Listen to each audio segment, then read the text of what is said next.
A very significant session, and that is why the entry of a tribal president, Draupadi Murmu, inside Parliament right now, being accorded the welcome and an address which is going to soon follow. I think it will go down in the history that somewhere, despite all the negatives which we see in our democracy, there are some things which we are still doing pretty well. Also in this session, it's no strange coincidence that one of the key demands of few opposition parties is that there should be women reservation. The bill which has been pending for a very long time. It was in the UPA time that it was passed in one house and in the other it is lying pending. And I think one will have to wait and see whether the government will eventually take a call, bite the bullet, because it is a very contentious bill which will divide not only the opposition but also the government. But yes, this moment, this joint address of the two houses by the president, I think it's one of the grand...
माननीय सदस्यगण, संसद के इस समवेत सत्र को संबोधित करते हुए मुझे हार्दिक प्रसन्नता हो रही है।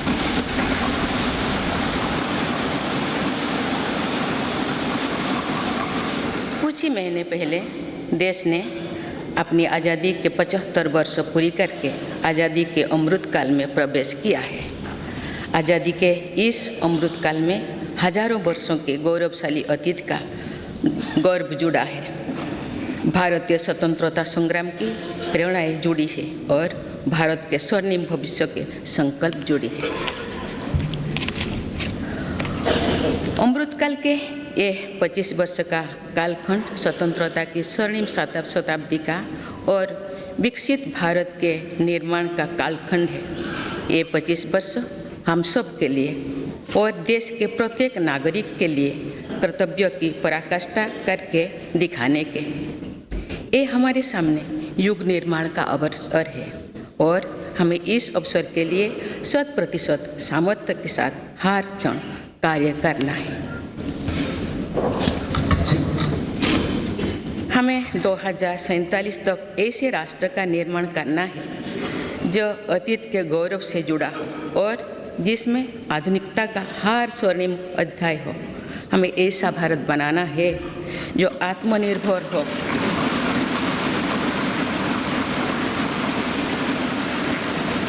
और जो अपने मानवीय दायित्वों का पूरा करने के लिए भी समर्थ हो।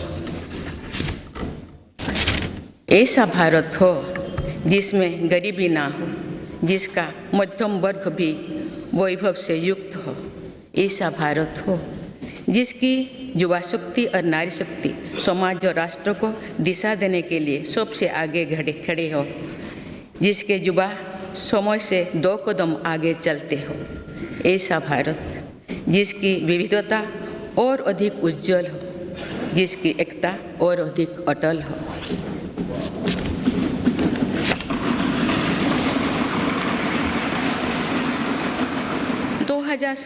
में देश जब इस सच्चाई को जीवंत करेगा तो निश्चित रूप से उस भव्य निर्माण की नींव का अवलोकन और आकलन भी करेगा।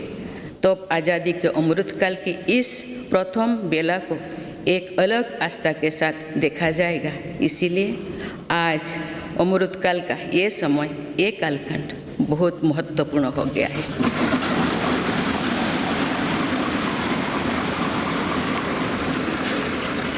माननीय सदस्यगण, मेरी सरकार को देश के लोगों ने जब पहली बार सेवा का अवसर दिया तो सबका साथ सबका विकास के मंत्र से हमने शुरुआत की थी।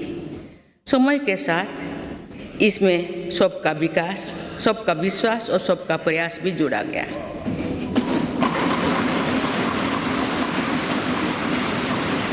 यही मंत्र आज विकसित भारत के निर्माण की प्रेरणा बन चुका है। विकास के ये कर्तव्य पथ पर चलते हुए मेरी सरकार को कुछ ही महीने में 9 वर्ष पूरी हो जाएगी।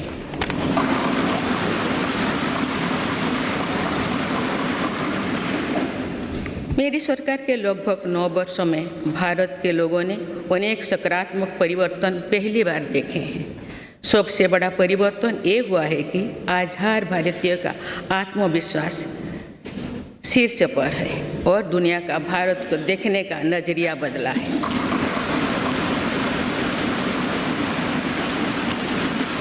जो भारत को भी अपनी अधिकांश समस्याओं के समाधान के लिए दूसरों पर निर्भर था, वही आज दुनिया की समस्याओं के समाधान का माध्यम बन रहा है।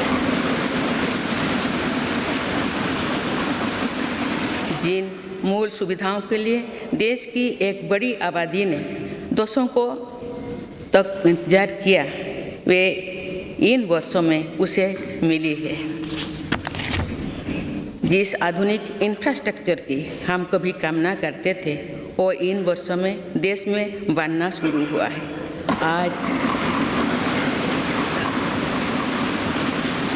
आज भारत में ऐसा डिजिटल नेटवर्क तैयार हुआ है जिससे विकसित देशों में प्रेरणा ले रही है। बड़े बड़े घोटालों, सरकारी योजनाओं में भ्रष्टाचार की जिन समस्याओं से देश मुक्ति चाहता था, वो मुक्ति अब देश को मिल रही है।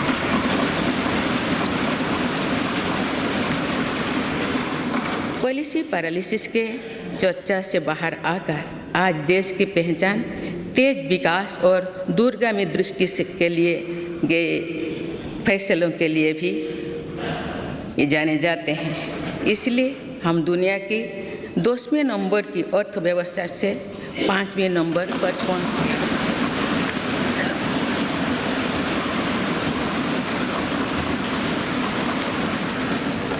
यही वो नींव है जो आने वाले 25 साल में विकसित भारत के निर्माण के आत्मविश्वास को बुलंद करेगी। माननीय सदस्यगण, भगवान बसवेश्वर ने कहा था, कायोपवे कैलाश, अर्थात कर्म ही पूजा है, कर्म में ही शिव। उनके दिखाई मार्ग पर चलते हुए मेरी सरकार राष्ट्र निर्माण के कर्तव्य को पूरा करने में तत्परता से जुटी है। आज भारत में एक स्थिर, निडर, निर्णायक और बड़े सपनों के लिए काम करने वाली सरकार है।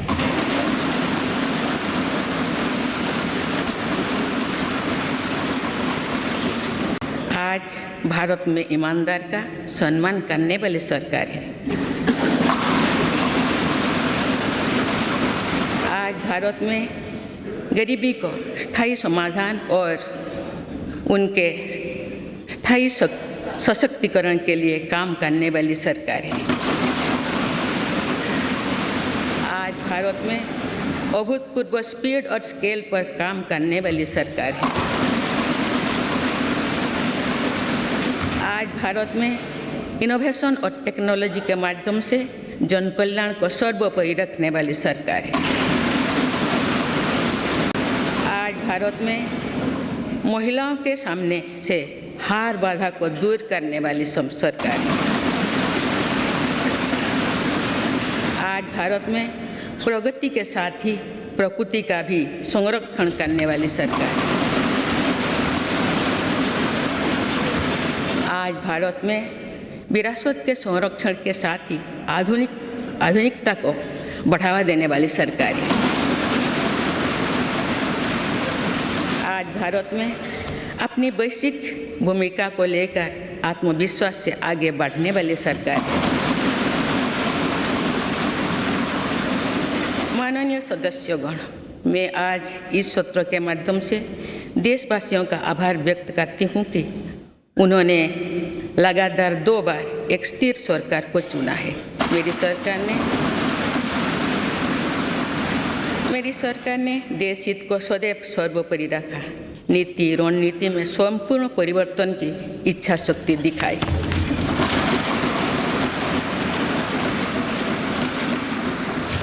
सर्जिकल स्ट्राइक से लेकर आतंकवाद पर कठोर प्रहार तक, LOC से लेकर LAC तक, हर दुस्साहस के कड़े जवाब तक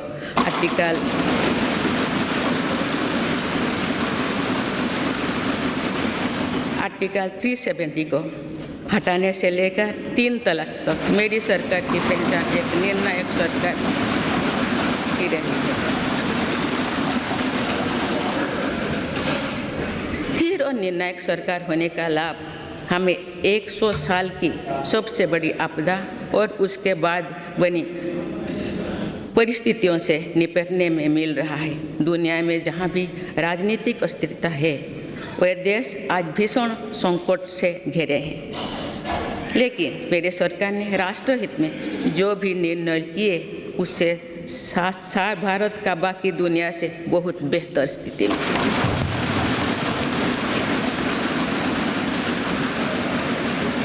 माननीय सदस्यगण, मेरी सरकार का स्पष्ट मत है कि भ्रष्टाचार लोकतंत्र का और सामाजिक न्याय का सबसे बड़ा दुश्मन है। इसलिए बीते वर्ष से भ्रष्टाचार के विरुद्ध निरंतर लड़ाई चल रही है। हमने सुनिश्चित किया है कि व्यवस्था में ईमानदार का सम्मान होगा। भ्रष्टाचारियों के लिए समाज में किसी भी प्रकार की सहानुभूति ना हो, इसके लिए सामाजिक चेतना भी देश में बढ़ रही है। बीते वर्षों में भ्रष्टाचार मुक्त इकोसिस्टम बनाने की दिशा में बेनामी संपत्ति अधिनियम को नोटिफाई किया गया है। आर्थिक अपराध कर फरार हुए अपराधियों की संपत्ति जब्त करने के लिए फजिटिव इकोनॉमिक ऑफेंडर्स एक्ट पारित किया गया है। सरकारी कामों में पक्षपात और भ्रष्टाचार के चलन को भी खत्म करने के लिए प्रभावी सिस्टम बनाया गया है।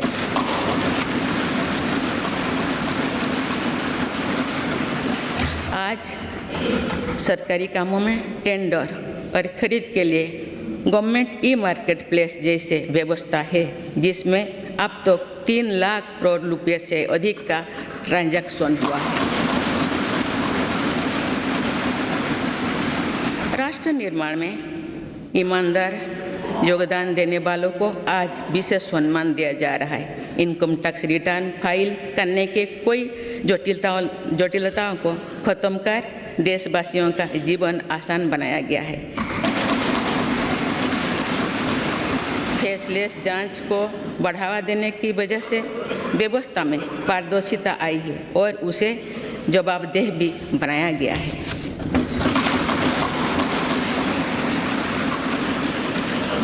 पहले टैक्स रिफंड के लिए लंबा इंतजार करना पड़ता था। आज ITR भरने के कुछ ही दिनों के भीतर रिफंड मिल जाता है। आज GST से पारदर्शिता के साथ साथ करदाताओं की गरिमा भी सुनिश्चित हो रही है। जनधन, आधार, मोबाइल से कुछ फर्ज लाभार्थियों को हटाने से लेकर 1 नेशन 1 राशन कार्ड तक एक बहुत बड़ा स्थायी सुधार हमने किया।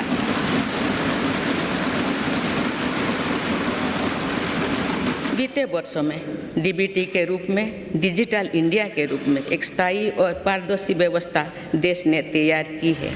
आज 300 से ज़्यादा योजनाओं का पैसा सीधे लाभार्थियों के बैंक खाते तक पहुंच रहा है।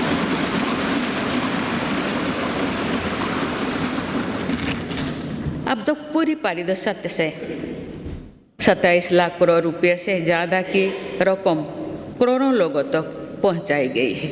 वर्ल्ड बैंक की रिपोर्ट करती है कि ऐसा योजना और ऐसी व्यवस्थाओं के कारण ही कोरोना काल में भारत करोड़ों लोगों को गरीबी रेखा से नीचे जाने से बचा पाया है।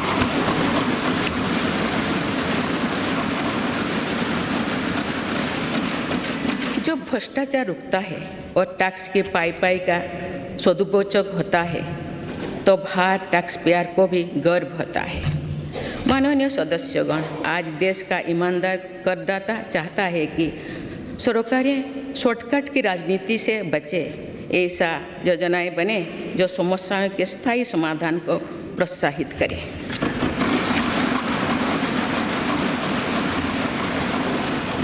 जिनसे सामान्य जीवन का सशक्तिकरण हो। इसलिए मेरी सरकार ने वर्तमान चुनौतियों से निपटने के साथ ही देशवासियों के दीर्घकालीन सशक्तिकरण पर बल दिया है। गरीबी हटा आप केवल नारा नहीं रह गया है, आप मेरी सरकार द्वारा गरीब की चिंताओं का स्थायी समाधान करते हुए उसे सशक्त बनाने के काम किया जा रहा है।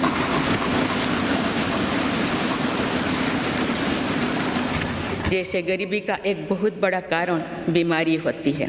गंभीर बीमारी से गरीब परिवार का हौसला पूरी तरह से टूट जाता है, पीढ़ियाँ कर्ज से डूबे जाती है। गरीब को इस चिंता से मुक्त करने के लिए राष्ट्रव्यापी व्यापी आयुष्मान भारत योजना शुरू की गई है।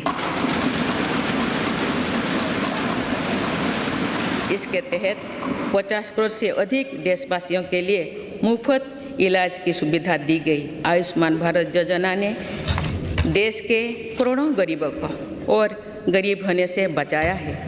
अनेक गरीब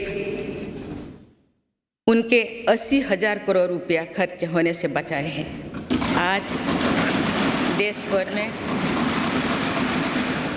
भर में करीब 9,000 जनऔषधि केंद्र में बहुत कम कीमत में दवाई उपलब्ध कराई जा रही है। इससे बीते वर्षों में गरीबी के करीब 20,000 करोड़ रुपया बचे हैं।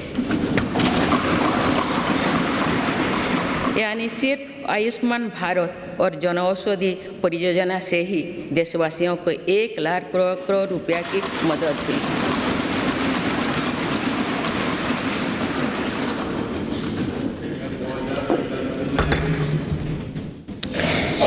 मैं सामान्य नागरिकों के जीवन से जुड़े सबसे महत्वपूर्ण संसाधन पानी का उदाहरण आप सभी के सामने रखना चाहूँगी। मेरी सरकार ने हर घर जल पहुँचाने के लिए जल जीवन मिशन शुरू किया।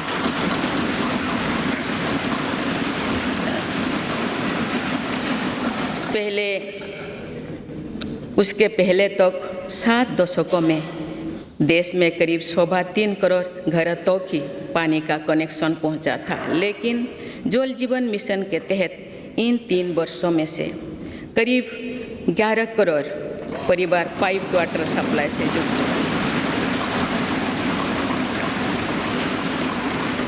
इसका सबसे ज़्यादा लाभ गरीब परिवार को ही मिल रहा है। उसकी चिंता का स्थायी समाधान हो रहा है।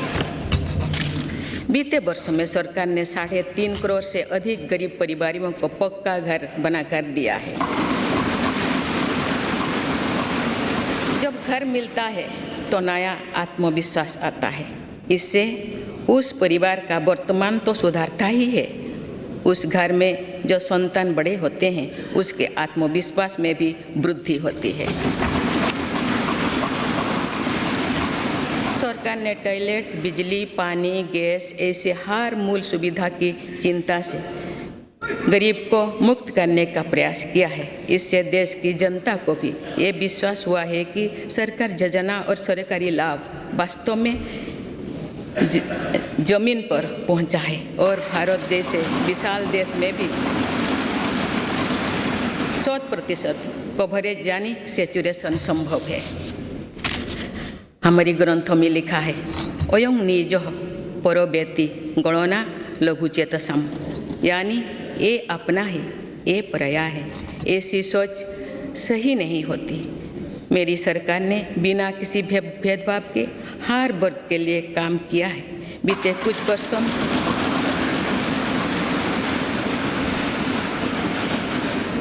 बीते कुछ वर्षों में मेरी सरकार के प्रयासों के नतीजा है कि अनेक मूल सुविधाएं आज या तो 100% आबादी तक पहुंच चुकी है या फिर उस लक्ष्य के बहुत निकट है।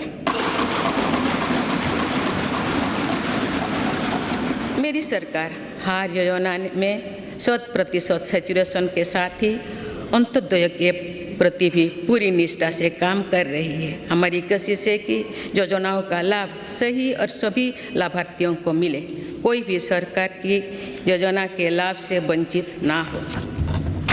माननीय सदस्यगण, हमने देखा है कि कोरोना काल के दौरान दुनिया भर में किस तरह गरीब के लिए गुजारा मुश्किल हो गया था, लेकिन भारत उन देशों में से एक है जिसने गरीब का जीवन बचाने का सर्वोच्च प्राथमिकता दी।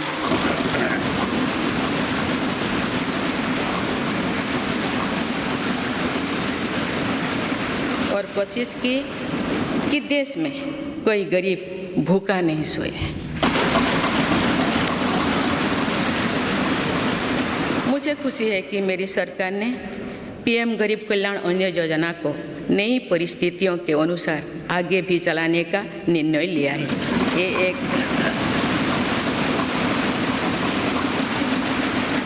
ये एक संवेदनशील और गरीब हितैषी सरकार की पहचान है। पीएम गरीब कल्याण अन्न योजना के तहत सरकार गरीबों को मुफ्त अनाज के लिए लगभग 3.5 लाख करोड़ रुपया खर्च कर चुकी है।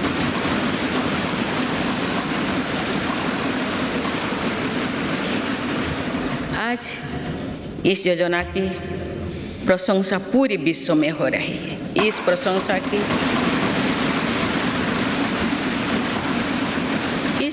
की ये वजह ये भी है कि टेक्नोलॉजी की मदद से बनी पारदर्शी व्यवस्था में आज पूरा का पूरा हर लाभार्थी तक पहुंच रहा है।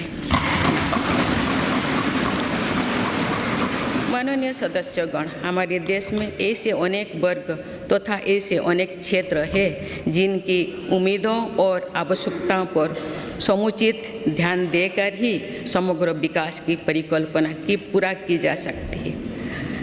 आप मेरी सरकार ऐसे हर वंचित वर्ग और वंचित क्षेत्रों को वरीयता देते हुए काम कर रही है।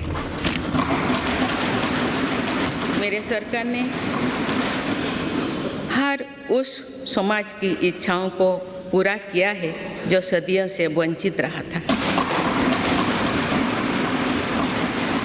गरीब, दलित, पिछड़े, आदिवासी इनकी इच्छाओं को पूरा कर उन्हें सपने देखने का साहस दिया है।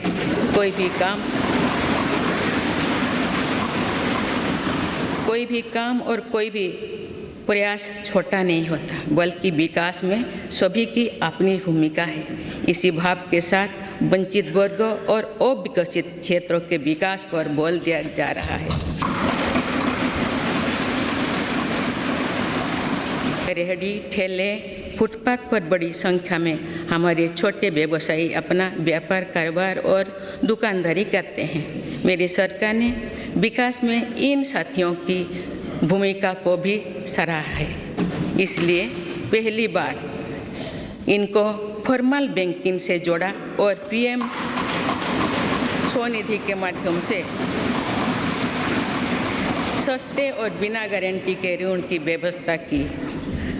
योजना के तहत स्ट्रीट वेंडर्स को डिजिटल लेन देन के लिए प्रोत्साहन राशि प्रदान की जा रही है। अभी तक करीब 40 लाख साथियों को इसके तहत ऋण दिया जा चुका है।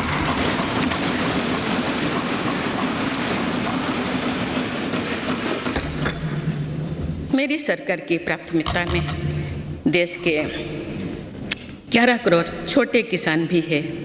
ये छोटे किसान दशकों से सरकार की प्राथमिकता से वंचित रहे थे। आप इन्हें सशक्त और समृद्ध करने के लिए हर तरह की कोशिश की जा रही है। पीएम किसान सम्मान निधि के तहत इन छोटे किसानों को 2.25 लाख करोड़ रुपया से अधिक की मदद दी गई।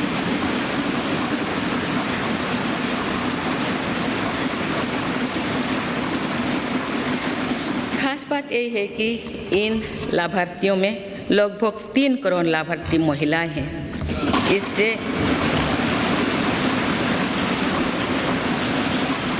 इससे अभी तक लगभग 54,000 करोड़ रुपया महिला किसानों को मिल चुकी है। इसी तरह छोटे किसानों के लिए फसल बीमा, सॉइल हेल्थ कार्ड, किसान क्रेडिट कार्ड, केसीसी की कवरेज बढ़ाने के साथ ही हमारी सरकार ने पहली बार पशुपालकों और मछुआरों को भी किसान क्रेडिट कार्ड की सुविधा से जोड़ा। किसानों के सामर्थ्य को बढ़ाने के लिए एफपीओ यानी फार्मर प्रोड्यूसर ऑर्गेनाइजेशंस की स्थापना से लेकर फसलों के एमएसपी में वृद्धि करते हुए मेरी सरकार छोटे किसानों के साथ मजबूती से खड़ी है।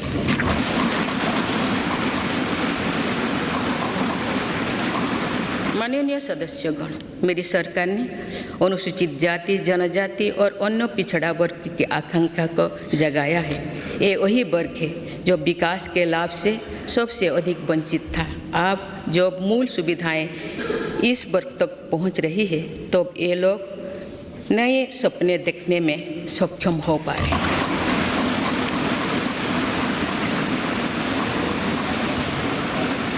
अनुसूचित जाति के सामाजिक आर्थिक सशक्तिकरण के लिए डॉक्टर अंबेडकर उत्सव धाम, अमृत जलधारा और युवा उद्यमी योजना जैसे कार्यक्रम चलाए जा रहे हैं। आदिवासी गौरव के लिए तो मेरी सरकार ने अभूतपूर्व फैसला किए हैं। पहली बार देश ने भगवान बिरसा मुंडा के जन्म दिवस को जनजातीय गौरव दिवस के रूप में मनाना शुरू किया। हाल ही में मानगढ़ धाम में सरकार ने आदिवासी क्रांतिवीर पहली बार राष्ट्रीय स्तर पर श्रद्धांजलि दी। आज 36,000 से अधिक आदिवासी बाहुल्य वाले गांवों को प्रधानमंत्री आदि आदर्श ग्राम योजना के तहत विकसित किया जा रहा है।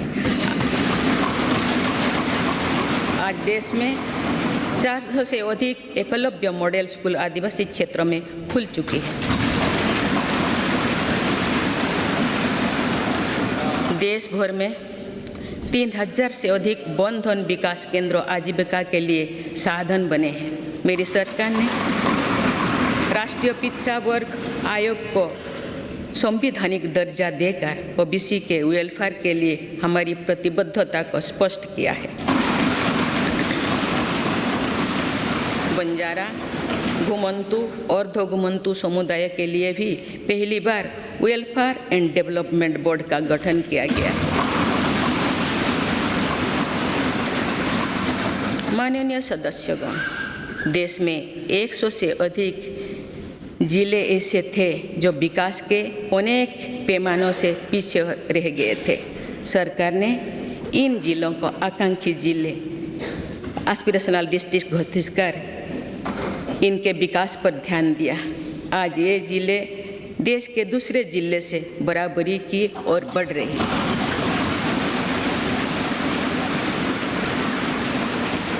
आकांक्षी जिले को सफलता को अब मेरी सरकार ब्लॉक स्तर पर दोहराने के लिए काम कर रही है और इसके लिए देश में 500 ब्लॉक्स को एस्पिरेशनल ब्लॉक के रूप में विकसित करने का कार्य शुरू किया गया है।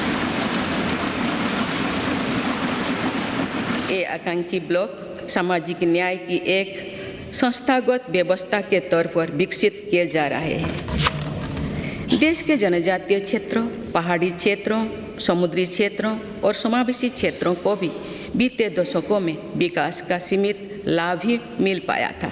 नॉर्थ ईस्ट और कश्मीर में भी दुर्गम परिस्थितियों के साथ साथ अशांति और आतंकवाद भी विकास के सामने बहुत बड़ी चुनौती थी। मेरी सरकार ने स्थायी शांति के लिए भी अनेक सफल कदम उठाए हैं और भौगोलिक चुनौतियों को भी चुनौती दी है। इसी के परिणाम है कि नॉर्थ ईस्ट और हमारे सीमावर्ती क्षेत्र विकास की एक नई नीति का निर्गति का अनुभव कर रहे हैं। सीमावर्ती गांव तक बेहतर सुविधाएं पहुंचाने के लिए मेरी सरकार ने वाइब्रेंट विलेजेस प्रोग्राम पर काम शुरू किया।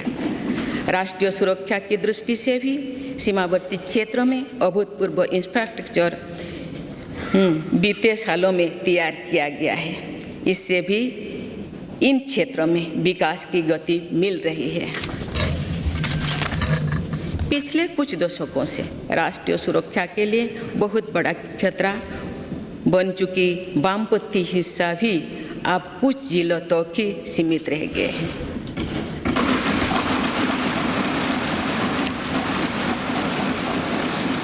माननीय सदस्यगण, मेरी सरकार की एक बहुत बड़ी उपलब्धि महिला सशक्तिकरण की रही है।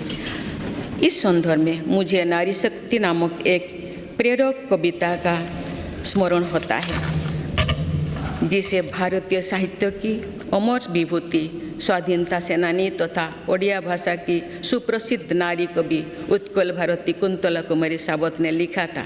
आज से लगभग 100 वर्ष पहले उन्होंने ये उद्घोष किया था, वसुंधरा तले भारत रमणी नुहे हीन नुहे दिन अमर कीर्ति कोटि जुगे केबे जगत नुहे बोलिना। अर्थात भारत की नारी पृथ्वी पर किसी की तुलना में ना तो हीन है ना दीन है। संपूर्ण जगत में उसकी अमर कीर्ति युगों युगों तक कभी लुप्त नहीं होगी, यानी सदैव बनी रहेगी।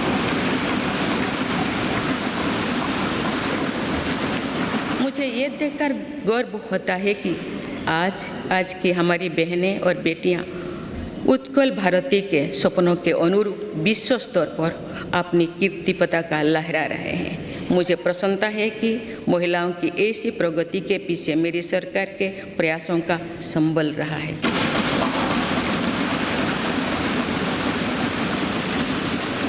मेरी सरकार द्वारा जितने भी कल्याणकारी योजनाएं शुरू की गई है, उनके केंद्रों में महिलाओं का जीवन आसान बनाना, महिलाओं को स्वरोजगार के नए अवसर देना और महिला सशक्तिकरण रहा है। महिला उत्थान में जहां पुराना धारणाओं और पुरानी मान्यताओं को तोड़ना भी पड़ा, उससे भी सरकार पीछे नहीं हटी है। बेटी बचाओ बेटी पढ़ाओ अभियान की सफलता आज हम देख रहे हैं। सरकार के प्रयासों से समाज में जो चेतना आई, उससे बेटियों की संख्या में निरंतर वृद्धि हो रही है।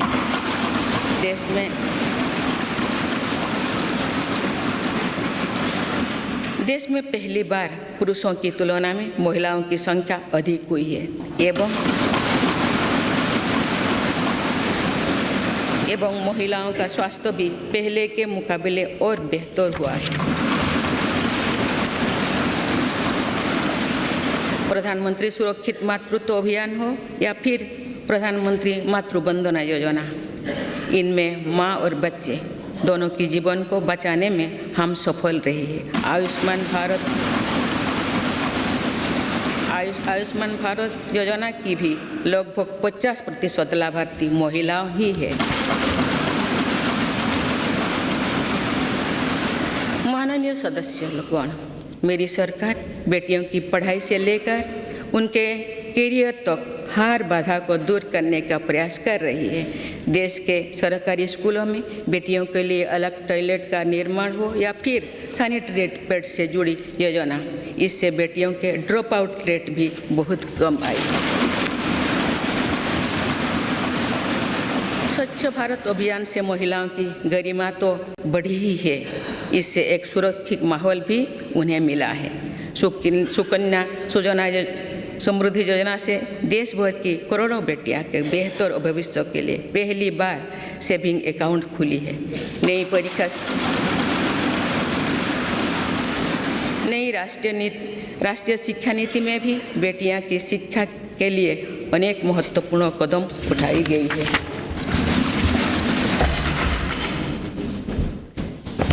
मेरी सरकार ने ये भी सुनिश्चित किया है कि किसी भी कार्य क्षेत्र में महिलाओं के लिए कोई बंदिश ना हो। इसीलिए माइनिंग से लेकर सेना में अग्रिम मोर्चे तक हर सेक्टर में महिलाओं की भर्ती को खोल दिया गया है। सैनिक स्कूलों से लेकर मिलिट्री ट्रेनिंग स्कूलों तक में अब हमारी बेटियां पढ़ाई और ट्रेनिंग कर रही है। ये मेरी सरकार ही है जिसने मातृत्व अवकाश को 12 सप्ताह से बढ़ाकर 26 सप्ताह किया है।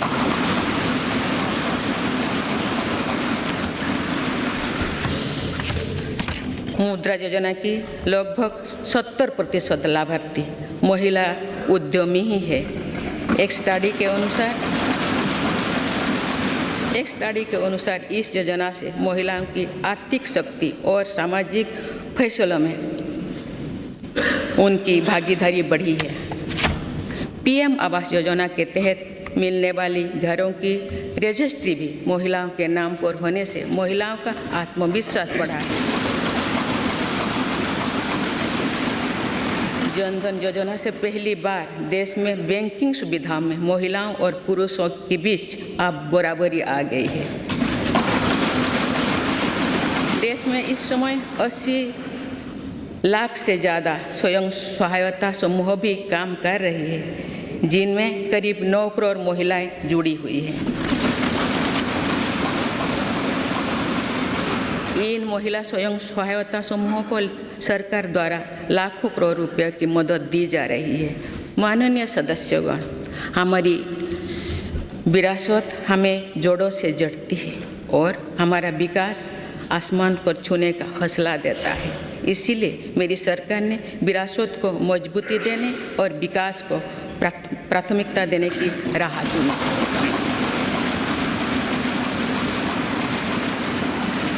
आज एक तरफ देश में अयोध्या धाम का निर्माण हो रहा है, तो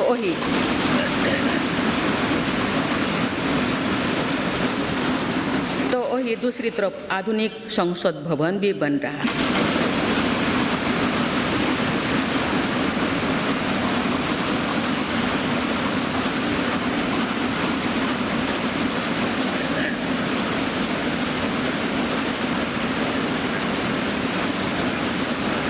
एक तरफ हमने केदारनाथ धाम, काशी विश्वनाथ धाम और महाकाल महालोक का निर्माण किया, तो वही हर जिलों में हमारी सरकार मेडिकल कॉलेज भी बनवा रही है।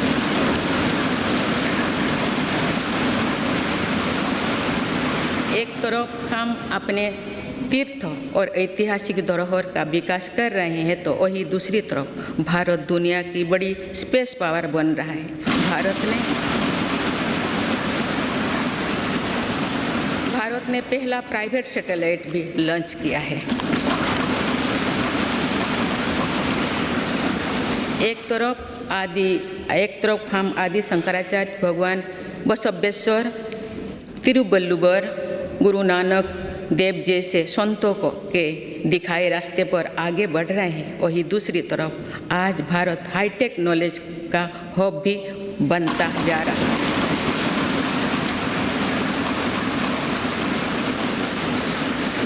एक तरफ हम काशी तमिल संगमों के जरिए एक भारत श्रेष्ठ भारत की भावना को मजबूत कर रहे हैं, तो वही one nation one ration card जैसे आधुनिक व्यवस्था भी बन रही है।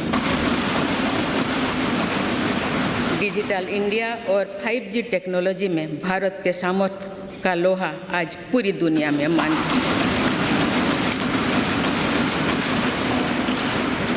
आज भारत जहां योग और आयुर्वेद जैसी अपनी पुरातन विधाओं को पूरी दुनिया तक पहुंचा रहा है, वहीं दूसरी तरफ फार्मेसी ऑफ वर्ल्ड की नई पहचान भी सशक्त कर रही है।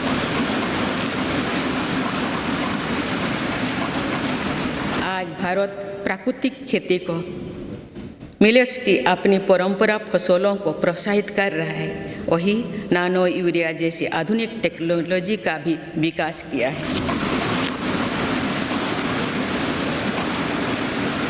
खेती के लिए एक तरफ जहां ग्रामीण इंफ्रास्ट्रक्चर को हम बेहतर बना रहे हैं, वहीं दूसरी तरफ ड्रोन टेक्नोलॉजी से, सोलर पावर से किसान को ताकत दे रहे हैं।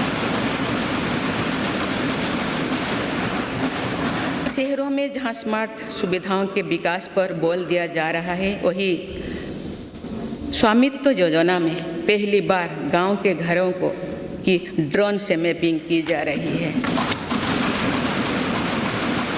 आज़ादी के अमृत महोत्सव पर जहां आज हर जिले में 75 अमृत सरोवर बनाया जा रहा है, तो वही सैकड़ों आधुनिक वंदे भारत ट्रेनें भी लॉन्च किया जा रहा है।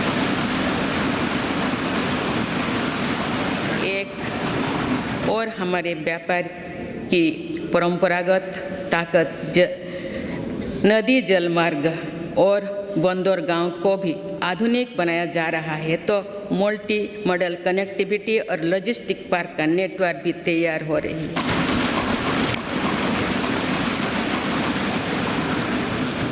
माननीय सदस्यगण, आज़ादी के अमृतकाल में देश पंच प्राणी की प्रेरणा से आगे बढ़ रहा है। गुलामी के हार निशान, हार मानसिकता से मुक्ति दिलाने के लिए भी मेरी सरकार निरंतर प्रयासरत है।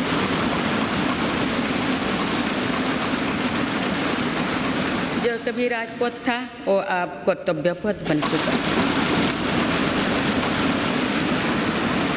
आज कर्तव्य पथ पर नेताजी सुभाष चंद्र बोस की प्रतिमा हर भारतीय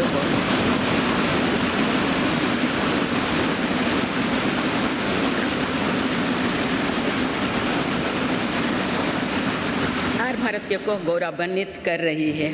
तो अंडमान निकोबार में भी नेताजी और आज़ाद हिंद फौज के शौर्यों को हमने सम्मान दिया है। अभी कुछ ही दिन पहले मेरी सरकार ने अंडमान निकोबार द्वीप समूह में नेताजी सुभाष चंद्र बोस आइलैंड पर नेताजी को समर्पित भव्य स्मारक और म्यूजियम का शिलान्यास भी किया है। भारतीय सेना के परमवीर चक्र विजेताओं के नाम पर अंडमान निकोबार के 21 द्वीपों का नामकरण भी किया।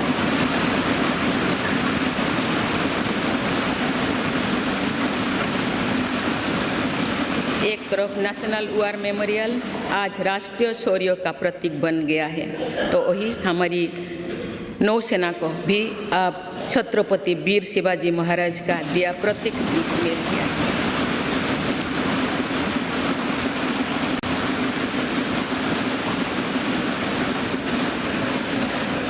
एक तरफ जहां भगवान बिरसा मुंडा सहित तमाम आदिवासी स्वतंत्रता सेनानियों से जुड़े संग्रहालय बन रहे हैं, डॉक्टर बाबा साहब आम्बेडकर के पंचतीर्थ बनाया गया है, वही दूसरी तरफ हर प्रधानमंत्री के योगदान को दर्शाने वाले प्रधानमंत्री संग्रहालय का निर्माण भी किया गया है।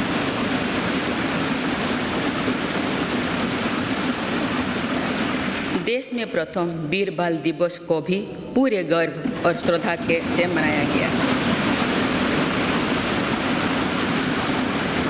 इतिहास की पीड़ाओं और उनके साथ जुड़े शिक्षाओं को जागरूक रखने के लिए देश में विभाजन विभीषिका स्मृति दिवस की शुरुआत भी मेरी सरकार ने की है।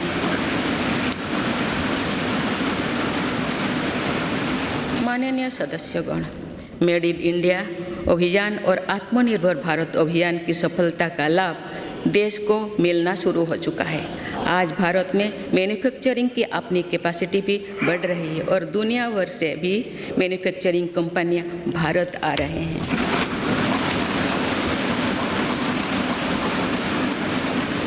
आज हम भारत में ही सेमीकंडक्टर चिप से लेकर हवाई जहाज के निर्माण तक के लिए प्रयास शुरू कर चुके हैं। ऐसे ही प्रयासों का परिणाम है कि भारत में बने सामान का निर्यात लगातार बढ़ रहा है। कुछ वर्ष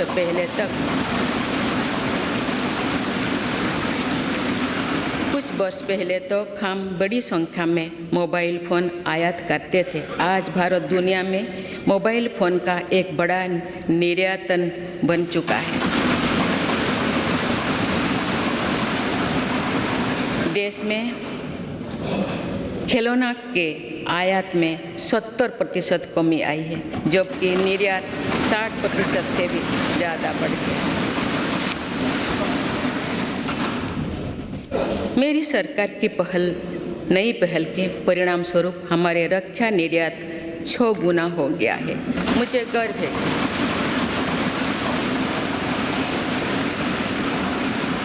मुझे गौरव है कि हमारी सेना में आज INS विक्रांत के रूप में पहला स्वदेशी एयरक्राफ्ट कैरियर भी शामिल हुआ है।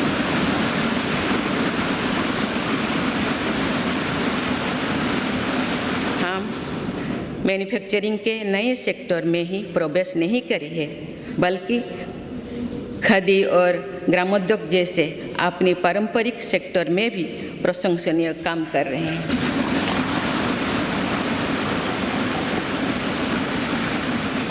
ये हम सभी के लिए खुशी की बात है कि आज़ादी के अमृत महोत्सव के दौरान देश के खादी और ग्रामीण उद्योग का टर्नओवर 1 लाख करोड़ रुपये से अधिक का हो चुका है। मेरी सरकार के प्रयासों से खादी के बिक्री में 4 गुना बढ़ी है।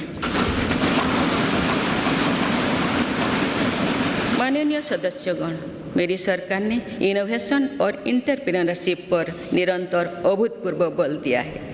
इससे दुनिया की सबसे युवा आबादी वाले हमारे देश की ताकत का सदुपयोग हो रहा है। आज हमारे युवा अपने इनोवेशन की ताकत दुनिया को दिखा रहे हैं।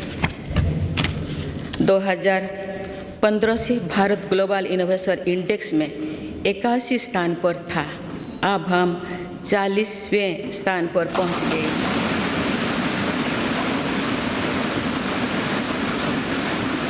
सात वर्ष पहले जहां भारत में कुछ 100 रजिस्टर्ड स्टार्टअप ही थे, वही आज ये संख्या लगभग 90,000 पहुंच चुकी है।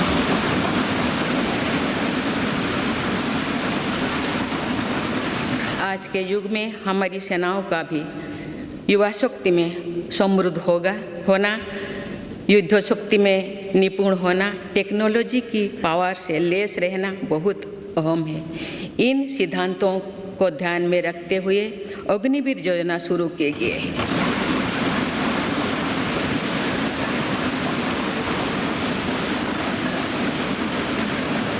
इससे देश की युवा शक्ति को सेनाओं के माध्यम से राष्ट्र की सेवा का अधिकतम अवसर मिलेगा। मेरी सरकार देश के युवाओं की शक्ति को खेलों के जरिए भी देश के सम्मान से जोड़ रही है। हमारे खिलाड़ियों ने कॉमनवेल्थ गेम्स से लेकर ओलंपिक और पैरा गेम्स से अभूतपूर्व प्रदर्शन कर ये साबित किया है कि उनकी प्रतिभा किसी से भी कम नहीं।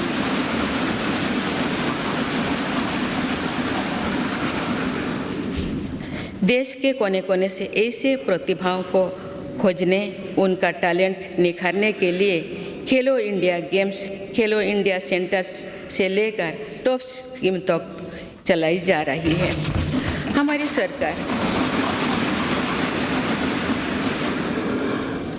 हमारी सरकार दिव्यांग कल्याण को लेकर भी पूरी तरह संवेदनशील है।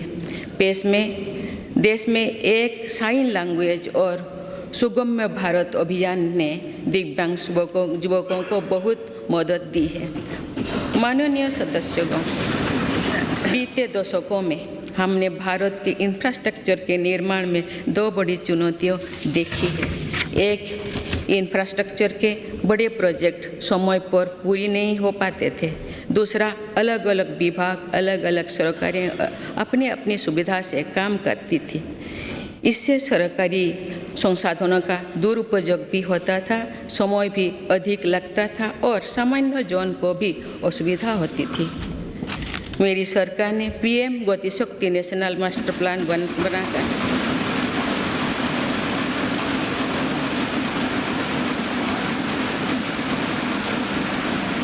इन चुनौतियों से निपटने के लिए ठोस कदम उठाए हैं। PM गति शक्ति नेशनल मास्टर प्लान को लेकर राज्यों और यूनियन टेरिटरीज ने भी उत्साह दिखाए हैं। इससे देश में मल्टी मॉडल कनेक्टिविटी का भी विस्तार होगा। मेरी सरकार भारत को विश्व का सबसे कॉम्पिटिटिव लॉजिस्टिक हब बनाने के लिए प्रयासरत है।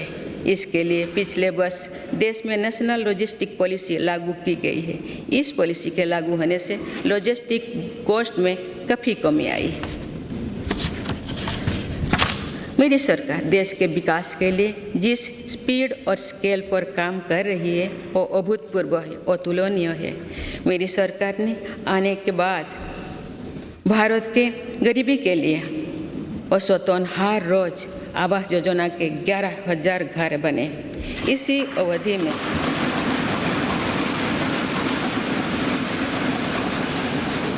अवधि में भारत में हर रोज औसतन 2.5 लाख लोग ब्रॉडबैंड कनेक्शन से जुड़े। हर रोज 55,000 से ज़्यादा गैस कनेक्शन दिए गए। मुद्रा योजना के तहत हर रोज 700 करोड़ रुपये से ज़्यादा का लोन दिया गया। बीते 8-9 वर्षों में भारत में लगभग हर महीने एक मेडिकल कॉलेज बना है। इस दौरान देश में हर दिन में 2 कॉलेज की स्थापना हुई है। हर सप्ताह एक यूनिवर्सिटी बनी है। सिर्फ 2 साल के भीतर भारत ने 220 करोड़ से ज़्यादा वैक्सीन की डोज भी दी है।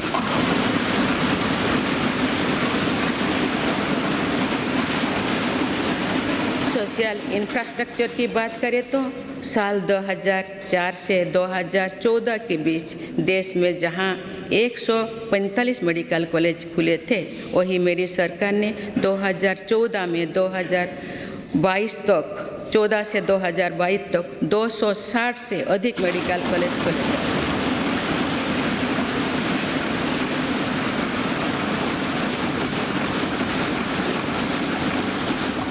मेडिकल की पढ़ाई कर रहे छात्रों के लिए ग्रेजुएट और पोस्ट ग्रेजुएटों की संख्या अब पहले के मुकाबले देश में दुगुनी हो चुकी है। 2014 से पहले जहां देश में कुल लगभग 725 विश्वविद्यालय थे, वहीं बीते केवल 8 वर्षों में 300 से अधिक नए विश्वविद्यालय बने। इसी दौरान देश में 5,000 से अधिक कॉलेज भी खोले गए हैं।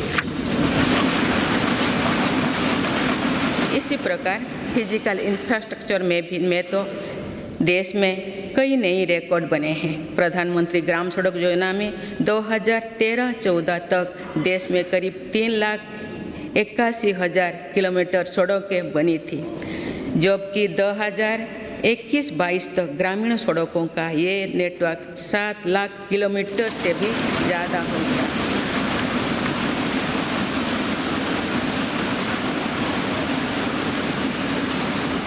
अब तो देश की 99% से अधिक बस्तियां सड़क मार्ग से जुड़ चुकी हैं।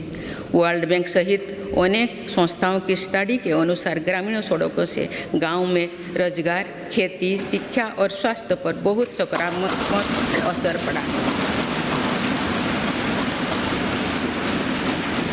नेशनल हाईवे नेटवर्क में पिछले 8 वर्षों के दौरान 55% से ज़्यादा की बढ़ोतरी हुई है।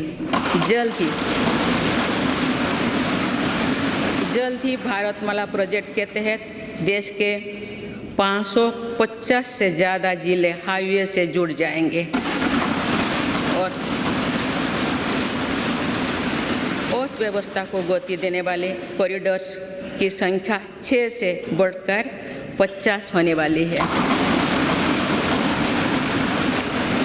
इसी तरह देश के एविएशन सेक्टर भी तेज़ी से आगे बढ़ रहा है। साल 2014 तक जहां देश में एयरपोर्ट्स की संख्या 74 थी, वो अब बढ़कर 147 हो गई।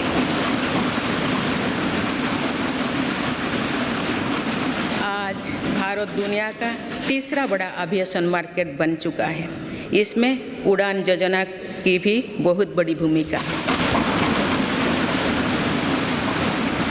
भारतीय रेलवे अपने आधुनिक अवतार में सामने आ रही है और देश के रेलवे मैप में अनेक दुर्गम क्षेत्रों भी जुड़ रहा है। वंदे भारत एक्सप्रेस के रूप में एक आधुनिक और सेमी हाई स्पीड ट्रेन भारतीय रेल का हिस्सा बन चुका है।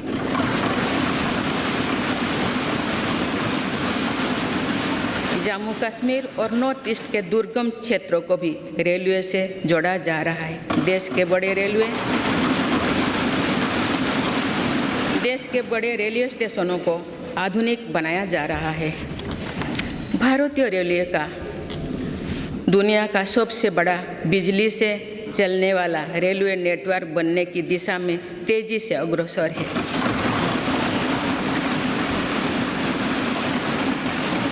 भारतीय रेल को सुरक्षित बनाने के लिए स्वदेशी टेक्निक कोबोज का भी हम तेजी से विस्तार कर रहे हैं।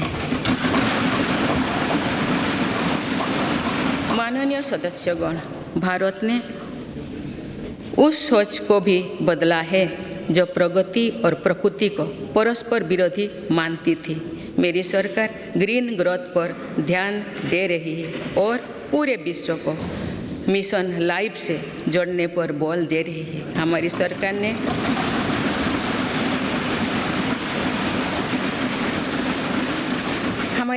ने पिछले 8 वर्षों में सोलर एनर्जी क्षमता को करीब 20 गुना बढ़ाया है।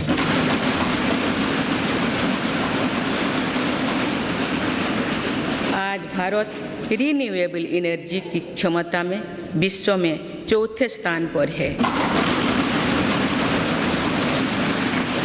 देश के बिजली उत्पादन की 40% क्षमता नॉन फॉसिल फ्यूल्स में पैदा करने का लक्ष्य देश में 9 वर्षों पहले ही हासिल कर लिया है। ये सफलता वर्ष 2070 तक नेट जीरो के हमारे संकल्प को सशक्त करने वाली है। देश में पेट्रोल में 20% इथेनॉल ब्लेंडिंग के लक्ष्य पर भी तेजी से काम चल रही है।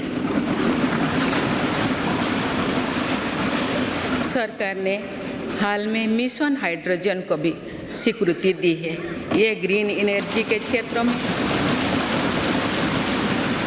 भारत में लाखों करोड़ रुपए की निवेश को आकर्षित करने वाले हैं। इससे फलस्वरूप ग्रीन एनर्जी को लेकर भी एनर्जी सिक्योरिटी के लिए भी विदेशों में हमारी निर्भरता कम होगी।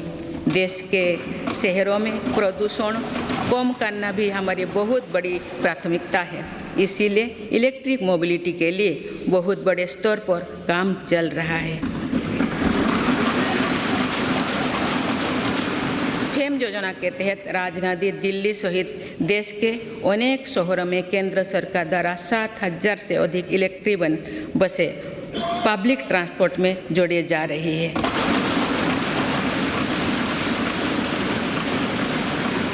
बीते 8 वर्षों में देश में मेट्रो नेटवर्क में 3 गुना से अधिक बढ़ोतरी हुई है। आज 27 शहरों में मेट्रो ट्रेन पर काम चल रहा है। इसी प्रकार देश भर में 100 से ज़्यादा नए वाटरवे भी विकसित किए जा रहे हैं।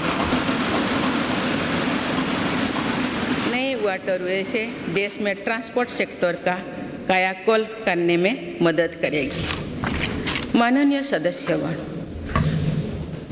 आज की दुनिया में अनेक चुनौतियों से गुजर रही है। आज की दुनिया अनेक चुनौतियों से गुजर रही है। दशकों पहले बनी अंतर्राष्ट्रीय संस्थाओं की प्रासंगिकता और प्रभाव पर भी प्रश्न उठ रही है। इन परिस्थितियों में भारत ऐसा देश बनकर उभरा है जो आज की विभाजित दुनिया को किसी न किसी रूप से जोड़ रहा है।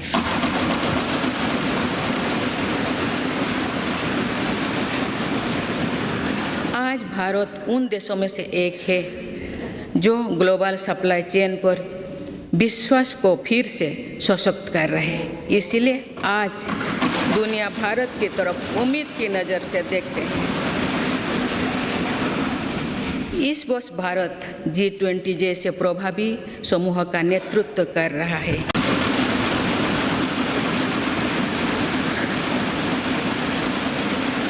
One earth, one family, one future के मंत्र के साथ भारत की पूरी कोशिश है कि G20 के सदस्य देशों के साथ मिलकर मौजूदा वैश्विक चुनौतियों का सामूहिक समाधान तलाशा जाए। मेरी सरकार इसको सिर्फ एक डिप्लोमेटिक प्रोग्राम तक सीमित नहीं रखना चाहती, बल्कि पूरे देश के प्रयास से भारत के सामर्थ्य और संस्कृति को शोकेस करने का अवसर है।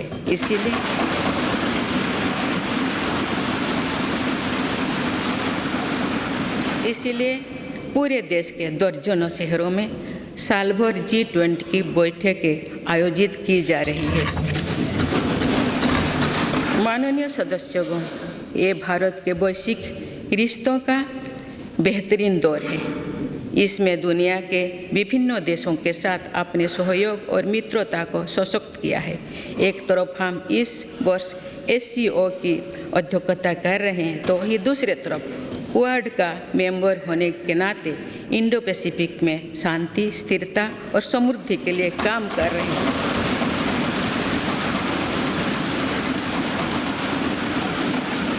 हमने अपने राष्ट्रीय हितों का सर्वोपरि रखते हुए अपने भूमिका का विस्तार किया है। अफगानिस्तान में भूकंप हो या फिर श्रीलंका का संकट, हम सबसे पहले मानवीय सहायता लेकर पहुंचे। भारत को लेकर आज जो सद्भाव है, उसका लाभ हमें अफगानिस्तान और यूक्रेन में पैदा हुए संकट के दौरान भी मिला। संकट में फंसे अपने नागरिकों को हम इन देशों से सुरक्षित लेकर आए। इस दौरान भारत ने कई अन्य देशों के नागरिकों की मदद करके अपना मानवीय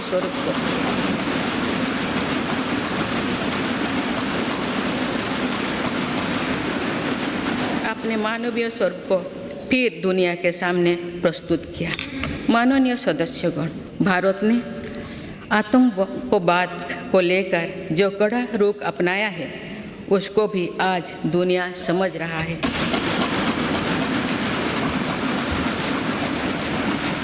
इसलिए आतंकवाद के विरुद्ध भारत की आवाज़ को हर मंच पर गंभीरता से सुना जा रहा है। पहले वर्ष अक्टूबर में भारत में पहली बार UNSC काउंटर टेररिज्म कमेटी की एक विशेष बैठक आयोजित की गई। इसमें भी भारत में आतंकवाद के विरुद्ध अपनी भूमिका को स्पष्ट किया।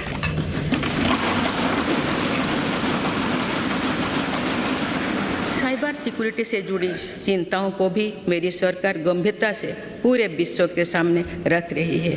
मेरी सरकार का साफ मानना है कि स्थायी शांति तभी संभव है जब हम राजनीतिक और रणनीतिक रूप से सशक्त होंगे। इसलिए अपनी सैन्य शक्ति के आधुनिकीकरण पर हम निरंतर बल दे रहे हैं।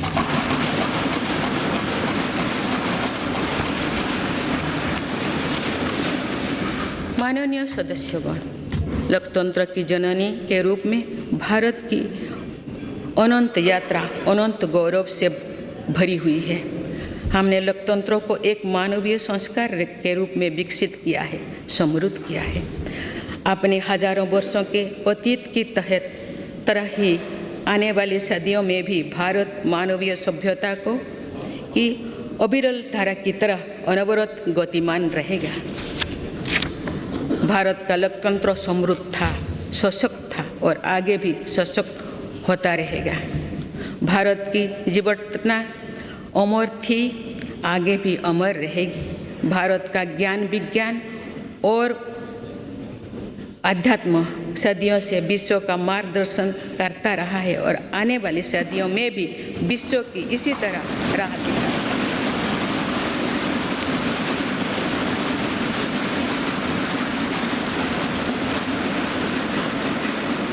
भारत के आदर्श और मूल्य अंधकार से भरे गुलामी के दौर में भी अक्षुण्ण रहे हैं और ये आगे भी अक्षुण्ण बने रहेंगे। एक राष्ट्र के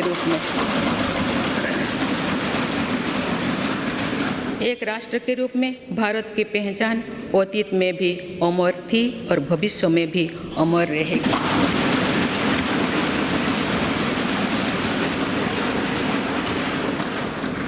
लोकतंत्र के केंद्र इस संसद में हमारा प्रयास होना चाहिए कि हम मुश्किल लगने वाले लक्ष्य तय करें और उन्हें हासिल करके दिखाएं।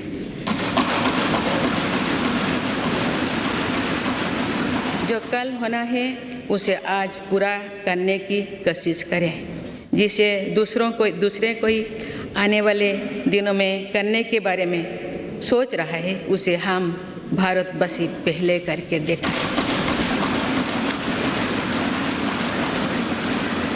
आइए अपने लोकतंत्र को समृद्ध करते हुए हम उस वेद वाक्यों को आत्मसात करें जिसमें कहा गया है संगच्छोधो संबोधोधं संबोहो मनांसी जानतम, अर्थात हम सब एक साथ कदम से कदम मिलाकर चले, हमारे संकल्प स्तरों में एकता का प्रवाह हो और हमारे अंतःकरण एक दूसरे से जुड़े।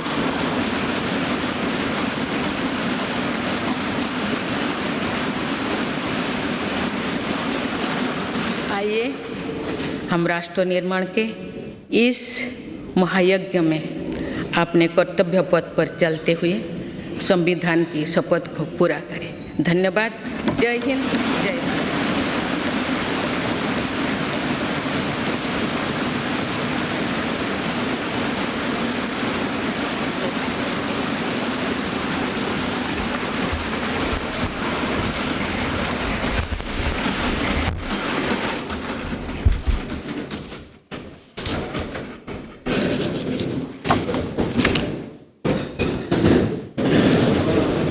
Honorable members, select paragraphs from the address by the President of India, Srimati Draupadi Murmu ji, to Parliament, and the rest may be taken as read.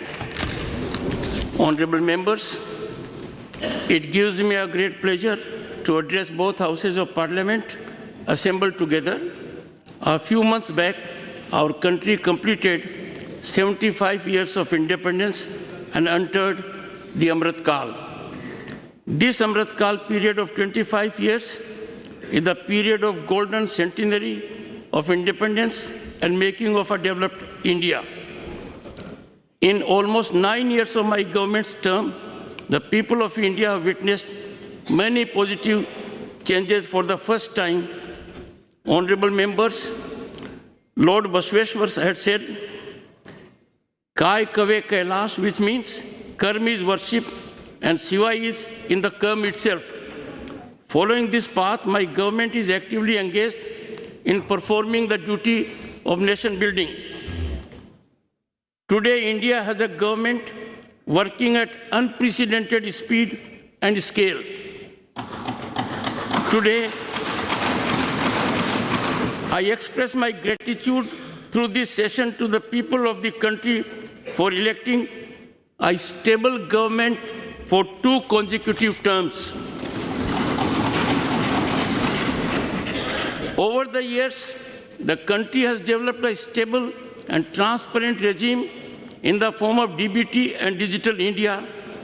Today, the monetary benefits of more than 300 schemes are directly reaching the bank accounts of the beneficiaries. So far, an amount of more than rupees 27 lakh crores has reached crores of beneficiaries with complete transparency. To provide Har Ghar Jal, my government has started Jal Jeevan Mission. In the last few years, the government has provided Pakka houses to more than 3.5 crore poor families. You just heard from the President of the country, President Draupadi Murmu, and the Vice President, of course, is speaking right now. This was the President's first joint address to the Parliament at the beginning of the budget session today. She's spoken about a range of issues, talking about how the world's outlook towards India essentially has changed. She's also spoken about the kind of efforts India has made vis-a-vis the pandemic, talking about the fact. We're just going to go across to my colleague and our National Affairs Editor, Rahul Srivastav, for the very latest. Rahul, first your take on what the President has said. The biggest takeaway for you as far as her first speech, her first joint address to Parliament is concerned. Rahul. See, I think the President of India covered most of the performances and achievements of the government, and also perhaps dictated what could be called the agenda for tomorrow. There was some, I think, very interesting that the government knows that this is a very critical year. This is the budget session and all eyes of the public are on Parliament and the address. And that is why I found very interesting that there was a kind of a ready reckoner that the President of India has spoken about in a speech about what the government has been able to achieve. For example, she talked about that 11,000 homes for poor being made daily, 2.5 lakh daily broadband connections, 55,000 gas connections, 700 crore loan on Mudra daily. Every month there are medical colleges one medical college being opened in the country. Every day 2 colleges being opened. There is a very interesting comparison vis-a-vis the UPA period from 2004 to 2014 and since 2014 to 22, that is the Modi regime, in which it is talked about that in 2004 to 14 there were only 145 medical colleges opened, 14 to 22 260. Similarly, corridors, Atmanirbhar Bharat, and aviation sector, how it has grown, that there are now 147 airports in the country, while in the UPA period in 2014 there were 74.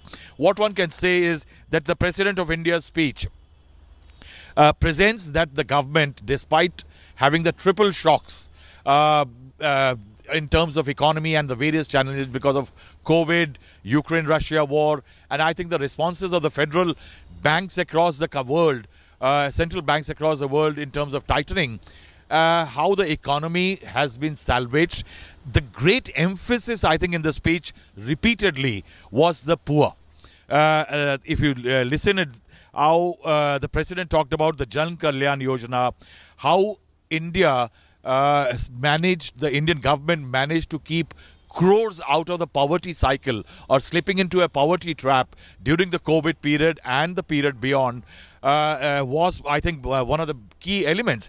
In fact, what is controversial, I think the opposition is going to attack the government for that because the speech eventually is prepared by the cabinet, is that the President talked about the policy paralysis in the regimes before the NDA government took charge in 2014. And there was a very stark comparison created in which she talked about policy paralysis in prior to Modi government and the Nirnayak Sarkar, Garibi Unmolan Wali Sarkar, super speed और scale पे काम करने वाली सरकार, जन कल्याण वाली सरकार, महिलाओं की बाधा दूर करने वाली सरकार, वैश्विक भूमिका निभाने वाली सरकार. So the presentation is that there has been a complete reversal as well as the governance, the quality of governance and the quantity of impact of the governance. I think the speech looked very much like how the government will like the speech to be taken as far as public is concerned. This is the year in which the government will like to work extensively to prepare itself for the 2024 Lok Sabha elections. There will be an interim budget. I'm very sure that like 2019, the government will slip in some SOP or otherwise for the public. But I think from here on, I think the government has technically declared that it is heading for elections. You know, Rahul, that's an important point that you make. The very fact that the President has today once again highlighted about the fact that this is a stable government and fractured mandates essentially don't really work.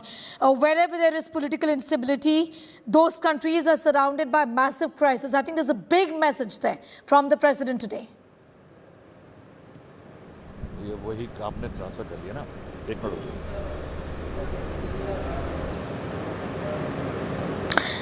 Okay, just going across to Rahul Srivastav in a few moments from now, but these are the highlights of what has been said by President Draupadi Murmu. My colleague Aishwarya is also with us. Aishwarya, talking about his speech, and I'm going to put that question to you right now, is the manner in which the President has spoken and underscored the need for political stability, saying that a stable and decisive government is being reaped by us against the biggest crisis in 100 years, and that countries where there is political instability, there is bound to be crisis. Well, definitely, what this clearly points to is the fact is that the government is fully gearing up for 2024, and we should not be surprised, Neha, because the Prime Minister very recently categorically said only 400 days are left for the big 2024 election. So obviously, for them, the countdown has begun, and we will see this reflect in the budget that the FM, Nirmala Sitharaman, will read out tomorrow. In fact, from what we understand in the economic survey, which will be tabled today, we will see the work that the government has done, how the economic boost has taken place. And it's not just over the past 2 to 3 years.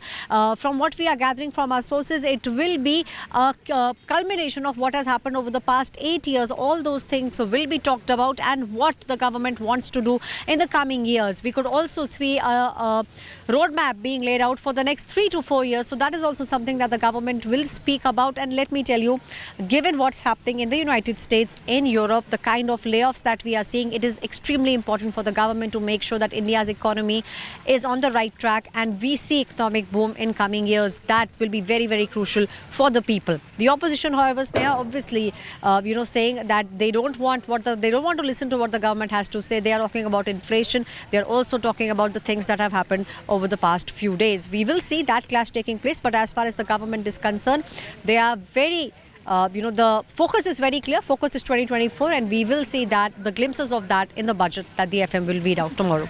Well, absolutely. Be with us. I'm just coming back to you, Aishwarya, in a few moments from now. Prime Minister Modi's message also before the budget session. Let's put that out for our viewers. ये budget सत्र में भी तकरार भी रहेगी, लेकिन तकरीर भी तो होनी चाहिए। और मुझे विश्वास है कि हमारे विपक्ष के सभी साथी बड़ी तैयारी के साथ बहुत बारीकी से अध्ययन करके सदन में अपनी बात रखेंगे। भारत का बजट भारत के सामान्य मानवी की आशा आकांक्षाओं को तो पूरा करने का प्रयास करेगा ही, लेकिन विश्व जो आशा की किरण देख रहा है, उसे वो और अधिक प्रकाशमान नजर आए। भारतीय जनता पार्टी के नेतृत्व में एनडीए सरकार, उसका एक ही मकसद रहा है, एक ही मोटो रहा है, एक ही लक्ष्य रहा है, और हमारी कार्य संस्कृति के केंद्र बिंदु में भी एक ही विचार रहा है, इंडिया फर्स्ट, सिटीजन फर्स्ट। सबसे पहले देश, सबसे पहले देशवासी। Rahul Srivastav continues to be with us also. In fact, these are live visuals on your screens right now coming in of President Draupadi Murmu. Remember, this was the first speech of the President. It was a joint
President Draupadi Murmu in Parliament House addressing her first joint session, in fact, of the Parliament as the budget session begins. Today is when the economic survey is going to be tabled, and tomorrow is the crucial day as far as the budget is concerned. This is the budget session of Parliament that begins today. Several highlights of the session, and we'll talk about what has been said by the President today in her speech. Rahul Srivastav continues to be with us. Rahul, she's touched upon several important aspects, right from the very fact that, under this government, Garibi Hatao has not just been a slogan. Very, very active pro-poor policies, even during the peak of the pandemic, is what the President spoke about today. Yes, I think the entire speech, if you see the big strong component of it, it has not been just merely talking about a certain policy. It has been delivered with a great amount of emphasis and focus, in which the President has listed what was the agenda of the government, what kind of policies were created, and how they were delivered on the ground, and finally what has been the impact. So it is kind of a wholesome meal when it comes to addressing the poor and the larger segments of the society. In terms, if you see, for example, she has said, she spoke that the World Bank report says that due to the schemes created by the government of India, the government managed to save crores from slipping below the poverty line. She has talked about how water schemes are reaching, how food grain was supplied to people, and the interesting element how national interest was taken care from LOC to LAC. If the opposition is going to target the government over the actions of the Enforcement Directorate and the CBI, there is a very interesting line in the speech which said that there is going to be a continuous battle against corruption. And the government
On your screen live of Prime Minister Narendra Modi. In fact, remember, today is an important day as far as the Parliament session is concerned. It's the first day of the budget session, and this, in fact, was President Draupadi Murmu's first address in Parliament, wherein she has underscored on various important issues, stressed on and really laid out the vision of this government for Amrit Kaal, for a developed country, is what she said.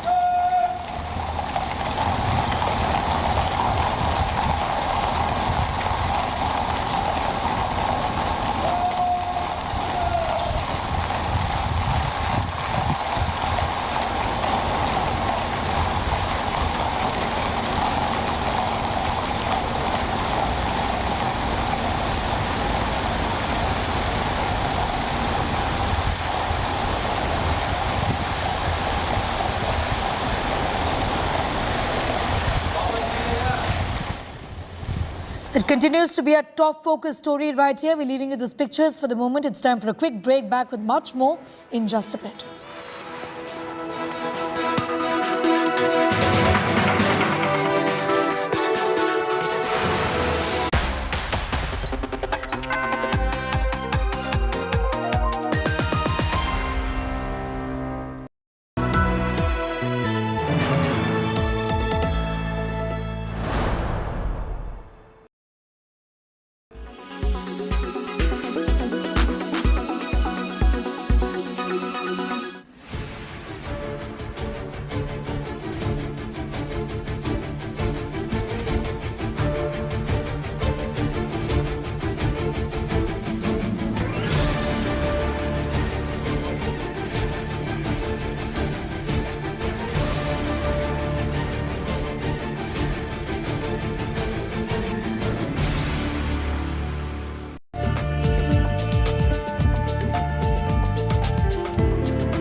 Make your media plan smarter with India Today Live TV on your connected devices.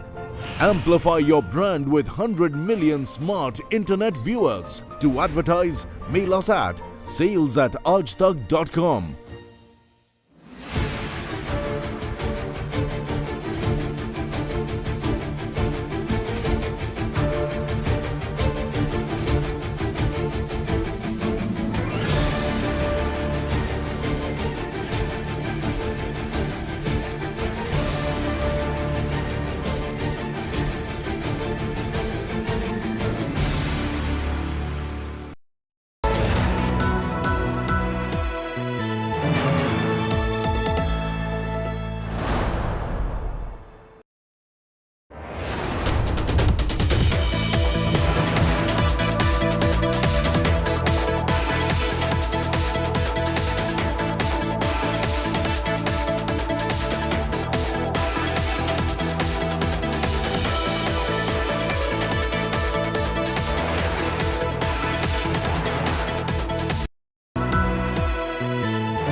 Seen Siddharth Anand's previous work, if you have watched Bang Bang, if you've watched War, you know that he is well known.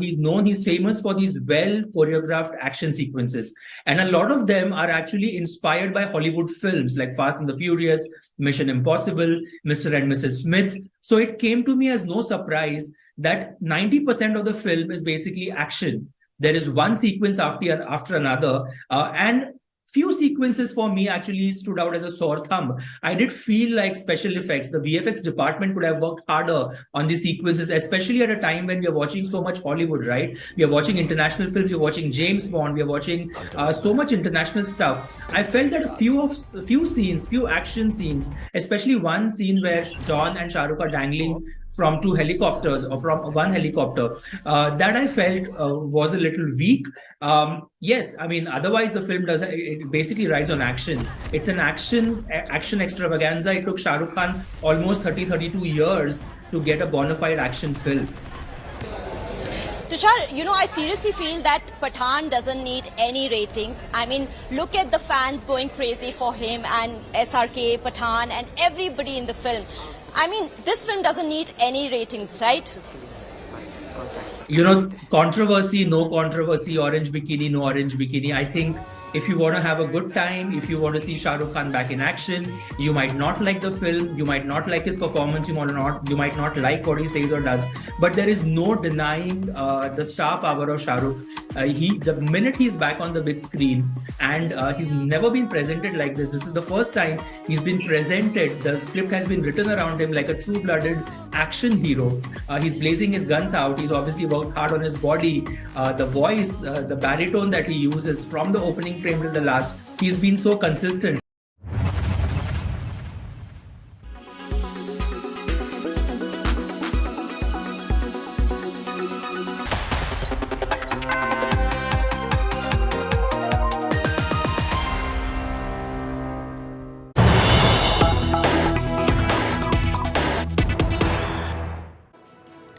We have some news coming in. Let's go straight to that. AAP MP Sanjay Singh has written to Prime Minister Modi, the ED and SEBI seeking seizure of Adani Group's top official's passport and investigation into alleged financial irregularities in the Adani group of companies is what we've been given to understand. Let's go straight to what has been said by Sanjay Singh. देश के करोड़ों निवेशकों का 4.5 लाख करोड़ रुपए डूब चुका है। और ये किसकी वजह से डूबा है? भारत के प्रधानमंत्री आदरणीय नरेंद्र मोदी जी के सबसे करीबी मित्र अडानी की वजह से डूबा है। नरेंद्र मोदी जी ने सब कुछ उसके नाम कर दिया। उसके नाम बिजली कर दी, उसके नाम पानी कर दिया, उसके नाम पोर्ट कर दिया, उसके नाम एयरपोर्ट कर दिया, उसके नाम तेल कर दिया, उसके नाम सीमेंट फैक्ट्री कर दी, उसके नाम सब कुछ नीलाम कर दिया।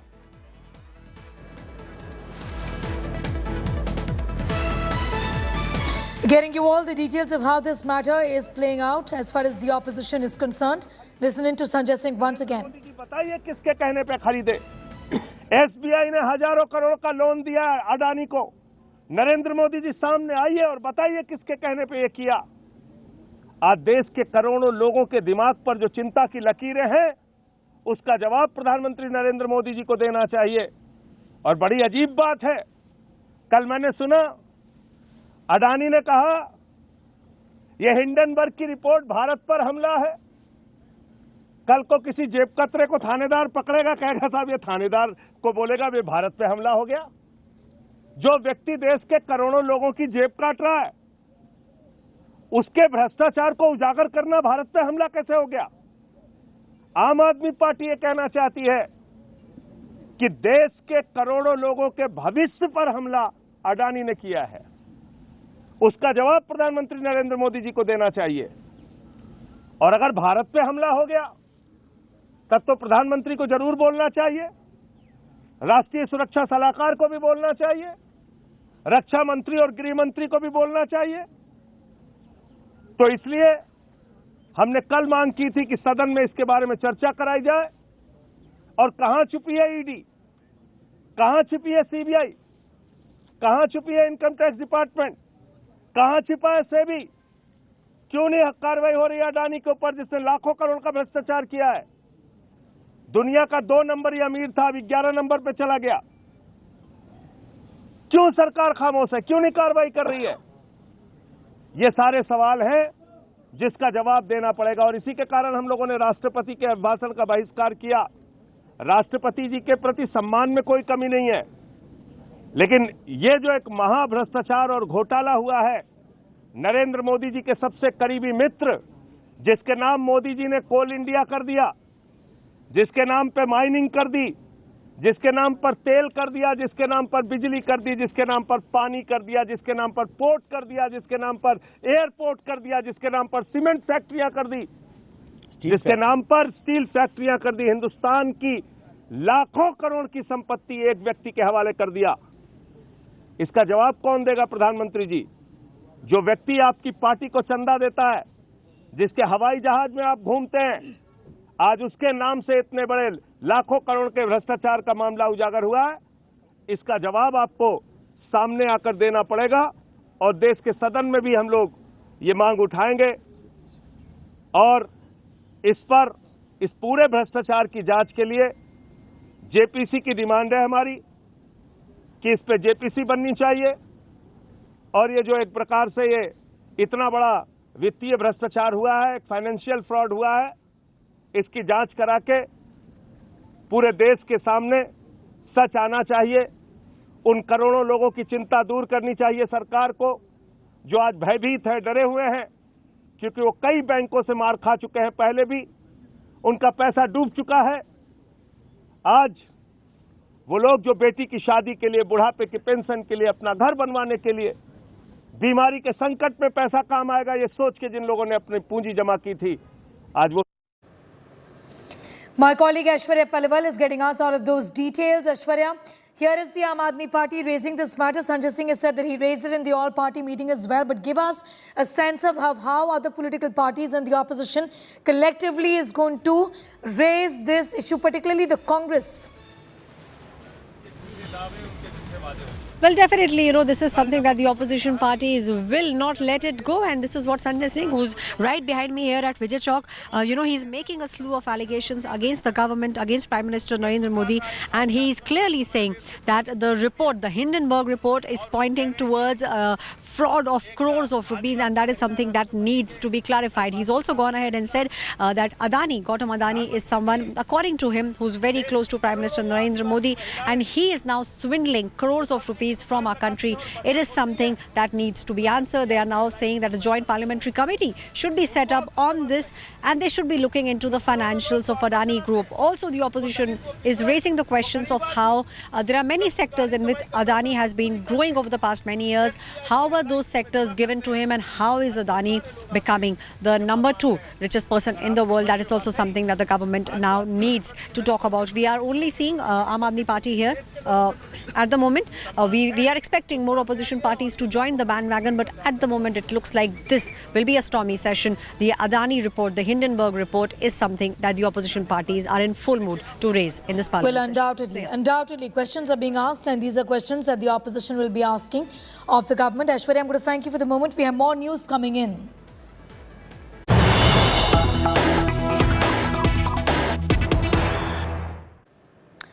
Well, after puppet jibe by the opposition, Congress is attacking President Murmu once again. What's the purpose of the president's speech is the question the Congress party is asking. President Murmu doesn't speak her own mind. Why bar president's personal opinion is the question that the Congress party is asking.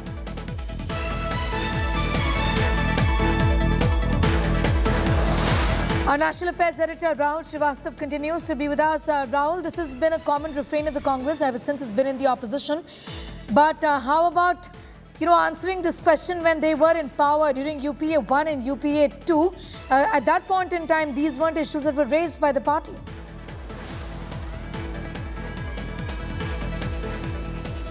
Yeah, could you repeat that question? Yes, I was asking you that the Congress has not raised these issues when they essentially were in power, because it has been customary for the president to address the joint session of the parliament in the beginning of the year, and this has been a tradition, isn't it?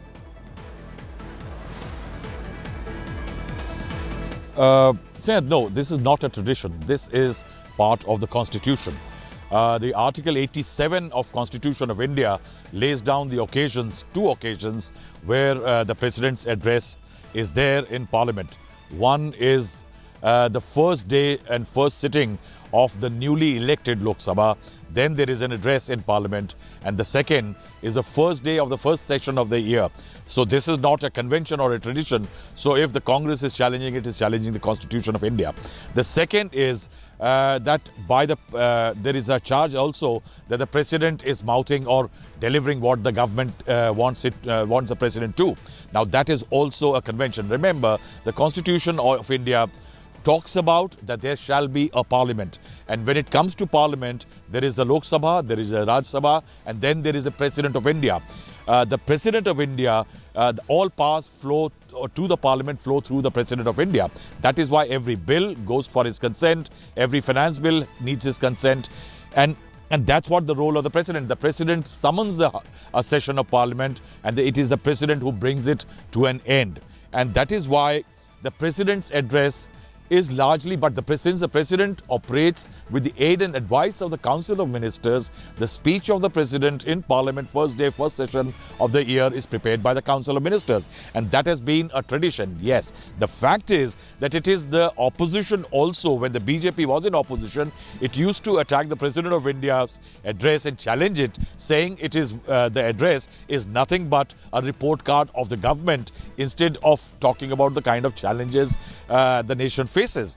And it is virtually now that the opposition, the Congress and others are in opposition, a similar charge is being delivered, while the government, of course, is using the President's address to list out what it has achieved and what it plans in future.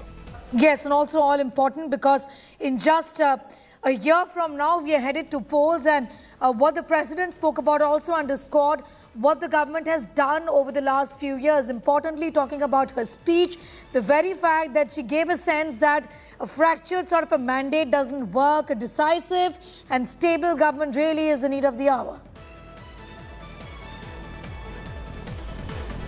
Rahul.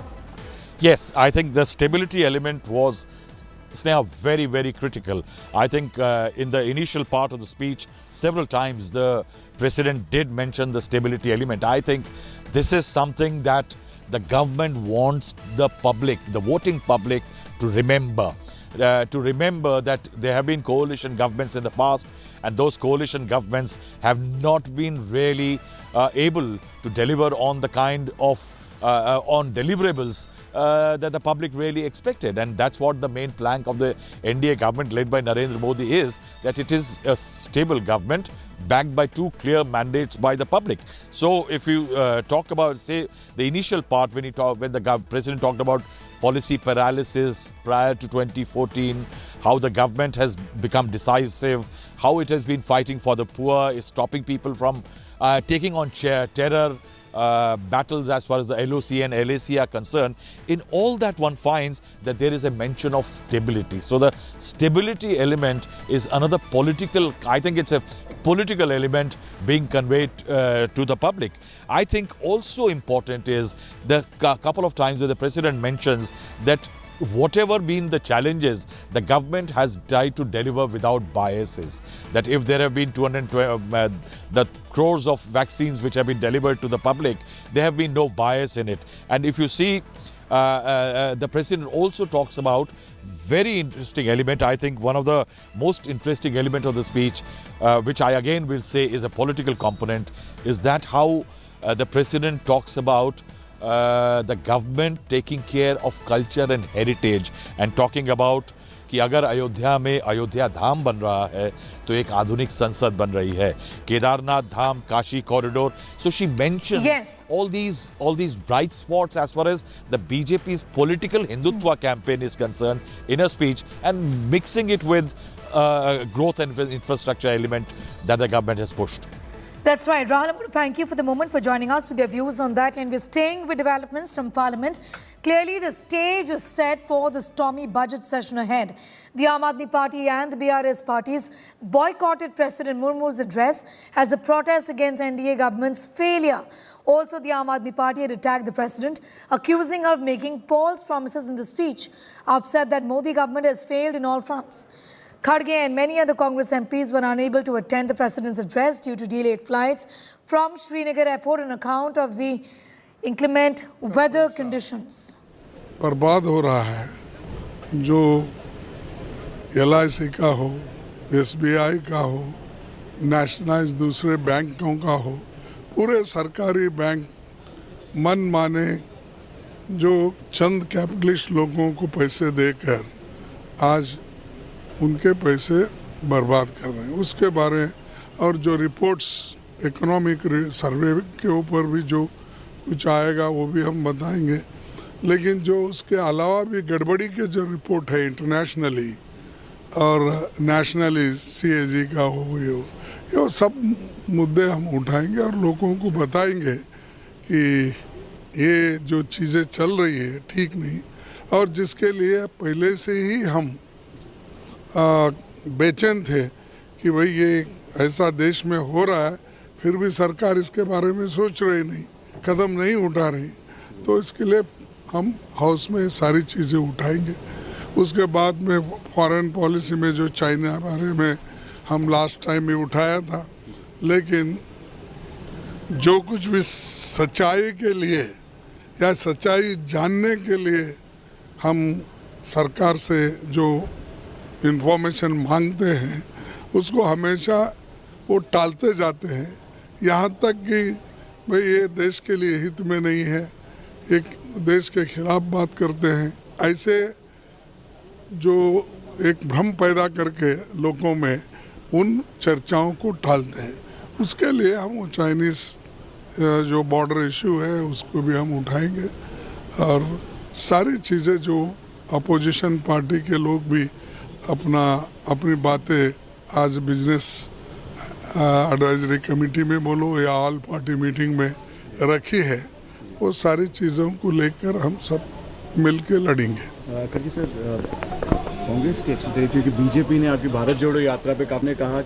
All right, you've heard from the Congress president there raising various issues, and it's expected that the session is undoubtedly going to be a turbulent one, with the opposition already asking several questions of the government. When you want to protest against a government, after there is no personal adversity between the two on policies, the presidential address is an occasion where the president, the US Constitutional Authority, comes and gives the report of the government of the day. Their performance, their thinking, their policies, all these things she details in her speech. So we, as a democratic demonstrative protest, have decided ourselves and the AAP party, both have decided to boycott, not walk out. We will not do any ruckus, no difference. We will stay out of the house and speak to the friends in the media about what exactly is our intention. Our intention is the failure of the India government on all fronts. No, this is going to be a stormy parliament session, and hoping that it's not a stormy parliament session and the government of India would ensure that the opposition listens. However, it looks like the government is not in the mood to have a discussion on important issues that impact people. However, we will continue to fight that fight. About boycotting presidential speech today, Shiv Sena is going to be attending the speech simply because it's her first speech, and we would want to understand what the government presents in the form of the speech that the president is going to be making. सरकार की तरफ से हमने तो कहा है, तो last time भी हमने चर्चा की थी, जो शॉर्ट ड्यूरेशन डिस्कशन के बारे में उनका मांग था अपोजिशन का, और लास्ट टाइम भी जो विंटर सत्र अभी चला उसमें भी हमने short duration discussion, 2 short duration discussion और सप्लीमेंट्री डिमांड्स ऑन ग्रांट्स पे ऊपर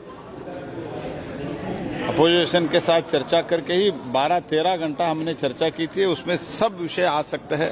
अप्रोप्रिएशन बिल था, यही हमने उधर भी क्लैरिफिकेशन दिया है, इधर भी हम क्लैरिफिकेशन देने का कोशिश कर रहे हैं, और ऐसे ही इस बार भी हम चर्चा के लिए तैयार है। There is absolutely no issue as far as discussing any issue.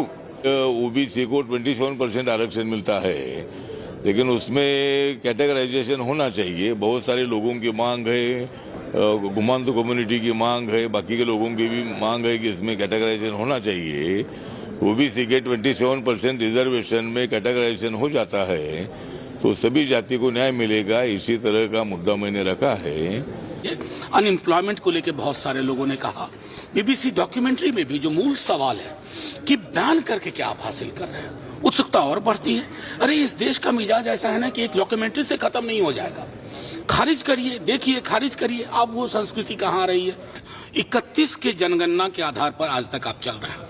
31 में हिंदुस्तान, पाकिस्तान, बांग्लादेश एक देश था। परिस्थितियां बदली हैं। आपका वैज्ञानिक सामाजिक आधार क्या है चीजों पर निर्णय लेने का? Well, the central government will table its 2023 budget tomorrow. Let's take a look at this report explaining what the expectations people have from the government this time around.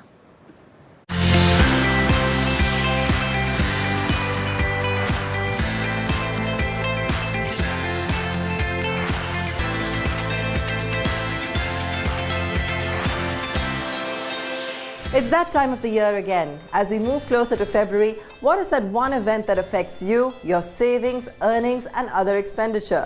Well, if your wild guess was budget, then you're absolutely right.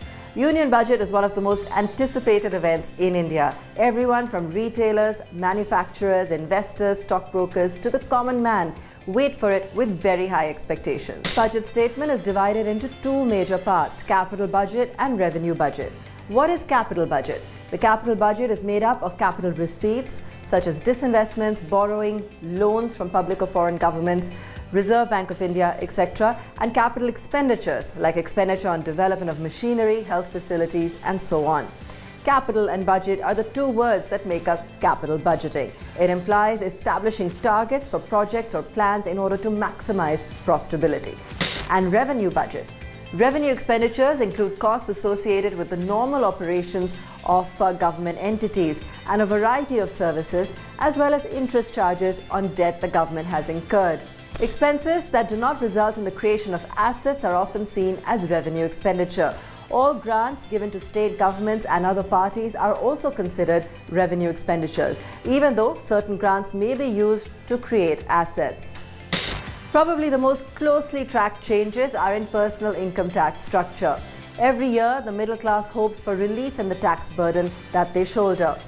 What are the 7 key expectations for 2023? To meet the expectations of the salaried class and provide tax relief. Number 2, increase financial incentives for manufacturing. A simpler method for enforcing new labor laws. Tax benefits to promote solar energy. To meet the expectations of Indian corporates by introducing a 15% corporate tax. Modifications to the National Pension Scheme. Regimes for concessional taxes for private firms and limited liability partnerships. While all union budgets are akin to a financial festival, what makes this year's edition important is the fact that it's the last budget before Modi government's electoral test in 2024. Next year's budget will be interim, making this the last chance for the government to woo the country's middle class.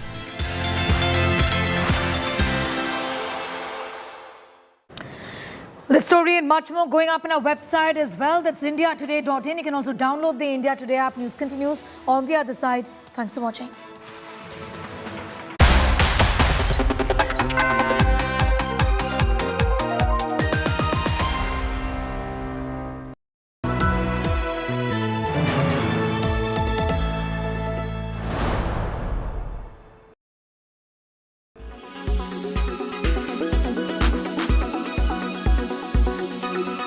बहुत से लोगों को पता ही नहीं है। अगर मुसलमान देखेगा ओ हमारी माँ को ऐसा हो रहा है, हमारी बहन को ऐसा हो रहा है, तो बिल्कुल गलत है और उसके ऊपर ही फोकस करना है बीबीसी को। सेम है बीबीसी को अपने ही घर में क्यों आग लगा रहा है? Anti-India agenda. Okay, the Gujarat riots, right? This is 21 years old. Why are they digging it up now? I'll tell you why. Because in 2024 there's a general election, right? So they're trying to diminish India's ever-increasing world dominance, right? I'm sick and tired of the propaganda by the BBC. We all know that the riots did happen in Gujarat, but the reason I am here today because I felt the documentary is completely one-sided. They didn't show both sides at all.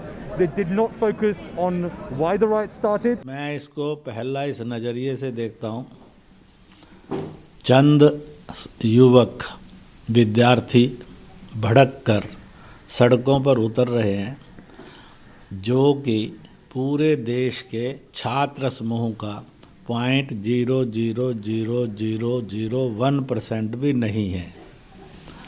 इसलिए उस उन्माद को ये कहना कि सारे भारत की छात्र शक्ति इस तरफ लगी है, तो यह सत्य से का गला घोंटना है। It is the BBC's core belief of impartiality that is being questioned by a large part of the Indian diaspora living in the United Kingdom after the two-part documentary was released on Prime Minister Narendra Modi. Of course, the timing is being questioned, but also the ask is that the BBC apologizes for this imbalance that they feel was shown in the documentary, and also there is a call for them to be called in front of the select committee in the parliament to answer for it. Lavina Tandon for India Today from London.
लेकिन इस हवा को कैसे रोकोगे? For the unversed, set in 1980s Gujarat, Rise revolved around a bootlegger whose business is spotted by a tough policeman. आप मेरा transfer कहीं भी कर सकते हैं, रईस को नहीं छोड़ूंगा मैं। एक दिन नाक में नकेल डाल के खींच के लेके जाऊंगा तुझे मैं यहाँ से। सबूत ले आइए, ले जाइए। It also featured Nawazuddin Siddiqui and marked Pakistani actress Mahira Khan's Bollywood debut. आ रहा हूँ।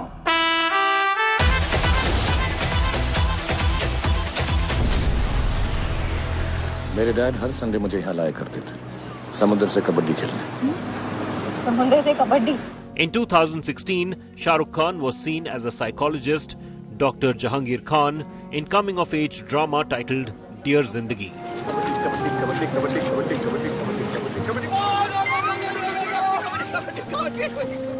The film, directed by Gauri Shinde, also featured Alia Bhatt, who essayed the role of a dual role in a film was not something that SRK had never done before. But with Fan, he gave it a twist. In the movie, he essayed a film star, Aryan Khan, and an obsessive fan, Gaurav Chandna, who looks just like him. Before his last 5 films, SRK featured in 2015's and 2014's multi-starrer Dilwale and Happy New Year.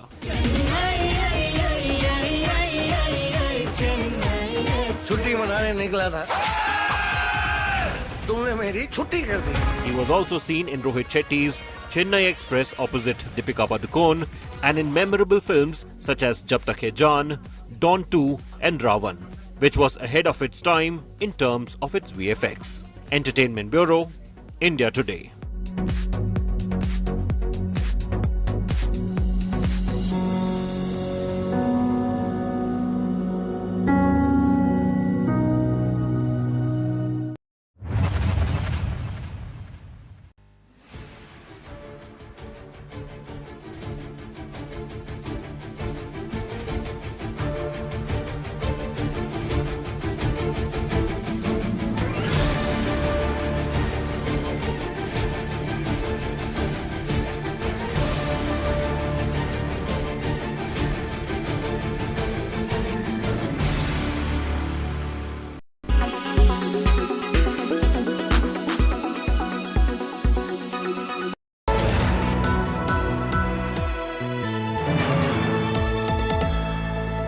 It's 2023, and India remains the sole shining star in the global economy.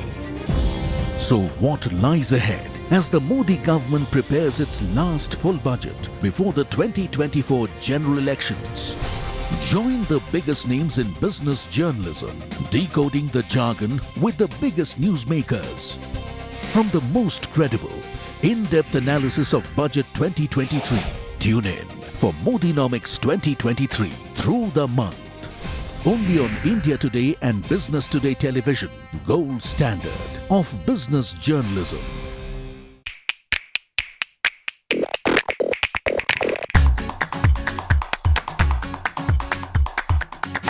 So what is February known for? What? Valentine. और Valentine A cold month. Valentine day 28 days 29 days हम थोड़ा दूसरे काम में busy हैं. Couples weekend पसंद के लिए फेमस है for the children's day For Valentine Day. Main तो वही है. Who presents the union budget? क्या नाम है उनका मैडम का? I don't know. I really don't know this. क्या expectations है 2023 budget से? एक्चुअली मैंने अभी तक बजट पढ़ा ही नहीं है क्योंकि मैं बाहर से आया हूँ. बेरोजगार के लिए नौकरी. टैक्स पे थोड़ा कम ही हूँ. ये क्या होता है यूनियन बजट? कुछ नहीं करना चाहिए जैसे हाल पे वैसे छोड़ देना चाहिए.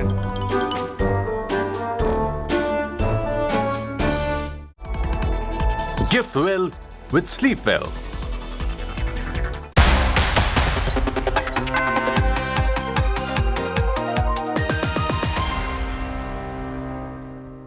Very good afternoon. You're watching Lunch Break. I'm Chaiti Narula and we're cutting straight across to Nirmala Sitharaman's address in moments from now. But first, let's begin with all the headlines.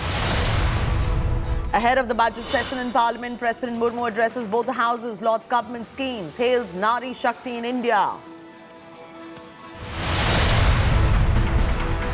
Politics over budget session, BRS and AAP boycott presidential address. AAP calls President Murmu puppet of Prime Minister Modi. IMF projects India will remain the fastest growing large economy, way ahead of other nations. Inflation predicted to remain in moderate zone.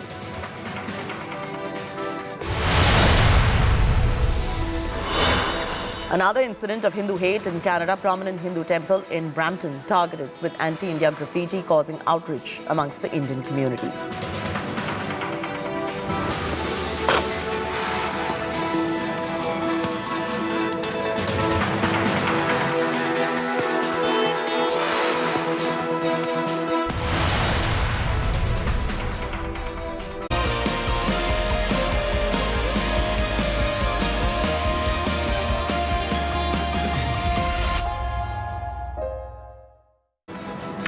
The breaking news is economic survey has been tabled by Finance Minister Nirmala Sitharaman.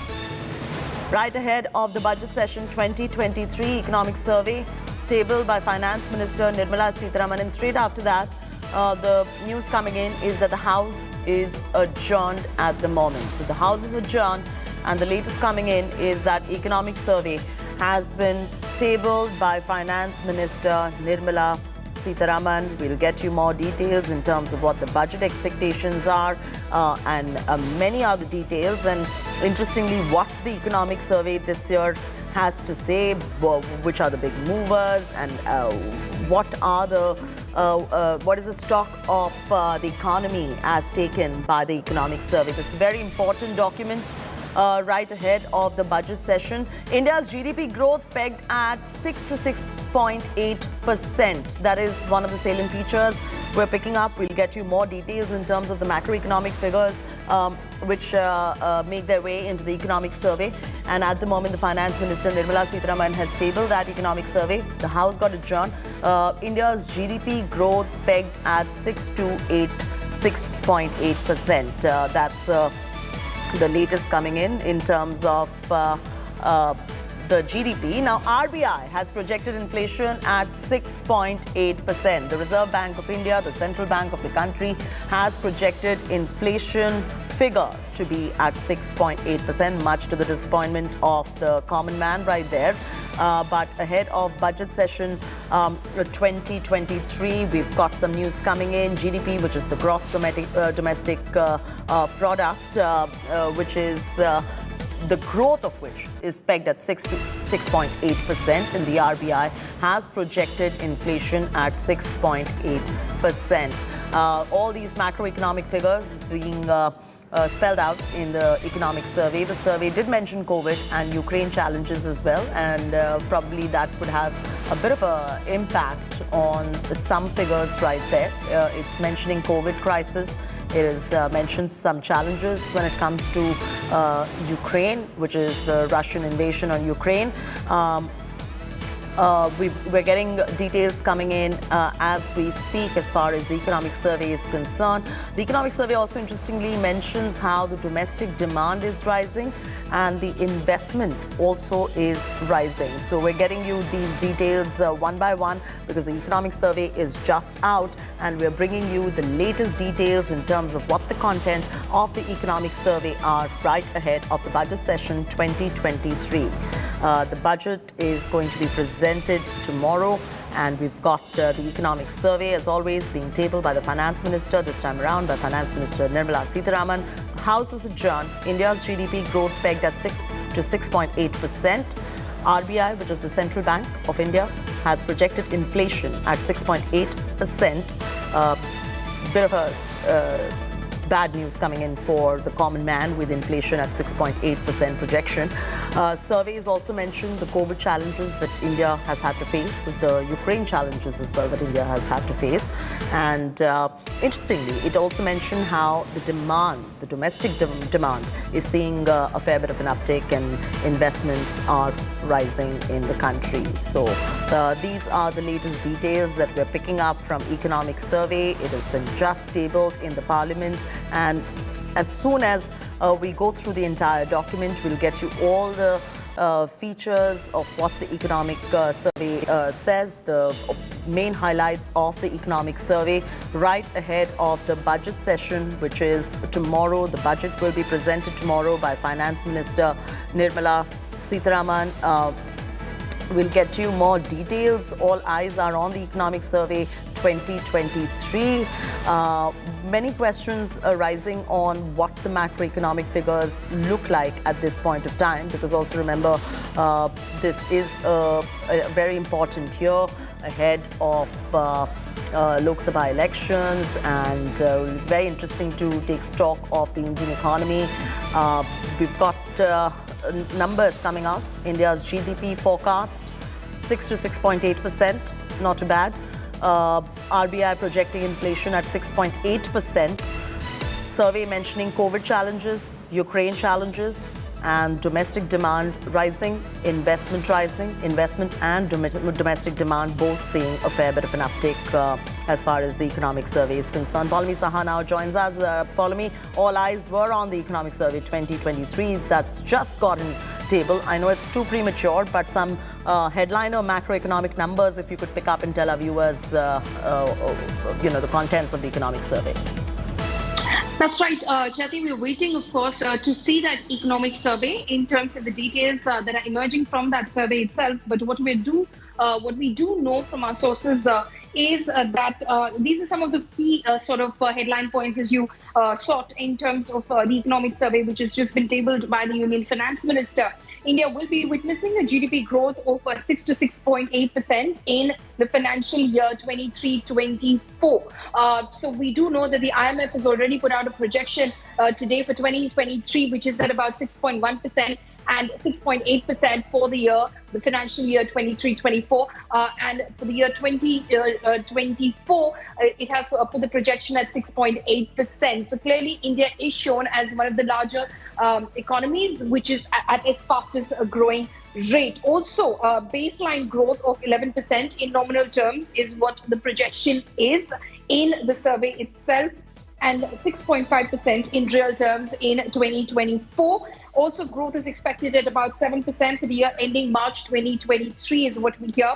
As far as capital expenditure growth driver is concerned, the capex central government has increased by 63.4% in the first 8 months of the financial year 2023. Also, RBI projects the headline inflation at 6.8%. So that is going to be a worrisome factor for the year, for the financial year 23. And that's the sort of target which has been projected by the RBI at the moment.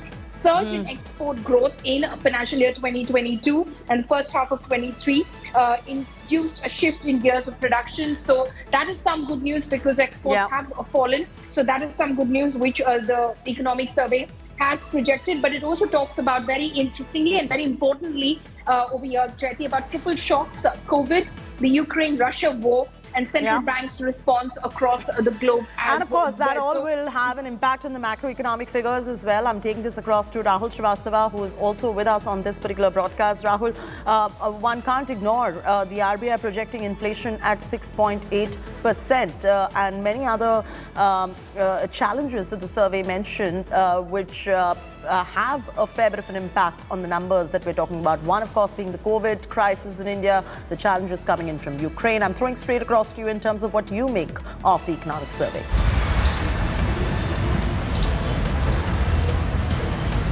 I think despite the fact that the survey comes on a day when the IMF has talked about India being one of the better growing economies in the world in comparison to rest of the world, but the fact remains that there is a very inherent sense of upbeat mood, definitely, but there is also a built-in caution as far as this economic survey is concerned. If you see most of the enlisting, it talks about, say, for example, the information I have accessed is that 6.68% in financial year 23-24. Now, that is lower than the last 2 years, so that the government will keep in mind. For example, the economic baseline growth is 11% in nominal terms, and 6.5% in real terms. Then, for example, the point which you raised, the RBI projecting headline inflation at 6.8% in financial year 23, which is outside the target range of the RBI. Now, the RBI had fixed a benchmark that beyond that is not a tolerable limit. So in that indicator could well be that there could definitely be more hardening of interest rates, and that could well have an adverse impact on various sectors in terms of lending and also otherwise. Also, the surge in growth, there are positive news. I think few elements which are interesting in the economic survey are when it talks about that India's recovery from pandemic has been relatively quick, and growth in upcoming year will be supported by domestic demand and pickup in capital investment. Interestingly, it says that it will be aided by healthy financials. Incipient signs of a new private sector capital formation cycle are visible. Now, this element of incipient signs of a new private sector capital formation cycle visible is very interesting, because this is one sector which has been extremely hesitant and sluggish in terms of capital investment. So the economic survey does talk about that how this cycle actually compensates for the sluggish investment capex as far as the private sector is concerned. But I think there is a great emphasis in it on how the government is going to be one of the principal drivers as far as the capital expenditure investment in the country is concerned. So this 1 year, which is going to be an election year, the basic fact that the government policies and investments are going to drive the economy is slightly worrying as far as the government should be concerned. Absolutely well said, Rahul. Paulami also continues to be on the broadcast. And Paulami, very interestingly, Rahul also has mentioned that the RBI always has a cap. You know, there is a tolerance band which is given by the RBI. 2 to 6% is the tolerance band as far as inflation is concerned. And the projected one is 6.8%, close to 7%. The reason I keep reiterating it is that this directly impacts the common man. We'll have to wait and watch to see what the budget has in store for the common man tomorrow. Absolutely. This definitely does, in fact, impact the common man, and the budget is what everyone's got their eyes on, as well as we learn. In fact, some of those headlines that are, of course, coming in from that economic survey, as Rahul was, in fact, pointing out. We've accessed that survey right now, Chetty. I'll try to, of course, go through some of those pointers at the moment in terms of what the survey is saying in terms of the projections that it has made for the financial year 23 and for 2024 as well. These are some of the headlines that we can pick up from the from the survey itself. As I'm looking at it, with us, Rahul is also with us. Rahul, will the currency, which is rupee, may probably come under pressure if this CAD ends up widening? Is there any kind of an indication on the economic survey as far as that is concerned? Chaiti, one will have to go through the fine print of the economic survey, but there's few elements which I will like to highlight that it is talking about. It says that it admits that the private consumption as a percentage of GDP stood at 58.4% of Q2, and that's one interesting point. It also says that the return of migrant workers to construction activities helped housing market witnessing a significant decline in inventory overhang to 33 months in Q3 of financial year 23 from 42 in the last year. There is the survey points to the lower forecast for growth in global trade by the World Trade Organization from 3.5% in 2022 to 1% in 2023. That means that there are a lot of depressive elements that the budget, when Nirmala Sitharaman presents it, which is going to be interesting. Chaitya, I would like to, it's an aside, that it is going to be a woman president who has kicked off the budget session. You know, we have some pointers coming in. Rahul, I would like for you to continue to be with us and put these pointers into perspective as well. Let me walk our viewers through the pointers that are coming in as far as the economic survey, and it's an India Today exclusive. Number one, India stays the fastest growing economy. Number two, India third largest economy in purchasing power terms.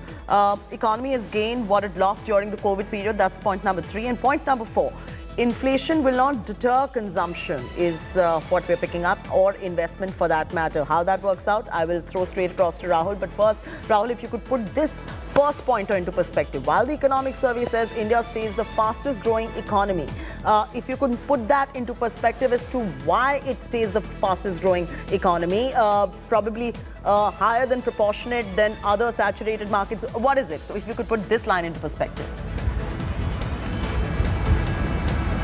See, there is one thing definitely one has witnessed in the last, since the pandemic hit India, that after the initial lockdown period, our recovery period has been much, much better. I think that shows the resilience of the system, of the economic system, the manufacturing system, how the nation has bounced back despite the shocks which have been created. In fact, the economic survey does talk about the triple shocks. One is the shock due to COVID. The second is Ukraine-Russia war, and the supply chain disruptions which it caused, and then also the response of the central banks, federal banks all across the world, how they have reacted, that has created the third level of shock. Now with the entire world, despite being in depression, I think it can also be said that it is largely a very relative picture. We are not very close to where we were. We are not still not doing as good as we want. Our inflation worries are very, very real. And despite that, if the world is not growing, India is growing better. I think it is generally, I think the strength of the benchmark systems elements in the economy, I think which is displaying that India can do well. I think also our manufacturing sector may have, I think there are several sectors in the country which have insulated themselves, that despite the shocks abroad, how they can continue to churn out, or how they can continue to operate within the systems. I think that is a very important Yes, this is a big India Today exclusive. We are getting you the top pointers as far as the economic survey is concerned as well. I just want to walk our viewers once again through all the pointers that are just coming out. We already mentioned about how India stays the fastest growing economy, India third largest economy in terms of purchasing power terms. Number 3, economy gained what it lost during the COVID period. Number 4, inflation will not deter consumption or investment for that matter. Now the US rate cut, interestingly, the 5th point is that the US Fed rate cut is putting pressure on our currency, which is the rupee, is what the survey mentions. And number 6, the borrowing cost to remain high.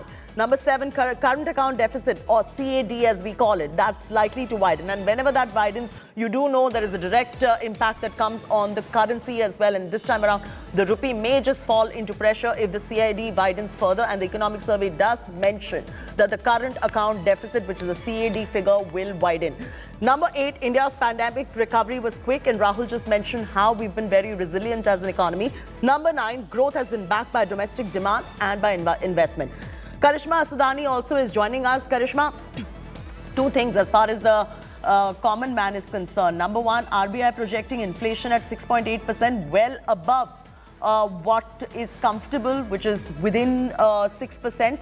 And number 2, the current account deficit may widen as far as the economic survey is concerned. Now, will that directly put pressure on the rupee, and hence it becomes a double whammy for the common man? Well, Sheti, you know, the 2 points that you've just mentioned, they hint towards the fiscal consolidation task and challenge that the government awaits. Now, in terms of the current account deficit, it's clearly evident that the deficit has widened is also because of the fact that we have had really good direct tax collection numbers in the past year. It's evident that in the past 10 to 12 years, this has been the highest collection seen so far. Now, if you talk about the economic survey, we are looking at a growth of close to 6 to 6.8%, which is also closely what the IMF has predicted last night, and the RBI is also on the same page. So if you look at and draw an analogy with how it has been in respective to the other countries on a global scale or on a year-on-year basis, India is not in a really bad position. Yeah. Even if you talk about inflation compared to the West and what is happening in China, we are doing fairly well. The big challenge is going to be tomorrow, because the question we must ask is, will Madam Nirmala Sitharaman consider relief to the rural sector, relief to the salaried class? Because if they do, then that is cut short of further revenue fall, which will again, of course, impact the kind of fiscal deficit and growth rate that the country is looking at. Right. So we can probably, Rahul, see a fiscal deficit target being missed in case there is some sort of a relief that is coming in for the working class, the salaried class, and the rural economy as well, because that really puts pressure directly on the exchequer if we have to go by that, Rahul. Yes, Jyoti, if I enlist, I've been speaking to sources. What is the government's challenge? It is a very delicate balancing act between fiscal prudence, stimulation of growth and revenue, and also political course setting. Now, this is like getting all ends of an economy together in one place. I think Nirmala Sitharaman, presenting her 5th budget, if I'm not wrong, has a very tough task cut out. So now, what are the elements that we are talking about in terms what's expected or what could be idle? In fact, with the Modi government, one never likes to hazard a guess, because this government loves to surprise the journalist. I think the middle class is looking at certain amount of the ATC limit. That means the slabs or taxes to be altered a bit. I think over the last so many years, it is the central government which has provided a lot of sops to various sectors, segments of the economy in terms of the industry, the farmers, the poor and others. I think this middle class addressing does need a certain amount of rework. Then there is industry. Industry is expecting a lot of tweaking. I've spoken to so many of them. For example, fintech is looking for help vis-a-vis the SMEs. Paper industry is looking at cutting down in taxes so that they can compete with plastic. MSCs in tier 3 town are looking for digital banks and other favors. There are banking frauds, people want changes in that. PLI scheme for chemical sector. Then, for example, travel and tourism industry wants that there should be certain amount of special industry status so that they can recover from the COVID and Ukraine-Russia wars shocks. So the government task, on the other hand, is job creation. You can see the opposition is already biting at the heels of the government, pushing that there is rampant unemployment in the country. So job creation is a big problem. Now, job creation comes when there is capital investment. The private sector still remains sluggish, though the economic survey talks about certain green shoots being visible in the private sector. But so the government's capital expenditure, which it says has grown 63% in the last few years, needs to go up. Then the government is likely to push in more into the agriculture and farm sector. That's one segment I think we need to watch out as far as the budget is concerned, because if there is a vote, it is the farm sector. If there has been an agitation, it is in the farm sector. I think that part of the economy, the government will like to tackle economically and politically. And that's interesting, you know, because when every sector like that is expecting a lot from the government monetarily as well in terms of benefits, Karishma, the big question here is, will India, all right, Pallavi, the big question then becomes is that whether India will be able to contain the fiscal deficit target or not, because we've been missing the targets which have been set budget to budget year on year, Pallavi. That's right. That is definitely going to be one of the key features as far as the budget reading is concerned, which of course the Union Finance Minister will be in fact presenting. These are some of the highlights in fact of the Economic Survey 2022-23, which has just been tabled in Parliament by the Union Finance Minister. It says these are just the big takeaways. India is to witness the GDP growth of 6% to 6.8% in 23-24, depending on the trajectory of economic and political developments globally. The Economic Survey of 22-23 projects the baseline GDP growth of 6.5% in real terms in financial year 24. The economy is expected to grow at 7% in real terms for the year ending March 2023. This follows an 8.7% growth in the previous financial year. Credit growth to the micro, small and medium enterprises sector has been remarkably high, over 30.5% on average during January to November 2022. Capital expenditure of the central government, which increased by 63.4% in the first 8 months of financial year 23, was another growth driver, says the government, of the Indian economy in the current year. RBI also projects the headline inflation, as we've been discussing already, at 6.8% in financial year 23, which is outside its target range. Return of migrant workers to construction activities helped housing market witnessing a significant decline in inventory overhang to 33 months in Q3 of financial year 23 from 42 months last year. Surge in growth of exports, that's good news again. We've been discussing this in financial year 22, and the first half of financial year 23 induced a shift in the gears of the production processes from mild acceleration to cruise mode, as the government says. Private consumption as a percentage of GDP stood at 58.4% in Q2 of financial year 23, the highest among the second quarters of all years since 23-14. So that is very good news, supported, as the government says, by a rebound in contact-intensive services. So COVID is indeed behind us, and the impact and the fallout of it is behind us, such as trade. It says the Hotel and Transport Survey points to the lower forecast for growth in global trade by the World Trade Organization from 3.5% in 2022 to 1% in 23. So these are some of the highlights. GDP growth 6 to 6.8% in 23-24 is what India is likely to witness. But again, as the government points out, depending on the trajectory of economic and political developments globally. Jed. All right, absolutely. And Rahul Srivastav also continues to be with us right there. Before we go to Rahul, I just want to walk our viewers through the key features, the key headlines that are coming in at this point of time. That is, India stays the fastest growing economy. India is the third largest economy in purchasing power terms. Economy has gained what it lost during COVID. Inflation will not deter consumption or investment for that matter. US rate cut is putting pressure on the rupee. Borrowing costs do remain high. Current account deficit, or the CAD, is likely to widen. This perhaps, as I mentioned earlier, may put pressure on the rupee as well. India's pandemic recovery was quick. And number 9, growth has been backed by domestic demand investment. Rahul, just to highlight one good part that India has gone through is after the COVID crisis, we haven't seen any other nation in terms of actual numbers grow as fast and show this much resilience. India probably is one of the very few that has shown this kind of resilience. Yes, Chetty, but I think the government's schemes have been a big factor in that.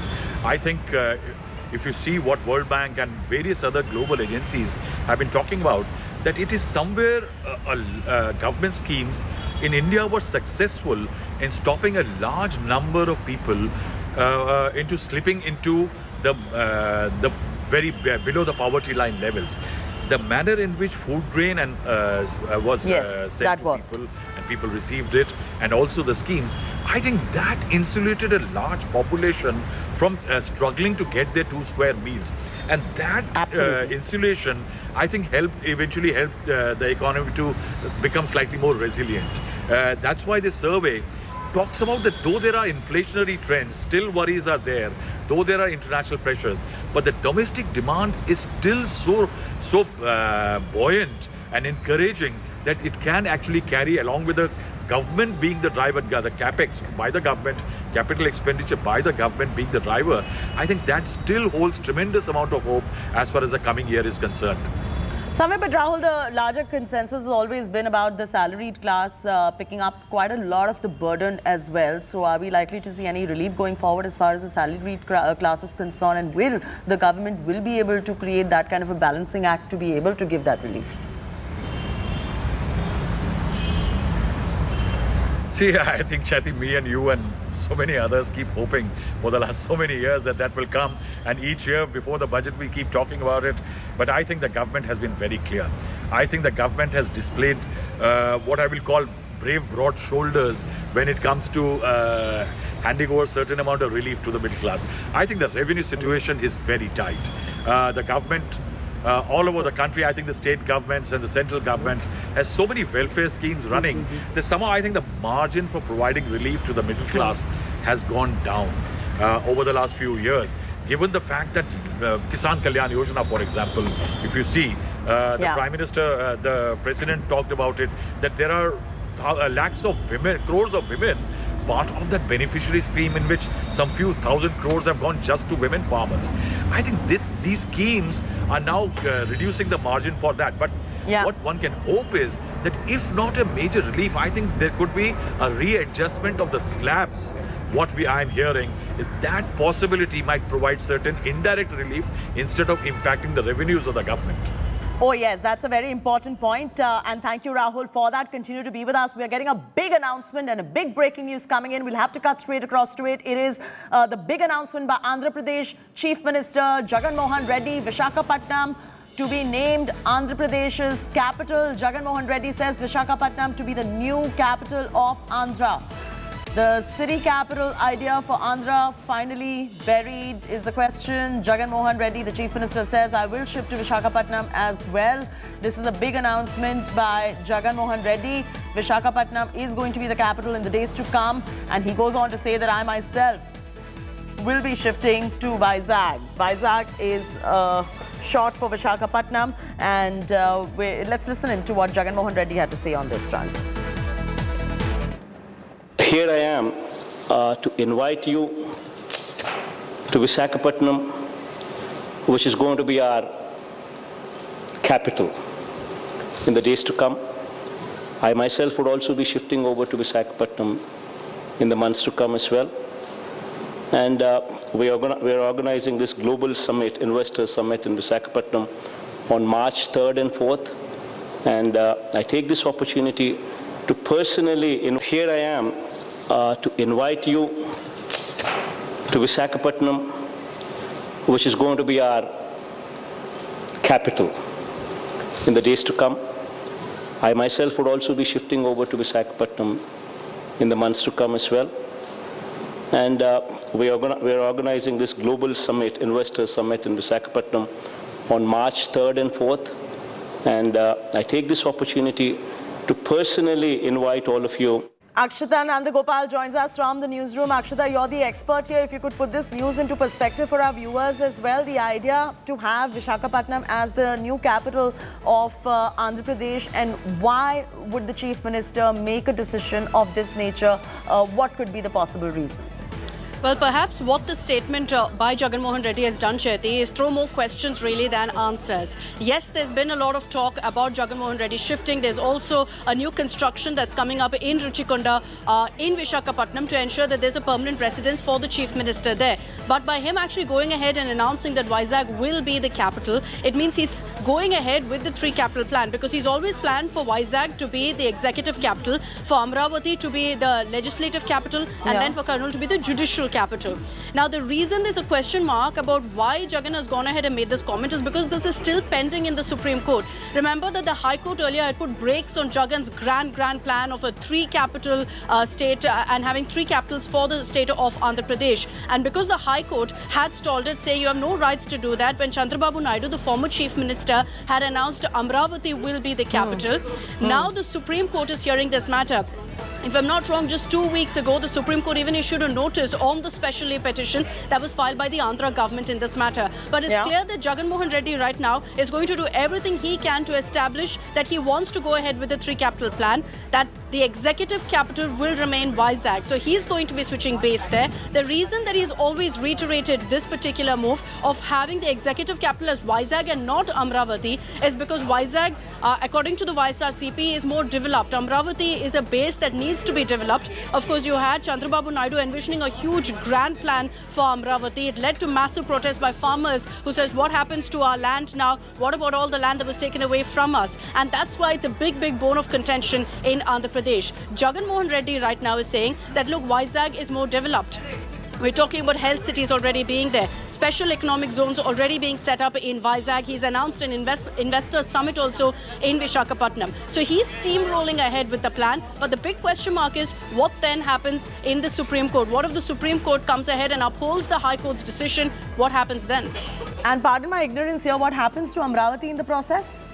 So that's the question really, Chaiti, and that's why we've been seeing massive protests in Amravati by farmers there who are saying that, you know, we've been ditched by the YSRCP. They celebrated when Chandrababu Naidu announced that Amravati is going to be made into the capital. But now with Jagan Mohan Reddy saying that Amravati will be a legislative capital, obviously it's not the same as having the heart of, in fact, the state in a place like Amravati. So it's going to no doubt lead to a lot more protests. This has been one of the biggest showdowns, one of the biggest bones of contention between the TDP and the YSRCP. So this sets the stage essentially, Chaiti, for a bigger political showdown. What happens to Amravati right now is anyone's guess. But this is Jagan Mohan Reddy reiterating what he wants to do, that he is going ahead and making Vizag the executive capital. But Akshita, he can make all these grand plans, he can make these announcements, but at the end of the day, does the decision then lie with the Supreme Court because the plea is being heard? Yes, it does.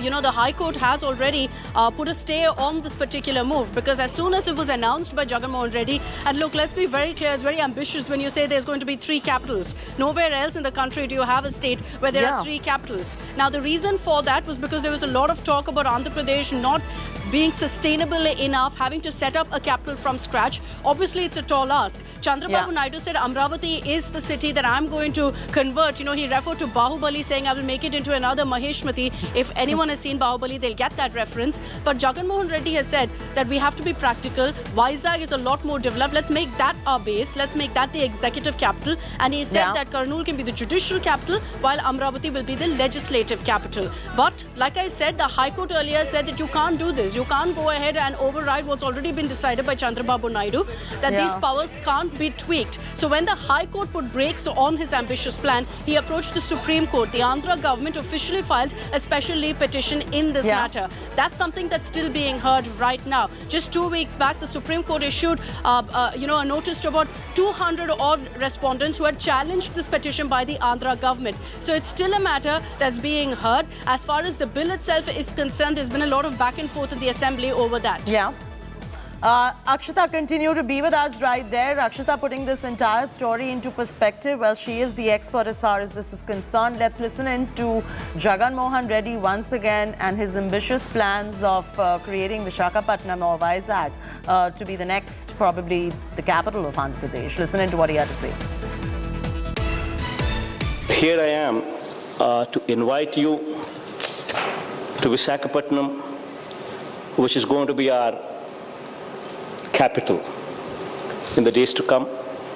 I myself would also be shifting over to Visakhapatnam in the months to come as well. And we are organizing this global summit, investor summit in Visakhapatnam on March 3rd and 4th. And I take this opportunity to personally invite all of you. All right, we'll bring you all more political stories and, of course, a lot happening today because tomorrow is the union budget. A lot more stories to follow. For now, we're slipping to a very short commercial break on India Today.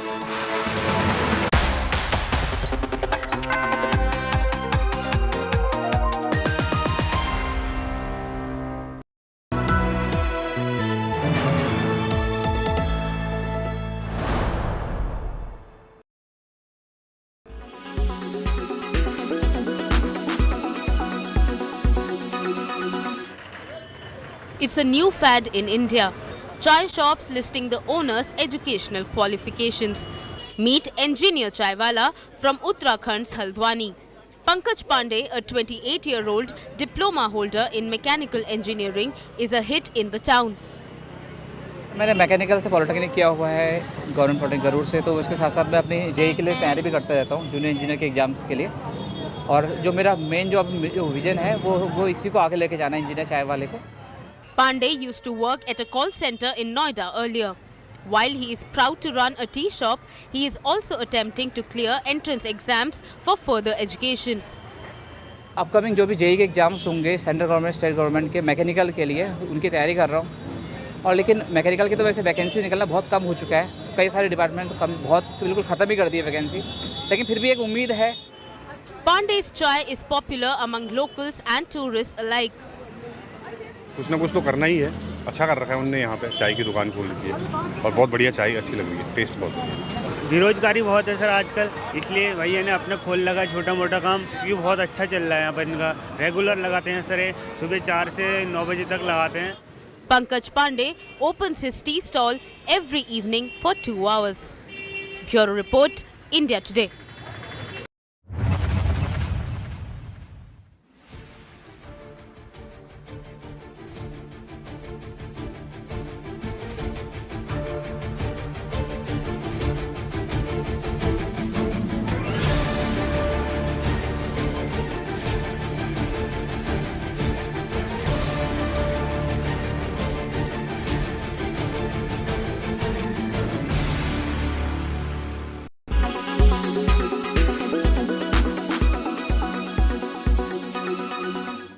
Make your media plan smarter with India Today Live TV on your connected devices. Amplify your brand with 100 million smart internet viewers. To advertise, mail us at sales@aajtak.com.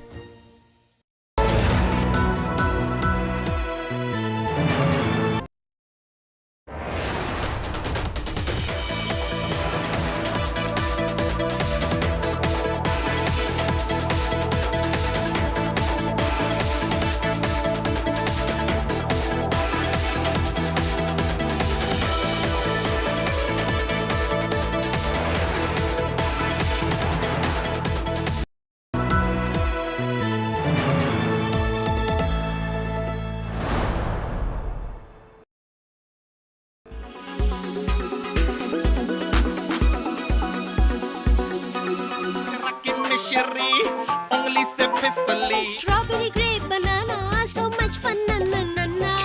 Those webs! इतना सारा chocolate है मजा। आपी, ये लो। तू कब से share करने लगा? आज से। नटखट वाली खिड़की, थोड़ी सी खुली। This is how sugar is sold to us. Candies, chocolates, cereals loaded with sugar. Milk biscuit भी रख लो. Advertisements that make these products sound harmless, even essential for joyous occasions, celebrations, love and friendship. Those involved in nutrition advocacy raise concerns over how sugar is sold and how governments choose to look the other way when it comes to wrong messaging. Recently, Nutrition Advocacy in Public Health called out Amitabh Bachchan for promoting a biscuit as an alternative to real food in this promotion. Big B faced some amount of backlash. But Big B is not the only one. Actor Pankaj Tripathi also faced backlash for promoting biscuits, saying it is made of whole wheat when it was not. Celebrity endorsements are really not new. However, they are now being frowned upon. It's because of the whole onslaught of the food industry advertisements, emotionally exploiting people. That's where the government has to spend almost equal amount of money if they really want to reach out to people to tell people the risks of high sugar products. If a food product is high sugar containing 10%, it should be banned for marketing. A study published in PubMed has shown specifically that high sugar food and beverage advertising promotes the consumption of high sugar food items in children. The impact of it is obviously telling. We do get children who need help in that, who are living on soft drinks or candy or whatever. It damages their teeth, of course, but long term, it has a major impact on their metabolic health. We know that childhood obesity is increasing in India. We know that diabetes in the young is increasing in India. We know that many young children nowadays, because of weight and others, are actually getting high blood pressure and cholesterol problems. And a lot of that can be linked to just increase in sugar intake.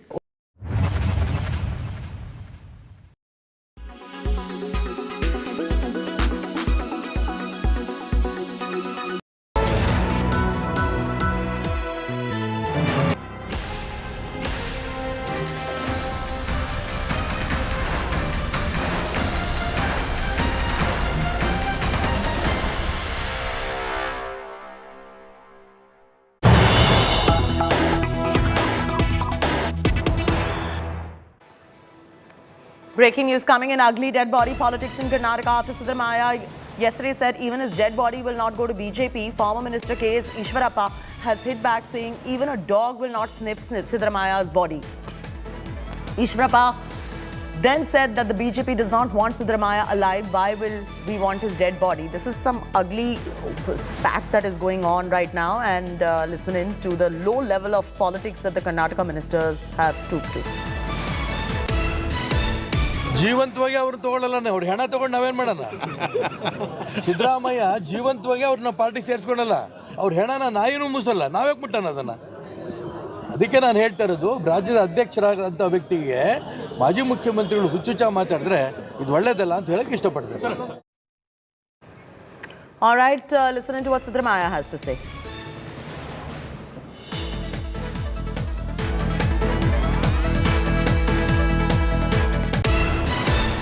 ನನಗೆ ರಾಷ್ಟ್ರಪತಿ ಮಾಡ್ತೀವಿ, prime minister ಮಾಡ್ತೀವಿ ಅಂತಂದ್ರೂ ಕೂಡ ನಾನು ಎಣನೂ ಕೂಡ ಬಿಜೆಪಿಗೆ ಹೋಗಲ್ಲ.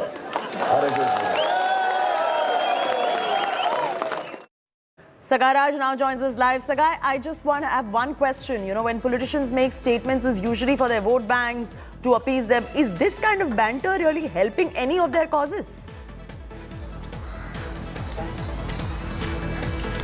We need to wait and watch during the time of elections, and this is not something new when it comes to Karnataka, and we have seen even in the year 2018 when the election year where the politicians have stooped too low to get the votes, and this time it is K.S. Ishwarappa who went on to say that even dog will not sniff the dead body of Siddaramaiah when he dies, and it doesn't matter whether he joins any other party, he will not be accepting in BJP.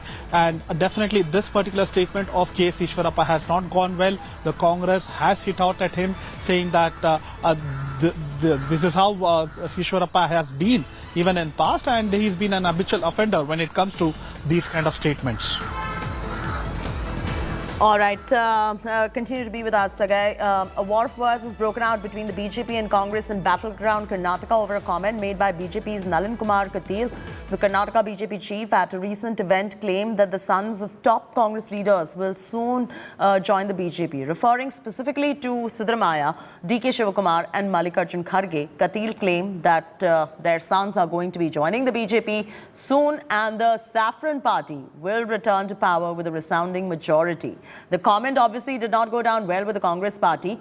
Siddaramaiah, who was also targeted by Katil, has dismissed the remark, calling the Karnataka BJP chief a buffoon. Siddaramaiah said nobody takes what Katil says seriously and he's nothing but a quote-unquote polluter who was speaking nonsense. The Congress has unleashed an all-out attack on Katil, calling these comments an attempt to distract from the real issues plaguing Karnataka. ಮುಂದಿನ ದಿನಗಳಲ್ಲಿ ಸಿದ್ದರಾಮಣ್ಣನ ಮನೆಯ ಮಗನು ಬಿಜೆಪಿಗೆ ಬರ್ತಾನೆ, ಡಿಕೆಶಿಯ ಮನೆಯ ಮಕ್ಕಳು ಬಿಜೆಪಿಗೆ ಬರ್ತಾರೆ, ಖರ್ಗೆಯ ಮಗನು ಬಿಜೆಪಿಗೆ ಬರ್ತಾರೆ. ಇಡೀ ರಾಷ್ಟ್ರದಲ್ಲಿ ಪರಿವರ್ತನೆ ಆಗ್ತದೆ. ಮುಂದಿನ ಚುನಾವಣೆಯಲ್ಲಿ ಭಾರತೀಯ ಜನತಾ ಪಾರ್ಟಿ ಗೆಲ್ಲುತ್ತೆ, ಮತ್ತೆ ಡಬಲ್ ಇಂಜಿನ್ ಸರ್ಕಾರ ಕೆಲಸ ಮಾಡುತ್ತೆ. ಅವನೊಬ್ಬ ಬಫೂನ್, ಕಟೀಲ, ಅವನ ಹೆಸರೇನು? ಕಟೀಲ್ ಅನ್ನೋದು ಅವ್ರ ಊರು, ನಳಿನ್ ಕುಮಾರ್ ಅನ್ನೋದು ಅವನ ಹೆಸರು. ಅವನ ವಿದೂಷಕ, ಅವನಿಗೆ ಪೊಲಿಟಿಕಲ್ ನಾಲೆಡ್ಜು ಇಲ್ಲ. ಆ ಪೊಲಿಟಿಕಲ್ ನಾಲೆಡ್ಜ್ ಇಲ್ಲದಕ್ಕೆ ಏನೇನೋ ಬಾಯಿ ಬಂದಾಗ ಮಾತಾಡ್ತಾರೆ. ಸೊ ಅದರಿಂದ ಇವ್ರಿಗೆಲ್ಲ ಉತ್ತರ ಕೊಡದೇ ಇರೋದು ಒಳ್ಳೆಯದು. I think our leader has already answered that. He has given a very proper and right answer to the BJP president. I think the BJP president should understand, and people also should understand whom to listen, not to listen. See, all these gimmicks has been there. What else they have? Can they talk about development? Can they talk about progressiveness? Can they talk about togetherness? They can't talk. They can only talk like this.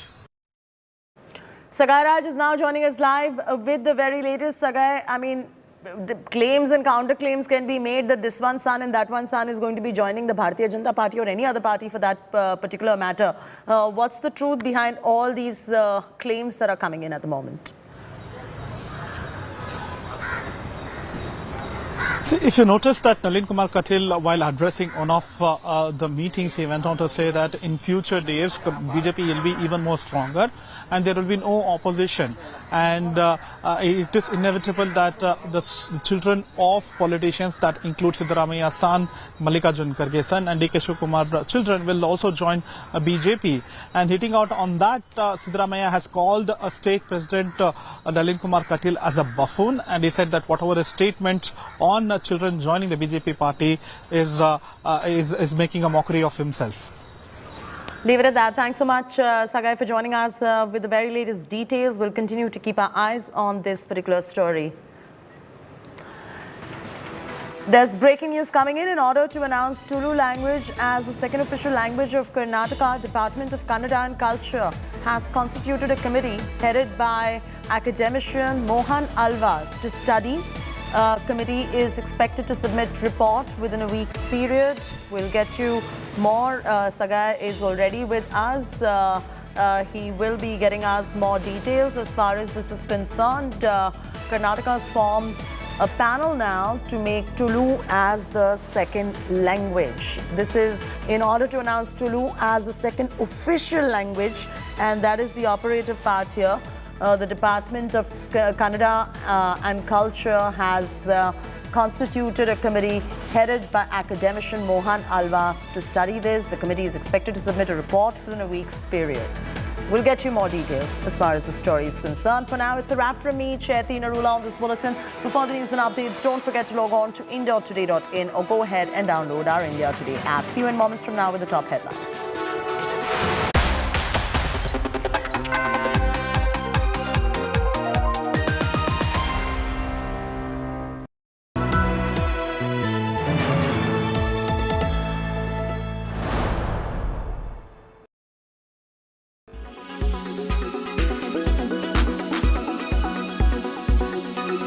Rahul Gandhi's Bharat Jodo Yatra ends after covering a distance of nearly 4,000 kilometers from Kanyakumari to Kashmir.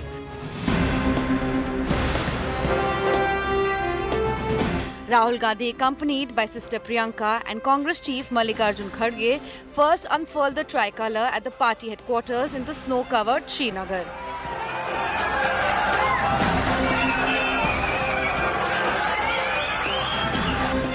This was followed by a rally at the packed Sher-e-Kashmir Stadium where Rahul struck an emotional chord. He recalled the assassinations of his father and grandmother, stressed the point that he understood the pain of those who lost their family members in terror attacks.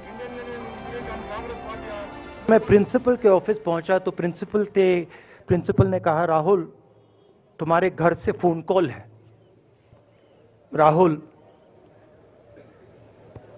दादी को गोली मार दी। पिता के एक दोस्त थे, उन्होंने मुझे फोन किया और कहा, राहुल बुरी खबर है। मैंने उनसे कहा, मैं जानता हूं पापा मर गए। कहते हैं हाँ। यात्रा का लक्ष्य है कि ये जो फोन कॉल हैं, चाहे ये आर्मी के हों, चाहे CRPF के हों, चाहे ये कश्मीर के लोगों के हो, ये फोन कॉल बंद हो जाए।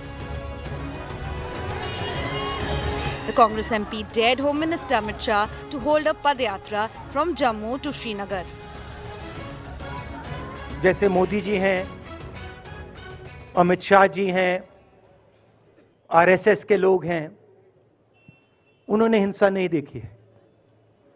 डरते हैं नहीं, डरते हैं, देखिए डरते हैं। यहां पे हम 4 दिन पैदल चले, मैं आपको गारंटी देके कह सकता हूं कि बीजेपी का कोई नेता ऐसे नहीं चल सकता है। Rahul stuck to his theme Daro Mat throughout the speech. तो मैंने मौका दिया, मैंने कहा मैं 4 दिन चलूंगा, बदल दो टी-शर्ट का रंग, लाल कर दो, देखी जाएगी। The Gandhis called the Jammu Kashmir visit a homecoming for them. जब मेरे भाई कश्मीर की तरफ आ रहे थे तो उन्होंने एक मैसेज भेजा हमें, मुझे और मेरी माँ को। उन्होंने कहा कि मुझे एक अजीब सी फीलिंग हो रही है, महसूस हो रहा है कि मैं अपने घर जा रहा हूँ। Though the Congress had invited over 20 like-minded parties to the rally, the only big faces that showed up came from the valley, putting a big question mark on opposition unity. Rahul Gandhi may have shed this image of non-serious politician with the grueling Padyatra, but has the Bharat Jodo Yatra energized Congress cadres and leaders? The real test comes later this year, when 3 states in the Hindi heartland, where the Congress is locked in a direct face-off with BJP, go to polls. Bureau Report, India Today.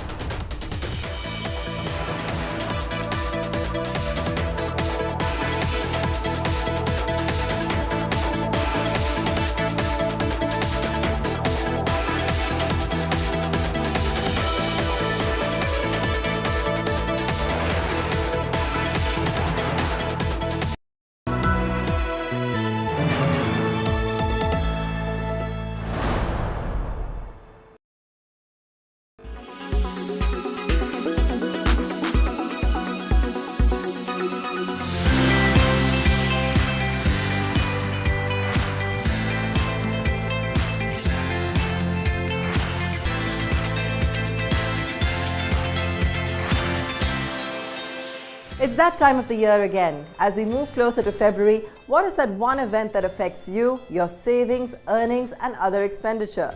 Well, if your wild guess was budget, then you're absolutely right. Union Budget is one of the most anticipated events in India. Everyone from retailers, manufacturers, investors, stockbrokers to the common man wait for it with very high expectations. Budget statement is divided into 2 major parts, capital budget and revenue budget. What is capital budget? The capital budget is made up of capital receipts such as disinvestments, borrowing, loans from public or foreign governments, Reserve Bank of India, etc., and capital expenditures like expenditure on development of machinery, health facilities, and so on. Capital and budget are the two words that make up capital budgeting. It implies establishing targets for projects or plans in order to maximize profitability. And revenue budget. Revenue expenditures include costs associated with the normal operations of government entities and a variety of services, as well as interest charges on debt the government has incurred. Expenses that do not result in the creation of assets are often seen as revenue expenditure. All grants given to state governments and other parties are also considered revenue expenditures, even though certain grants may be used to create assets. Probably the most closely tracked changes are in personal income tax structure. Every year, the middle class hopes for relief in the tax burden that they shoulder. What are the 7 key expectations for 2023? To meet the expectations of the salaried class and provide tax relief. Number 2, increase financial incentives for manufacturing. A simpler method for enforcing new labor laws.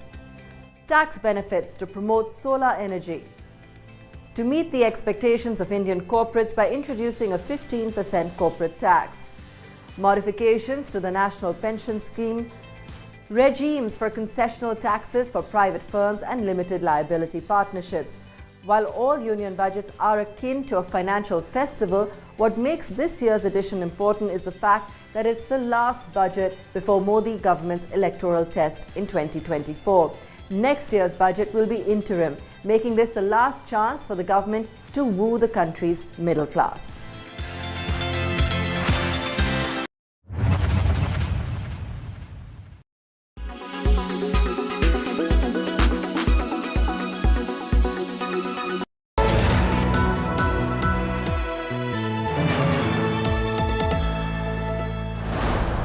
Sorry.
Gift well with Sleep Well.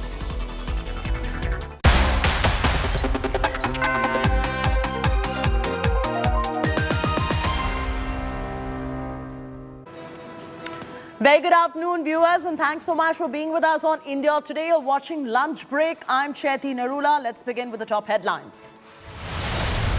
Ahead of the budget session in the Parliament, President Murmu addresses both the houses, Lord's government schemes, hails Nari Shakti in India.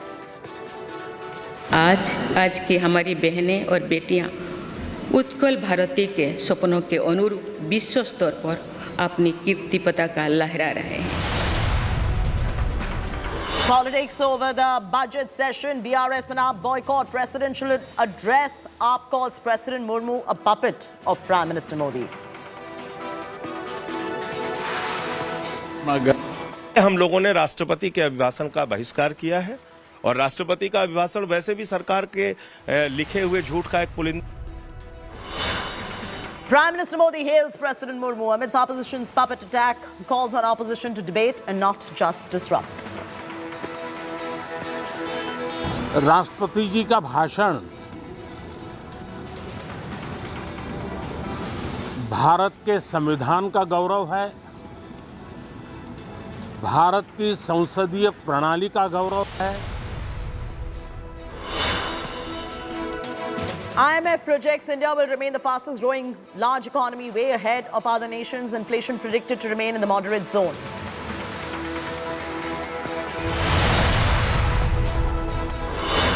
Big statement by Andhra Pradesh Chief Minister Jagan Reddy announces Visakhapatnam or Vizag to be the new capital of Andhra Pradesh. Says will move to Visakhapatnam soon. Another incident of Hindu hate in Canada. Prominent Hindu temple in Brampton targeted with anti-India graffiti, causing outrage amongst the Indian community.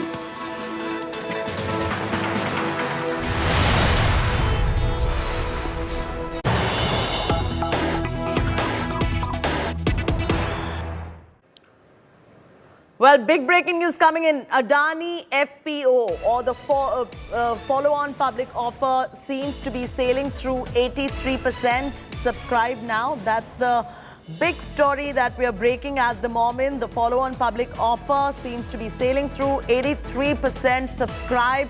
It's a big relief coming in for the Adani Group, given all those allegations that had come in on the back of Hindenburg Research's claims of stock manipulation and many other allegations coming in by the short seller. But despite all of that, looks like the sentiment is high as far as Adani Enterprises is concerned. We've got breaking news coming in. The FPO has sailed through 83%.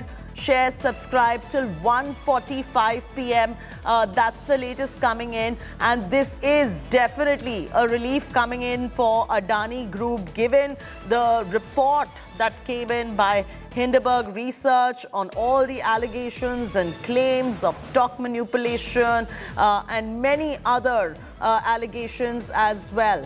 At the moment, the FPO, there were doubts about the FPO, whether it would be able to sail through or not. But what we are picking up right now is that 83% subscribed as of 1:45 p.m. Big story coming in at the moment. Do we have Siddharth Zarabi on the phone line for the moment on this?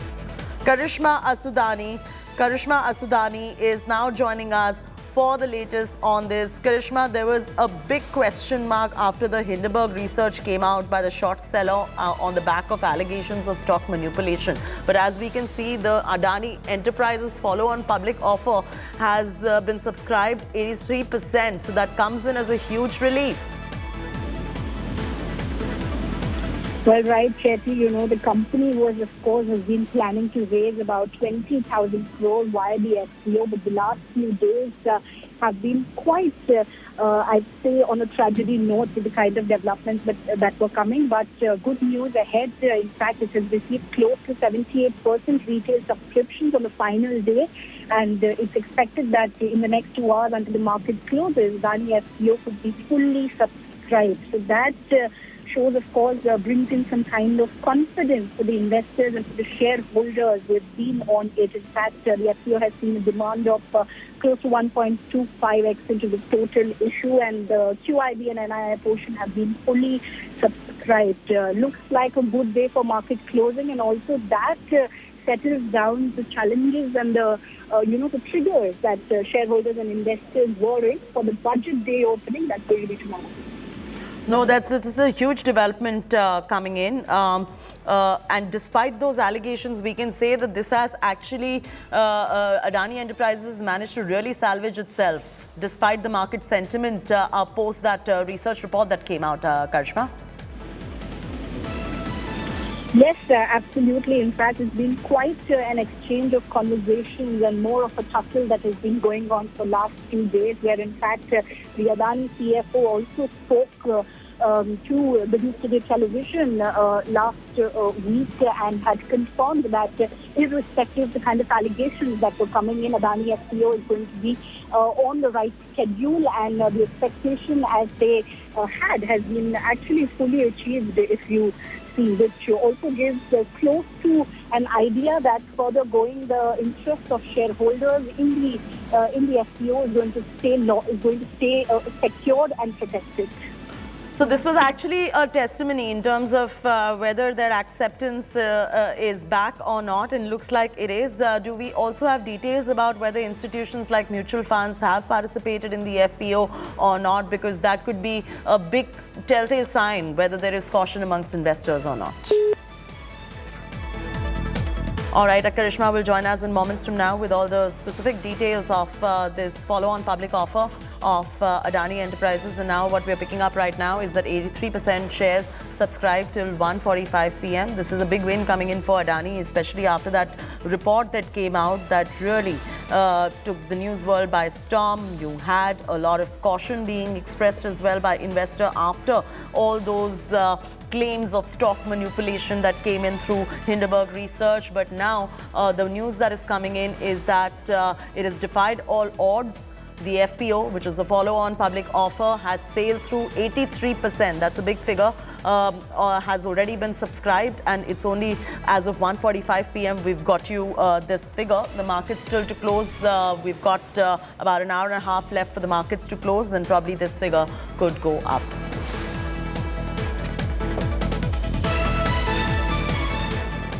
Big announcement by Andhra Chief Minister Jagan Reddy. Visakhapatnam is going to be Andhra Pradesh's new capital. Chief Minister Vice Jagan Mohan Reddy has said this after massive confusion over the three-city capital idea of Jagan government.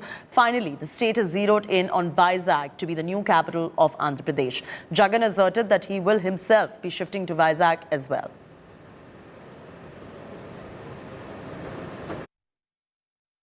Here I am to invite you to Visakhapatnam, which is going to be our capital in the days to come.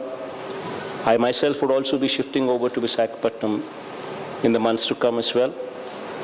And we are organizing this global summit, investor summit in Visakhapatnam on March 3rd and 4th. And I take this opportunity to personally invite all of you. Abdul Bashir now joins us live for the latest on this. Abdul, how does this work? Is there going to be 3 capitals now? Is there going to be 1 capital now? Does the decision lie with the Supreme Court? Because we've got this highly ambitious statement coming in from the Chief Minister for the moment.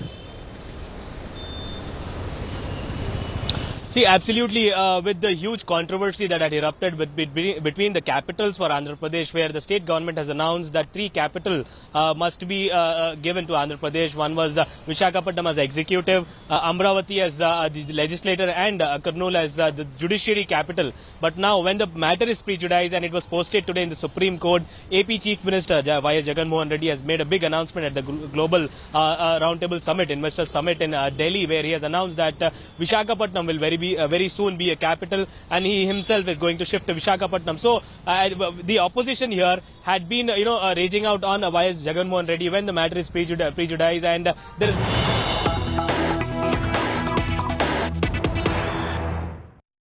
So over to yeah, we can. Sure. You just have to show. Economic survey was tabled. We got you all the very latest details as far as the economic survey is concerned as well. And now there is a press conference answering several key questions. So there you go. The Press Information Bureau right there. We're going to get you the latest as far as the union budget expectations are concerned, all the very latest as far as the union budget is concerned as well.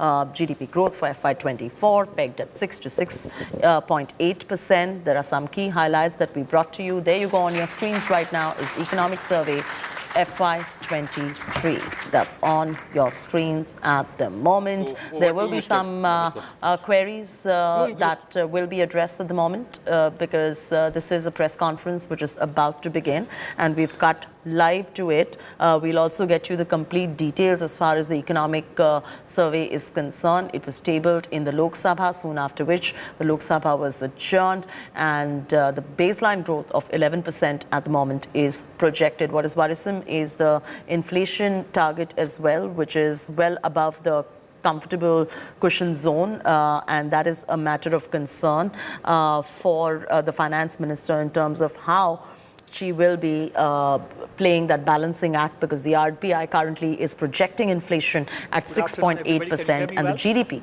predicted 6 to 6.8%. So we just spent 1 month of 2023, so you still have 11 more months to go. So I wish you all a very happy and healthy rest of 2023. This morning, we had the International Monetary Fund release its World Economic Outlook update. And they maintained India's GDP forecast or estimate for current financial year at 6.8, next financial year at 6.1, and importantly, for 24-25, they kept India's real GDP growth forecast at 6.8%. So they show an acceleration of India's GDP after a slight dip, which they estimate for the next financial year. In fact, the presentation today is going to focus on this aspect, that India's GDP growth is poised to do better in the remainder of this decade, and that is the focus of this economic survey itself.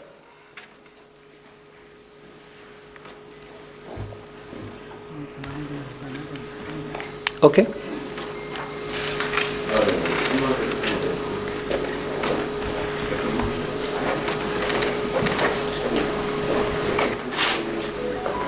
Not moving.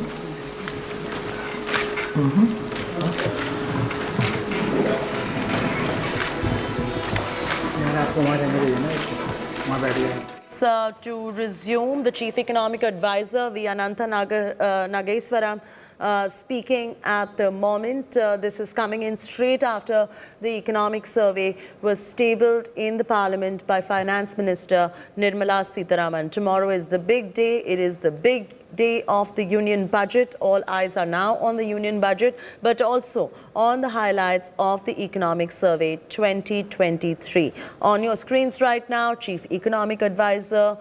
He's going to be addressing some questions by the media as well. V. Anantha Nageswaram. He will start speaking moments from now. We'll get you those highlights too. But just to encapsulate the latest as far as the economic survey is concerned, FY24 GDP growth pegged at 6 to 6.8%. India to continue remaining the fastest growing economy. Listen. One of the key messages, as I mentioned in the initial remarks, why is the economic growth going to perform better this decade, remainder of the decade?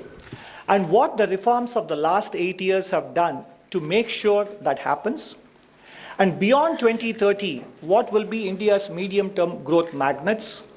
And finally, as we look ahead to 2047, what else and what more we could do to realize India's full potential in the Amrit Kal? And if you look at the, is it moving properly on the screens? Okay, thank you. The survey looks ahead to the medium term because the pandemic response and recovery phase is over. In fact, Chapter 1, the title itself says, State of the Economy, Recovery Complete. And therefore, after a long time, we have banking, non-banking and corporate sectors with healthy balance sheets, and they are ready to borrow and lend and invest. So we don't have to speak about pandemic recovery anymore. We have to look ahead to the next phase of India's economic growth process. So why is economic growth going to be better this decade? In order to look ahead to the future, we always have to first look back at the rear view mirror. Let's rewind the tape a little bit. What happened in the first decade of the millennium was a lot of optimism about BRICS economies. By 2002, balance sheets were lean and mean. Companies were willing to borrow, invest, banks were willing to lend. So leverage ratio in the corporate sector and in the overall non-financial private sector rose very sharply in the first decade. And it got to the point where the credit to GDP ratio in actual terms was much higher than the trend in the first decade of the millennium. That is what you see. The middle hump is basically actual credit GDP ratio was well above trend, and it persisted for a long time. And because it was quite well above trend and also lasted longer, naturally it led to a period of excess borrowing and excess lending. And the second decade was a payback time. So India went through a classic financial cycle, credit boom and credit bust. And this is not something new for the world. Every time you go through a financial boom and bust, it does leave its impact on economic growth, and that is what happened to us, especially in the second half of last decade. And you can see this here. Look at this chart. From 1980 to 2000, the bank credit to GDP ratio was roughly around between 25 and 30%. And then it jumped from 25 to 55, 60%, and spent the second decade of this millennium hovering in that range. This is the digestion process. So there was massive expansion. Remember, this is a ratio. GDP went up, but the bank credit expanded even more than GDP growth, and naturally such a big spike within a space of 10 years, what we could not achieve in the previous 20 years, naturally had to lead to some kind of a credit indigestion problem, which had to be adjusted in the second decade. And now that process of indigestion that has been sorted out and the balance sheets are repaired now, and banks' non-performing ratio, whether it is scheduled commercial banks in general or public sector banks, they are lower now.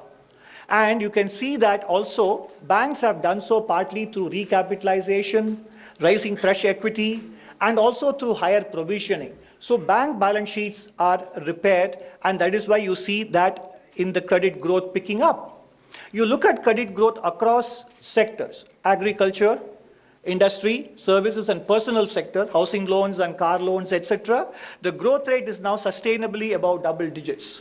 And this is a sign that this is what we were missing towards the second half of last decade because of balance sheet issues. So to quickly summarize exactly what happened was 2005 to 12, credit boom that led to balance sheet stress later, phase of a higher non-performing assets due to past forbearance. And then, by the time we could repair, just want to leave one statistic with you. The non-financial private sector leverage ratio, debt to GDP, went up by 40 percentage points in the first decade, from 2000 to 2010. And from 2010 to 2018, it came down by 30 percentage points. And by 2018, that was kind of done, it had bottomed out. But before we could start expecting corporates to borrow and banks to lend, came the collapse of IL&FS and some housing finance companies. And by the time we got a grip on that problem, came the pandemic. That lasted 2 years. And then 2022, we had the commodity price shock and synchronized monetary policy tightening after a very long time in the developed world. So it's a case of balance sheet stress followed by successive one-off exogenous or external shocks that have basically prevented the impact of economic reforms pursued by the government on economic growth. We would have seen the results already, but for these successive one-off shocks on the back of a fairly large credit boom that turned into a bust. The reforms of the last 8 years, which I just now mentioned to you, basically spans multiple dimensions. It is not purely about economic reforms for higher growth. It is also about inclusive growth, financial inclusion, banking cleanup, the creation of the digital public infrastructure, which I think I'm going to talk about a bit later as well, and contribution to healthy India, ease of living, and continuing on to the next slide, physical infrastructure creation, facilitating investments, transparent taxes and tax administration, ease of doing business, and farmers' welfare. So broadly speaking, about 10 areas we have covered here. These reforms were happening even as the banking cleanup was going on. And this episode between 2014 and 2022 has a lot of parallel to what happened between 98 and 2002 as well. Then, as now, the banking system was coming out of an NPA crisis, and there were sanctions on India after the nuclear device was tested in Pokhran in 98, and deleveraging was getting on in the banking and corporate sector. There were 2 successive droughts. The technology boom ended, internet boom ended in 1999-2000, and the US recession followed. 9/11 happened. But amidst all these shocks, interest rates were deregulated, privatization was pursued vigorously, and the first foundations of the insolvency and bankruptcy regime was laid with the asset recovery mechanisms. The FRBM Act was introduced, and today's digital infrastructure, which we talk about, the foundation for that was laid with telecom reforms in that. Obviously, there is a lagged effect for these reforms to show through in the data because underlying conditions had to turn favorable. We talk of public digital infrastructure. Okay.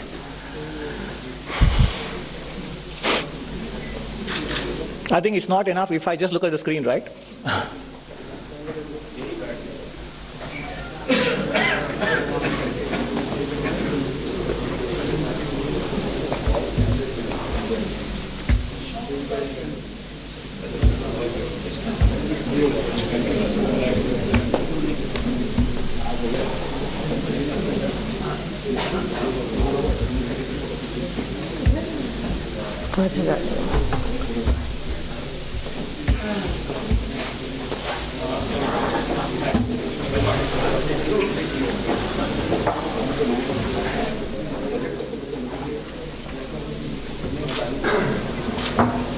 All right, let's get you the latest coming in from the Chief Economic Advisor. While they fix the technical glitches right there, Ananta Nagareshwar getting us all the details about the economic survey that has been tabled in the Lok Sabha, and he's getting us details on how... all right, listen in. About India, whatever you say about India, the opposite is equally true. That's what she said.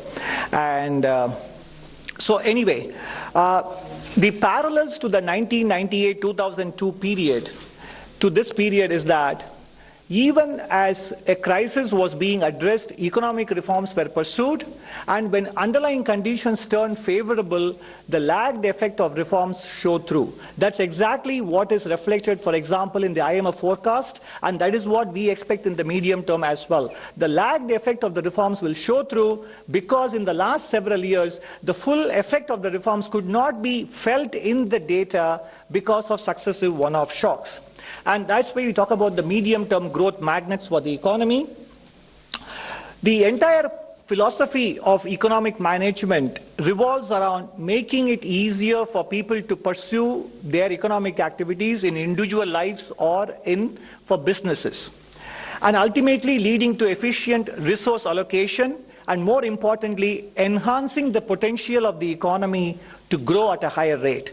And that includes, obviously, it is an indicative list and not a complete list, agricultural growth, a trust-based governance model, public goods for inclusive growth, both infrastructure, digital and physical, and many other things which will come under that, involving the private sector, and more importantly, managing the energy transition, reducing our dependence, and also addressing climate change issues as well.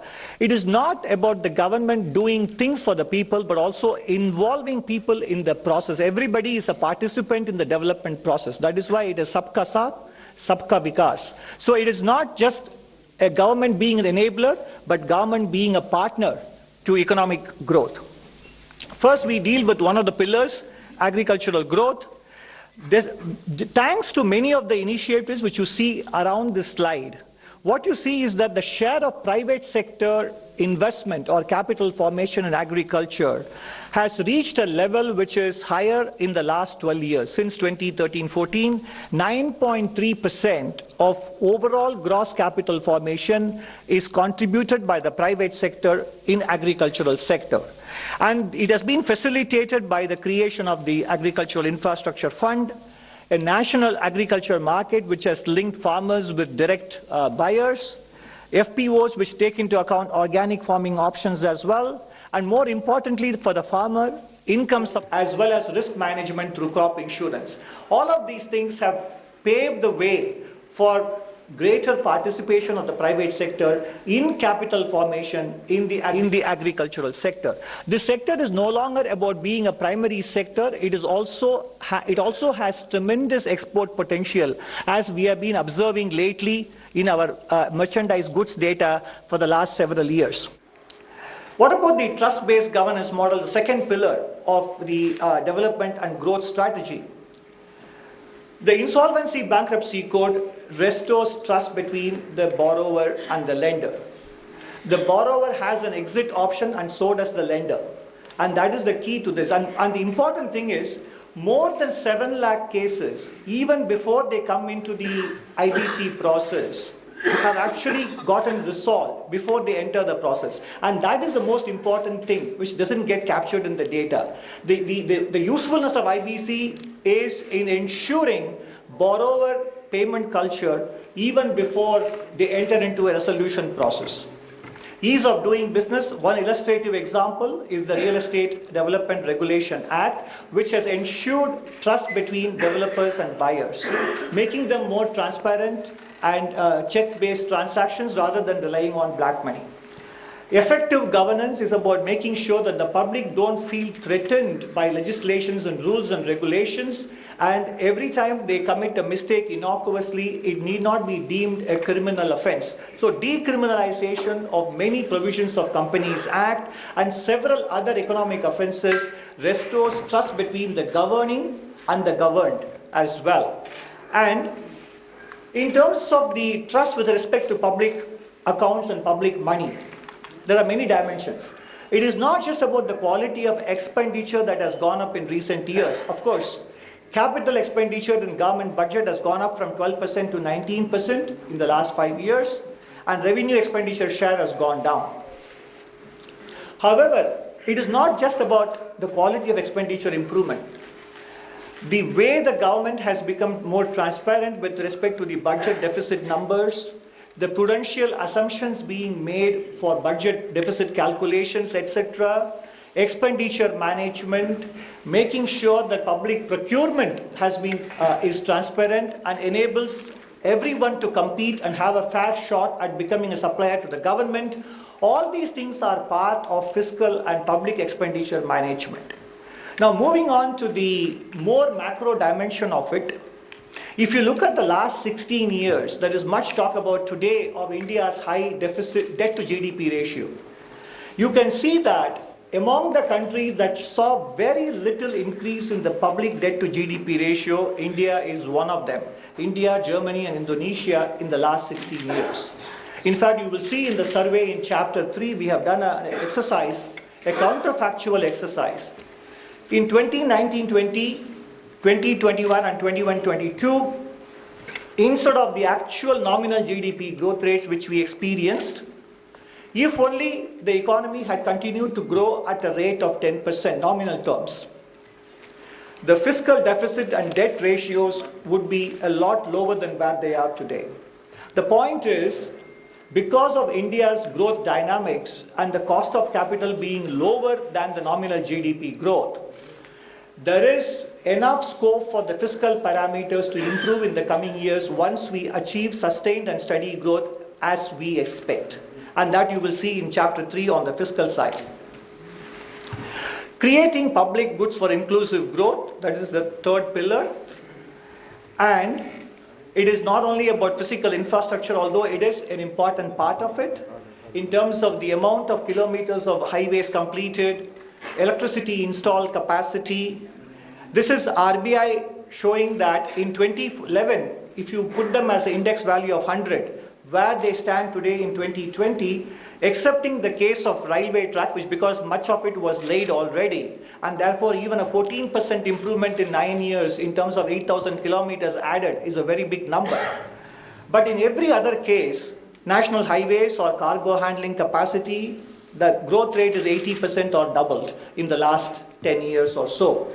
And on the softer policy side, apart from physical milestones, you have public-private partnerships, the national infrastructure pipeline, the national monetization pipeline, which will improve economic efficiency, as I mentioned earlier, and the PM Gati Shakti, which is still in its early years. The underlying purpose of it is to make sure that public investment projects get completed without cost and time overruns, and there is synergy between various departments such a way that sequencing happens naturally and logically, and therefore delays are minimized. So PM Gati Shakti is about reducing information asymmetries and making sure that government projects are executed on time and within cost estimates. The national logistics policy is an important cog in the wheel. Our export competitiveness is hampered by the fact that logistics costs constitute 14 to 15%. The goal is to halve it and bring it down to international levels, and this national logistics policy will play a very important part in that. The public digital infrastructure, about which now there is a lot of justified optimism on India, not only in the country but outside as well. The initial phase of reforms started with the identity and then the Jan Dhan Yojana, financial inclusion, Aadhaar and mobile. And then it moved on to unified payment interface, which allows even payment as small as 2 rupees through a barcode. Common service centers for IT-enabled services.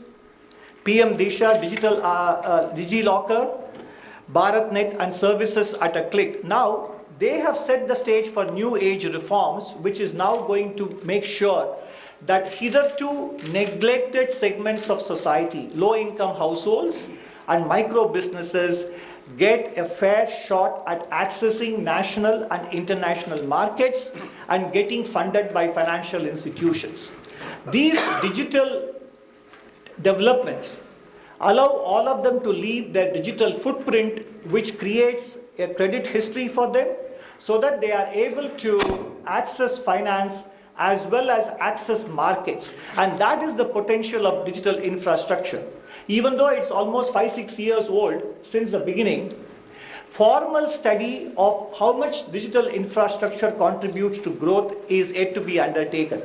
But it is my belief that India's improved balance sheets and the digital infrastructure together will add anywhere between 60 to 100 basis points to India's potential GDP growth, which is what we were missing in the course of the second decade. This is an elevation and enhancement in India's potential GDP growth because the baseline is assumed to be around 6% by many international organizations.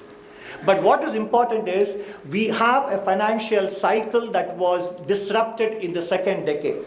That is coming back.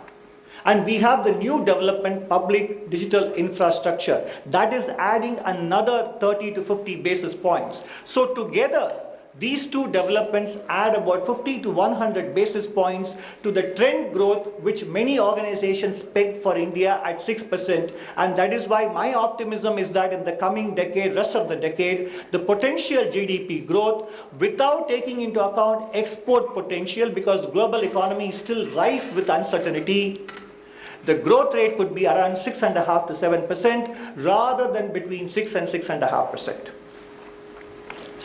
Ultimately, economic growth is only a means to an end.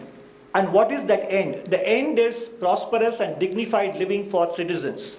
And therefore, basically, the chapter on the social sector, in a departure from the previous economic surveys, we have actually brought it to the front of the economic survey. After the initial state of the economy, medium-term outlook, fiscal and monetary affairs, inflation, the sixth chapter in the survey is on social sector, and perhaps it is the longest and the biggest chapter in the entire economic survey this year. And there is a reason for it, both in terms of its placement and its size, because the interventions made by the government have been substantial, and it is to make sure that no one is left behind. This is about inclusive growth. And as you can see here, and the survey, not only the full document, but the highlights also capture the elements of this with outcomes as well, ranging from electricity, healthcare, food security, affordable housing, drinking water and sanitation, all the way to cooking fuel, all-weather roads and skill development. Outlays have become outcomes, and they are covered in detail in the social chapter. More specifically, in terms of outcomes, you can see here, general government spending, both union and state governments put together. Education spending has gone up from 5.3 lakh crores to 7.6 lakh crores, and health almost more than doubled in the last 3 years. And other than health and education, we have gone up from 4.86 lakh crores to 8.3 lakh crores approximately. The outcomes are seen on the right side. Primary school dropout rate has come down from around 4.7% down to 1.5. The pupil to teacher ratio has improved from 34 to 26, and there are going to be 14,500 PM Shri schools to be established in the next 4 or 5 years. And while we are seeing the pupil to teacher ratio improvement happens, it is a matter of time before they also show up with respect to the cognitive and non-cognitive skill proficiencies of our students in the primary and middle school. Health and education are two important pillars of any family's life. So the gamut of health initiatives, starting from the National Health Policy on your bottom left, continuing all the way in 2022 up to Pradhan Mantri TB Mukt Bharat Abhiyan to end TB by 2025, National Mental Health Program. Of course, it will be a travesty if I leave out the successful COVID vaccination program. You only have to look at several other countries to understand how important a role this has played in ensuring a quick turnaround of the economy and restoration of normalcy in our own daily activities. 2.2 billion doses and still counting. And that is a success of the not only the vaccination planning and execution, but also its role in economic recovery process. Again, it is not enough just to speak about the policies, but also important to mention the outcomes. Maternal mortality ratio has come down in the last 7 years, 167 to 97. Child mortality ratio has dropped from 45 to 32. And under 5 mortality ratio has dropped from 39 to 28. Because of these, and because of government's health insurance programs, a family that used to spend nearly 2/3 of health expenditure on its own is now spending only 48%.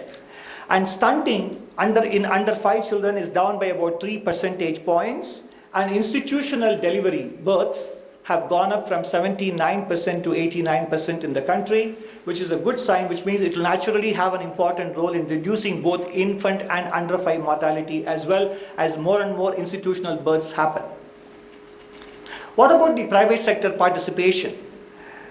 Well, the tax cuts of 2019 played a big role in ensuring that the private sector was able to repair its balance sheets quickly and consider investing, about which I will show the evidence later. And this also has paved the way for production-linked incentive scheme to be implemented. This scheme is a very important strategic decision. If you look at the history of East Asia, there was active industrial policy that played a big role in them joining the first world within a space of a single generation. An industrial policy that does not so much as reward winners but punish the laggards is what East Asia did. And today India sees an opening in the global supply chain.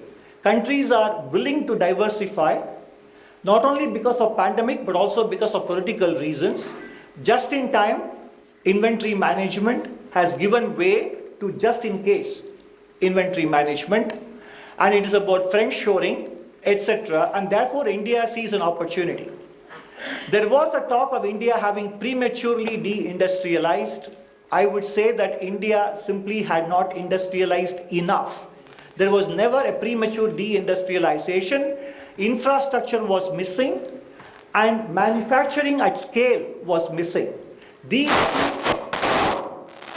two missing gaps have been now plugged with the creation of physical and digital infrastructure and the PLI policy, which basically ensures that India is able to create global scale in local manufacturing for export markets.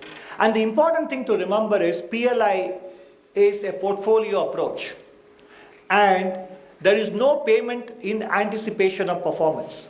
Payment of incentives happens after the units perform and deliver excess production over and above their benchmark.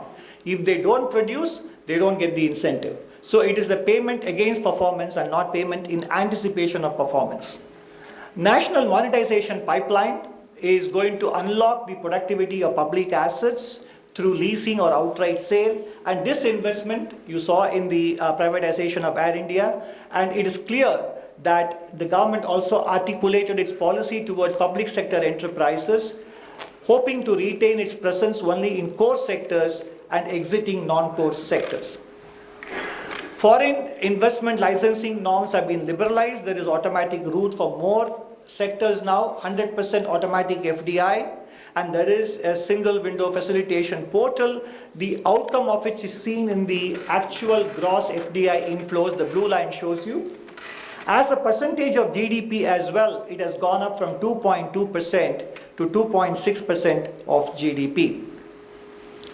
And ultimately, the various investments, whether it is domestic or foreign, have to translate into employment. Urban unemployment ratio has come down during the pandemic peak of around 20% down to 7%. And the worker population ratio has picked up from a low of around 35% back to around 45%. EPFO payroll data, which tracks new workers joining the scheme with salaries of 15,000 or below, in 22-23, their levels are running well above the previous 3 years. And in terms of the facilitation of employment, the eShram portal provides a bridge between employers and informal workers, and the National Career Service has registered 2.8 crore job seekers and 6.8 lakh employers as well. So what is going to happen is that as the private sector investment begins to kick in, and as the construction sector comes back to life with rural migrants getting back to their urban employment opportunities, the employment scenario will pick up as it did in the first decade as well. In the first decade, the capital expenditure resulted in employment generation, and that is a phase that India is looking ahead to in the coming years as well.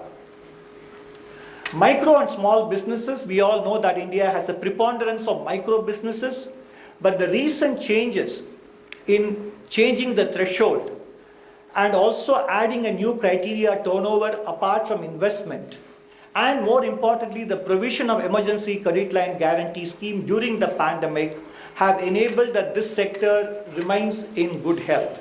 And the evidence of it is what we see. GST paid by micro, small and medium enterprises didn't really flag or slacken in the pandemic year. They kept up. If anything, they registered gradual increases from 18-19 all the way to 21-22 as well. Energy transition.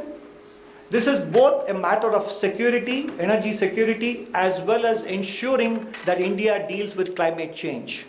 India is well ahead of its target for renewable energy mix in the overall energy mix balance. And we have 8 missions now addressing climate concerns. We updated our nationally defined contributions in COP27, and there is a national green hydrogen mission launched, and the sovereign green bond, the first tranche of $1 billion was just auctioned. We got a better yield. They were able to sell the green bond at a 6 basis point lower than the conventional sovereign borrowing cost. And there will be one more coming in the current financial year. All these issues are covered, apart from the global dynamics of climate change, etc., in the chapter on climate and environment. Of course, for most of you, while the medium-term picture is important, for some of you, obviously, what is interesting and what is exciting from the point of view of near-term attention is what is the growth rate that the survey projects for the next financial year. So we are now, after having discussed the medium-term prospects, which are now looking good because cleaned up balance sheets and reforms are going to have a lagged payback.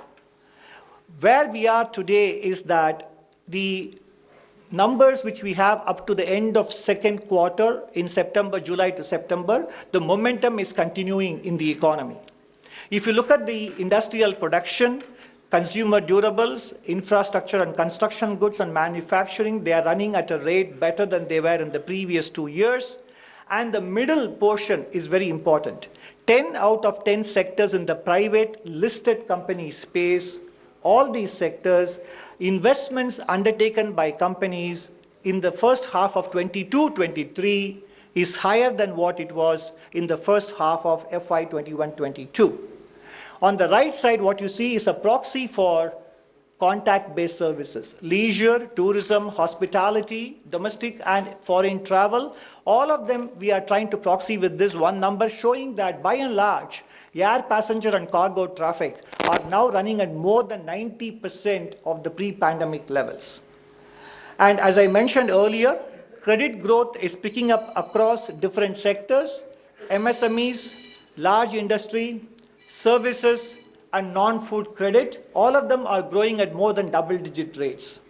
And even NBFCs, as you can see on the right side, their credit disbursal is also rising. And in general, credit to MSMEs is now, on an average, has grown at around 30% since January 2022. And not only the banking system, but also the non-banking financial corporations, their non-performing assets are lower than they were 15 months ago or 18 months ago. Therefore, the survey projects the economic growth rate to be 6.5% for the next financial year, and the range we have projected for the outcomes is between 6 and 6.8%. Baseline is 6.5. The range is 6 to 6.8. Some of you might think the range is asymmetric in nature, and it is deliberate. Because we do understand that the global political and economic environment remains still rife with uncertainty. We have many known unknowns as well as unknown unknowns, and we also do not know how the speed with which global economy recovers will lead to the kind of inflation pressures that we saw last year. China reopened fairly rapidly, and as of now, the United States economy looks set to avoid a full-fledged formal recession, and therefore this January already we have seen crude oil prices and industrial metal prices higher than they were at the end of December. From the Indian standpoint, a moderate to somewhat significant global economic slowdown will be on balance a better outcome, because it would lead to lower commodity prices and a cessation of interest rate tightening in the developed world, weaker dollar, etc. Therefore, in order to make sure that we fully accommodate the downside risks, the band has been kept at 6 to 6.8 and the baseline number at 6.5%. This number is very much in line with what international organizations have predicted, including what the IMF said this morning. So therefore, ladies and gentlemen, we have basically come to the end of the presentation, and in this last slide, as I mentioned at the very beginning, what more can be done to ensure that the potential GDP growth does not stop at 6.5 to 7%, but goes beyond that, even if global growth and export prospects remain somewhat moderate. India has the potential to enhance its GDP growth by attending to many of the domestic challenges in itself, including starting with administrative reforms and enforcement of contracts, leading to what I always say, divesting from life insurance corporation is one thing, but divesting from license, inspection and compliance, that is more important. So that has to happen at the level of union government, state governments and local governments. And finally, our aspiration to become a global manufacturing powerhouse will not be served unless we are able to ensure affordable, reliable, and economically viable power supply throughout the country. And we have to make sure that we reduce the dependence on fossil fuels and ensure availability of rare earths and critical minerals to make the switch to renewable energy. And no country that is developed today has managed to reach this far without having a viable Mittelstand, the small medium enterprise sector. So we have to continue to pursue what we have been doing in the last several years, ensuring that the MSME sector becomes more and more formalized. The skilling and education envisaged under the new education policy has to be pursued, because 21st century challenges are going to be different from the previous century. Old age care, elder care, mental health, living with the green economy, all these things are not something that our education system was prepared for earlier. Therefore, that has to be addressed as well. And we have to make sure that women are able to contribute as much to economic productivity and activity as they are capable of. And today's Republic Day, this year's presentation focused very much on Nari Shakti as well. And even in the economic space, we have to make sure that whatever is feasible legislatively and in terms of law and order, physical security, work from home, and childcare, or whatever governments need to do, they have to do to be able to let our women make the choice for themselves between working and addressing their family priorities as well. And they shouldn't be in a position to having to choose between the two. They should be able to perform both those activities if they desire to do so. And that is what will enhance economic growth as well. So overall, if we are able to address these pending issues as well, our future up to the centenary of India's independence and beyond will be brighter than what it has ever been.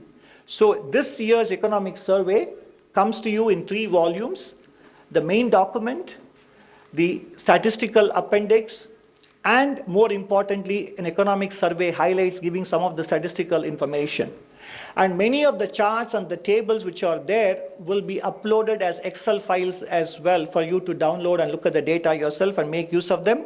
So I hope this presentation has given you a glimpse of what the survey contains and has whetted your appetite to dive deeper into It is coming in right there by the Chief Economic Advisor on your screens live. CE is speaking about the amount of wiggle room India has amidst the global headwinds that we're facing at the moment, right a day ahead of Budget 2023. We're slipping into a short commercial break. Lots more on the other side. Stay with us.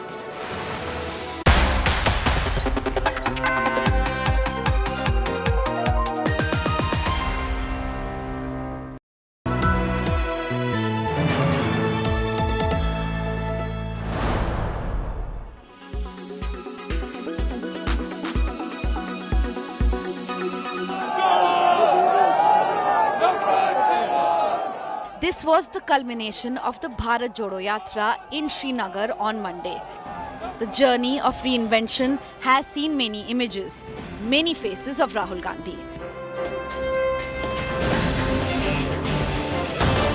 When he set out on the 4,000-kilometer yatra, a clean-shaven Rahul was the man on a mission.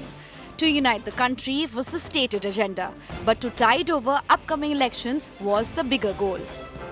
That goal required political muscle, so all Congress leaders put their weight behind the Gandhi heir.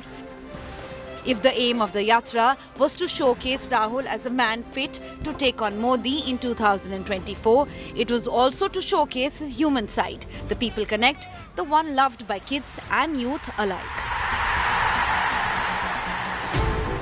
A family man, a doting son and a brother. An animal lover, a man who could walk with Aam Aadmi and the Khas Aadmi alike. A man of faith, a Shiv Bhakt, a secular face.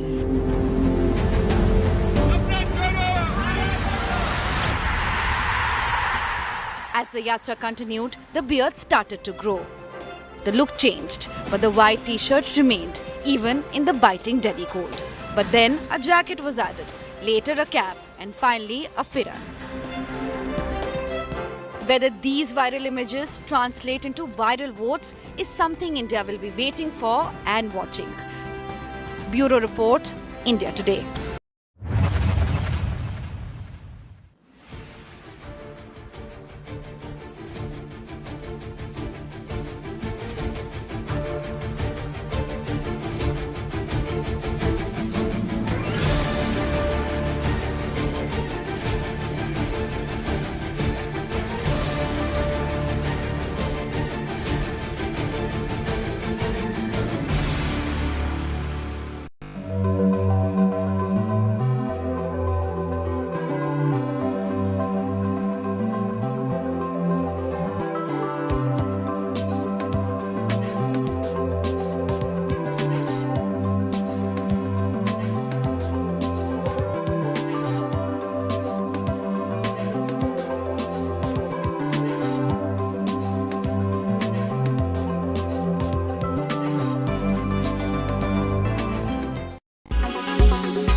बहुत से लोगों को पता ही नहीं है। अगर मुसलमान देखेगा ओ हमारी माँ को ऐसा हो रहा है, हमारी बहन को ऐसा हो रहा है, तो बिल्कुल गलत है और उसके ऊपर ही फोकस करना है बीबीसी को। सेम है बीबीसी को अपने ही घर में क्यों आग लगा रहा है? Anti-India agenda. Okay, the Gujarat riots, right? This is 21 years old. Why are they digging it up now?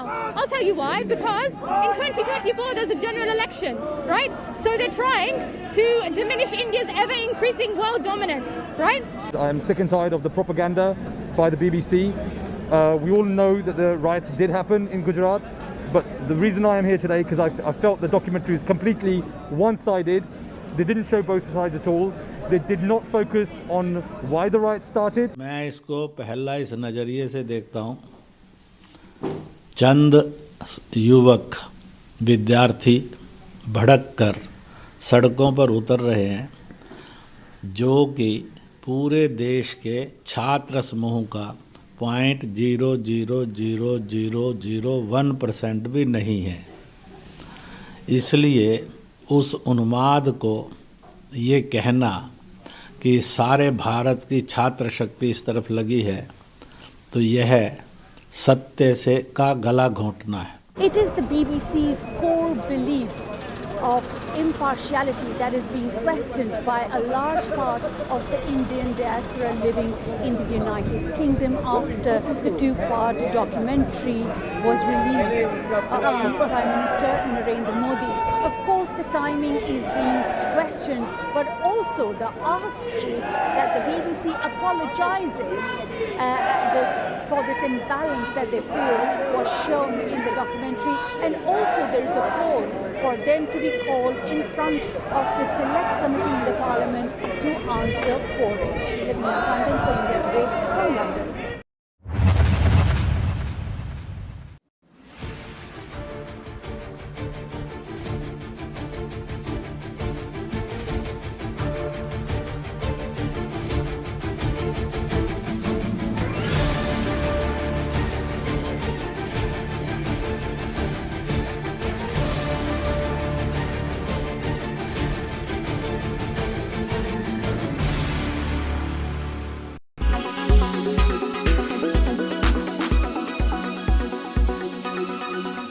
Make your media plan smarter with India Today Live TV on your connected devices. Amplify your brand with 100 million smart internet viewers. To advertise, mail us at sales@aajtak.com.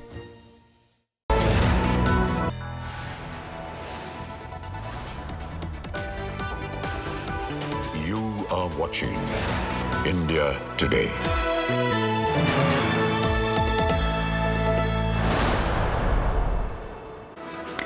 Hello there, you're watching India Today TV. I'm Sneha. A quick check of what's making headlines today.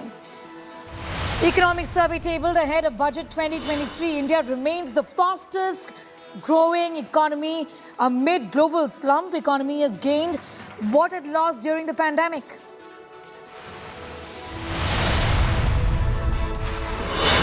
Ahead of the budget session in Parliament, President Murmu addresses both houses, Lord's government schemes, hails Nari Shakti in India.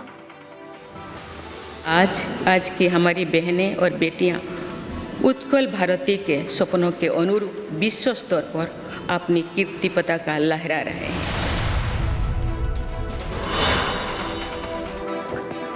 Politics over budget session. BRS and Aam Aadmi Party boycott the President address. AAP calls the President Murmu puppet of Prime Minister Modi. उन्होंने राष्ट्रपति के अभिभाषण का बहिष्कार किया है और राष्ट्रपति का अभिभाषण वैसे भी सरकार के लिखे हुए झूठ का एक पुलिंदा होता है। Prime Minister Modi hails President Murmu amid opposition's puppet attack, calls on the opposition to debate and not just disrupt. राष्ट्रपति जी का भाषण भारत के संविधान का गौरव है, भारत की संसदीय प्रणाली का गौरव है। Big statement by Andhra Pradesh Chief Minister Jagan Reddy announces Visakhapatnam as the new capital of Andhra Pradesh. Says will move to Visakhapatnam soon. Here I am to invite you to Visakhapatnam, which is going to be our capital. I myself would also be shifting over to Visakhapatnam in the months to come as well. Bome government mulls to make Tulu the second language of Karnataka, forms a committee to submit a report within a week.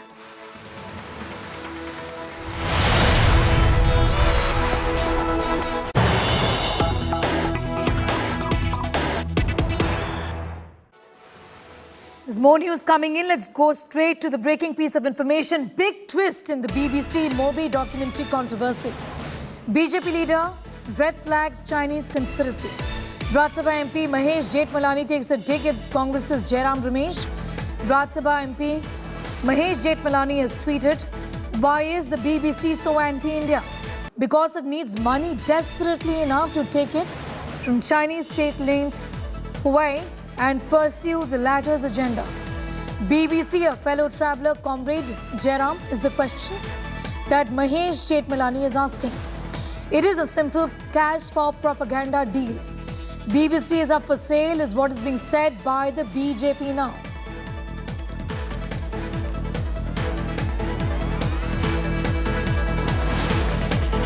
The BJP and its leaders have gone on guns blazing against the documentary that portrays Prime Minister Narendra Modi, alleging that he was complicit as far as the Gujarat riots of 2002 is concerned. This time around, a link has been drawn with China. Mahesh Jethmalani has in fact indicated that there is a possibility that China is funding the BBC, and this is a simple case of cash for propaganda. BBC is up for sale is what Mahesh Jethmalani has said.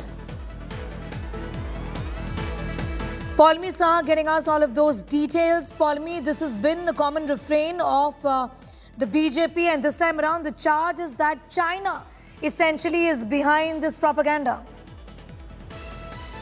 That's right. Mahesh Jethmalani, Rajya Sabha Member of Parliament, Sneha, has been attacking the BBC since, of course, the documentary, The Modi Question, was out, and obviously it has seen a lot of uproar in India as well, where of course there is a faction which wants to watch the documentary, but the documentary has been, of course, its viewing has been curtailed by the government. It has been censored on certain social media platforms. Mahesh Jethmalani, of course, saying that BBC has always been anti-India in its approach, that this is all about propaganda and it is up for sale, now pointing towards a report which was out in August 2022 last year, which basically said that BBC was still taking money and had in fact developed corporate partnerships with Chinese companies, including that of the tech giant Huawei, which has been sanctioned in the United States, in the UK as well, which has been in fact been known to be used as a tool by the Chinese government in order to, of course, develop surveillance systems where they were in fact spying on Uyghur Muslims in China, the minority community, which has, of course, faced mass attacks by the Chinese government. So Mahesh Jethmalani over there saying that BBC is known for its propaganda, and you know that why BBC now is, of course, engaged in this alleged anti-India propaganda, because it's getting money from the Chinese side. And the attack on Jairam Ramesh is something which he has previously tweeted about as well, saying that Jairam Ramesh, in his capacity as a minister earlier as well in the UPA government, had been pushing for Chinese companies and for, our security system to be relaxed in order for them to invest in a larger fashion in India, including that of Huawei. That was also a business that he was pushing for, as was alleged by Mahesh Jethmalani. To then say that Congress's proximity to the Chinese, or Rahul Gandhi or the Congress party is hobnobbing with the Chinese, that is a common argument in all of this. And it's no different when it comes to this documentary that has been fairly critical of Prime Minister Narendra Modi, the then Chief Minister of Gujarat. Paulmi? That's right. The BJP has always attacked the Congress for having alleged close links with the Chinese government, for hobnobbing, as you said, with Chinese emissaries here in India, with the Chinese envoy as well. Mahesh Jethmalani's attack against Jairam Ramesh was that he was in fact, promoting Chinese business and for them to have a larger footprint in the country. Previously as well, he has said so in his book that Jairam Ramesh has written as well, asking for security systems to be lax in order for them to be able to invest further, for our red flags not to go up when, of course, Chinese businesses want to expand their footprint in India, like Huawei and its business in Bangalore. This was, of course, he was talking about the year 2015. And now, of course, with the BBC documentary out, Mahesh Jethmalani pointing to a report from 2022, which said that BBC was taking money from Huawei, which clearly shows that it was taking money from the Chinese, was taking money from a Chinese tech giant, and hence its anti-India agenda was clear. It was clear why it was up for sale, quote unquote, because it was in fact taking money from the enemy. It's in fact the latest attack of the BJP, that this is a case of cash for propaganda and China is behind all of this. Paul, I'm going to thank you for the moment for getting us those details. Mahesh Jethmalani has given a big twist in the BBC Modi documentary controversy. He's red flagged the Chinese conspiracy. He has taken a dig at the Congress, particularly at Jairam Ramesh. Rajya Sabha MP Mahesh Jethmalani has tweeted, and I quote, "Why is BBC so anti-India? Because it needs money desperately enough to take it from Chinese state-linked Huawei and pursue the latter's agenda. BBC, a fellow traveller, Comrade Jairam, is the question Jethmalani is asking. It's a simple cash for propaganda deal. The BBC is up for sale." Now, what is this controversy really about? The BBC's documentary on the Prime Minister and his alleged involvement in the Gujarat 2002 riots is what has been picked up by the opposition here in India. The moment the documentary was put out by the BBC, the BJP has gone all guns blazing against the BBC, criticizing the piece of work, saying that this is propaganda against the BJP and against Prime Minister Modi. Mahesh Jethmalani is now saying that this is a case of cash for propaganda. He's red flagged the Chinese conspiracy in all of this. Rajya Sabha MP Mahesh Jethmalani has taken a dig. Congress's Jairam Ramesh. He's tweeted, and I quote, "Why is the BBC so anti-India?" That's the question that Mahesh Jethmalani is asking.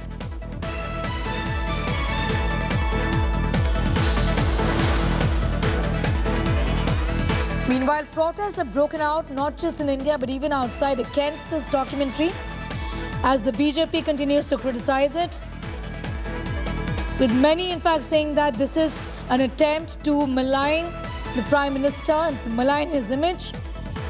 The BJP now says that China sponsored this documentary. It is a case of cash for propaganda. Paulami, do you expect the BJP to take this up even further as far as the Chinese link in all of this is concerned?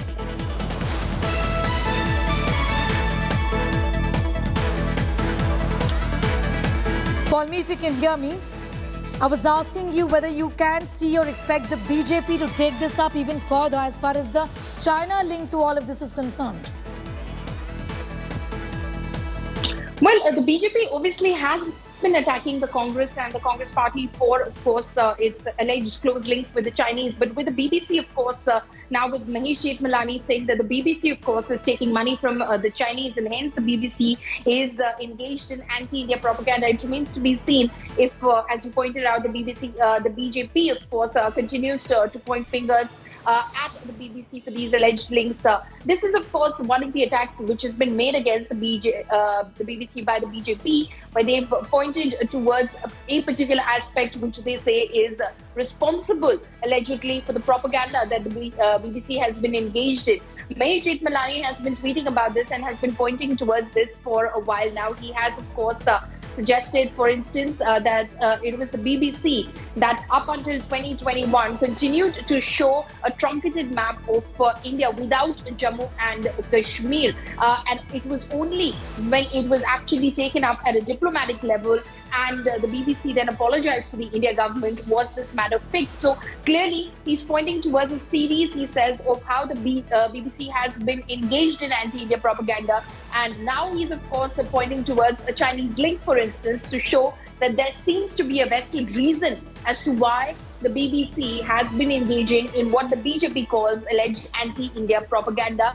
Okay, be with us, Paulmi. I'm coming back to you in a moment from now. Amit Malviya of the BJP is with us. Amit Malviya, Mr. Jethmalani says that this is cash for propaganda and China is behind this documentary. Well, it's quite a well-known fact that several Chinese companies sponsored by their government have been dealing with the BBC and have also bankrolled the BBC in the last couple of years. So it is quite likely that the Chinese establishment, along with the BBC, with our opposition in tow, is using this documentary to torpedo India's growth story. Let's not forget that Rahul Gandhi's close confidant, Jairam Ramesh, has been a brazen apologist of the Chinese firms here in India. He spoke several times out of turn when he was a minister in the UPA government, including backing Hawaii, whose entry was questioned as a security threat to the country if they were to be part of the telecom sector. You know, I want to ask you, Mr. Malviya, as far as the parliament is concerned, the opposition has said that the BBC controversy must be discussed. Is there going to be a discussion in all of this? Because this also allows the BJP then to have their counter charge of what you're saying, that this essentially is cash for propaganda. Is the BBC's documentary above the Supreme Court of India? A matter that has been heard for almost 2 decades and has been settled by the highest court of the land. Let's not forget that it was UPA that was in power when the Supreme Court appointed SIT, looked into all the aspects of the riots, the unfortunate riots, and exonerated Prime Minister Modi as the Chief Minister of Gujarat. So we can't have a foreign media agency dictate to India what its public discourse should be. We will not allow that kind of interference. Once the word has been said and the Supreme Court has vindicated Prime Minister Modi's stand, the matter rests there. Okay, so essentially you're saying that a discussion on this is also not going to be allowed in Parliament. It's not something that you want. Well, I don't know what the Parliament is going to decide, but I don't see merit in having any discussion after that. There has been a definitive stand and an opinion and a judgment given by the Supreme Court on the matter. The matter is listed before the Supreme Court again. What's your view on that, sir? Well, that's for the Supreme Court to decide if they want to spend time looking at these kind of PILs, or do they want to address several crores of pending cases in the entire judicial system. I leave it to their wisdom. But as far as we are concerned, as far as the people of India are concerned, this matter has been settled in the highest court of the land. And no external agency, let me repeat that, a media agency, no external government body has any locus standi to comment on India's internal affairs. I'm going to thank you for the moment, Mr. Malviya. Paulmi Saha continues to be with us for more on that. Paulmi, my question to Mr. Malviya was particularly about the insistence of the opposition to discuss this matter in Parliament. Now that Mr. Jethmalani has also tweeted talking about it, do you expect the BJP to, in that sense, concede and allow a discussion? Because this is a pressing demand from not just the Congress, but the other opposition members as well. Well, it remains to be seen, Sneha, if the BJP, of course, will retort with this argument, because the opposition is likely to raise this matter. You know that the opposition today, at least two of them, boycotted the session. The rest are, of course, they did attend the president's address, but they do want to raise these issues in the BBC documentary, and the government's censorship of the same will, in fact, come up for discussion in Parliament. Paulmi, just coming back to you in a moment from now. In a moment, Karti Chidambaram is also with us. Mr. Chidambaram, Mr. Mahesh Jethmalani, Member of Parliament from Rajya Sabha of the BJP, has claimed that there is a China hand as far as this documentary is concerned, that essentially BBC has taken money from China and put out this propaganda. I think if the Member of Parliament has got solid evidence, he should go before the appropriate oversight body in England and expose the BBC in Britain and expose the BBC. The BBC is publicly funded by and it's got in Britain and it's got a separate oversight body. It's a very serious allegation he's making. If he's got proof about it, he must go before that oversight committee and expose the BBC. This is actually quite childish.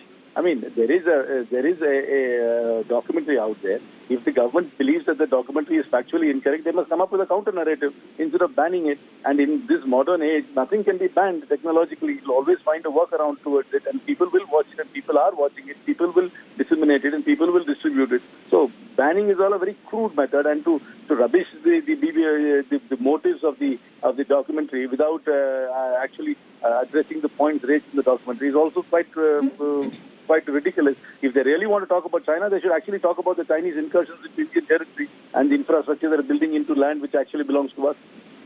You know, so essentially, BJP is also, like you all have been pressing for a discussion in Parliament, and that's something it doesn't appear that the government is going to, in that sense, allow. What is then going to be a next course of action? Nothing. The technology will find its way to everybody's phone and laptop. People will watch anybody who wants to watch the documentary will watch the documentary. Simple as that. Mm-hmm. I mean, and I'm sure you watched the documentary. I've watched the documentary. The documentary is available. People will watch the documentary. You know, also, do you think the government, because such a strong allegation has been made, would you welcome a probe, if at all there is a probe, whether China really funded the BBC? Probe the funding of the BBC. How will you probe it here? You have to probe it in England, in Britain, right? How will you probe it? Will we probe But it because here it's an allegation that's been made by the BJP. How do you probe the BBC's funding this allegation here? You must probe because it. They've linked it to Mr. Jairam Ramesh. They've linked it to Mr. Jairam Ramesh. Anyway, by all means, if you want to go on a wild goose chase, please, by all means, go on a wild goose. Okay. Anyway. All right. Okay, I'm going to thank you, Mr. Chidambaram, for joining us. So here we have, in fact, allegations from BJP's Mahesh Jethmalani, who's clearly said that this is a cash for propaganda deal. The BBC is up for sale, is what is being said by the BJP right now. The Congress says that this is a childish sort of an allegation. And what sort of a link are you going to establish between China and the BBC doesn't really concern.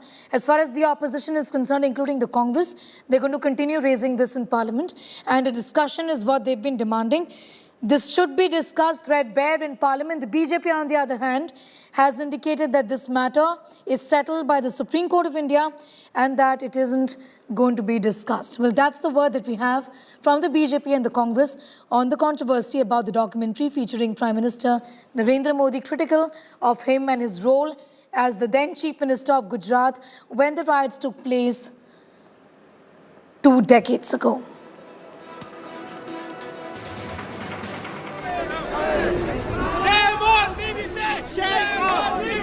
Why is BBC so anti-India is the question that the BJP in fact is asking now, because it needs money desperately enough to take it from the Chinese-linked Huawei and pursue the latter's agenda. BBC, a fellow traveller, Comrade Jairam, is the question that Mahesh Jethmalani is asking. It's a simple cash for propaganda deal. BBC is up for sale. UK magazine Spectator claims that BBC uses funds of Chinese company for their overseas propaganda operations. This is what is being claimed, and this is what the BJP is now talking about. There's been no ban on the documentary, however. There have been disruptions when it came to screening of this documentary in several educational universities. The Congress and the opposition wants this matter to be taken up. The BJP says the matter has been settled by the Supreme Court of India and that they do not require any certificate from foreign media, is what is being said by the BJP. The UK magazine in question has said that BBC uses funds of Chinese company for their overseas propaganda operations.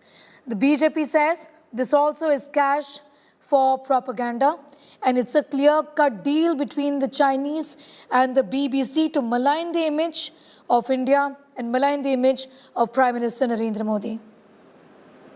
Paulmi continues to be with us. Paulmi, the Congress says that we will continue to raise these demands as far as the discussion is concerned. But the question here really is that even if it is, in fact, some sort of funding that the BBC has received, like is being claimed by the Spectator, there is nothing that India essentially can do, isn't it? Absolutely. There's nothing that India essentially can do in this matter. India has obviously taken a stand as far as this particular documentary is concerned. But this is what the BJP now is claiming, that there is a reason they allege that the BBC is, of course, engaged in alleged anti-India propaganda. And one of their members of parliament has now pointed towards the funding that the BBC, I beg your pardon, is receiving. So clearly, that is an allegation which has been leveled by the BJP. It remains to be seen if the BBC has a response to the same, and if, of course, the opposition and how the opposition counters the same as well. Like I said, the allegation is also against the Congress party and specifically against Jairam Ramesh as well, that Mahesh Jeethmalani has made in the past. He's made it again today as well in his latest tweet, where he's in fact said that Jairam Ramesh was endorsing the case of UI technologies in India. He's written about it in his book as well. He's in fact, in a sense, championed the cause of UI, asking for certain security safeguards to be dropped, while of course allowing for Chinese companies to set up shop in India. Especially in the case of UI, when he was speaking in that book excerpt that, of course, has been tweeted out by Mahesh Jeethmalani a few days ago. He points to the fact that Jairam Ramesh was specifically speaking about UI technologies, and that is exactly what Mahesh Jeethmalani has in fact pointed towards today as well in that Spectator report, which is of course an old report, where he points that it is clear that there is some sort of a link over here, because UI technologies was what, in fact, Jairam Ramesh was championing the cause of in his book, allegedly. And then, of course, now in the Spectator report, it's clear that the BBC was also, engaged in a corporate partnership with UI technologies. We have to see, of course, whether that partnership still exists at the moment, Sneha. But clearly, the BJP is saying that it is the BBC, which is, of course, endorsing the Chinese line and towing the Chinese line, and hence it is all propaganda because it is taking money from the Chinese, and hence it is anti-India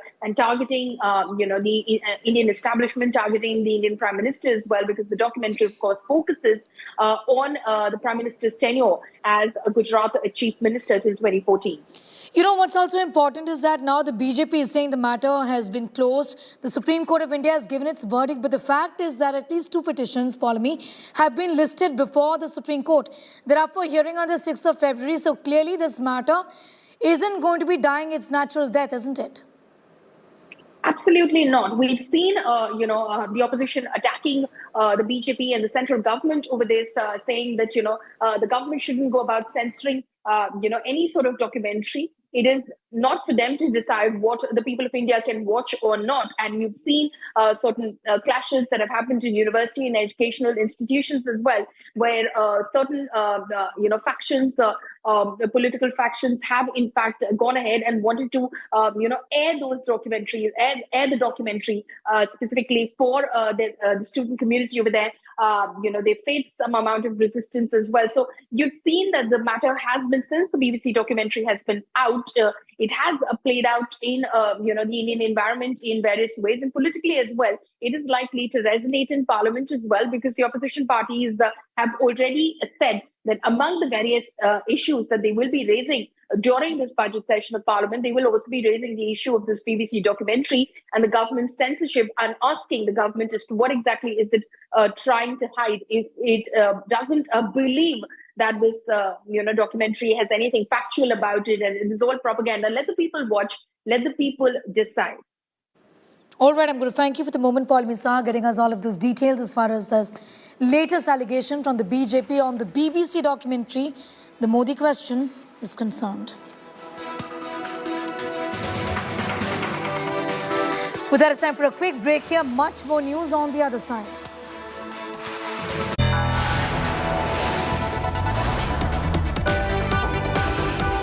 You are watching India Today.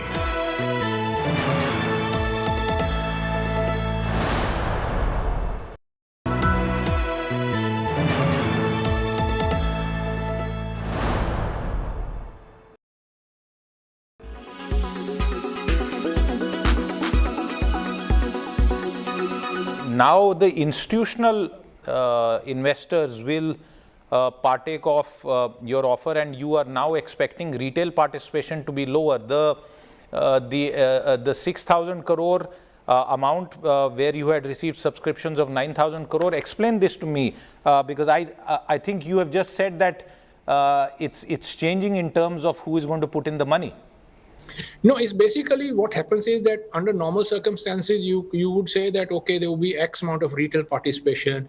For example, we know, because we get that report, 40 lakh applications went out. So you can judge how much would be the retail participation in normal circumstances. So now what will happen is that we also know how much was the demand from institutional investors when we did the roadshow, etc. So now what will happen is that in FPO, you have the flexibility that the FPO can be filled from any one category. So all of the 20,000 is now coming from the institutional category? At this stage, now once because now we have issued our report, people will read the report and hopefully media will pick up that this report is bogus, misrepresented, and they will now start asking questions, why did we even push this report which was full of misrepresentation and lies? Now, when that happens, then you can we don't know what the final retail and final HNA participation will be. But if you ask me today in terms of where we are, then based on the weekend's information, then yes, significant participation will be from long institutions and long strategic investors. Okay, and why has therefore the retail segment stayed away? You said that 4 million applications have been purchased, and the last number that I know is that only 1% was subscribed. So have retail investors lost confidence in AEL and the group after the Hindenburg report? No, it's just a technical retail investor. Normally, if you are, say, argument's sake, if we look at logically, then if let's say a retail investor gets, bids for 2 lakh rupees. So under, say, normal circumstances with 3,000, though, then you will end up having certain number of shares, 100, say, or less than that. Now, 100 shares you can get in the market also. So it's not lack of confidence, just the lack of logical situation that prevails. Okay, and okay, the retail investors, once now our response has gone out and become public. Yes. Now, if once serious journalists and journalists will pick this up, they will then asking questions on what basis this report full of misrepresentations and half-truths and lies, how was this allowed to make this impact in India?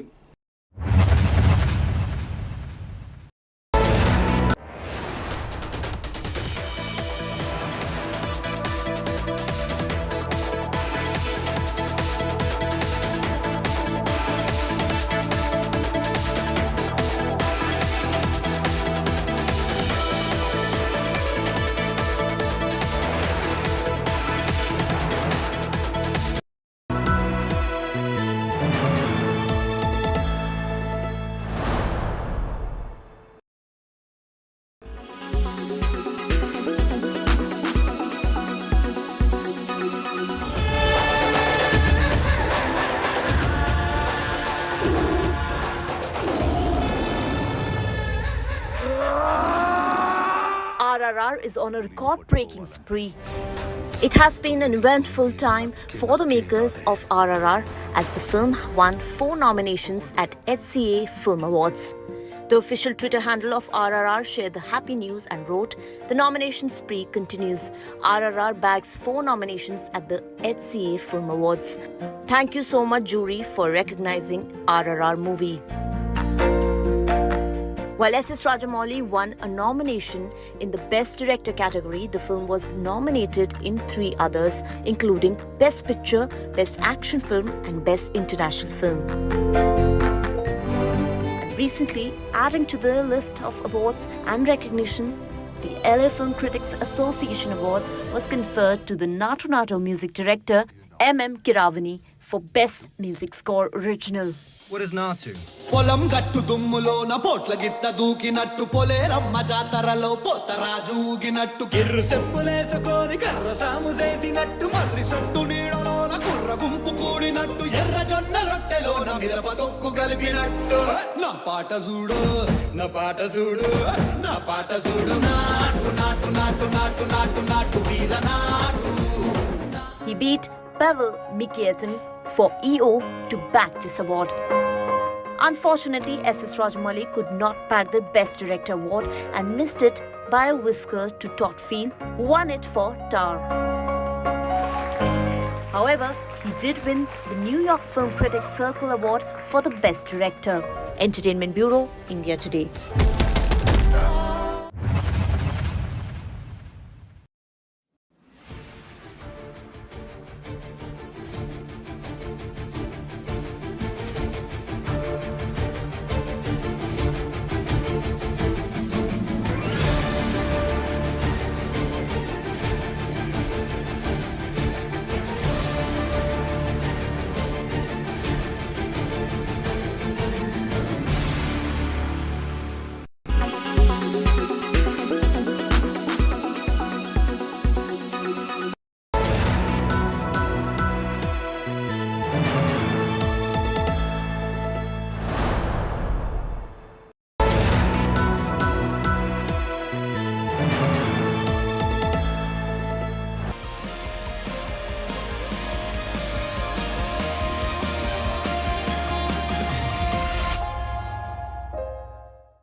Well, a day ahead of the union budget, opposition parties have attacked President Draupadi Murmu. Politics has erupted over the president's customary address to the joint session of parliament ahead of the union budget. Amid its continued face-off with the central government, the opposition party has launched a scathing attack at the president. AAP MP Sanjay Singh called the president's speech a bundle of lies prepared by the central government. He further went on to say that that is, the Aam Aadmi Party is boycotting lies. Congress MP Manish Tiwari also raised questions, asking what is the purpose of the president's speech when she doesn't really speak her mind. Meanwhile, both the BJP and the Prime Minister came in defense of the president, slamming the opposition for disrespecting the government and boycotting her speech. Meanwhile, the Prime Minister remarked that the president's speech is an opportunity to respect women and the great tribal traditions of the country.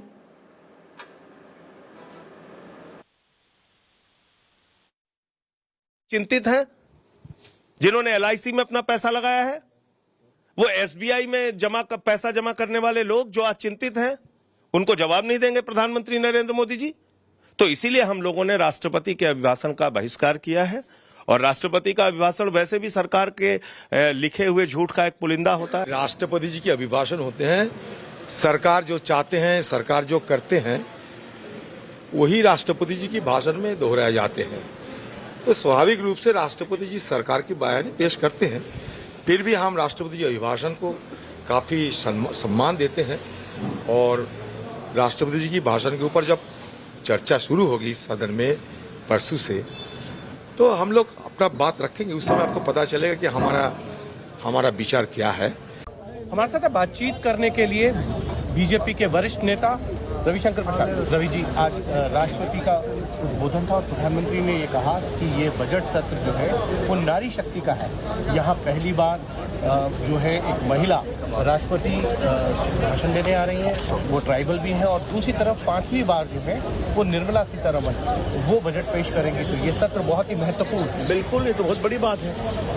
आपने 26 जनवरी को राजपथ पर नहीं देखा क्या महिला CRPF की parade, जो कि बेस्ट परेड कंटिजेंट थी, क्या मिसाइल को ले जाने वाली सेकंड लेफ्टिनेंट महिला थी, एयरफोर्स की पायलट महिला थी जो खड़ी थी। तो नारी शक्ति तो हम देख ही रहे हैं। हमारे प्रधानमंत्री ने बेटी बचाओ बेटी पढ़ाओ को एक नई ऊंचाई दी है। और आज माननीय राष्ट्रपति जी का जो उद्बोधन हुआ, वित्त मंत्री जी बजट पेश करेंगे, लेकिन आज जो उनका उद्बोधन हुआ है वो देश के सर्वांगीण विकास का एक बहुत बड़ा परिचय है, जहां संस्कार भी है, संस्कृति भी है, सद्भाव भी है, आस्था भी है, टेक्नोलॉजी भी है, आत्मविश्वास भी है और दुनिया में बढ़ती हुई ताकत भी है। जहां गरीब का कल्याण, गरीब का सम्मान और टेक्नोलॉजी की ऊंचाई सब साथ है। लेकिन दूसरी तरफ आम आदमी पार्टी और बीआरएस दोनों ने जो है वो राष्ट्रपति के अभिभाषण का जो है बॉयकॉट किया।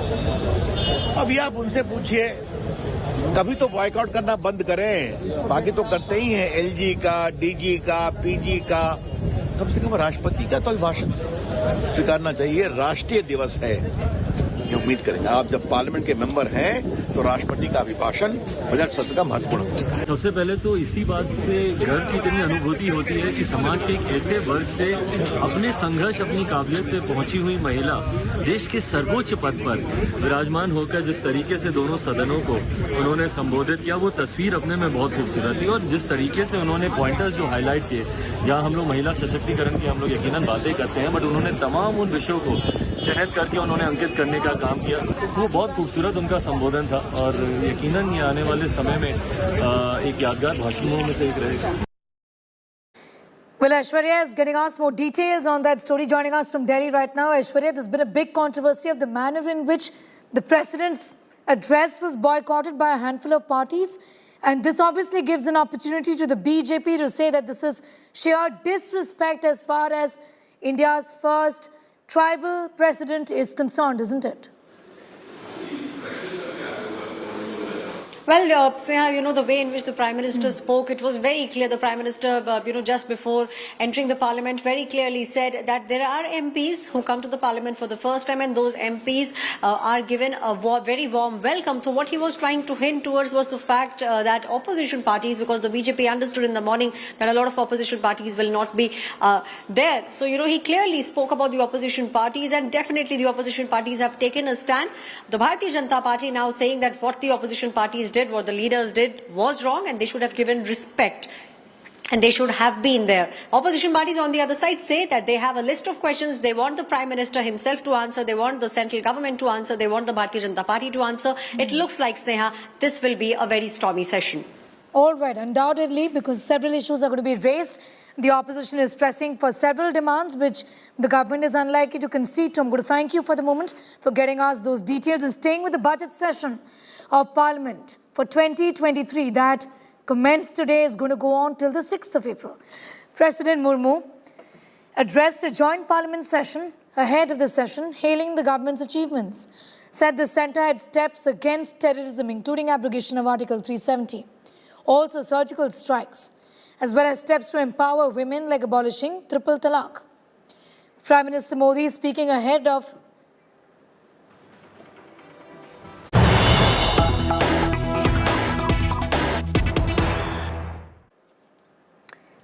shifting focus to some news coming in. Asaram gets life term in rape case. This a day after a court in Gandhinagar convicted self-styled godman Asaram Bapu in connection with the 2013 rape case. Sessions Court Judge D.K. Soni has acquitted 6 other accused, including Asaram's wife, Lakshmi Ben, their daughter, and 4 disciples who were accused of aiding and abetting the crime for want of evidence. But Asaram Bapu convicted just yesterday. The quantum of punishment has just been announced. He gets life term in a rape case. In fact, the allegation was that Asaram raped the woman on several occasions, and I'm going to put that question to Saurav Vakhtania for more on that. First of all, Saurav, a sense of why the others have been acquitted. Yes, of course, this happened yesterday, but want of evidence is the reason the court essentially has cited. Are there any more options open before Asaram Bapu as far as this conviction is concerned?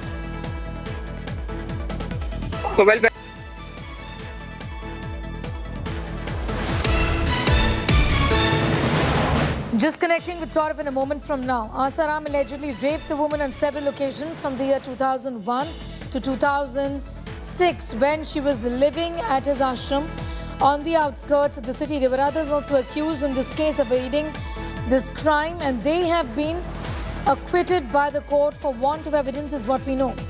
In fact, he was convicted yesterday by a court in Gandhinagar, and this is the quantum of punishment being announced. Asaram Bapu, self-styled godman, gets life term in the rape case that he had been accused of and that he was convicted of. Saurav Vakhtania has more details on that. Saurav, what's the next course of action as far as Asaram Bapu is concerned? What are the legal options for him essentially? Well, we need to understand that Asharam is already in jail and has been sentenced life by the court in Rajasthan. Is lost in the Jodhpur jail. Now, very importantly, let me tell you that this particular case dates back to 2001. The incident has taken place in 2001. The FIR was only filed in 2013. And let me tell you, after 9 years of this long case, now the judgment finally came in. Yesterday, Asharam was convicted by the court, by the Gandhinagar Sessions Court, and today the quantum of punishment is out and Asharam has been sentenced to life by Gandhinagar Sessions Court. Let me tell you, this is a huge judgment, a very long-awaited judgment. Let me tell you, initially there were 8 accused in this entire case, but one of them turned approver, after which there were total 7 accused. Now, the 6 accused are not been convicted. The court Sorry, we'll come back to you for more details on that story. For the moment, we're going straight to BJP's Ravi Shankar Prasad, who is addressing the press right now. Let's take a listen. Raised their issues on many times in both the houses, and they have been given the opportunity. But those who are making grievances, what is the conduct of their government in their respective states? Do they allow opposition to make it some point? I don't want to take this debate to another level. I understand in many cases, because of intervention of the High Court, the governor was given the opportunity to address the House for the budget session. Sir मैं मोहित हूँ तहजीब TV से। मौका था 26 नवंबर 2021, ये संविधान दिवस की तारीख थी और उस दिन एक ठीक इसी तरीके की एक घटना हुई थी जब टीएमसी, आरजेडी और कांग्रेस तीनों पार्टियों ने राष्ट्रपति के जो उन्हें उस समय स्पीच देना था, उस समय उनके भाषण का उन्होंने बायकॉट किया था और उनसे पूछा गया था तो ठीक इसी तरीके का उन्होंने उस समय भी बहाना बनाया था। देखिए, मैं फिर कह रहा हूं, बहाना उनके जो भी हों, ये ठीक नहीं है।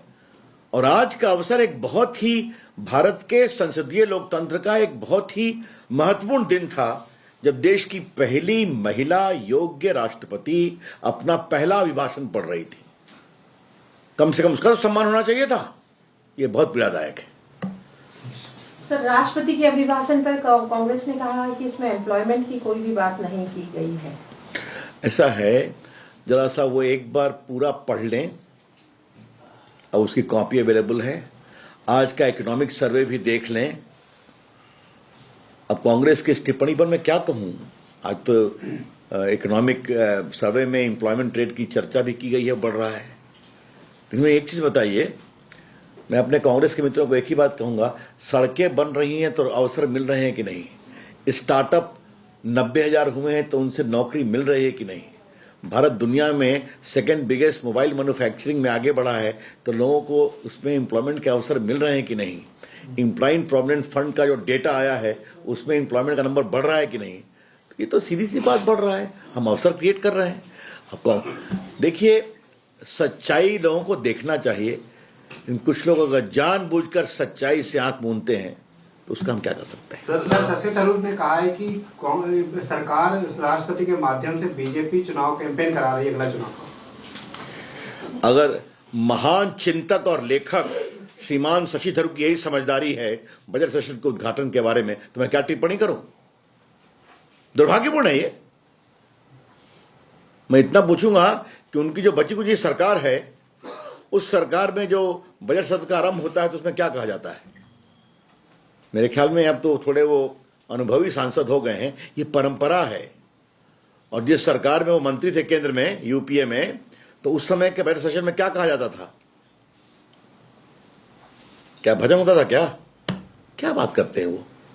ये संसदीय परंपरा है कि सरकार की उपलब्धि और बाकी विकास का एजेंडा राष्ट्रपति के अभिभाषण में होता है और बाद में उनको जो धन्यवाद ज्ञापन की बहस होती है उसमें सारी बातें विस्तार से चर्चा होती है। ये तो परंपरा है। रवि जी, राष्ट्रपति का अभिभाषण पर ही उस अभिभाषण में सरकार की उपलब्धियों का आपने भी कहा, उसमें विरासत की बात कही गई है, चाहे वो राम मंदिर हो, काशी हो, उसी विरासत को तार-तार करने की कोशिश की जा रही है रामचरितमानस को जलाकर।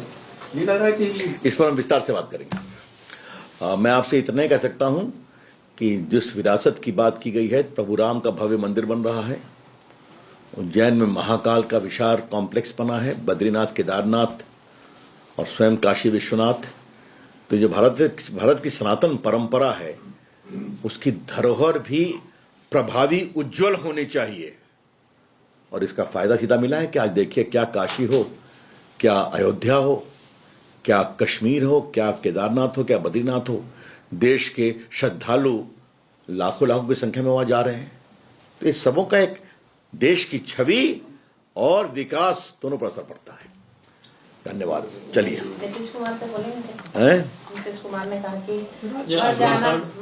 में महिलाओं पर बहुत फोकस था, महिला कल्याण पर, जिस तरह से राष्ट्रपति ने कहा और प्रधानमंत्री ने भी इसका जिक्र किया था कि कल वित्त मंत्री निर्मला सीतारमण भी महिला है और आज आदिवासी राष्ट्रपति महिला पहला भाषण देख रहे हैं। तो जिस तरह से महिला कल्याण पर फोकस, उस पर क्या कहना है? देखिए, बहुत ही महत्वपूर्ण बात है। मेरा थोड़ा अनुभव है देश की राजनीति को देखने का, लेकिन जितने प्रभावी रूप से महिलाओं के कल्याण के लिए प्रधानमंत्री जी स्वयं संकल्पित हैं, वो बहुत प्रेरणादायी है। मुझे याद है कि 15 में जेंडर गैप हुआ था, तो हरियाणा में वो गए थे इसका उद्घाटन करने, बेटी बचाओ बेटी पढ़ाओ। उनकी टिप्पणी मुझे आज तक याद है, अगर बेटी नहीं बचाओगे तो बहू कहां से लाओगे। और आज आप देख रहे हैं 26 जनवरी, आज भारत की बेटियां सेना में बड़ी अफसर बन रही हैं, फाइटर प्लेन उड़ा रही हैं। भारत की महिला सीआरपीएफ बेस्ट परफॉर्मिंग दस्ता बन रहे हैं। भारत की बेटियां सैटेलाइट के उसमें भी काम कर रही हैं। भारत की बेटियां आज क्रिकेट में वर्ल्ड में टॉप पहुंच रही हैं। ये जो पूरी सोच है ना कि हमें अपनी बेटियों को किस तरह से समर्थवान बनाना है, चाहे वो क्रिकेट हो, चाहे वो खेल हो, चाहे वो पढ़ाई हो, चाहे वो देश की सुरक्षा हो। और आप देखेंगे विशेष रूप से इस बात की चिंता की गई कि चाहे वो नेवी का कंटिजेंट हो, एयरफोर्स का कंटिजेंट हो, मिसाइल कंटिजेंट हो, ये सबको एक महिला ऑफिसर लीड कर रही थी। तो ये अपने आप इस बात को दिखाता है कि महिलाओं की पढ़ाई, और चाहे वो बेटी बचाओ बेटी पढ़ाओ, इन सबों में, और जिस तरह से आपने आज माननीय राष्ट्रपति जी ने महिलाओं के विकास के बारे में सारे आंकड़े बताए, ये देश के बदलते हुए उसका संकेत है। कल बजट भी है सर, बहुत उम्मीद है। हाँ, बजट है तो बजट पर प्रतीक्षा करें, उसके बाद हम लोग बात करेंगे। सर, इस बार चुनाव को लेकर बहुत उम्मीद है बजट से लोगों को, मध्यम वर्ग। बजट की चर्चा कल करेंगे, ठीक है? नीतीश कुमार पे बोलेंगे क्या? अब आप फिर ये गड़बड़ा जाएगा जो आपको हमने कहा। नीतीश कुमार को हम बोलेंगे चाहिए, तभी आप लोग बुलाएंगे, आराम से खूब ठोकेंगे।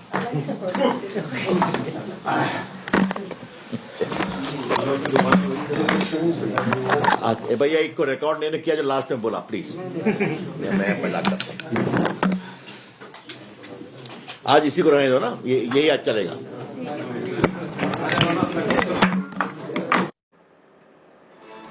Well, that is time for a quick break. Here on the other side, economic survey tabled ahead of budget 2023.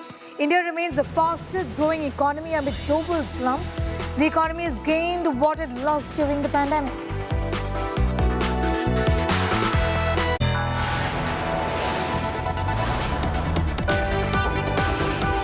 You are watching India Today.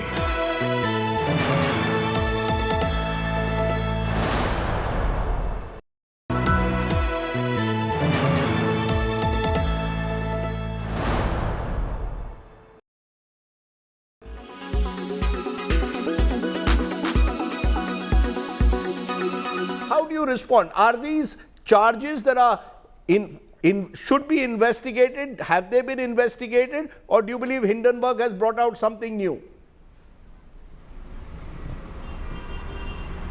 As a research analyst, I must commend the Hindenburg report because they have made a persuasive argument, fully supported and documented with facts, either from government agencies' investigative reports or from the company's disclosures. These are very rightly raised, very serious concerns. And you know, the eating of the cake is when you actually eat it, and it's very clear that the market has shown its concern and has gone and agreed with some of those issues raised by the Hindenburg report, and that is why you've seen such a severe fall in the share prices. But what are the specific? What are the specific? They are very specific. What are the specific charges that you believe have still not been answered by Adani's? See, the charge is this, that, and this is the main thing, when you have certain entities which are routing funds from Mauritius, are they really the promoters' funding, which is what the Hindenburg alleges and which is not classified as promoter holding? And where is the source of funds? Because they have raised some very valid issues and they've given examples of certain companies which are kind of shell companies, which hardly have any employees, hardly have any business, but they seem to be routing massive amounts of money into the Adani group of companies, and the Adani group of companies in turn is sending monies back. So the central question in money laundering is, what is the source of these funds? Now, when particularly they come from these tax havens like Mauritius, it does raise a very serious concern because these are tax havens. They've been set up really to hide and disguise the original ownership of money. Now, these are the questions which the market wants to know. Now, Adani companies will be obviously very reluctant to part with any information because firstly, as per Adani, they are not related companies to the Adani groups. So, on paper, obviously, they will not know what is the source of these companies' funding. But what Hindenburg is alleging is that actually they are part of the Adani group and they should know. So, this is the question which I think people have. Do they support the Hindenburg report or do they support Adani?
You are watching India Today.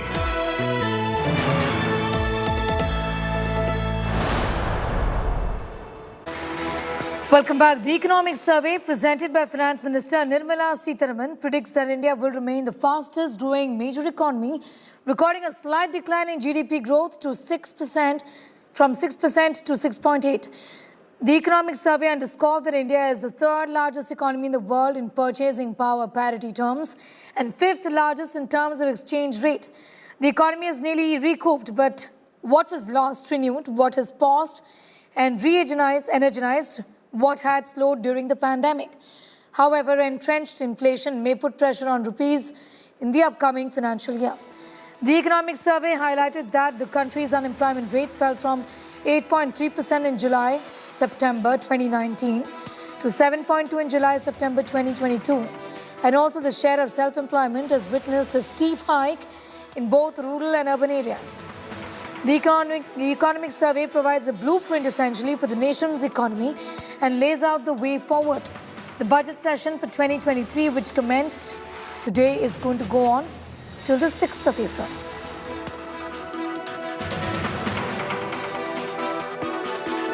So why is economic growth going to be better this decade? In order to look ahead to the future, we always have to first look back at the rearview mirror. Let's rewind the tape a little bit. What happened in the first decade of the millennium was a lot of optimism about BRICS economies. By 2002, balance sheets were lean and mean. Companies were willing to borrow, invest, banks were willing to lend. So leverage ratio in the corporate sector and in the overall non-financial private sector rose very sharply in the first decade. And it got to the point where the credit to GDP ratio in actual terms was much higher than the trend in the first decade of the millennium. That is what you see. The middle hump is basically actual credit GDP ratio was well above trend, and it persisted for a long time. And because it was quite well above trend and also lasted longer, naturally it led to a period of excess borrowing and excess lending. And the second decade was a payback time. So India went through a classic financial cycle, credit boom and credit bust. And this is not something new for the world. Every time you go through a financial boom and bust, it does leave its impact on economic growth, and that is what happened to us, especially in the second half of last decade. With that, it's time for a break here. On the other side, Omar Abdullah exclusive spoken to my colleague Preeti Chaudhary. We're getting you that big political interview in just a minute.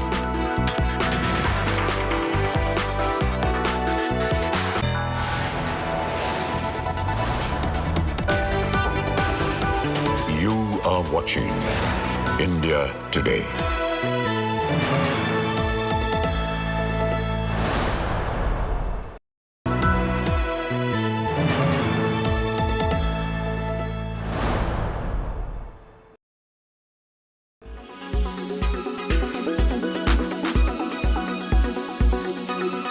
Rahul Gandhi's Bharat Jodo Yatra ends after covering a distance of nearly 4,000 kilometers from Kanyakumari to Kashmir.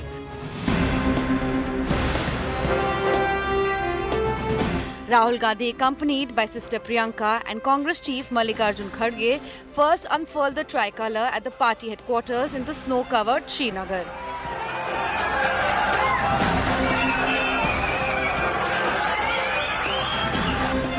This was followed by a rally at the packed Sher-e-Kashmir Stadium, where Rahul struck an emotional chord. He recalled the assassinations of his father and grandmother, stressed the point that he understood the pain of those who lost their family members in terror attacks. मैं principal के office पहुंचा तो principal ने कहा, राहुल तुम्हारे घर से phone call है। राहुल दादी को गोली मार दी। पिता के एक दोस्त थे, उन्होंने मुझे फोन किया और कहा, राहुल बुरी खबर है। मैंने उनसे कहा, मैं जानता हूं, पापा मर गए। कहते हैं हाँ। यात्रा का लक्ष्य है कि ये जो फोन कॉल हैं, चाहे ये आर्मी के हों, चाहे CRPF के हों, चाहे ये कश्मीर के लोगों के हो, ये फोन कॉल बंद हो जाए। The Congress MP dared Home Minister Amit Shah to hold a Padyatra from Jammu to Srinagar. जैसे मोदी जी हैं, अमित शाह जी हैं, RSS के लोग हैं, उन्होंने हिंसा नहीं देखी है। डरते हैं, नहीं डरते हैं, देखिए डरते हैं। यहाँ पे हम 4 दिन पैदल चले, मैं आपको गारंटी देके कह सकता हूं कि बीजेपी का कोई नेता ऐसे नहीं चल सकता। Rahul stuck to his theme "Daro Mat" throughout the speech. तो मैंने मौका दिया, मैंने कहा मैं 4 दिन चलूंगा, बदल दो टी-शर्ट का रंग, लाल कर दो, देखी जाएगी। The Gandhis called the Jammu Kashmir visit a homecoming for them. जब मेरे भाई कश्मीर की तरफ आ रहे थे तो उन्होंने एक मैसेज भेजा हमें, मुझे और मेरी माँ को। उन्होंने कहा कि मुझे एक अजीब सी फीलिंग हो रही है, महसूस हो रहा है कि मैं अपने घर जा रहा हूँ। Though the Congress had invited over 20 like-minded parties to the rally, the only big faces that showed up came from the valley, putting a big question mark on opposition unity. Rahul Gandhi may have shed this image of non-serious politician with the grueling Padyatra, but has the Bharat Jodo Yatra energized Congress cadres and leaders? The real test comes later this year, when 3 states in the Hindi heartland, where the Congress is locked in a direct face-off with BJP, go to polls. Bureau Report, India Today.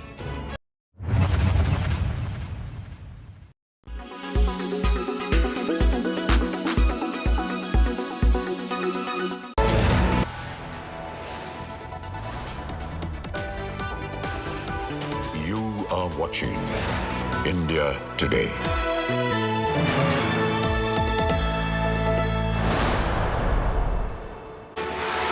Hello, very good evening. You're watching India Today TV. I'm Sneha. A quick check of the headlines. Adani Enterprise FPU gathers momentum, gets fully subscribed. Non-institutional investors portion booked 3.26 times.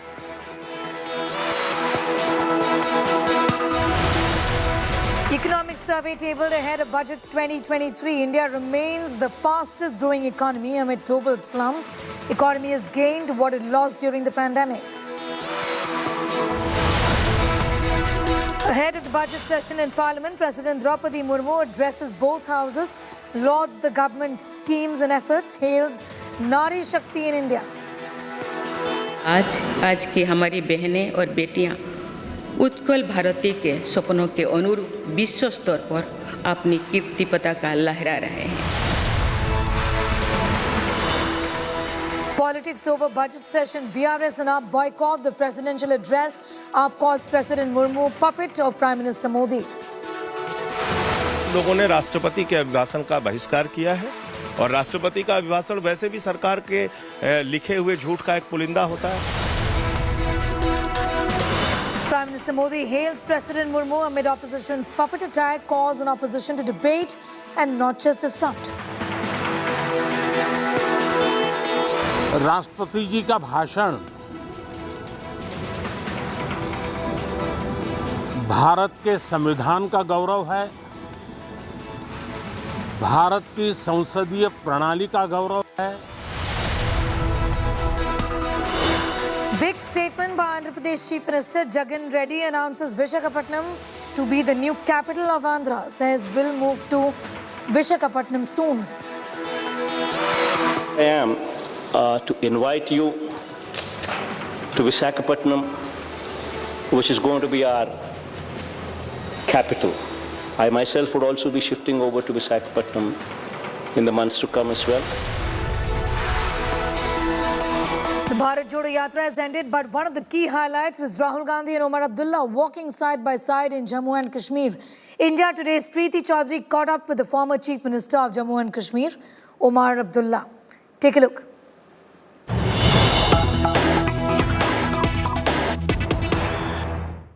So it was a rather theatrical end to the Bharat Jodo Yatra, where especially the weather comes into question. But standing right next to Rahul Gandhi, when he made a rather emotional speech, was the former Chief Minister, Vice President of the National Conference, Jammu and Kashmir. I have him with me, Omar Abdullah. Appreciate you joining us, Mr. Abdullah. I just want to ask you one question. What made you stand with Rahul Gandhi? Considering the Congress is not a part of the Gupkar alliance, what made you not just walk with him, but stand with him and vociferously come in support for him? Politics is not just about alliances.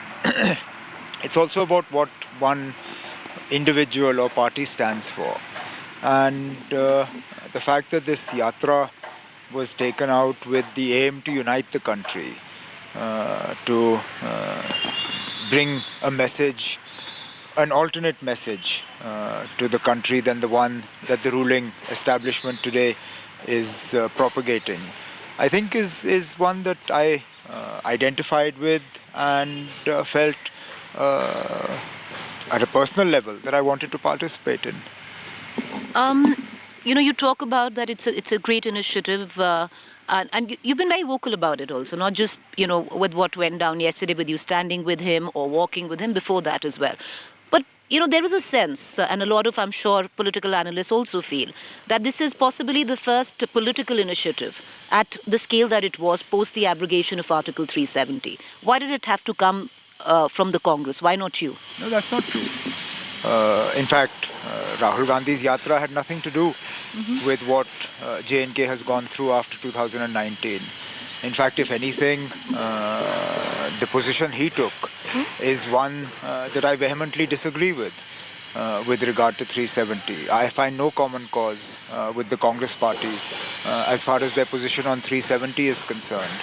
It's the wider message that he came with about the need to unify, the need to remove hatred. And this is not the first political program after August 2019.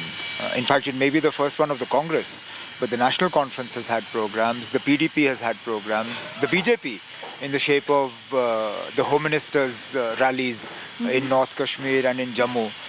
Those predate what the Congress has done.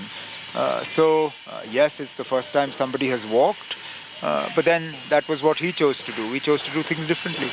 But you don't see it as somewhere down the line a catharsis for a lot of your people? Because when we did speak to them, they did see it as a sounding board of not being heard. No, it's an important, people came out. People came out, and in numbers that I don't think any of us expected to see them there. And they came out because I think they identify with the fact that Rahul has been taking on the BJP. And they somewhere down the line wanted to make that sense felt as well, that they feel that they've been hard done by the union government, they've been hard done by the BJP, and they wanted to make that thought known. You've talked quite a bit about why you connect to the Bharat Jodo Yatra. For somebody as a political spectator as well, yourself a politician, what would be the failures of the Bharat Jodo Yatra? I think it's early days yet. The Yatra only concluded yesterday. I don't think it's fair to establish or try and write a report card for the Yatra. I think the Yatra, let's take what they've achieved so far. To have walked from Kanyakumari to Srinagar, I don't think any of us expected it. I think most people expected that it would be a token walk with a lot of cars and flying around. The fact that he walked 3,500 kilometers. You weren't expecting? I don't think he may have thought he was. But if I'm not mistaken, Priyanka in her own speech yesterday said that she thought that he had taken on more than he could have done. The fact that 3,500 kilometers was done on foot, talking to people, meeting people, the fact that he did, if I'm not mistaken, 12 or 13 press conferences. More. The Congress said it was about 13, so still more than that. Right. But then, free-flowing press conferences without any censorship or any questions being planted. I think these are all great things. Now, whether this will translate into anything more long-term, that remains to be seen. So we'll wait. The BJP says, and many leaders from the central government says, the sheer fact that Rahul Gandhi could take this yatra out through the heart of Kashmir is credit to the government and the striking down of Article 370. The striking down of Article 370 had nothing to do with it. And if this yatra is credit to them, then why no elections in J&K? Let the BJP please explain to us why we have been denied an election. The Prime Minister recently said that India is the mother of democracy. Then why have we been orphaned? Why are we motherless? Why Jammu and Kashmir has been denied democracy? They can't have it both ways.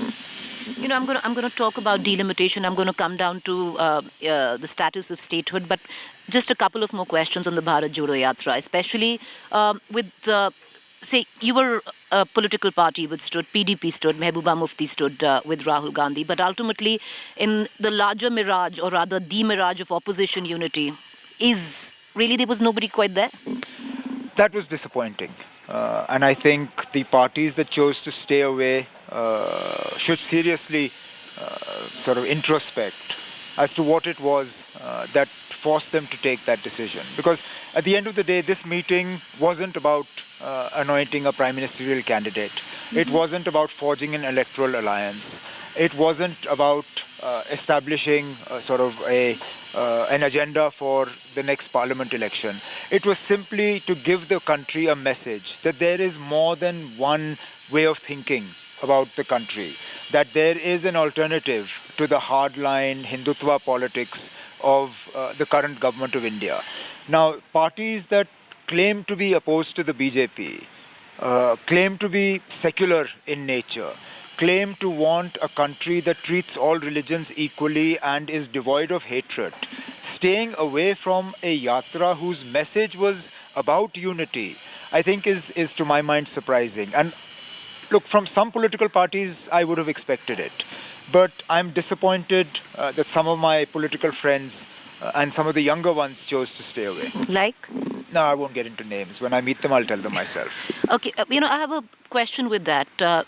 You say it's not about opposition coming together post-2024. You've got less than a year, or just about to go in terms of campaign.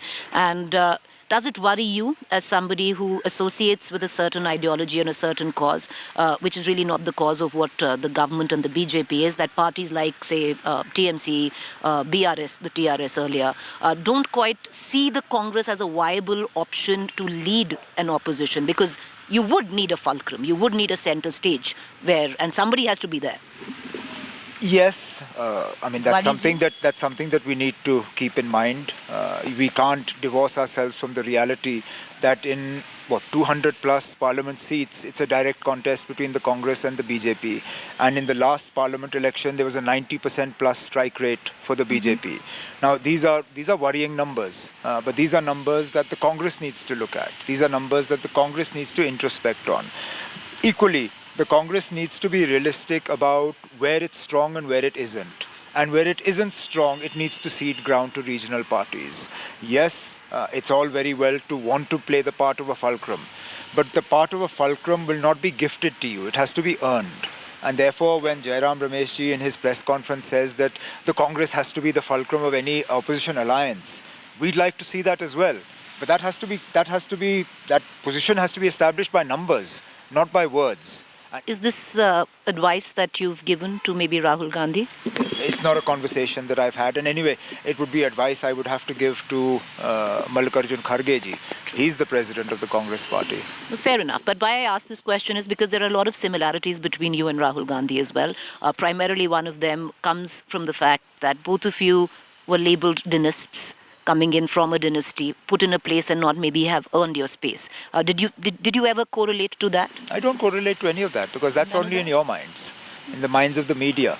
We've earned our space.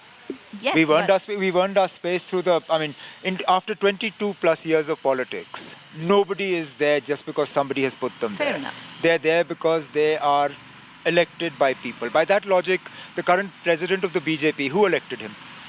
Did he have an election? No. When was the last time the BJP had an election for their president? They're all appointed. They're all appointed by a parivar. Now, whether it's a blood parivar or a sangh parivar, it's a parivar.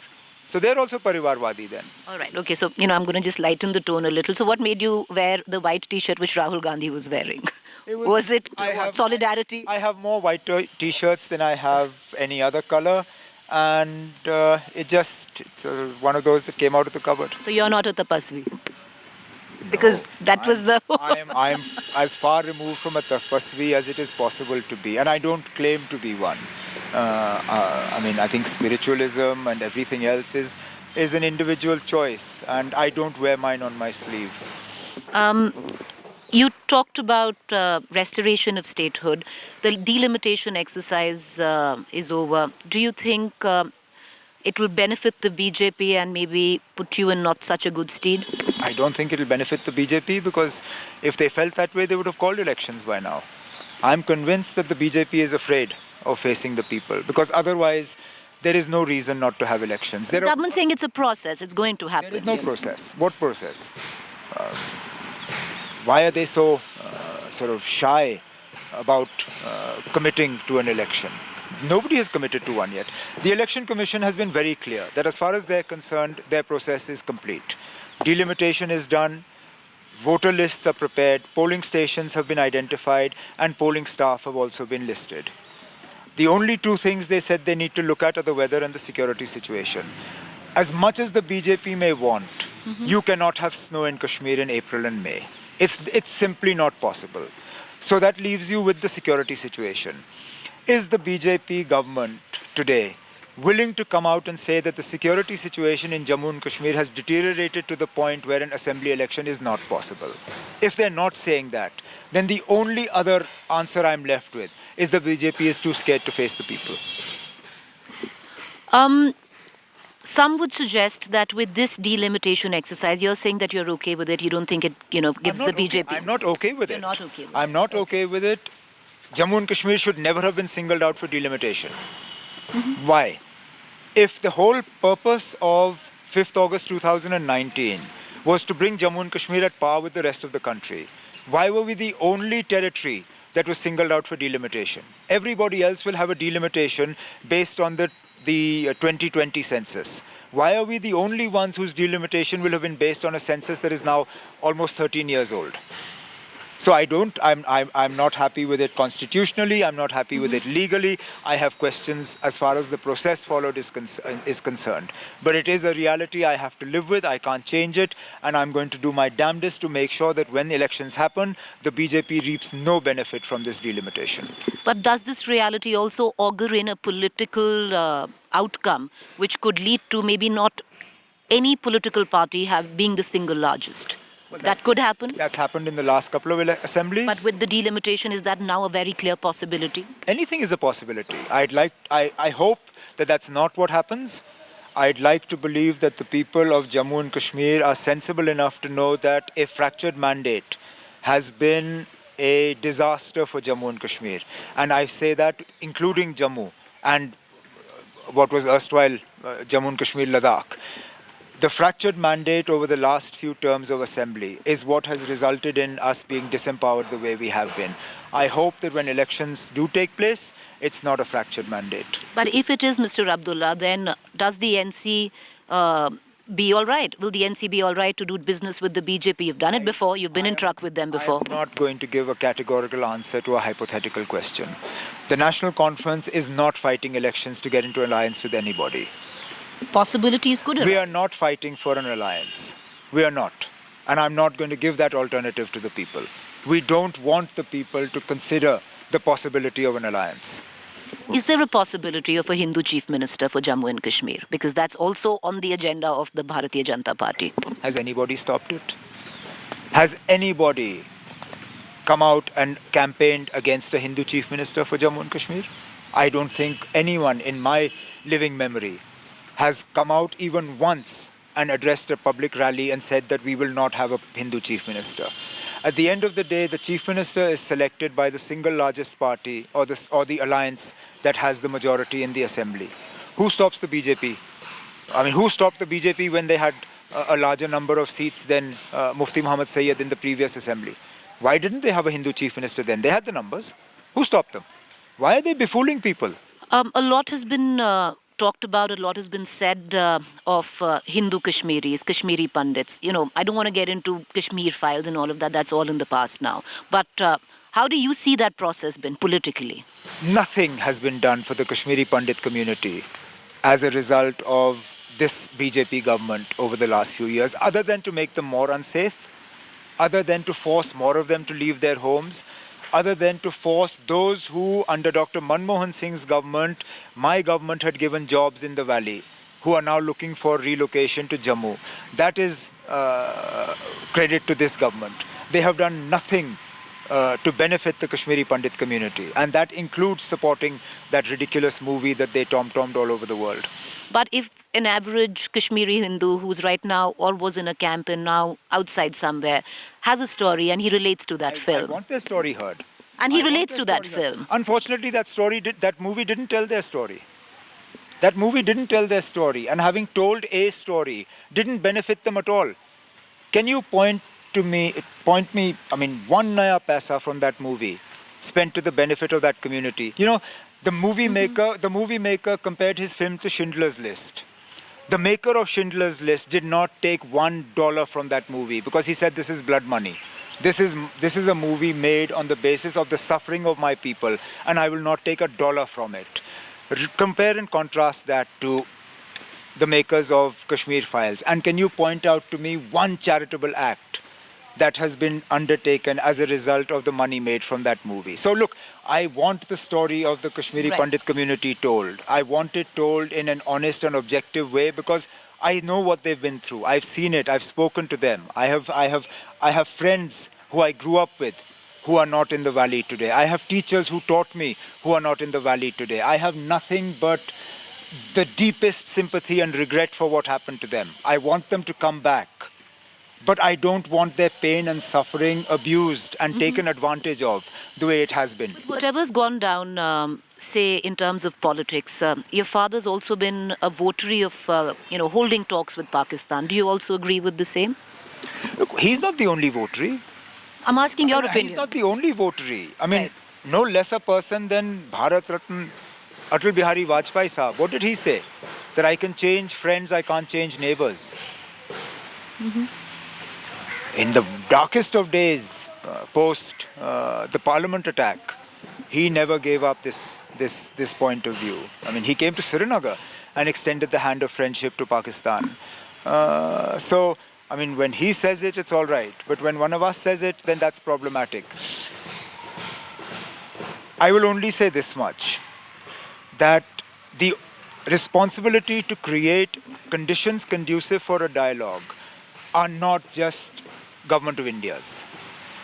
Pakistan has not done enough to address India's concerns vis-a-vis terror, vis-a-vis violence, and everything that has gone down in Jammu and Kashmir.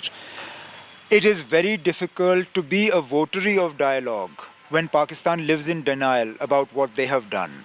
So I will just say this, that yes, I have always supported a dialogue, but I also believe that Pakistan needs to do whatever it can to take on board India's concerns so that a conducive atmosphere can be created for such a dialogue. I have always been in favor of dialogue and I always will be. What do you make of the fact that the External Affairs Minister said that since 1962 there's not been an inch that has been conceded to China? I would suggest that the External Affairs Minister have a conversation with his own Member of Parliament who belongs to the BJP, because I would hazard a guess that this Member of Parliament, if he's being honest, would have an opinion that is a little different from Mr. Jaishankar's. And I would also suggest he calls the elected councillors of the Ladakh Autonomous Hill Development Council Leh, particularly from those areas that border the line of actual control, and have a conversation with them as to how much territory from their area they're able to visit now as a result of the misadventures of the Chinese army. I think his opinion or the inputs he gets will be a little different from the public stand that he's taken. I just go back to Article 370. In all the press conferences, I've attended a few on my own, which Rahul Gandhi held.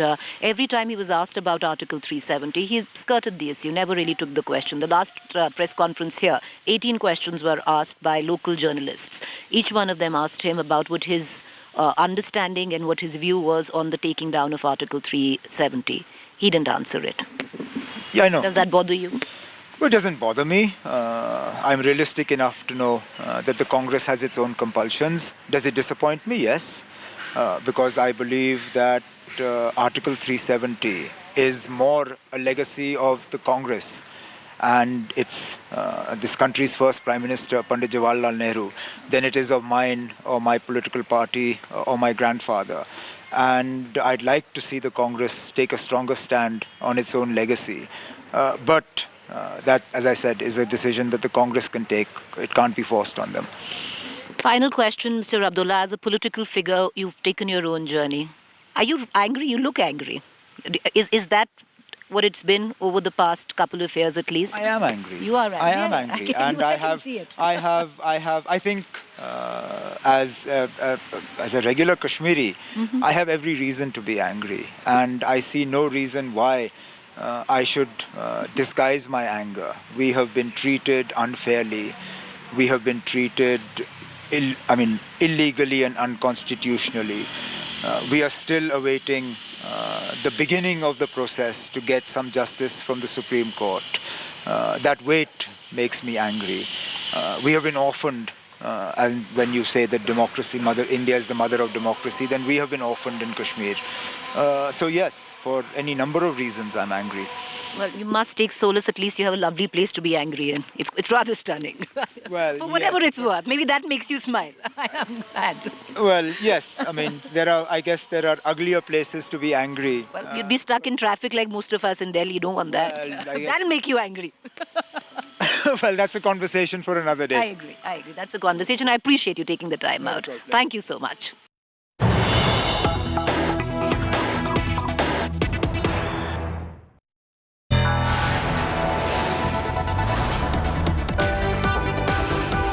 You are watching India Today.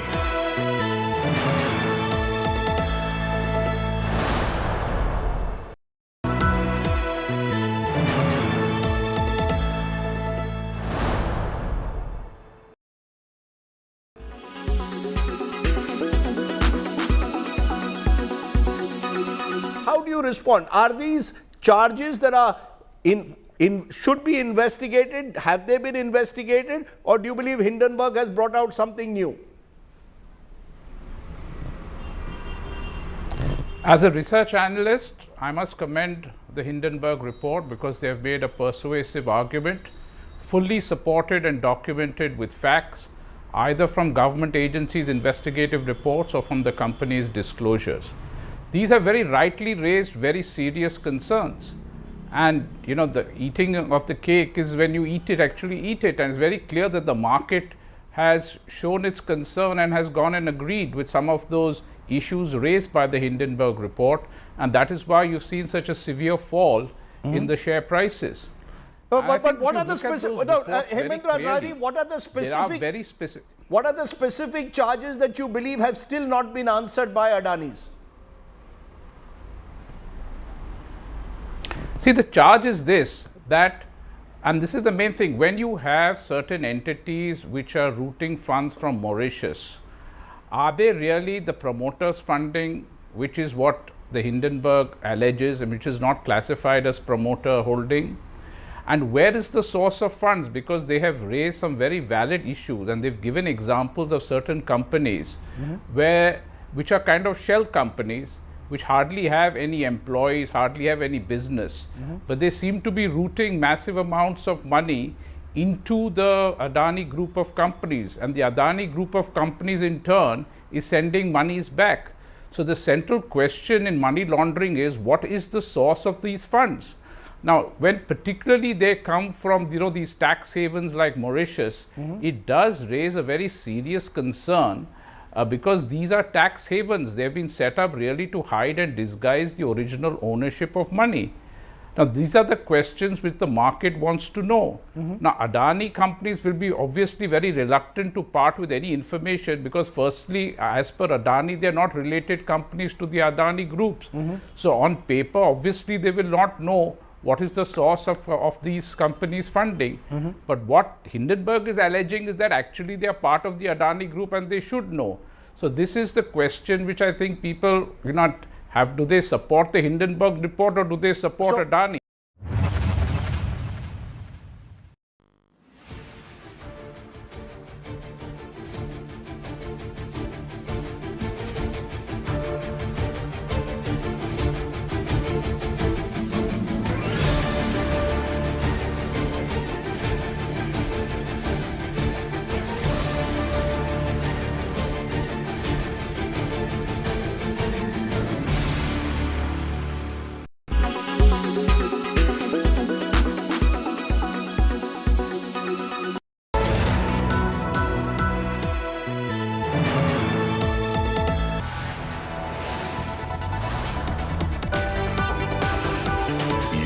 are watching India Today.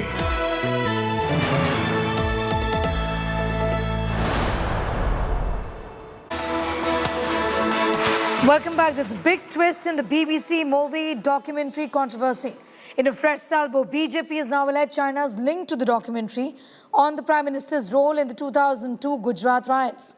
Claiming BBC is anti-India, BJP Rajya Sabha MP Mahesh Jethmalani said it's a cash for propaganda deal between BBC and China. In another attack, Jethmalani said BBC has a long history of spreading disinformation against India and that it best suits Congress's Jairam Ramesh's agenda. Also claiming that the documentary was being used to torpedo India's growth story. BJP's back-to-back attacks after the UK magazine Spectator claimed that BBC uses funds of Chinese company Huawei for their overseas propaganda operations.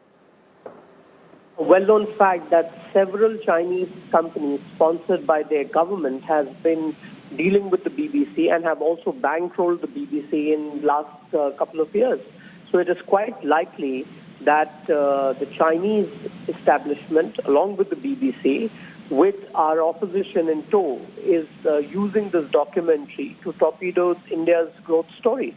Let's not forget that Rahul Gandhi's close confidant Jairam Ramesh has been a brazen apologist of the Chinese firms here in India. He spoke several times out of turn when he was a minister in the UPA government, including backing Huawei whose entry was questioned as a security threat to the country if they were to be part of the telecom sector. I think if the member of parliament has got solid evidence, he should go before the appropriate oversight body in England and expose the BBC in Britain and expose the BBC. The BBC is publicly funded by and it's got in Britain and it's got a separate oversight body.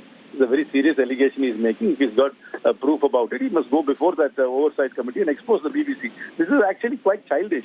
I mean, there is a documentary out there. If the government believes that the documentary is factually incorrect, they must come up with a counter narrative instead of banning it. And in this modern age, nothing can be banned technologically. You'll always find a workaround towards it, and people will watch it, and people are watching it. People will disseminate it, and people will distribute it. So banning is all a very crude method, and to rubbish the motives of the documentary without actually addressing the points raised in the documentary is also quite ridiculous. If they really want to talk about China, they should actually talk about the Chinese incursions into Indian territory and the infrastructure that are building into land which actually belongs to us.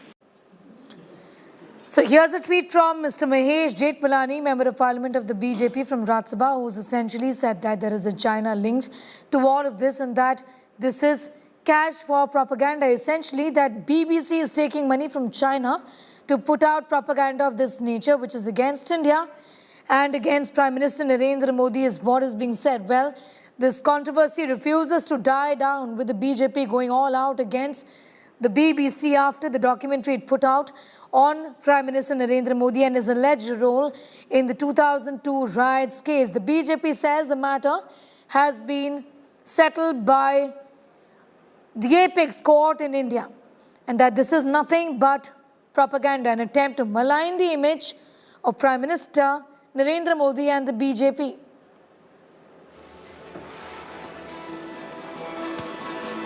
BBC is up for sale is what Mahesh Jethmalani has said, linking it with Congress's Jairam Ramesh in his capacity as the minister who lobbied with China is what Mr. Jethmalani has said.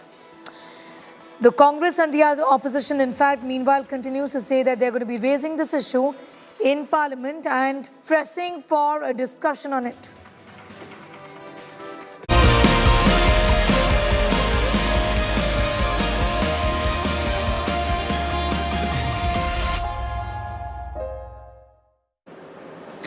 A day ahead of the union budget, opposition parties have attacked President Draupadi Murmu. Politics has erupted over President Murmu's customary address to the joint session of Parliament ahead of the budget session. Amid its continued face-off with the central government, the opposition has launched scathing attack at the president. AAP MP Sanjay Singh called her speech a bundle of lies prepared by the government, went on to say that they're boycotting lies. MP of the Congress, Manish Tiwari, raised questions asking what is the purpose of the president's speech when she doesn't even really speak her mind. Meanwhile, both the BJP and the Prime Minister came in defense of President Murmu. The BJP is hit out at the opposition for disrespecting her and the government and boycotting her speech. Prime Minister Modi remarked that the president's speech is an opportunity to respect women and the great tribal traditions of the country. Narendra Modi ji जवाब नहीं देंगे उन करोड़ों निवेशकों को जो आज चिंतित हैं, जिन्होंने LIC में अपना पैसा लगाया है, वो SBI में पैसा जमा करने वाले लोग जो आज चिंतित हैं, उनको जवाब नहीं देंगे प्रधानमंत्री नरेंद्र मोदी जी। तो इसीलिए हम लोगों ने राष्ट्रपति के अभिभाषण का बहिष्कार किया है और राष्ट्रपति का अभिभाषण वैसे भी सरकार के लिखे हुए झूठ का एक पुलिंदा होता है। राष्ट्रपति जी के अभिभाषण होते हैं, सरकार जो चाहते हैं, सरकार जो करते हैं, वही राष्ट्रपति जी की भाषण में दोहराए जाते हैं। तो स्वाभाविक रूप से राष्ट्रपति जी सरकार की बयान पेश करते हैं, फिर भी हम राष्ट्रपति जी अभिभाषण को काफी सम्मान देते हैं और राष्ट्रपति जी की भाषण के ऊपर जब चर्चा शुरू होगी सदन में परसों से, तो हम लोग अपना बात रखेंगे। उस समय आपको पता चलेगा कि हमारा विचार क्या है। हमारे साथ बातचीत करने के लिए बीजेपी के वरिष्ठ नेता रविशंकर प्रसाद। रवि जी, आज राष्ट्रपति का उद्बोधन था और प्रधानमंत्री ने ये कहा कि ये बजट सत्र जो है वो नारी शक्ति का है। यहाँ पहली बार जो है एक महिला राष्ट्रपति भाषण देने आ रही हैं, वो ट्राइबल भी हैं, और दूसरी तरफ 5वीं बार जो है वो निर्मला सीतारमण वो बजट पेश करेंगी। तो ये सत्र बहुत ही महत्वपूर्ण है। बिल्कुल, ये तो बहुत बड़ी बात है। आपने 26 जनवरी को राजपथ पर नहीं देखा क्या महिला सीआरपीएफ की परेड, जो कि बेस्ट परेड कंटिजेंट थी, क्या मिसाइल को ले जाने वाली सेकंड लेफ्टिनेंट महिला थी, एयरफोर्स की पायलट महिला थी जो खड़ी थी। तो नारी शक्ति तो हम देख ही रहे हैं। हमारे प्रधानमंत्री ने बेटी बचाओ बेटी पढ़ाओ को एक नई ऊंचाई दी है। और आज माननीय राष्ट्रपति जी का जो उद्बोधन हुआ, वित्त मंत्री जी बजट पेश करेंगे, लेकिन आज जो उनका उद्बोधन हुआ है वो देश के सर्वांगीण विकास का एक बहुत बड़ा परिचय है, जहां संस्कार भी है, संस्कृति भी है, सद्भाव भी है, आस्था भी है, टेक्नोलॉजी भी है, आत्मविश्वास भी है, और दुनिया में बढ़ती हुई ताकत भी है। यहाँ गरीब का कल्याण, गरीब का सम्मान और टेक्नोलॉजी की ऊंचाई सब साथ है। लेकिन दूसरी तरफ आम आदमी पार्टी और बीआरएस दोनों ने जो है वो राष्ट्रपति के अभिभाषण का जो है बॉयकॉट किया। अभी आप उनसे पूछिए, कभी तो बॉयकॉट करना बंद करें, बाकी तो करते ही हैं, एलजी का, डीजी का, पीजी का। कम से कम राष्ट्रपति का तो अभिभाषण स्वीकारना चाहिए। राष्ट्रीय दिवस है, उम्मीद करेंगे आप जब पार्लियामेंट के मेंबर हैं तो राष्ट्रपति का अभिभाषण बजट सत्र का महत्वपूर्ण होता है। सबसे पहले तो इसी बात से गर्व की इतनी अनुभूति होती है कि समाज के एक ऐसे वर्ग से अपने संघर्ष, अपनी काबिलियत पे पहुंची हुई महिला देश के सर्वोच्च पद पर विराजमान होकर जिस तरीके से दोनों सदनों को उन्होंने संबोधित किया, वो तस्वीर अपने में बहुत खूबसूरत थी। और जिस तरीके से उन्होंने पॉइंटर्स जो हाईलाइट किए, जहाँ हम लोग महिला सशक्तिकरण की हम लोग यकीनन बातें करते हैं, बट उन्होंने तमाम उन विषयों को चहत करके उन्होंने अंकित करने का काम किया। वो बहुत खूबसूरत उनका संबोधन था और यकीनन ये आने वाले समय में एक यादगार भाषणों में से एक रहेगा।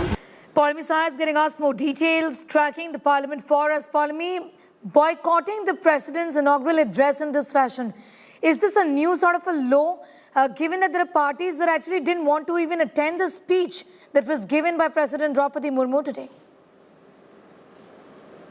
Well, definitely, the parties, obviously, they have their concerns about the central government and the central government's position vis-a-vis, schemes and the sort of funds that were being given out to states, etc. They had their reasons. The Aam Aadmi Party, for instance, said that they have reasons to believe that the central government is stoking the kind of the fight, the face-off that we see between the Delhi government and the LG's office on.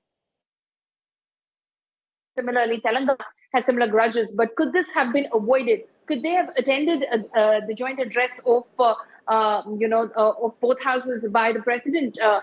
Because this was a maiden speech. This is something which is debatable because there are several opposition parties which had objections to the central government and some of the sort of achievements that were listed out on behalf of the central government by the president in her maiden speech. They have those objections, but they're going to use the parliament, of course, during the course of this budget session to raise those objections, to counter the claims that have been made by the central government in the speech that the president read out today, which is, of course, on behalf of the central government. But to have boycotted the address altogether, not to listen to what the president has to say, that possibly could have been avoided by these political parties, including the BRS and the Aam Aadmi Party, that chose to boycott President Draupadi Murmu's maiden address. All right, well, thank you for the moment. Polmi Saha getting us all of those details as far as that big controversy over the boycott of the president's speech is concerned. The budget session for 2023, which commenced today, is going to go on till the 6th of April. President Murmu addressed the joint parliament session. Ahead of the session, hailing the Modi government's achievements. Murmu said the centre had steps against terrorism, including abrogation, had taken steps against terrorism. She also spoke about the abrogation of Article 370 and surgical strikes, as well as steps to empower women, like abolishing triple talaq, for example. Prime Minister Modi, while speaking ahead of the address, hoped that she would get a warm welcome.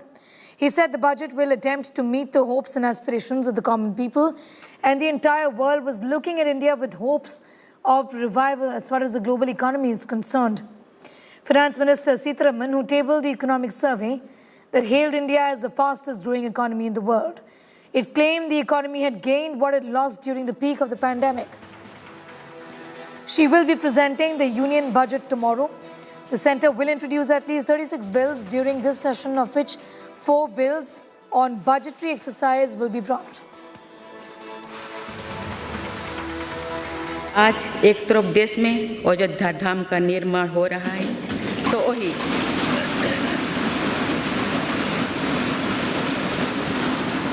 वही दूसरी तरफ आधुनिक संसद भवन भी बन रहा है।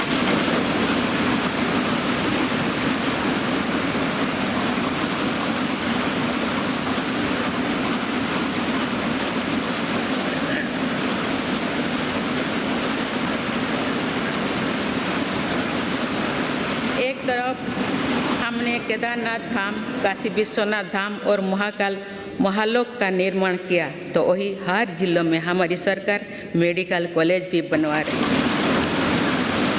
बीते वर्षों से भ्रष्टाचार के विरुद्ध निरंतर लड़ाई चल रही है। हमने सुनिश्चित किया है कि व्यवस्था में ईमानदार का सम्मान होगा। भ्रष्टाचारियों के लिए समाज में किसी भी प्रकार की सहानुभूति ना हो, इसके लिए सामाजिक चेतना भी देश में बढ़ रही है।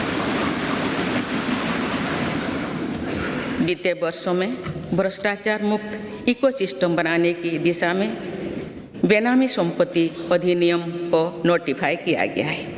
आर्थिक अपराध कर फरार हुए अपराधियों की संपत्ति जब्त करने के लिए फजिटिव इकोनॉमिक ऑफेंडर्स एक्ट पारित किया गया है।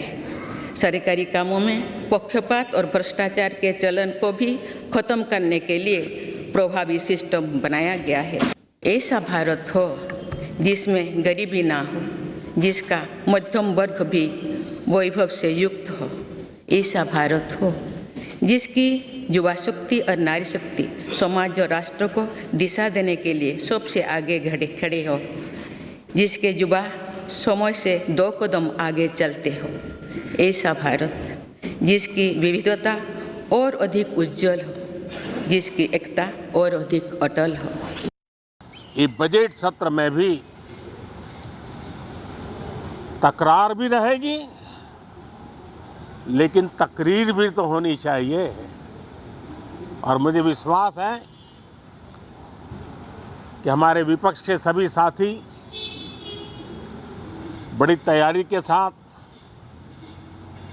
बहुत बारीकी से अध्ययन करके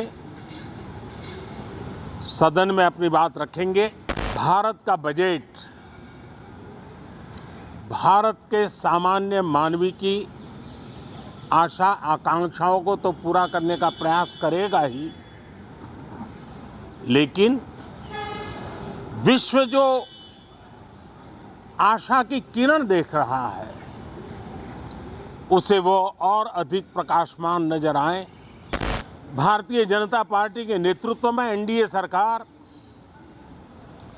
उसका एक ही मकसद रहा है, एक ही मोटो रहा है, एक ही लक्ष्य रहा है, और हमारी कार्य संस्कृति के केंद्र बिंदु में भी एक ही विचार रहा है, India first, citizen first.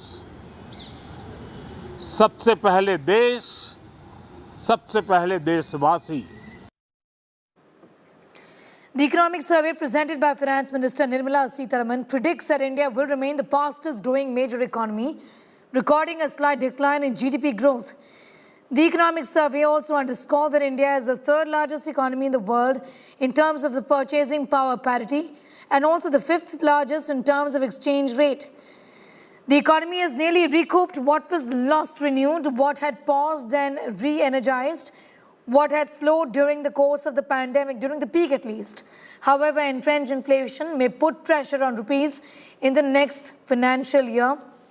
The survey has highlighted that the country's unemployment rate has fallen from 8.3% in July-September 2019 to 7.2% in July-September 2022, and also the share of self-employment has witnessed a steep hike in both rural and urban areas. It provides a blueprint for the nation's economy and lays out the way forward. The budget session of 2023 that started today is going to conclude on the 6th of April. With us, time for a quick break here. News for the hearing impaired on the other side.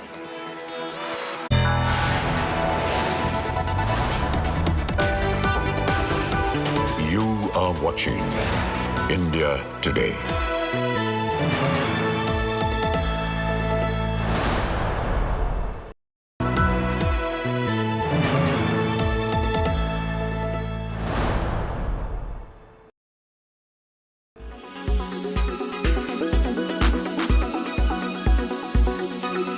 Pathan Mania in January, Jawan Storm in June. Good to go, Chief. And then Donkey Tsunami in December. नाम क्या है sir? Dunki. Donkey? Donkey नहीं शाहरुख, डंकी. मैं समझा donkey. 3 films in 12 months, all perfectly timed releases. That's Shah Rukh Khan for you all in 2023, the year when he rules like the king that he is. His third outing, Donkey, is as special as Pathan and Jawan.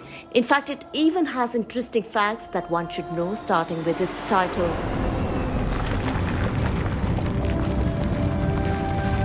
Donkey translates to illegal entry or illegal immigration in Punjab, and as the name suggests, the film will highlight the rampant use of an illegal backdoor route called donkey flight that Indians undertake to migrate to countries like Canada and the USA. What's more, SRK wrapped up Donkey in Saudi Arabia and also shared this video. There's nothing more satisfying than completing a shooting schedule, as is with Donkey here in Saudi. So I want to thank Raju sir, Abhijat, Manosh and the rest of the cast and crew for making it so lovely. And a special thanks to the Ministry of Culture and Films here in Saudi for giving us such spectacular locations, amazing arrangements and the warm hospitality. He even attended the Red Sea International Film Festival in 2022, wherein he spoke at length about the film and even explained the meaning of Donkey. SRK also shared what audience can expect from the film. Donkey brings together two of the biggest forces of Indian cinema, filmmaker Rajkumar Hirani and SRK for the first time. The news was announced by Shah Rukh, which featured the superstar and the filmmaker revealing the name of their maiden project together. This is a dream come true moment, not only for the filmmaker-actor duo, but also for fans of their work.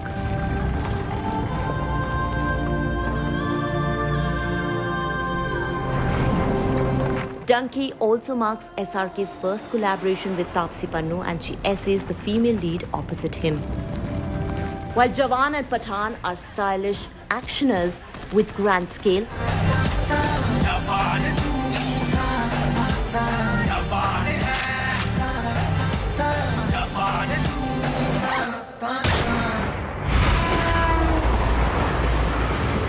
Donkey, which is slated to release on December 22nd, is touted to be a trademark Hirani film, which will give a social message to the audience with an ample dose of comedy. So yes, King Khan has something different to offer to his fans in each of his films in 2023, the year that will go down in history for him. Entertainment Bureau, India Today. Ready.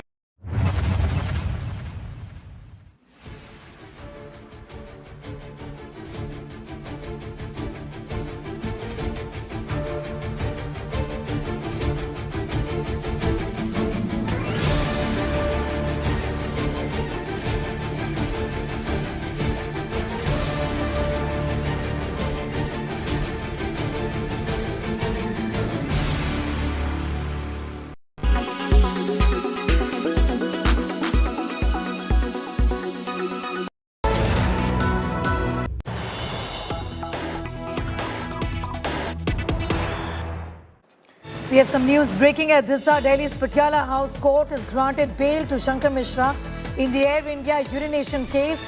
Bail granted by Additional Sessions Judge Harjot Singh Bhalla is what we've been given to understand. This is a new development in this case, with the matter still being investigated. Shankar Mishra, the man who urinated on a senior citizen, while on board an Air India aircraft, has now got bail in this case. A Delhi court has granted bail to Shankar Mishra, accused of urinating on a senior citizen while on board an Air India aircraft.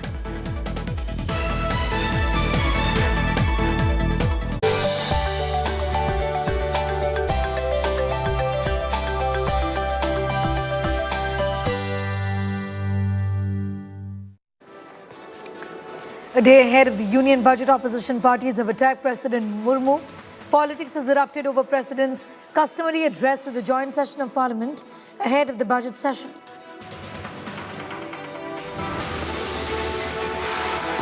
Opposition parties also, in fact, boycotted the session, boycotted the speech of the President. AAP has called the speech a bundle of lies prepared by the central government. BJP has hit out at the opposition for disrespecting the centre and for boycotting the President's speech. The economic survey presented by Finance Minister Nirmala Sitharaman.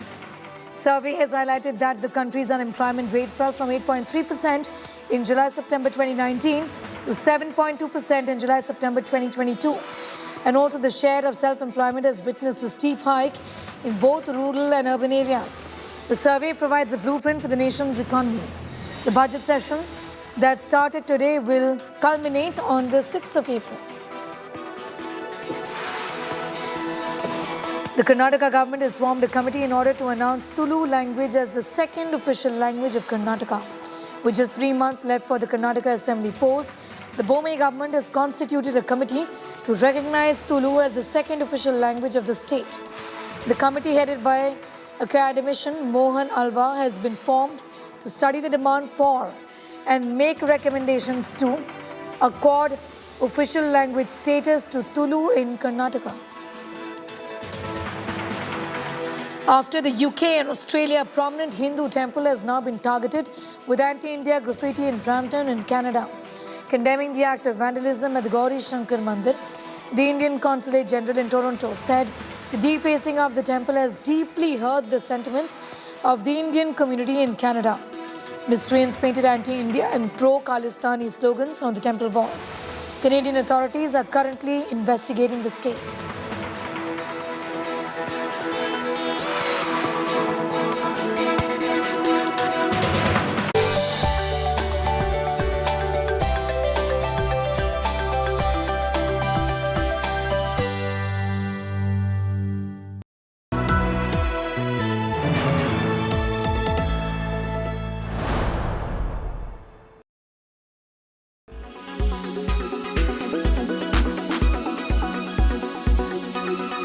Ramesh, the RDS Yatra is over, Kanyakumari to Kashmir. What are the three big benefits you think this Yatra has actually given your party today? Well, Rajdeep, don't reduce the Yatra to an event. We are not event managers. The Bharat Jodo Yatra is a movement, and it's a long-term movement and it's an ideological movement. But in terms of short-term gains, if you're asking me that question, I think first and foremost, we have demonstrated a collective sense of purpose, a collective sense of solidarity in the Congress party organization. It has been enthused beyond imagination, and the younger generation of congressmen and congresswomen have really put their heart and soul together to make this yatra a grand success. So I think a revival and rejuvenation of the Congress is certainly one very big gain. The second big gain, of course, is the fact that the real Mr. Rahul Gandhi, free from the social media insults and distortions of his image that have taken place over the last 8 years, has emerged and is visible to the people of the country. And the third big gain is that the Yatra, and Mr. Gandhi particularly, has highlighted through the Yatra the fact that we are now in an ideological battle with the RSS and the BJP, the fact that we are fighting against economic inequalities, against social polarization, and against political dictatorship. I think these are the issues that he has been able to highlight through the length of this 136-day, 4,000-kilometer Yatra. But as he himself said this afternoon in Srinagar, this Yatra was carried out by the Congress party. Congressmen and women were involved in the yatra, but he did this yatra not for the party per se, but for the country, to bring the country together, a fractured country, the partition of the minds, so to speak, that we have today because of social polarization. So I think these are some of the big gains in the Bharat Jodo Yatra. But the fact is, Mr. Jairam Ramesh, you are a political party and Rahul Gandhi is a politician. So there will be question naturally raised about whether this yatra has brought you any political benefits. Even today in Srinagar, we didn't see many of the opposition parties that you had invited even being there along with Rahul Gandhi as a show of solidarity. So the question arises, will this make the Congress more electorally viable? Will it make it a magnet for opposition unity? None of those questions seem to have been addressed by the yatra. These are questions in your mind, Rajdeep, and these are questions in the minds of a large army of armchair commentators who are prepared to write off the Congress party.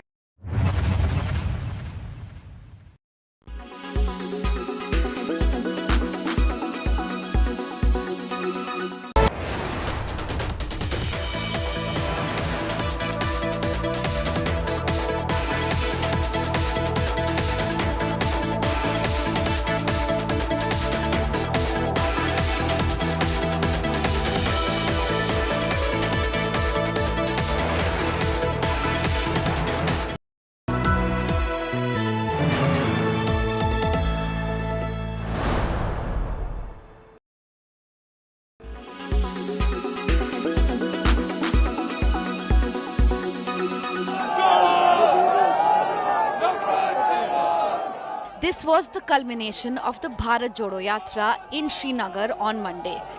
The journey of reinvention has seen many images, many faces of Rahul Gandhi. When he set out on the 4,000-kilometer yatra, a clean-shaven Rahul was the man on a mission. To unite the country was the stated agenda, but to tide over upcoming elections was the bigger goal. That goal required political muscle, so all Congress leaders put their weight behind the Gandhi heir. If the aim of the yatra was to showcase Rahul as a man fit to take on Modi in 2024, it was also to showcase his human side, the people connect, the one loved by kids and youth alike. A family man, a doting son and a brother. An animal lover, a man who could walk with Aam Aadmi and the Khas Aadmi alike. A man of faith, a Shiv Bhakt, a secular face.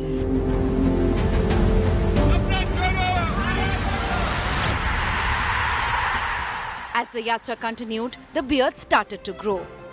The look changed, but the white t-shirt remained, even in the biting Delhi cold. But then a jacket was added, later a cap, and finally a firan. Whether these viral images translate into viral votes is something India will be waiting for and watching. Bureau Report, India Today. It is often said, when women are empowered, whole society benefits. A group of women working for Shiv Shakti Foundation in Resin town of Madhya Pradesh are proof of that.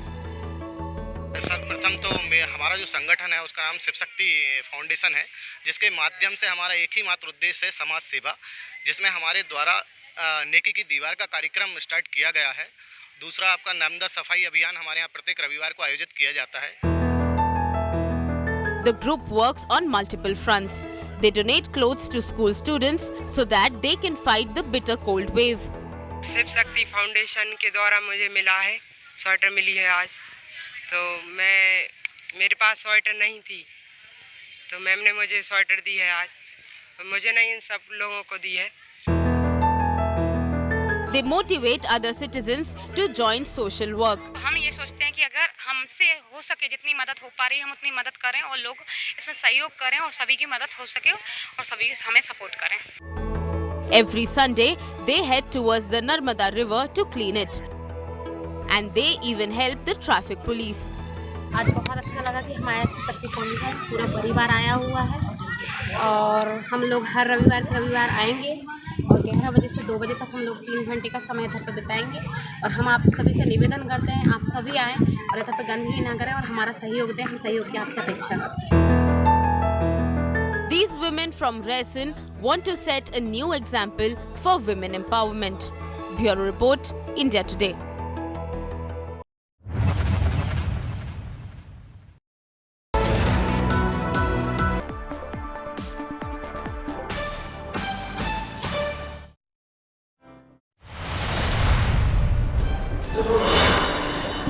Adani Enterprises FPO gathers momentum, gets fully subscribed. Non-institutional investors' portion booked 3.26 times.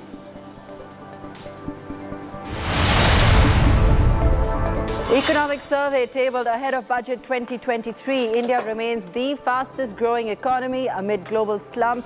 Economy has gained what it lost during COVID.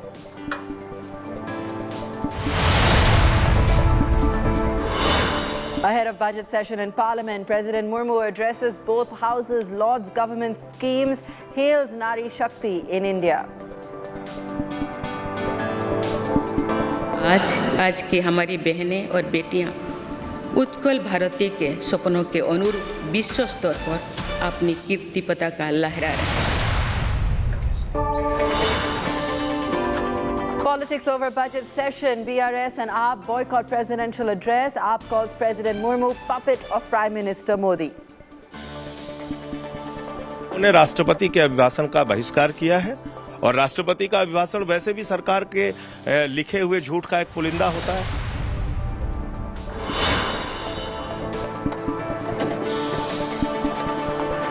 Prime Minister Modi hails President Murmu amid opposition's puppet attack, calls on opposition to debate and not just disrupt. राष्ट्रपति जी का भाषण भारत के संविधान का गौरव है, भारत की संसदीय प्रणाली का गौरव है। Big statement by Andhra CM Jagan Reddy announces Visakhapatnam to be the new capital of Andhra, says we'll move to Vizag soon. Here I am to invite you to Visakhapatnam, which is going to be our capital. I myself would also be shifting over to Visakhapatnam in the months to come as well.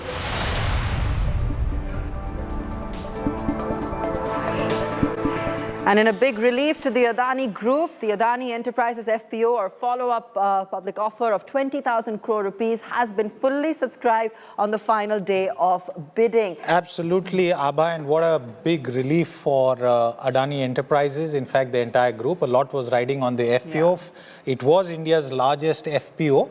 But one never knew that it would become the biggest headline. The biggest headline, the biggest newsmaker for all kinds of reasons. Now, the quota reserved for the non-institutional and institutional investors was subscribed fully earlier today, while the employee and retail quota received 51% and 11% bids respectively. So clearly, they were completely out of the running here. Out of the 20,000 crore rupee proceeds from the FPO, 10,869 crores will be used for green hydrogen projects, existing airports, and construction of a greenfield expressway. An amount of 4,165 crore rupees will be utilized for repayment of debt.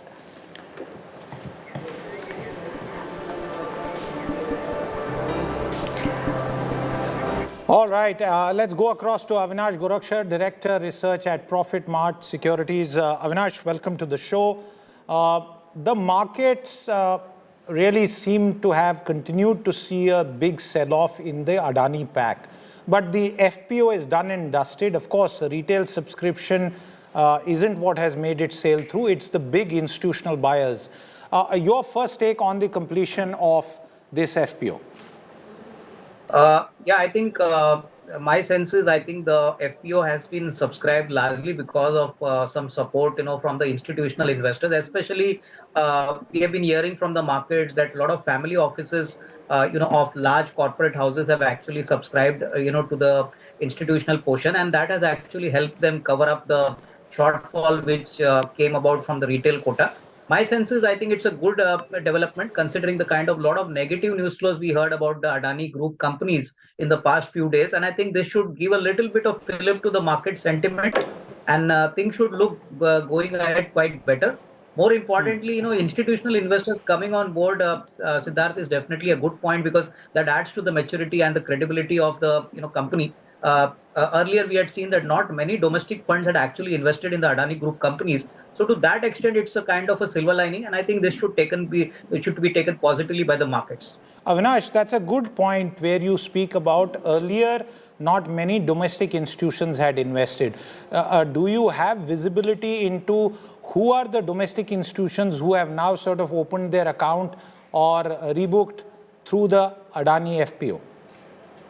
I think, I would not be able to give you confirmed names, but what we have been hearing is that a lot of family offices run by typically Zydus, Ambani, as well as by Sunil Mittal family have actually subscribed to this offer. Most importantly, on the domestic side, we are going to see a lot of FI interest also.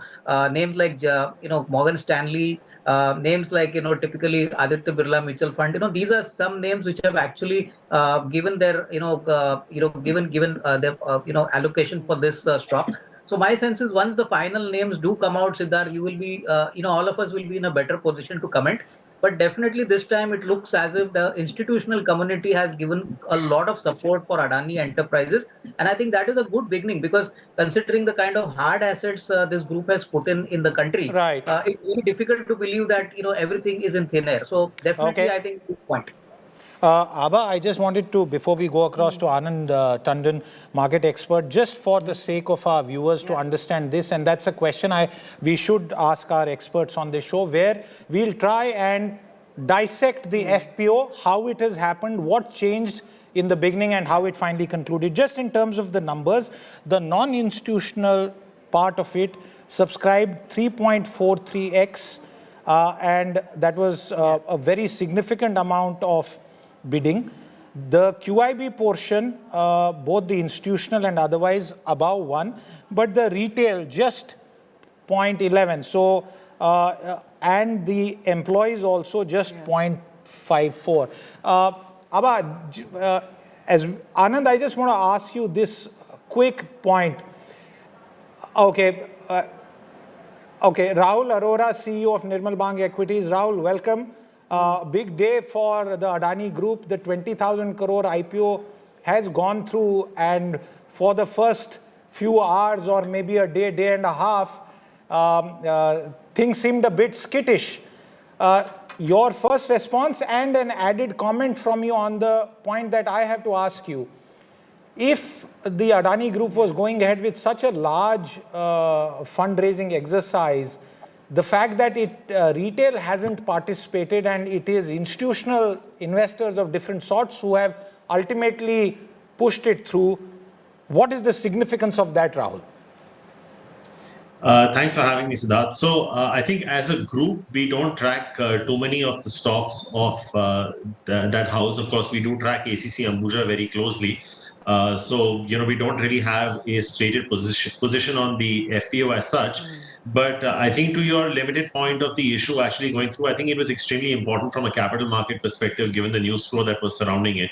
So had it not gone through, obviously, it would have been a bit of a problem from a capital market standpoint and from a confidence standpoint. But I think the fact that they managed to push the issue through, I don't have the details on who the final bidders are. I think till yesterday, I think they had about 9,500 crores worth of interest that was already signed in. I think 6,000 crores that came through the anchor book, and I think another 3,500 crores that had come in through an Abu Dhabi-based investor.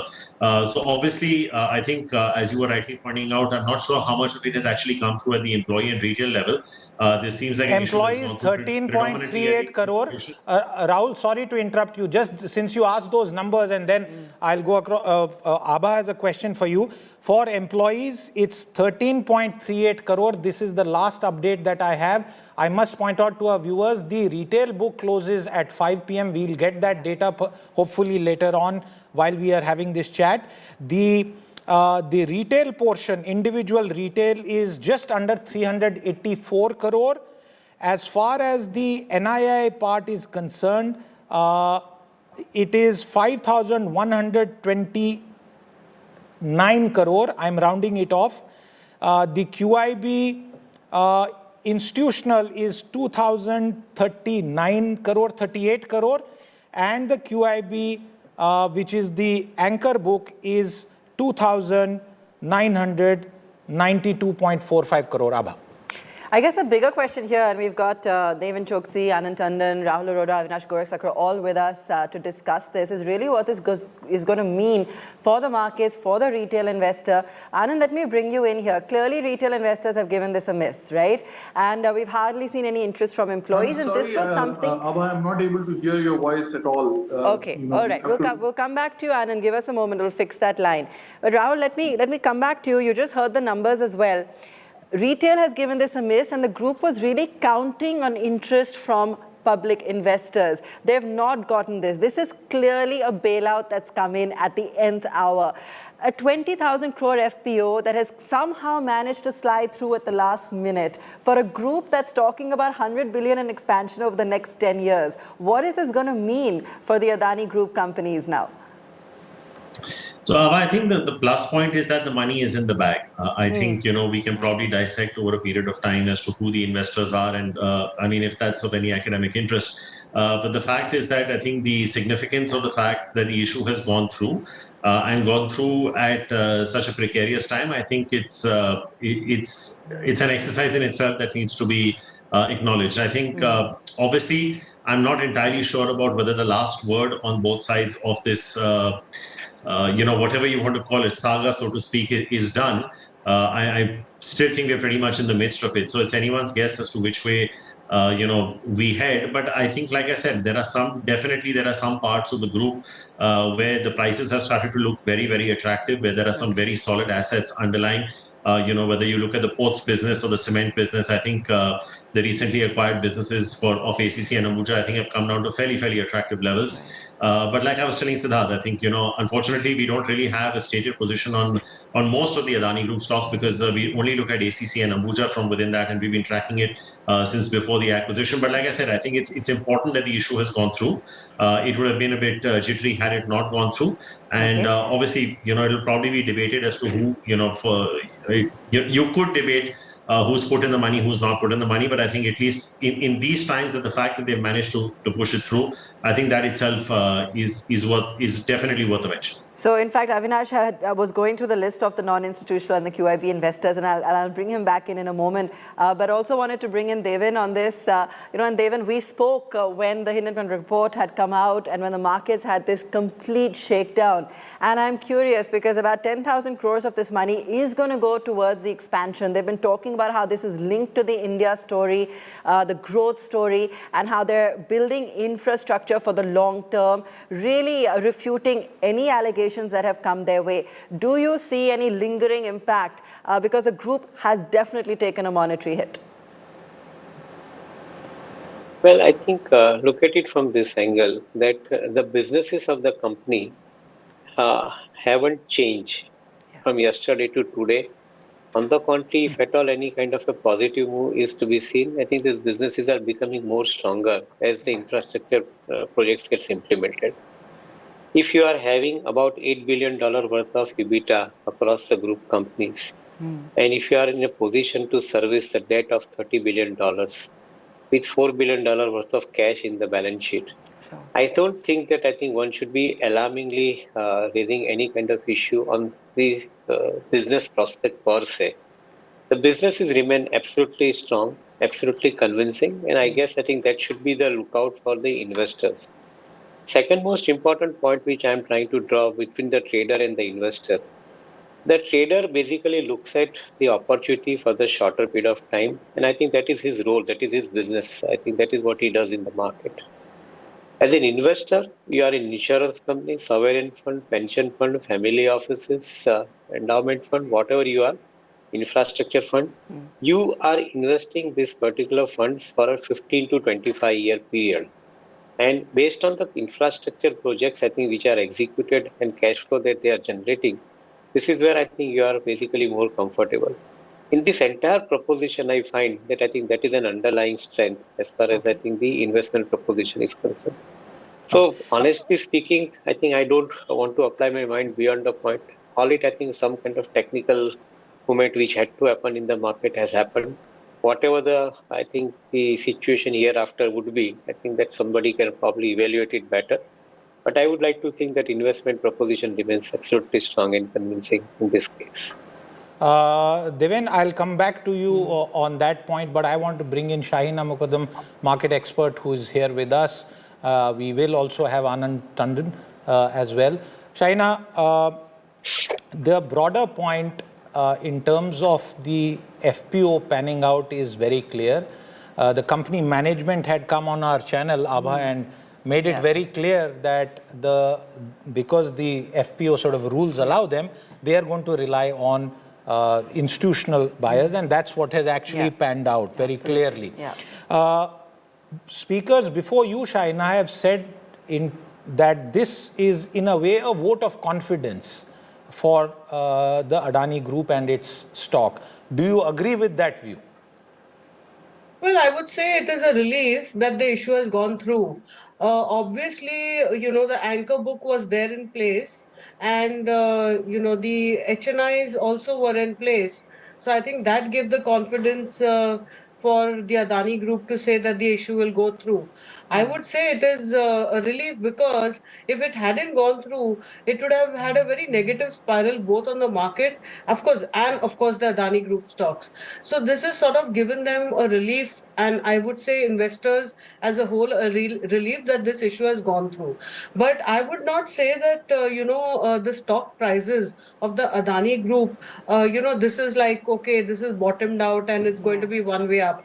I think fundamentals definitely are going to be in play. The issues raised by various international reports, they are going to be questioned, and investors will look at valuations before adding on more money. These are institutional investors that have put in their money, who look at 3 years, 5 years, 10 years.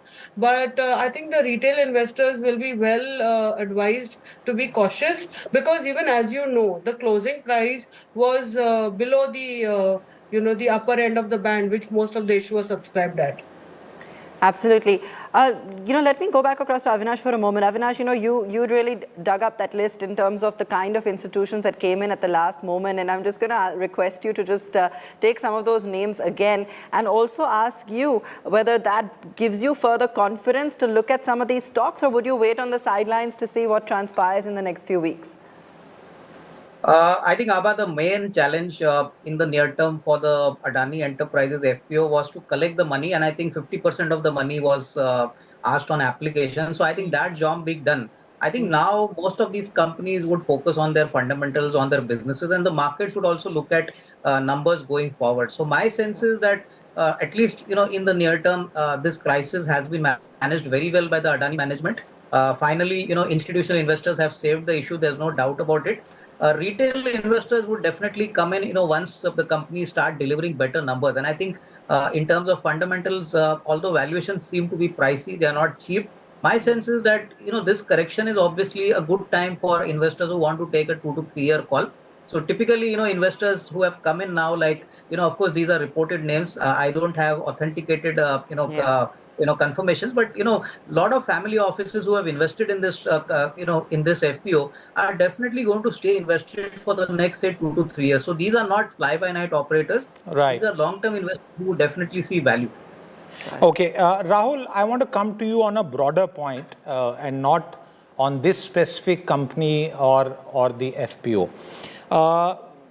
There are people and international commentary that I'm talking about, which is saying that the recent report is going to force global investors to ask whether Indian stocks deserve their lofty valuations. There is, of course, a valuation question surrounding and the PE ratios of all of these companies. But the broader point, Rahul, do you agree with that take that this will force a rethink? No, Siddharth, I don't think that this can be extrapolated to that extent. To your limited point on whether valuations are in excess of where they should be fundamentally, that point can be made standalone. I think even before any of this started, I think there was no question in anyone's mind that valuations were probably ahead of themselves. And, I think the market probably needed a reason to correct. this was probably the reason. It was, I think, more than priced to perfection. You can see the results, reactions to some of the stocks. You can look at a Dixon Technologies or a Gale, or or even a Bajaj Finance when they came out with their provisional numbers a couple of weeks back. The market hasn't taken too kindly to a lot of these things. So I think the fact that you were more than priced for perfection, there was just some reason that the market needed to probably readjust itself. Has that process of adjustment been completely done? I still think there could be a little bit more to go on the way down. I still think that valuations aren't really aligned to where they should be. Because we still haven't felt the full economic impact of the interest rate hikes that we've seen in the US and India, right?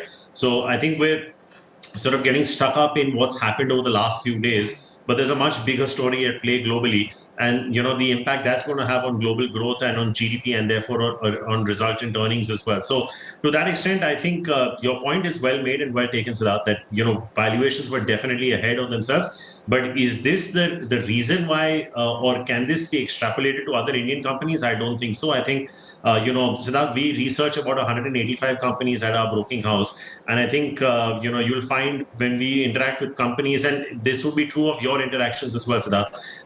By and large, the corporate governance in India is very pristine. I think if you look at most of the companies, the kind of regulations you have, the kind of effort that SEBI, RBI, etc., the regulatory bodies have done, I don't think there's too much room to make that argument, so to say. Okay. So I think whatever is probably playing out will probably play itself out in natural course, but I would not extend that line of argument to say that valuations need to correct because of anything that has happened. Standalone, yes, and I think that process of adjustment is anyway underway.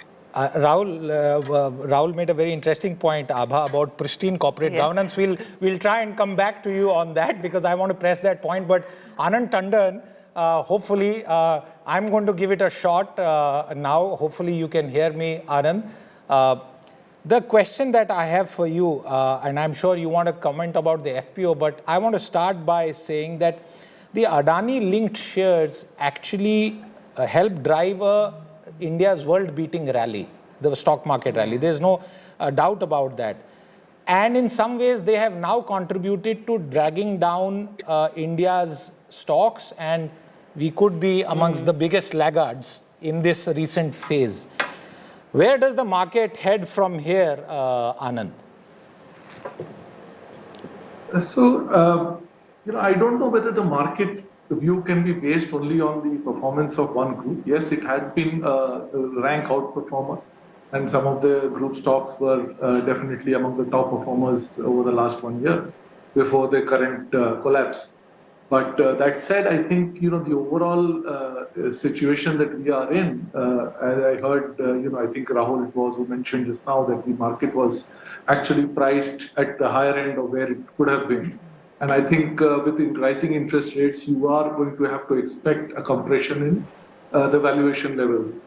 To some extent, I would argue that it's still not done, because even now you continue to see companies trading at 60 to 70 times earnings, which if you were to look at before we kind of went into a huge flow of money, used to trade at maybe 35, 40. Look at any of the FMCG or consumer-oriented stocks. That's where they were. So once you got back to not having a fiscally repressed or an interest rate suppressed kind of situation, you would expect the valuations to come back. Now, part of that will be because of a fall in prices. Part of it will be because earnings growth will catch up over a period of time.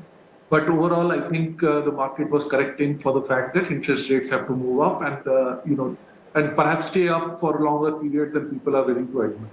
And I think that's what we have seen. I think to some extent it has corrected. Perhaps some more is left to happen, which we should expect to see over the next few months. Okay. Devin, you've sounded very confident of the Adani story. Every time we've spoken with you, you've said there are no holes. The books seem to suggest very strong balance sheets, cash on books, as you were just talking about as well. The big question that came up when we thought the FPO was going to go bust was that where are they going to get the money to fund both their expansion plans, very ambitious expansion plans, as well as repay debt? That question kind of remains, Devin, because they had a whole gamut of IPOs for some of the other group companies lined up over the next few years. Does that now hang in the balance? Do you have any concerns around that? Because while, of course, the markets are not dependent on one group, considering, as we just discussed, the scale and size of some of their ambitions and capex that's been discussed, it could have a significant hit. Let me make an observation here. Yeah. While I agree that I think 20,000 crore worth of issue is a large issue as far as India is concerned. But from the global balance point of view, we are talking about only $2.5 billion worth of money. Okay. And I think when you look at the size of your insurance company like LIC, if you look at, I think, the size of all your mutual fund equity schemes put together, you would probably not give so much of weightage to this 20,000 crore. Though it's a big money, you will not give so much of weightage to it because I think the size of the industry has also grown big. Okay. Today, the SIP flow into the country on a monthly basis in itself, I think, is close to equal to, I think, the kind of money that we are talking about, I think, raising in this FPO. So, frankly speaking, I would think that I think, yes, I think there is a fund flow available into the system. Maybe, I think, on a standalone basis, this issue looks larger, which is fair, no issues on that.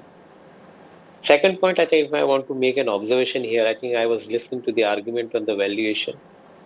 In my viewpoint, I think the valuation is made out of two or three things. First of all is earnings agreed.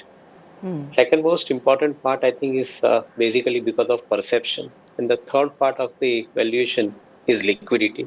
Sure. We'll have to accept one fact that in India markets, the promoters hold significantly large chunk of shares compared to the Western markets. So liquidity in the free float is going to be always tight. And there is going to be a premium attached to this particular free float as far as the valuation is concerned. Another point for infrastructure assets, I think the valuation, like FMCG companies of past, I think will always remain high. For a simple reason that I think globally investors invest their money at 80 rupees to a dollar. And I think infrastructure assets get created in the country, which is for a longer period of 25, 50 years. In such kind of a situation, I think this valuation is justified to remain expensive because I think the globally money power is, I think, extremely high to buy into such kind of assets. So maybe I think I'm of the view that in India we'll have to accept few facts that the valuation will remain high because our growth program is on a higher side. And at the same time, I think the kind of opportunity that these companies are providing for investors globally is far higher. Maybe today another angle to look at, I think if somebody has shorted these infrastructure assets, probably I think with an idea that at lower price had they bought this particular asset, their payback period would have been much faster. I think this is the point which will probably now get into the circulation in the minds of the analyst hereafter. We'll attach higher premium to such kind of assets which are having visibility to generate better profits on a sustainable basis. Devin, I want to follow up what you have said, and you had told Abha something that it keeps coming to me throughout this FPO saga, which was where Devin had said that they might either have to extend the issue or reduce the price. That didn't happen because institutions jumped in. But the larger question that I want to ask you, Devin Chokse, is that given the, and they have given, let me put this on record, a 413-page reply to Hindenburg's 100-odd page questions, 88 questions. The question that I have for you, Devin Chokse, is does the Adani Group need to further clarify beyond what it has said on the issue of offshore investment vehicles, the manner in which some of these investments have been made, the questions that have been raised, allegations really around offshore entities, shell entities. Is there more work that the Adani Group has to do to reassure the public at large and investors on that specific aspect of the Hindenburg allegations? So Siddharth, I'm glad that I think you touched upon this particular point. I think I have two things to submit here. If at all Adani Group has to give further explanation to this, who should be asking for this particular explanation? Should it be regulator or should it be a trader? If the regulator asks for this particular explanation, justified, because regulator has to manage this entire market in a systematic manner. Yes. Should a trader ask for this clarification? Answer may be yes, but I think is the trader giving enough amount of transparency? Is trader giving a transparency that why he shorted the non-Indian traded instruments, that too in the overseas market, when I think the traded market was available in India? Is trader giving that answer? Trader is not giving that answer. Is trader giving an answer that who are the investors behind this fund? Who has basically given this money for shorting this particular stock? Is the trader giving answer? Answer is not available. So in my viewpoint, I think when the trader himself is not providing any kind of transparency, how is he justified in bringing further amount of questions for building further transparency? And if at all, I think that transparency is required in form of information. Let it be asked by the regulator. Indian markets are fairly regulated. Should the, I guess, I think if the regulator asks this question, it is fair. I'm sorry, Yes. I'm sorry to interrupt you, but I just want to clarify this point because you are making a very important point. Should the regulator have done more? And I'm saying this from the point that you are making. The regulator regulates the markets and is supposed to protect the interests of every single market participant who is registered, lawful, legally participating in the markets. Has the Indian regulatory system done enough when it comes to these allegations? I would think that whatever the framework under which regulator has sought this information has been provided by the company. Whether they could have asked further more information, I would leave it to regulators. It is their prerogative. But I would definitely ask regulator that why the non-traded Indian instruments which are operating outside the country be allowed to be shorted and be allowed to create this kind of havoc. This question, the regulator will have to field after a while now. Okay. Yep. Rahul, let's bring you in on this as well. I mean, and you know, let's leave out a specific stock for a moment, but talk about this as best practice, because this issue is not going away. It's going to come out. We're anticipating the budget session of Parliament, and I'm sure we're going to hear more about this. Already during the economic survey, you know, there was a comment that was made by the chief economic advisor saying this is related to a specific stock, but this was fielding off a whole variety of questions, and he said the same thing, that, you know, this is something for the regulators to manage. Are we looking for further answers here? So I think, you know, Abha, this is obviously, I think while the discourse has been dominated by what's been happening, I think, you know, the Indian markets are a much bigger place to be than just a handful of stocks. And I think to that extent, I think, you know, life in many which ways has largely moved on, as the point has been made on your show as well. You know, there's a predominantly a large part of them are non-Indian institutional investors that have put in money into the FPO. So at least when we talk to our clients, you know, the discourse is pretty much centered around the cement assets, like I said, or maybe you know, the key infrastructure assets that they have. But beyond that, I think life to a large extent, especially for the domestic institutional investors, has moved on. You know, there is a full-fledged earnings season that's underway, and you know, for fund managers in a market like this, to be obsessed by just 4 or 5 stocks can be extremely suicidal. We have probably the biggest event of the year coming up in just about 12 hours from now, or even sooner. So I think there are other fish at play. I think, you know, I would not extrapolate anything out of this saga to question the ethics or the integrity or the transparency of the Indian market. I think we're in extremely fine fettle. I think the quarterly disclosures, you know, I think Siddhartha Rava, you know, if you go back 10 years and you saw how companies used to declare their results, today, every company, when they declare their results, they actually put out their audited financial statements and a corporate presentation simultaneously. This didn't happen a decade back. So there is immense amount of transparency. There is segmental breakup that companies are giving you. There are, you know, ad nauseam cash flows that you can go through. Right.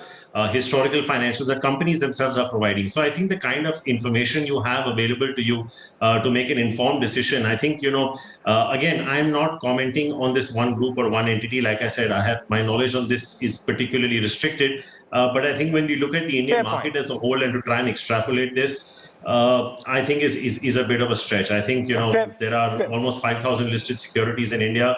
You know, in any given group, barring the Tatas, you'll have 5 or 6 companies that are listed. So I think beyond the point, I think there's no point obsessing about a group of companies. I think there's a much larger play to be made here.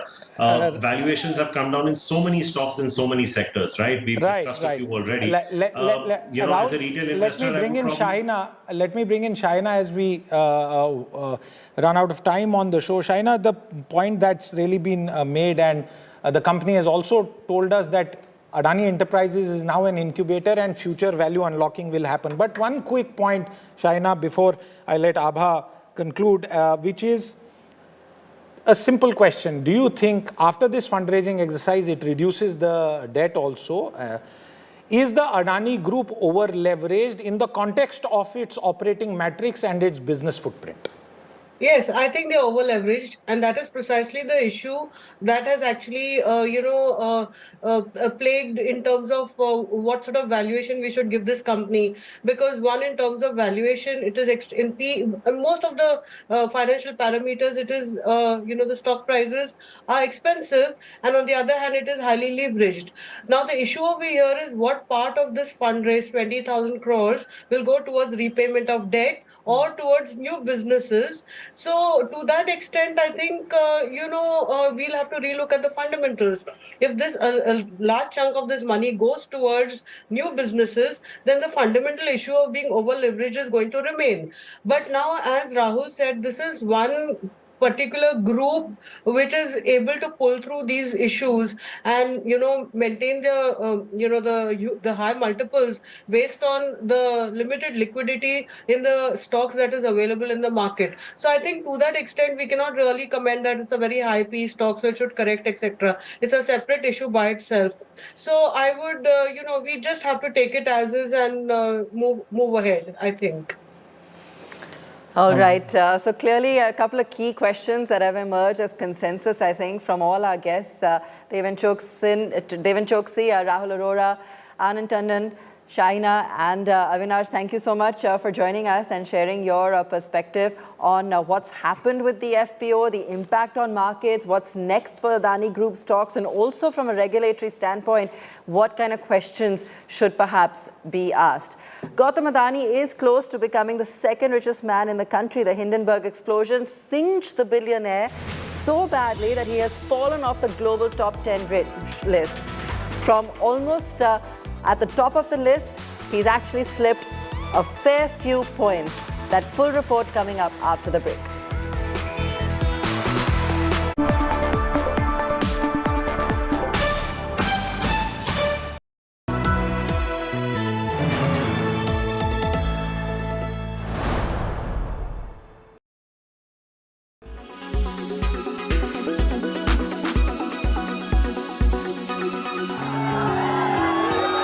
It's no longer a sea, but an ocean of love.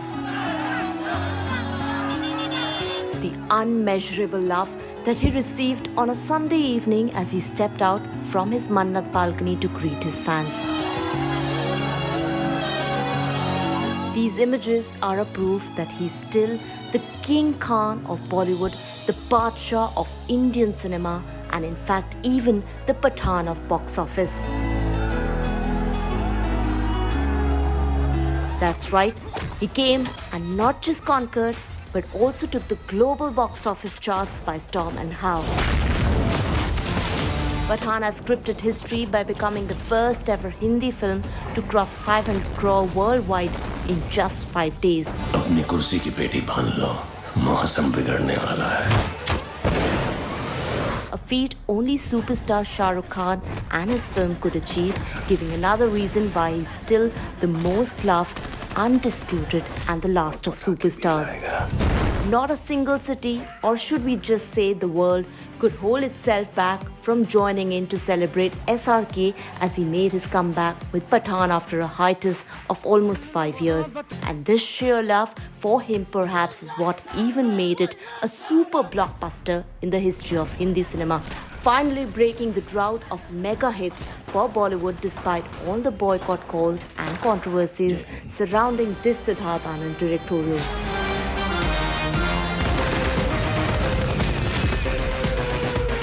The film has become the highest grosser in the spy universe, surpassing the lifetime collection of Hrithik Roshan's Star of War, which stands at rupees 475 crores. It has also surpassed the collection of Salman Khan's Tiger Zinda Hai, which ended at 564 crores. What's more, Pathan has even beaten the Hindi version of KGF Chapter 2, Bahubali 2, हमारे भगवान अमरेंद्र बाहुबली का रक्त हो तुम. जय महेशपति.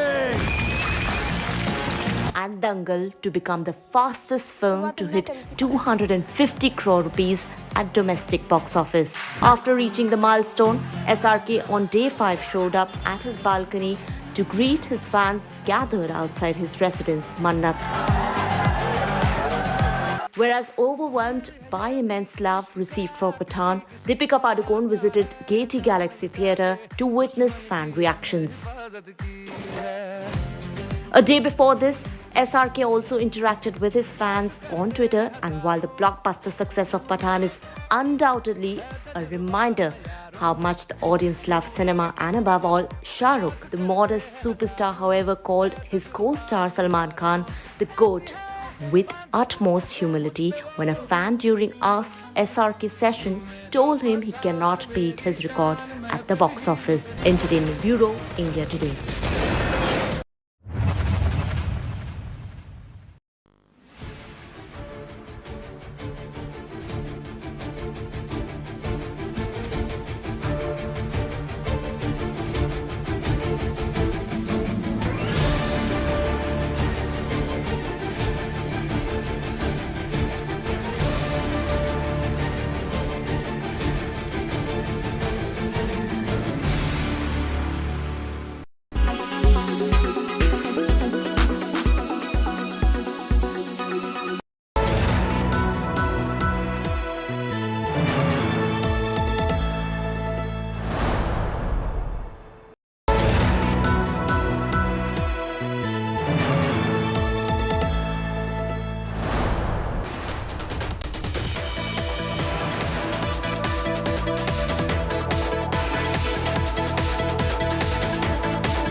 Golden Globe goes to Natu Natu, RRR. This is the roar of Indian cinema on the world stage.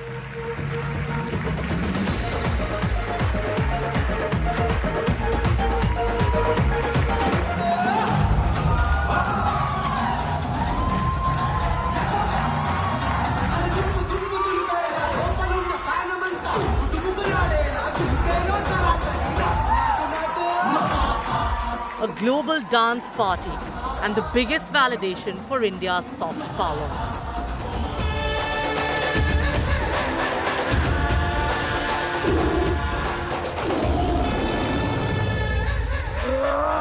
S.S. Rajamouli's epic action drama has done what no Indian film has done before. With its sheer technical and creative talent, RRR has made a huge leap towards global domination when it comes to Indian entertainment.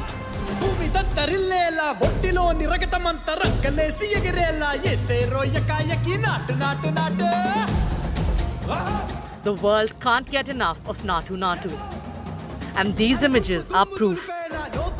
The tickets to this show of RRR at Chinese Theatre in Los Angeles sold out in flat 98 seconds. Who would have thought that a fictitious story about two legendary revolutionaries would have the world go crazy? Even school kids in California put up this performance.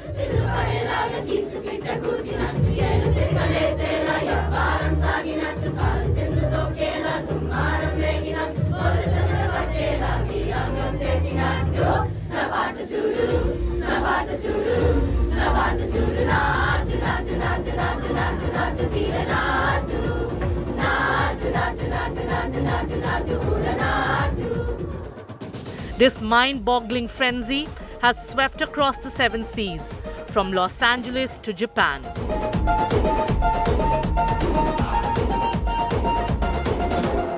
English, Japanese, and you repeat after me. Okay. Okay, Sure. ready? Ready? Namaskaram. Konnichiwa. Konnichiwa. Good morning.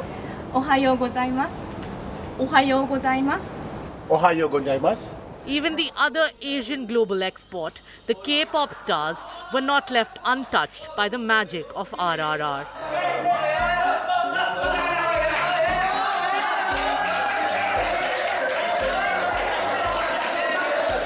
For the longest time, Hindi cinema defined India's soft power. Movies set in Europe, UK and America were targeted at the NRI audience. But New India is dreaming big. And RRR's roaring success shows this is just the beginning for Indian cinema to expand its horizon further. Bureau Report, India Today.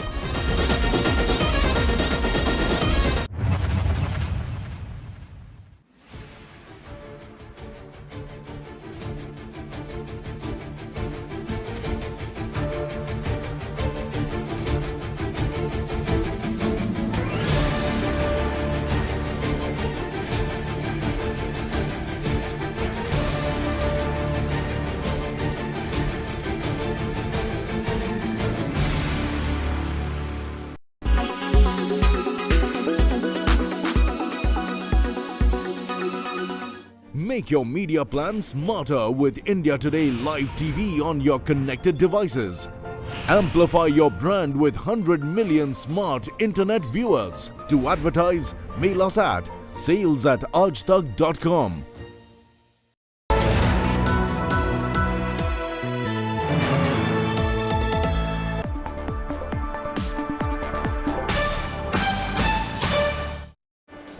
Welcome back. Gautam Adani was close to becoming the second richest man in the country. The Hindenburg explosion has singed the billionaire so badly that he has fallen off that global top 10 rich list. Mukesh Ambani is just a couple of $1 billion below Gautam Adani, and given the loss in market cap of Adani shares today, is all set to overtake his fellow Gujarati by tomorrow. It's one race the country loves to track. The race of wealth between the country's two richest industrialists. For the past few months, Gautam Adani has led the hustings by a wide margin. But now Mukesh Ambani is all set to edge him out. Till a couple of months ago, Gautam Adani was the second richest man in the world. And the pace of the rise in his net worth was such that he was expected to be the world's richest very soon. This was what he had to say in an exclusive interview to the India Today group. These rankings and numbers do not matter to me. These are only media hype. I'm a first generation entrepreneur who had to build everything from scratch. I get my thrills from handling challenges, and the bigger they are, the happier I am. The last week of January has seen his fortunes turn. The Adani Group chairman is poorer by around 2,80,000 crore rupees in the past 1 week. Gautam Adani was worth $150 billion in September, just below Elon Musk in personal wealth. At the beginning of this year, his net worth had slipped to $121 billion. As of today, his wealth has been slashed to $84 billion, thanks to the impact of the Hindenburg report. He's just $2.2 billion or 18,000 crore rupees richer than Mukesh Ambani, a gap likely to be plugged by the end of the day today. Behind this spectacular fall in fortunes is a slide in the share prices of the Adani Group companies. The group has 10 listed companies. Since Thursday, when the Hindenburg report first appeared, the group has lost 5,65,000 crore rupees in market capitalization. The fall is led by Adani Total Gas, which is down nearly 2 lakh crore rupees. Adani Green Energy and Adani Transmission have also lost more than 1 lakh crore in value. Adani Enterprises, which is currently raising 20,000 crore rupees via an FPO, is down 53,000 crore rupees. According to the Hindenburg report, the stock price of 7 listed companies of the group. That's all we have for you on the show today. Thanks so much for watching.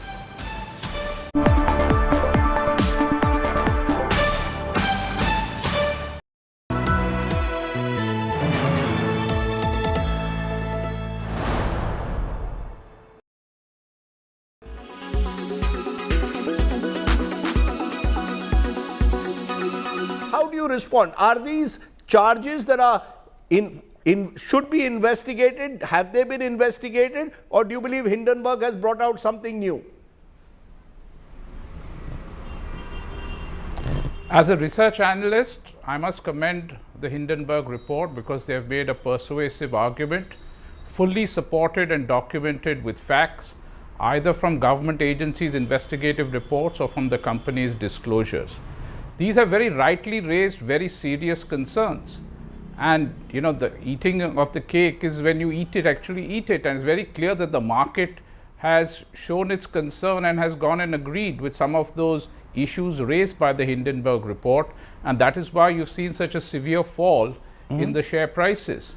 But what are the specific? Hemendra Adani, what are the specific? They are very specific. What are the specific charges that you believe have still not been answered by Adani's? See, the charge is this, that, and this is the main thing, when you have certain entities which are routing funds from Mauritius, are they really the promoters' funding, which is what the Hindenburg alleges and which is not classified as promoter holding? And where is the source of funds? Because they have raised some very valid issues and they've given examples of certain companies which are kind of shell companies, which hardly have any employees, hardly have any business, but they seem to be routing massive amounts of money into the Adani group of companies, and the Adani group of companies in turn is sending monies back. So the central question in money laundering is, what is the source of these funds? Now, when particularly they come from, you know, these tax havens like Mauritius, it does raise a very serious concern because these are tax havens. They have been set up really to hide and disguise the original ownership of money. Now, these are the questions which the market wants to know. Now, Adani companies will be obviously very reluctant to part with any information because firstly, as per Adani, they are not related companies to the Adani groups. So, on paper, obviously, they will not know what is the source of these companies' funding. But what Hindenburg is alleging is that actually they are part of the Adani group and they should know. So this is the question which I think people do not have. Do they support the Hindenburg report or do they support Adani?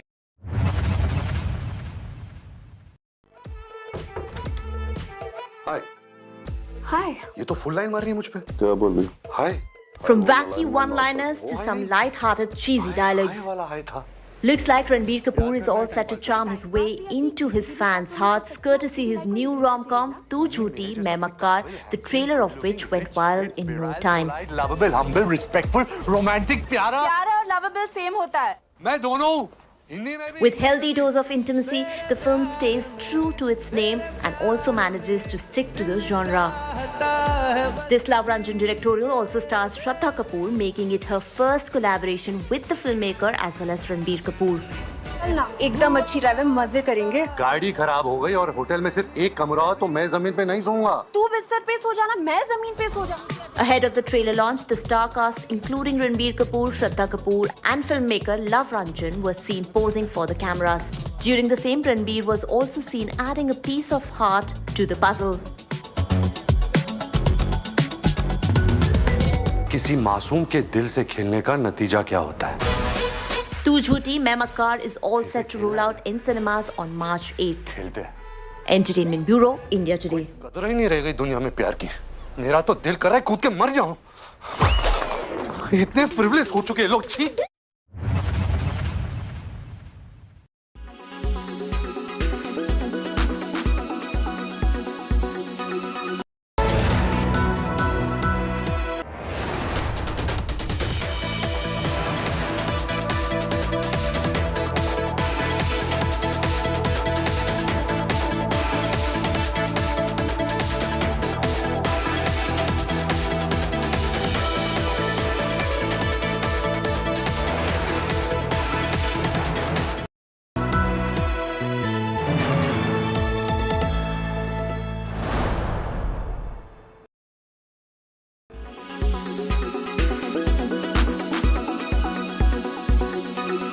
Rahul Gandhi's Bharat Jodo Yatra ends after covering a distance of nearly 4,000 kilometers from Kanyakumari to Kashmir.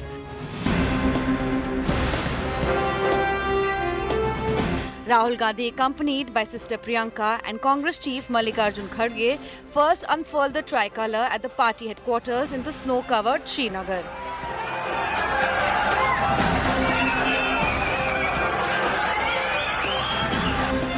This was followed by a rally at the packed Sher-e-Kashmir Stadium where Rahul struck an emotional chord. He recalled the assassinations of his father and grandmother, stressed the point that he understood the pain of those who lost their family members in terror attacks. मैं principal के office पहुंचा तो principal ने कहा, राहुल तुम्हारे घर से phone call है। राहुल दादी को गोली मार दी। पिता के एक दोस्त थे, उन्होंने मुझे फोन किया और कहा, राहुल बुरी खबर है। मैंने उनसे कहा, मैं जानता हूं, पापा मर गए। कहते हैं हाँ। यात्रा का लक्ष्य है कि ये जो फोन कॉल हैं, चाहे ये आर्मी के हों, चाहे CRPF के हों, चाहे ये कश्मीर के लोगों के हो, ये फोन कॉल बंद हो जाए। The Congress MP dared Home Minister Amit Shah to hold a Padyatra from Jammu to Srinagar. जैसे मोदी जी हैं, अमित शाह जी हैं, RSS के लोग हैं, उन्होंने हिंसा नहीं देखी है। डरते हैं नहीं, डरते हैं, देखिए डरते हैं। यहां पे हम 4 दिन पैदल चले, मैं आपको गारंटी देके कह सकता हूं कि बीजेपी का कोई नेता ऐसे नहीं चल सकता। Rahul stuck to his theme "Daro Mat" throughout the speech. तो मैंने मौका दिया, मैंने कहा मैं 4 दिन चलूंगा, बदल दो टी-शर्ट का रंग, लाल कर दो, देखी जाएगी। The Gandhis called the Jammu Kashmir visit a homecoming for them. जब मेरे भाई कश्मीर की तरफ आ रहे थे तो उन्होंने एक मैसेज भेजा हमें, मुझे और मेरी माँ को। उन्होंने कहा कि मुझे एक अजीब सी फीलिंग हो रही है, महसूस हो रहा है कि मैं अपने घर जा रहा हूँ। Though the Congress had invited over 20 like-minded parties to the rally, the only big faces that showed up came from the valley, putting a big question mark on opposition unity. Rahul Gandhi may have shed this image of non-serious politician with the grueling Padyatra, but has the Bharat Jodo Yatra energized Congress cadres and leaders? The real test comes later this year, when 3 states in the Hindi heartland, where the Congress is locked in a direct face-off with BJP, go to polls. Bureau Report, India Today.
By QO, European Bath Lounges. Let time wait.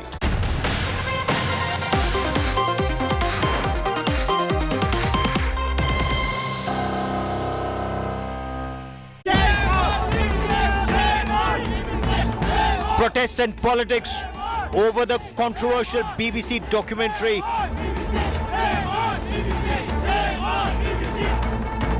And now, an explosive China link to BBC. Was the documentary on Prime Minister Narendra Modi motivated? Congress dragged into Chinese conspiracy. China behind BBC's Modi documentary. That's our top focus on 6 p.m. Prime. Good evening. You're watching 6 p.m. Prime here on India Today. I'm Akshata Nandagopal and we're getting you all the latest updates coming in on the BBC Modi documentary. For the last many weeks, this has dominated headlines with protests for and against the documentary. But now a new claim has been made that there's perhaps a Chinese link that also needs to be looked into. Mahesh Jethmalani, who's made and leveled that allegation, is joining us live in this edition of 6 p.m. Prime. But before we join him on the broadcast, here's the headlines. Adani Enterprises FPO gathers momentum, gets fully subscribed. Non-institutional investors portion booked 3.26 times. Economic survey tabled ahead of budget 2023. India remains the fastest growing economy amid global slump. Economy has gained what it lost during COVID.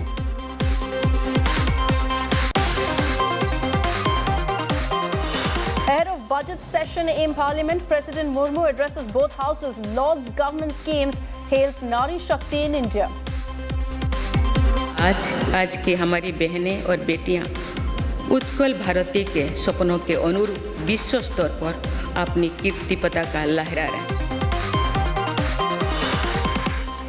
Politics over budget session. BRS and AAP boycott president's address. AAP calls President Murmu a puppet of Prime Minister Modi.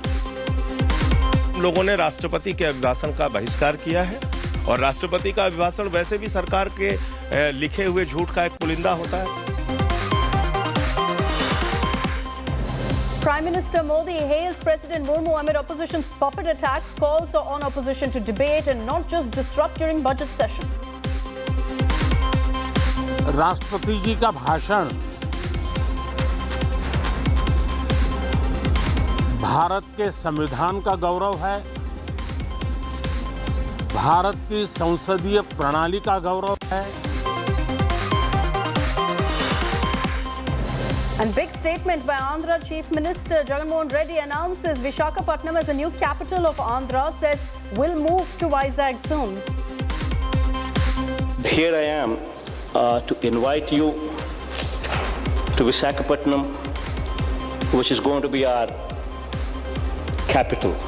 I myself would also be shifting over to Visakhapatnam in the months to come as well.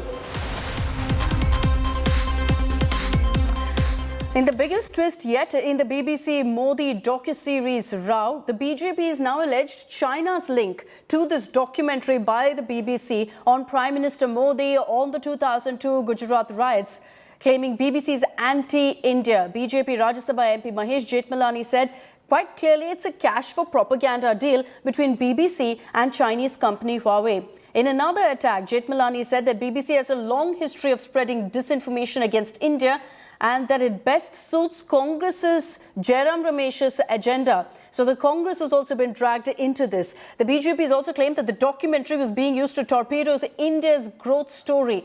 Now, these back-to-back attacks by the BJP also comes after a UK magazine called Spectator did in fact put out an article where they said that BJP uses funds of Chinese company Huawei for their overseas propaganda operations. Quite a well-known fact that several Chinese companies sponsored by their government have been dealing with the BBC and have also bankrolled the BBC in the last couple of years.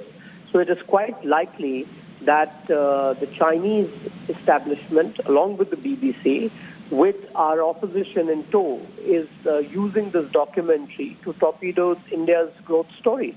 Let's not forget that Rahul Gandhi's close confidant Jairam Ramesh has been a brazen apologist of the Chinese firms here in India. He spoke several times out of turn when he was a minister in the UPA government, including backing Hawaii whose entry was questioned as a security threat to the country if they were to be part of the telecom sector.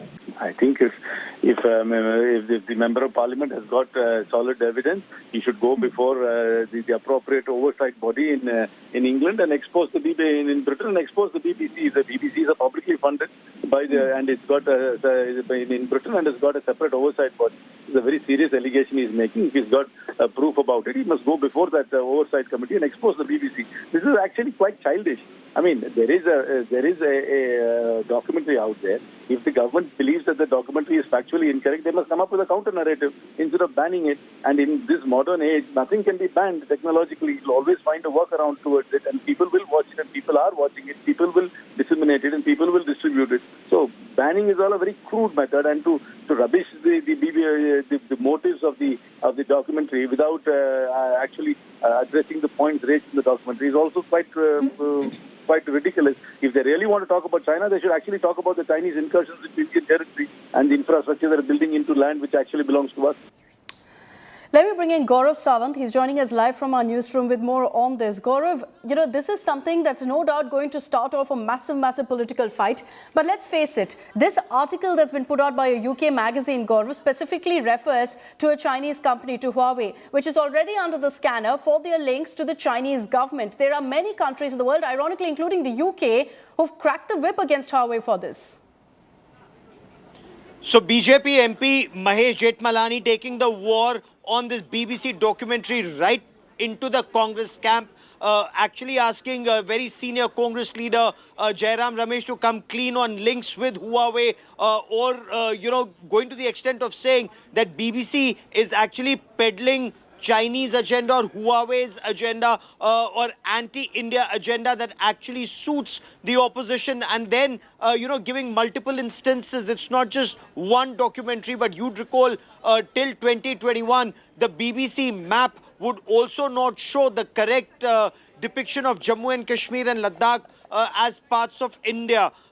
Again, so what Mahesh Jethmalani says, he quotes from that Spectator article saying that BBC for its overseas services takes funds from dubious quarters, names Huawei as a company that's been banned not just here but in the United States, in Canada, UK of course has delayed it once again, but Australia, New Zealand, several countries, because Huawei, even though China may officially deny it, but Huawei is considered to be extremely close to the Communist Party of China, working on technology that actually helps the CCP or the Communist Party on China snoop on Chinese people and on Uyghurs in Xinjiang.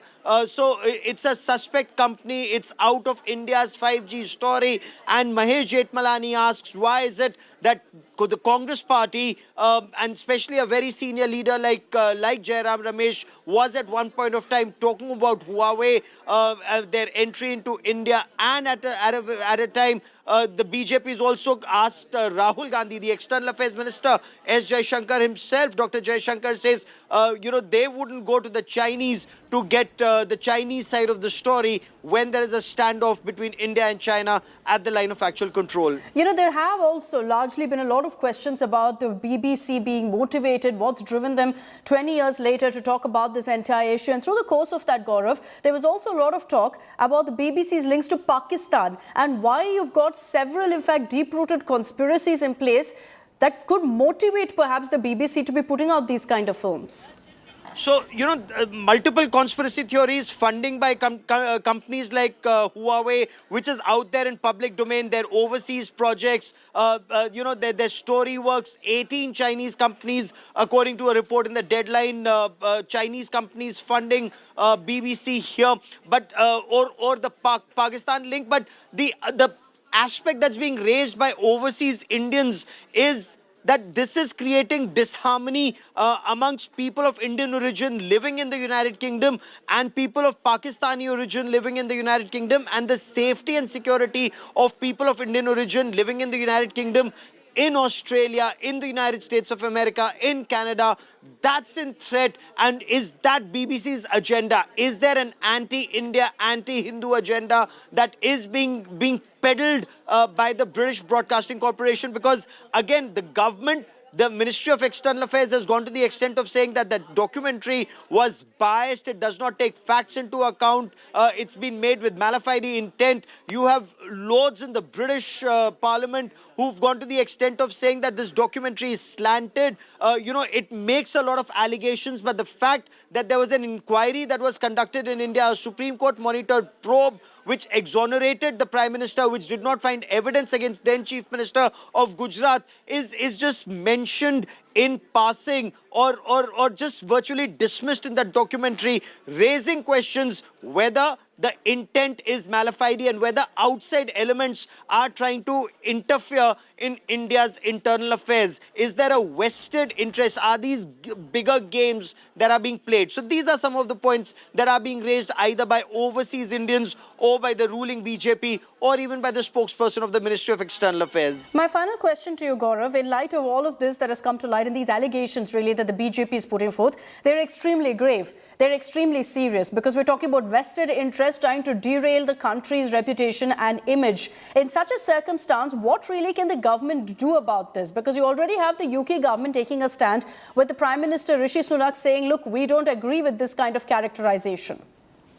So some had argued that this is actually targeting off Rishi Sunak so that the British Prime Minister is put on the back foot. So these are British politics that are being played using India or using, India's shoulder, so to say, or this incident in Gujarat. But then there are others saying that this is just the beginning of a campaign. Remember 2023, crucial elections in multiple states, 2024 general elections in India. And, there are elements, at least that is what the BJP says, or some overseas Indians have been raising that point, that all of this is an attempt to derail the India growth story or to derail India's G20 presidency, because this again is a very crucial year for India. This is our presidency of a very, very powerful world economic body, the G20, and where the government is trying to put out the India growth story or the India story.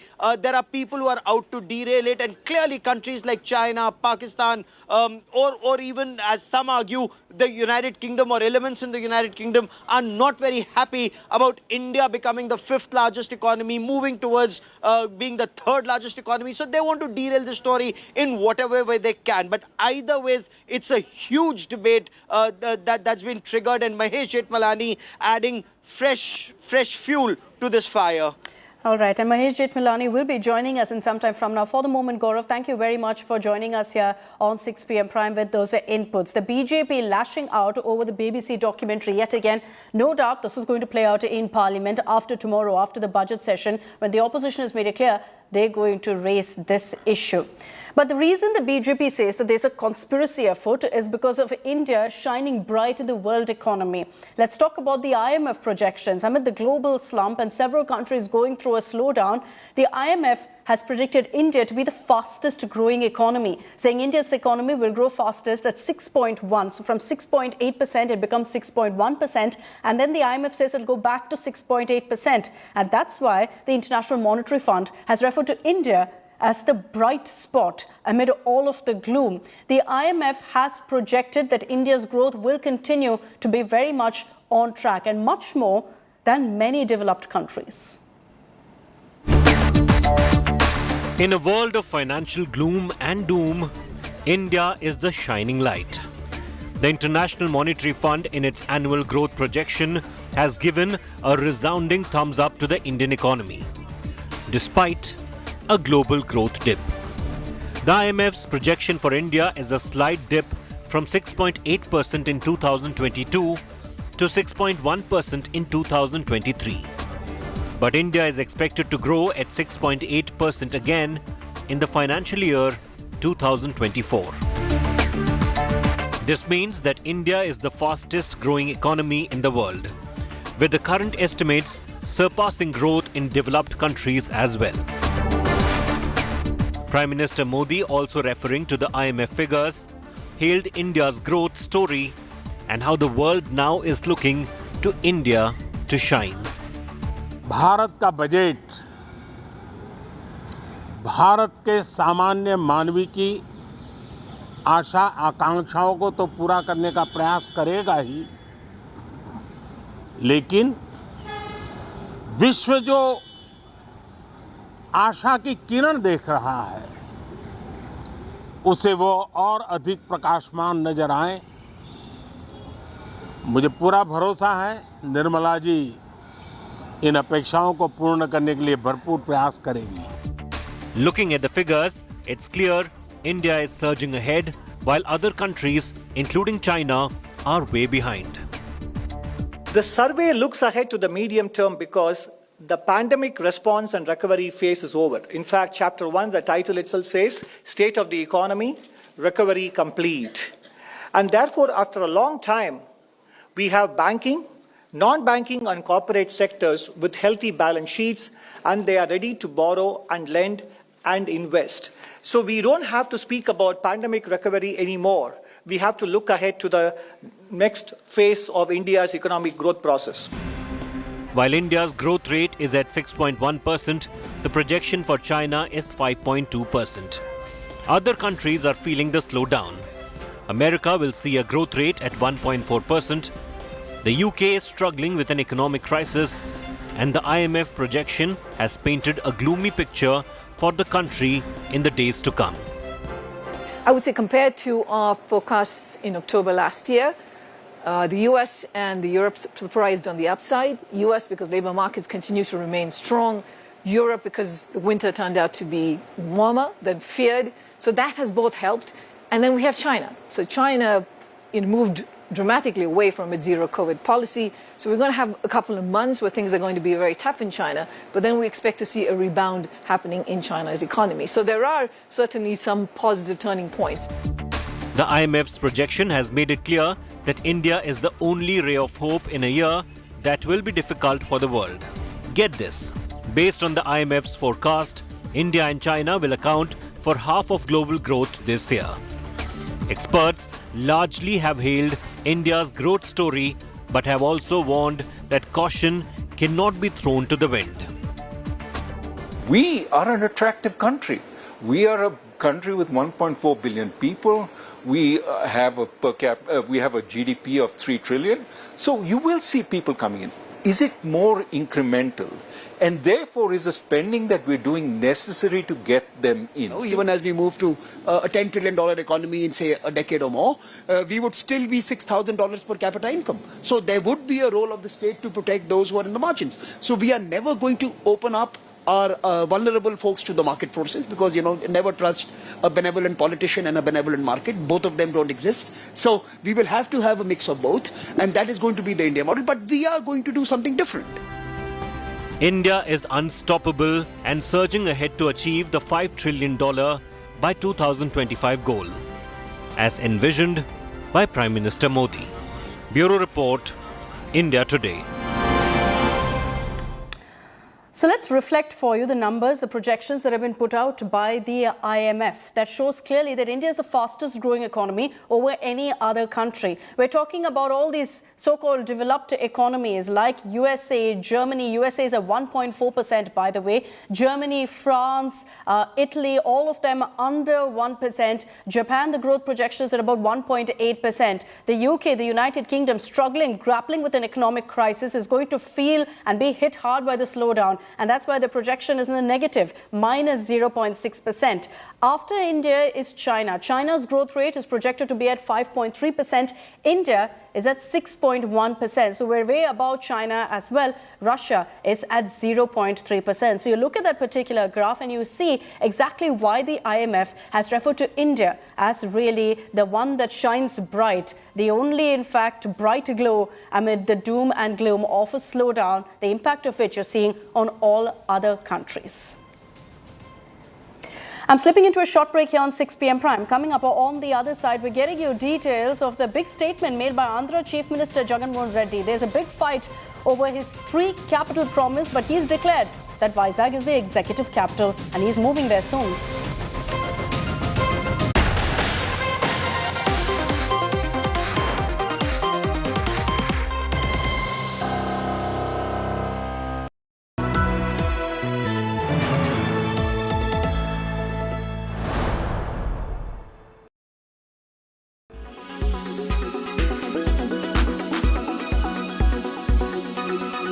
you respond? Are these charges that are should be investigated? Have they been investigated? Or do you believe Hindenburg has brought out something new? As a research analyst, I must commend the Hindenburg report because they have made a persuasive argument, fully supported and documented with facts, either from government agencies' investigative reports or from the company's disclosures. These have very rightly raised very serious concerns. And you know, the eating of the cake is when you actually eat it. And it's very clear that the market has shown its concern and has gone and agreed with some of those issues raised by the Hindenburg report, and that is why you've seen such a severe fall in the share prices. But what are the specific? What are the specific? They are very specific. What are the specific charges that you believe have still not been answered by Adani's? See, the charge is this, that, and this is the main thing, when you have certain entities which are routing funds from Mauritius, are they really the promoters' funding, which is what the Hindenburg alleges and which is not classified as promoter holding? And where is the source of funds? Because they have raised some very valid issues and they've given examples of certain companies which are kind of shell companies, which hardly have any employees, hardly have any business, but they seem to be routing massive amounts of money into the Adani group of companies, and the Adani group of companies in turn is sending monies back. So the central question in money laundering is, what is the source of these funds? Now, when particularly they come from these tax havens like Mauritius, it does raise a very serious concern because these are tax havens. They have been set up really to hide and disguise the original ownership of money. Now, these are the questions which the market wants to know. Now, Adani companies will be obviously very reluctant to part with any information because firstly, as per Adani, they are not related companies to the Adani groups. So, on paper, obviously, they will not know what is the source of these companies' funding. But what Hindenburg is alleging is that actually they are part of the Adani group and they should know. So, this is the question which I think people do they support the Hindenburg report or do they support Adani? You have said that you are in the process of changing or evaluating the option of getting a global Big Six audit firm for Adani Total Gas. Shah Dhandaria is the current auditor there itself. By when will this happen and why are you changing? Is it part of a mandatory rotation or some other reason? No, both reasons. One is that you have to see the Adani Total Gas. Adani Total Gas, Total is the joint promoter with us. Total is a global firm. They sit on the board also with us. They have seen how Shah Dhandaria works. Do you think if they had an issue, they will not say anything? Okay. That's number one. That shows you the quality of Shah Dhandaria. That it is acceptable even to a large global major. Now, our own requirement, our own development, our own growth means that we are going to go for global issues of debt out of Adani Total Gas. When we do that, we want certain comfort letters, opinions, which better that Global 6 is there because that comfort letters, those opinions are of certain requirement. They might have to require sign-off in the US, they might require sign-off in Europe. So that's where Global 6 will have presence. Okay. So we'll have joint audit. Now, when Adani Enterprise tomorrow itself starts issuing paper globally, we'll look at that also. See, this is decided by business requirement. Adani Enterprise already has global law firm, accounting firms as its auditor for the businesses because Adani Airports issues a global paper already. So therefore, it has Grant Thornton as the auditor. Okay. So it is driven by business needs.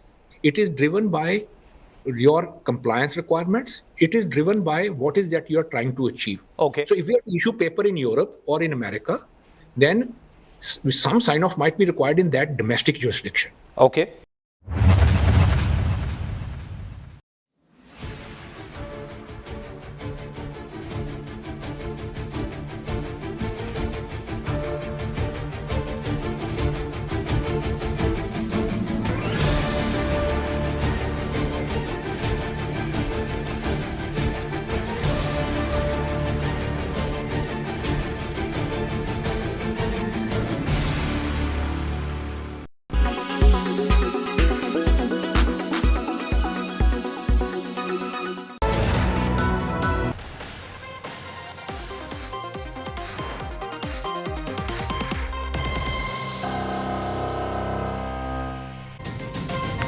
Welcome back. Andhra Pradesh Chief Minister Jagan Mohan Reddy has announced that Vizag will be the new capital of the state. Jagan has even said that he's going to be shifting to Vizag, and it's led to a lot of confusion because you had Jagan promising 3 capitals. It's a matter that's still pending in the Supreme Court, but clearly he's decided to go forward with his plan of Vizag being the executive capital.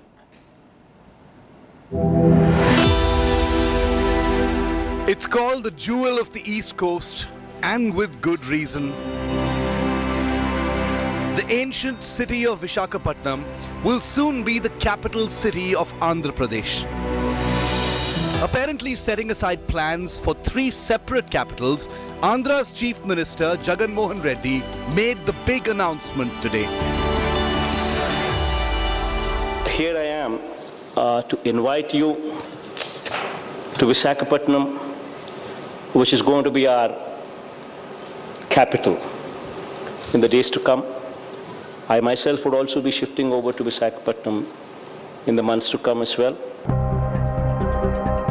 The move comes nearly a decade after Hyderabad, the capital of undivided Andhra, became the capital of the newly formed state of Telangana. Since the division, the city of Amaravati has been the capital. Then Chief Minister Chandrababu Naidu had announced grand plans to develop Amaravati into a global smart city even bigger than Hyderabad.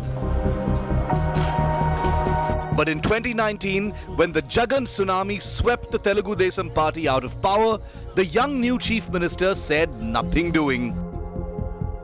Chief Minister Jagan then proposed a contentious 3-capital plan, with Amaravati as the legislative capital, Visakhapatnam as the executive capital, and Kurnool as the judicial capital.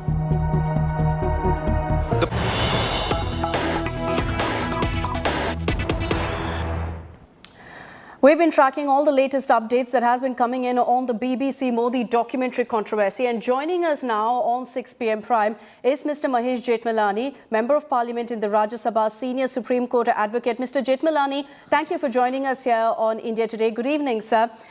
Do you believe, looking at all of the showdown and all the talk, debate over the BBC documentary, sir, that there could be a conspiracy, specifically a Chinese conspiracy at play here? I certainly believe there's a Chinese hand behind it. I certainly do. The BBC made no disclosure about this, right? Mm-hmm. They have not talked about their Chinese links, and their Chinese links through Huawei, the telecom company. Their funding by this entity has been both long-standing and clandestine. They've taken money from Huawei for a long time, and there's been venomous anti-India propaganda, complete lies spread about the Indian Army's activities in Kashmir. As you know, in 2021, they published a map of India truncated without Kashmir, Jammu and Kashmir, and the Indian government took up the matter with them, and they apologized, and they got away that time, right? So there has been both overt and insidious propaganda, anti-Indian propaganda, by the BBC for a long, long time, and I think enough is enough. This country has tolerated this complete, false propaganda for a long time, and they needed to be exposed. Right? It's no longer a white man's burden. This country is out of its colonial strangulation, right? We don't accept everything that's said by foreign newspapers and foreign television, foreign media generally. So it's about time this happened, and the timing of the entire documentary is suspect. Apart from the fact that the money was concealed, and it was concealed because not only our allies in Quad, such as the USA and Australia, but even the UK have banned Huawei from 5G trials. The USA and Australia have considered them a security threat, right? Yeah. Britain is close to the same thing. Yet, they escaped sanctions. They escaped sanctions from the UK, right? And they took this money, not in the UK. Huawei is now funding them through an entity called Storyworks, right? The money is coming to that entity. So at home, everything is sanitized. But abroad, for the poor ex-colonies like us, the white man's burden, they're peddling untruths, right? Which suits Chinese interests. And they peddle it because they can't get away from this. They peddle it because they are funded by Huawei. You know, I was going to ask you about, for all of those naysayers who say, what's wrong with Huawei really putting money into BBC? I think you've answered that perfectly, sir, by explaining how Huawei also has faced several issues in several countries because of security issues and their clear link to the Chinese administration, to the Chinese state. There are many. There are protests, yes, Mr. Jethmalani, in London, in India against the documentary. But there are many who also refer to this documentary as the truth. They're saying it's eye-opening about the 2002 riots, about Narendra Modi, completely discarding also what the Supreme Court has said. What do you have to say to them, Mr. Jethmalani?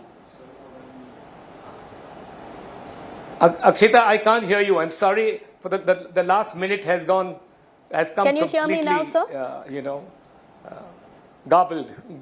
Yes, I can. Okay, I'll just repeat my question. We've seen protests against the BBC in London. We've seen it in India as well. But there are many in the country who say that this documentary, sir, is eye-opening, that it's the truth about the 2002 riots in Narendra Modi, discarding what the Supreme Court also has ruled on it. What is your message to them?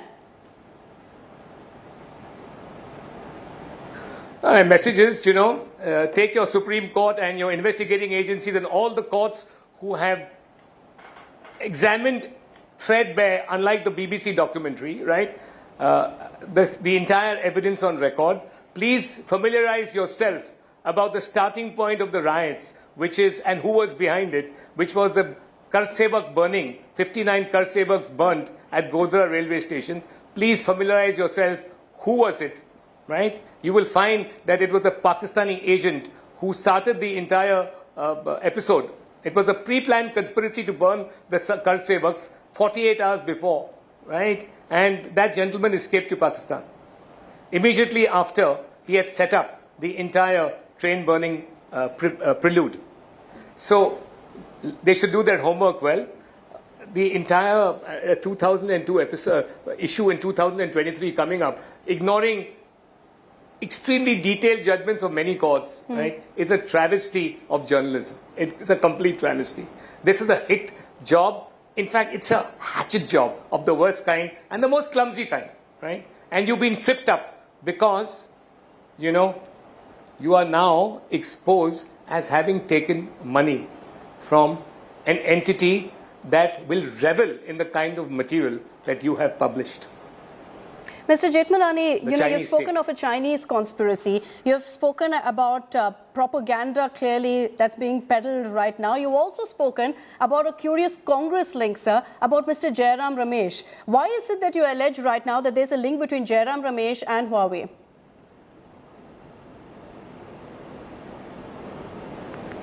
So I again got a garbled version of your question, but it was something to do with Jairam Ramesh. What is the exact I was asking, sir, why again? is it that you allege there's a link between Mr. Jairam Ramesh of the Congress and Huawei?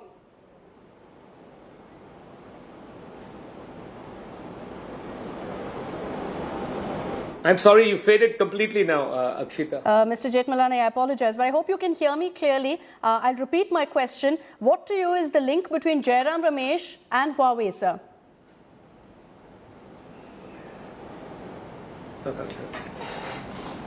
I think there's a bit of a problem there with that connection. Let me just fix that. Mr. Jethmalani, we're going to ensure that we reconnect with you because there's also an allegation by Mr. Mahesh Jethmalani there when he's put out a series of tweets about the BBC documentary. You heard what he said when he says that there's clearly a Chinese link that's emerged in this case, a conspiracy in this case. So you've got Mr. Jethmalani there alleging about Huawei, saying there's no doubt, and you see the number of countries. He's listed it out for you when you just heard what he said. He's listed out the companies that in fact have the countries that have taken action against Huawei to cite that clearly Huawei is linked directly to the Chinese government. And that's why he's alleging that all of this is a conspiracy, also referring to the BBC documentary as nothing but clearly a hatchet job and a bad one at that, according to Mahesh Jethmalani. We're going to reconnect with him because we also want to put forth those questions about what the Congress has said on this and his allegation that the Congress also is a part of this, at least linked to Huawei. This has been an allegation made by the BJP in the past as well, particularly about senior Congress leader Mr. Jairam Ramesh being linked to Huawei.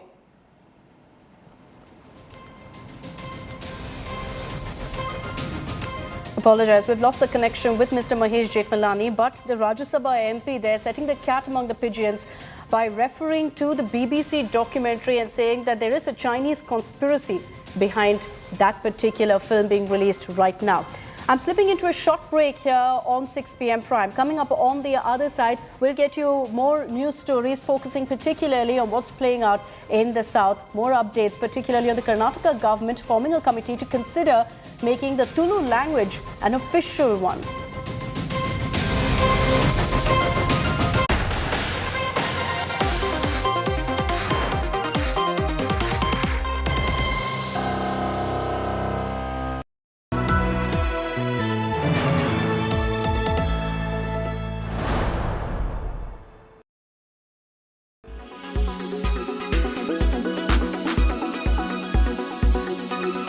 Pathan Mania in January, Jawan Storm in June. Good to go, Chief. And then Donkey Tsunami in December. नाम क्या है sir? Dunki. Donkey? Donkey नहीं शाहरुख, डंकी. मैं समझा donkey. 3 films in 12 months, all perfectly timed releases. That's Shah Rukh Khan for you all in 2023, the year when he rules like the king that he is. His third outing, Donkey, is as special as Pathan and Jawan. In fact, it even has interesting facts that one should know, starting with its title.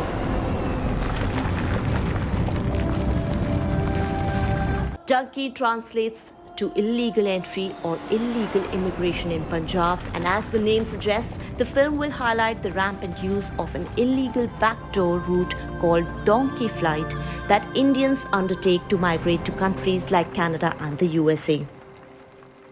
What's more, SRK wrapped up Donkey in Saudi Arabia and also shared this video. There's nothing more satisfying than completing a shooting schedule, as is with Donkey here in Saudi. So I want to thank Raju sir, Abhijat, Manoj and the rest of the cast and crew for making it so lovely. And a special thanks to the Ministry of Culture and Films here in Saudi for giving us such spectacular locations, amazing arrangements and the warm hospitality. He even attended the Red Sea International Film Festival in 2022, wherein he spoke at length about the film and even explained the meaning of Donkey. SRK also shared what audience can expect from the film. Donkey brings together two of the biggest forces of Indian cinema, filmmaker Rajkumar Hirani and SRK for the first time. The news was announced by Shah Rukh, which featured the superstar and the filmmaker revealing the name of their maiden project together. This is a dream come true moment, not only for the filmmaker-actor duo, but also for fans of their work.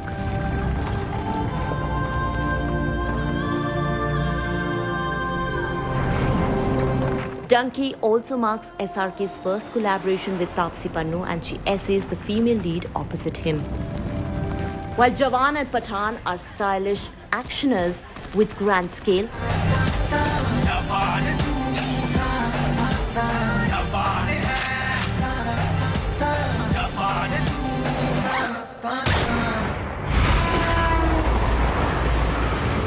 Donkey, which is slated to release on December 22nd, is touted to be a trademark Hirani film, which will give a social message to the audience with an ample dose of comedy.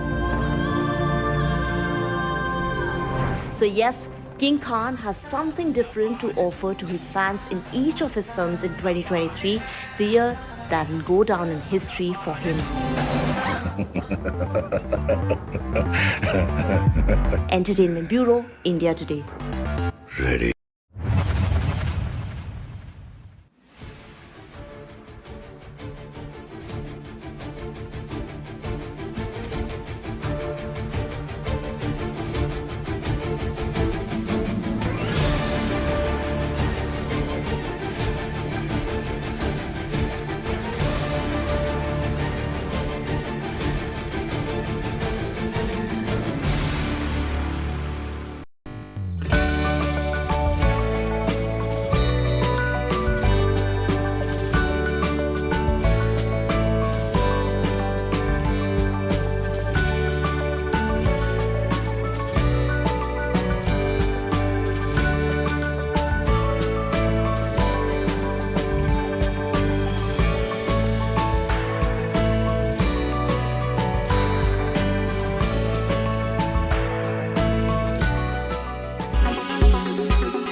Months to go for the elections in Karnataka, and all parties are going all out to woo their vote banks. The Bommai government now has made a very interesting move. They've constituted a committee to recognize Tulu, spoken in Dakshina Karnataka, as the second official language of the state.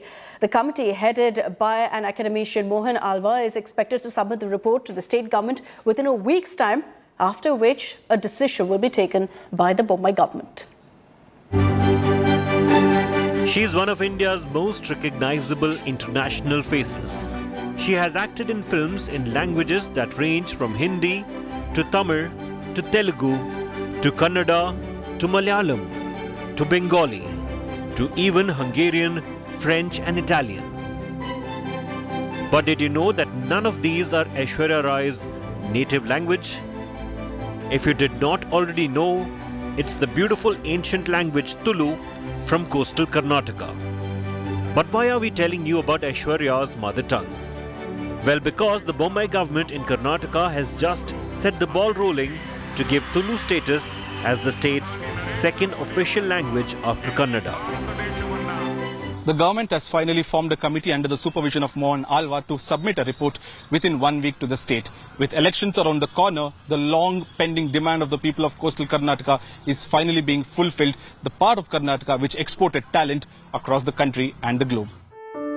Native Tulu speakers number about 1.8 million and are concentrated in the coastal districts of Karnataka.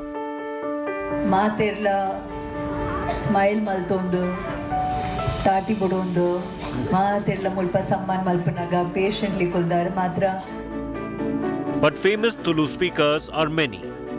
From Sunil Shetty to Shilpa Shetty to Pooja Hegde to KL Rahul to Prakash Raj, Anushka Shetty, Kadri Gopal Nath to Sandeep Chota. Tulu is a rich and vibrant language with a distinct culture, literature and traditions. The Tulu-speaking community has been demanding official recognition of their language for a long time, and they see this as a way to preserve their cultural heritage and promote their language. The demand for Tulu as an official language has been driven by a number of factors, including the growing number of Tulu-speaking people and their increased representation in the state's political and cultural landscape. Apart from the well-timed move right before elections, the recognition of Tulu as an official language could boost the local economy of an important part of Karnataka by creating job opportunities in language-related fields. Bureau Report, India Today. Moving on to some other stories. After the United Kingdom and Australia, another prominent Hindu temple this time has been targeted in Canada. This is in Brampton. It's known at this point that miscreants painted anti-India, pro-Khalistani slogans on the walls of the Gauri Shankar temple, very similar to what we've been seeing in parts of Australia of late, and also in the United Kingdom, of temples being targeted of pro-Khalistani elements resorting to this kind of violence.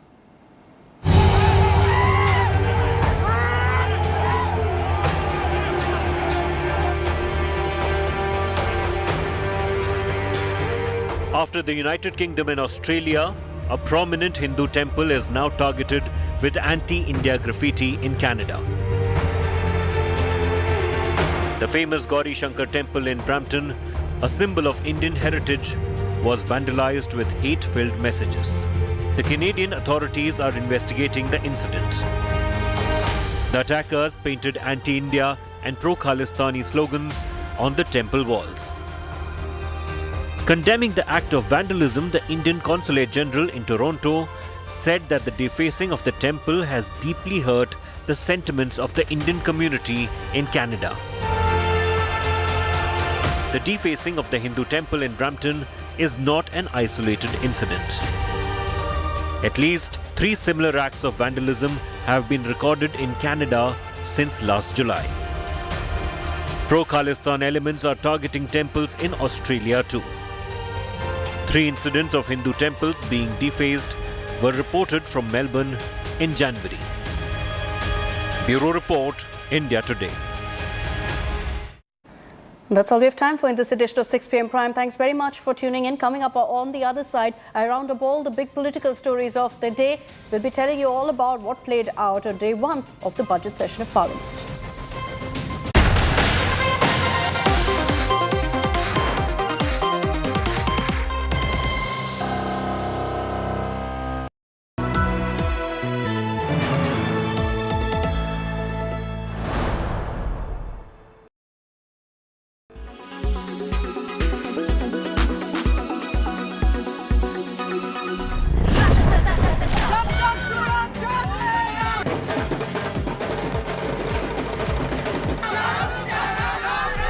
Pathan के वनवास का time खत्म हुआ। And your time starts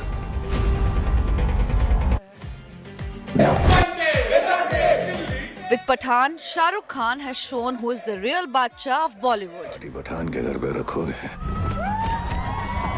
तुम्हें मरनाबाजी के लिए पठान तो आएगा।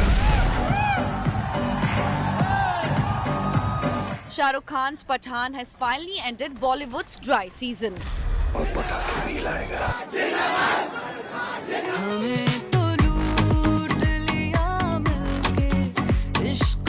Leaving Bahubali and KGF 2 far behind.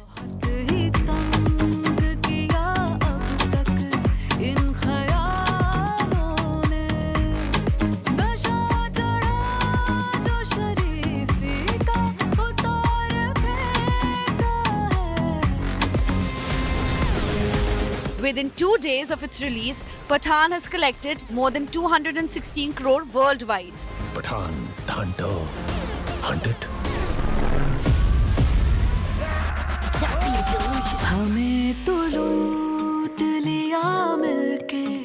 Within 48 hours, Pathan has shattered nearly 20 records.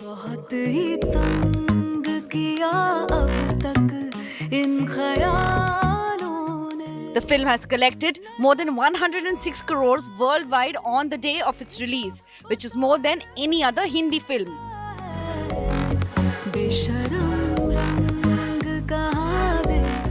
It is now the biggest opener of King Khan's career.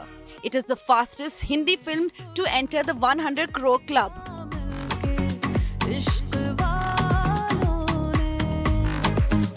Pathan is the only Hindi film to touch 70 crore mark in a single day in India. Pathan became the only film in 32 years to have a houseful show in Kashmir Valley.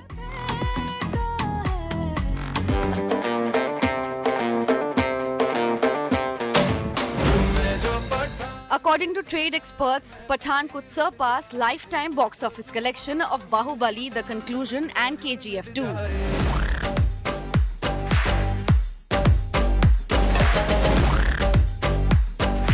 As for the business, I think India alone, this film will cross 450 crore. Whether it crosses 500 crore is the only question now left to be answered. Looking at the craze among fans, the sky is the limit for Pathan. Bureau Report, India Today.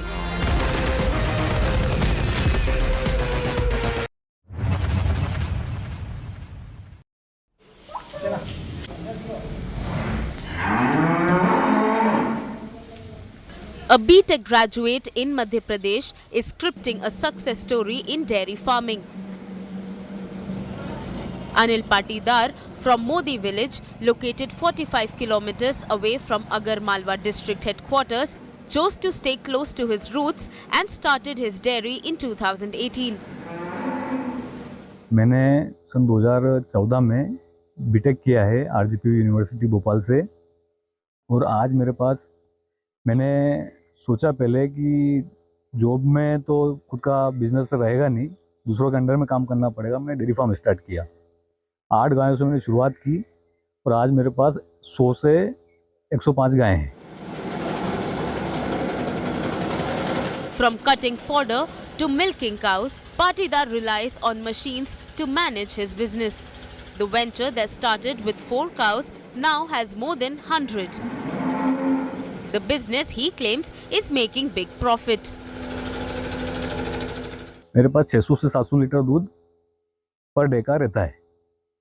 कितना होता है आमदनी क्या? अब इसमें sir 60-40 का ratio रहता है। मान लो जैसे कि 600 लीटर दूध है, 40 रुपये लीटर के हिसाब से जोड़ा अपन ने, तो 24,000 का दूध हुआ। तो इसमें 60% मेरी इनकम है और 40% मेरा। हाँ। Patidar claims one of the reasons to start his own dairy was to supply unadulterated milk. He claims many in the region are following his footsteps. Bureau Report, India Today.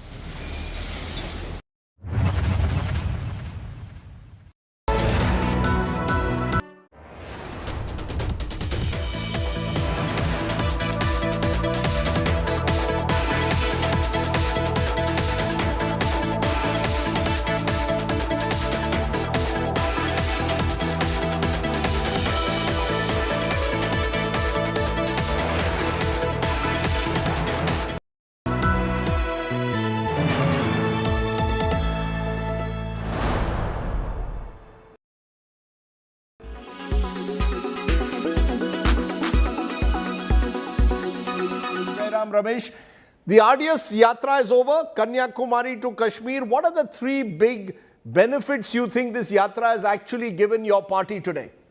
Well, Rajdeep, don't reduce the yatra to an event. We are not event managers. The Bharat Jodo Yatra is a movement, and it's a long-term movement and it's an ideological movement. But in terms of short-term gains, if you're asking me that question, I think first and foremost, we have demonstrated a collective sense of purpose, a collective sense of solidarity in the Congress party organization. It has been enthused beyond imagination, and the younger generation of congressmen and congresswomen have really put their heart and soul together to make this yatra a grand success. So I think a revival and rejuvenation of the Congress is certainly one very big gain. The second big gain, of course, is the fact that the real Mr. Rahul Gandhi, free from the social media insults and distortions of his image that have taken place over the last 8 years, has emerged and is visible to the people of the country. And the third big gain is that the yatra, and Mr. Gandhi particularly, has highlighted through the yatra the fact that we are now in an ideological battle with the RSS and the BJP, the fact that we are fighting against economic inequalities, against social polarization, and against political dictatorship. I think these are the issues that he has been able to highlight through the length of this 136-day, 4,000-kilometer yatra. But as he himself said this afternoon in Srinagar, this yatra was carried out by the Congress party. Congressmen and women were involved in the yatra, but he did this yatra not for the party per se, but for the country, to bring the country together, a fractured country, the partition of the minds, so to speak, that we have today because of social polarization. So I think these are some of the big gains in the Bharat Jodo Yatra. But the fact is, Mr. Jairam Ramesh, you are a political party and Rahul Gandhi is a politician. So there will be question naturally raised about whether this yatra has brought you any political benefits. Even today in Srinagar, we didn't see many of the opposition parties that you had invited even being there along with Rahul Gandhi as a show of solidarity. So the question arises, will this make the Congress more electorally viable? Will it make it a magnet for opposition unity? None of those questions seem to have been addressed by the yatra. These are questions in your mind, Rajdeep, and these are questions in the minds of a large army of armchair commentators who are prepared to write off the Congress party.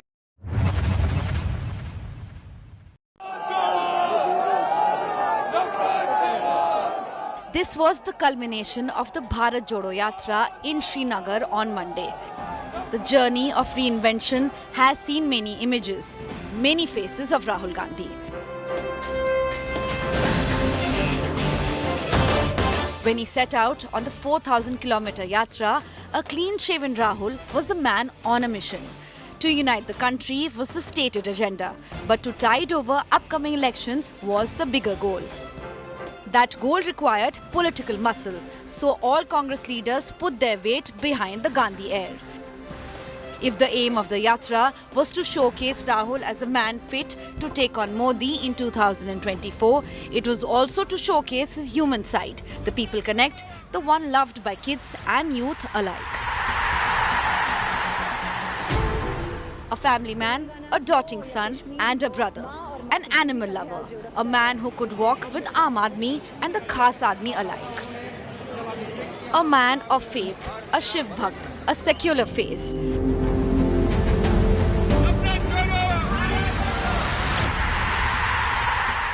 As the yatra continued, the beard started to grow.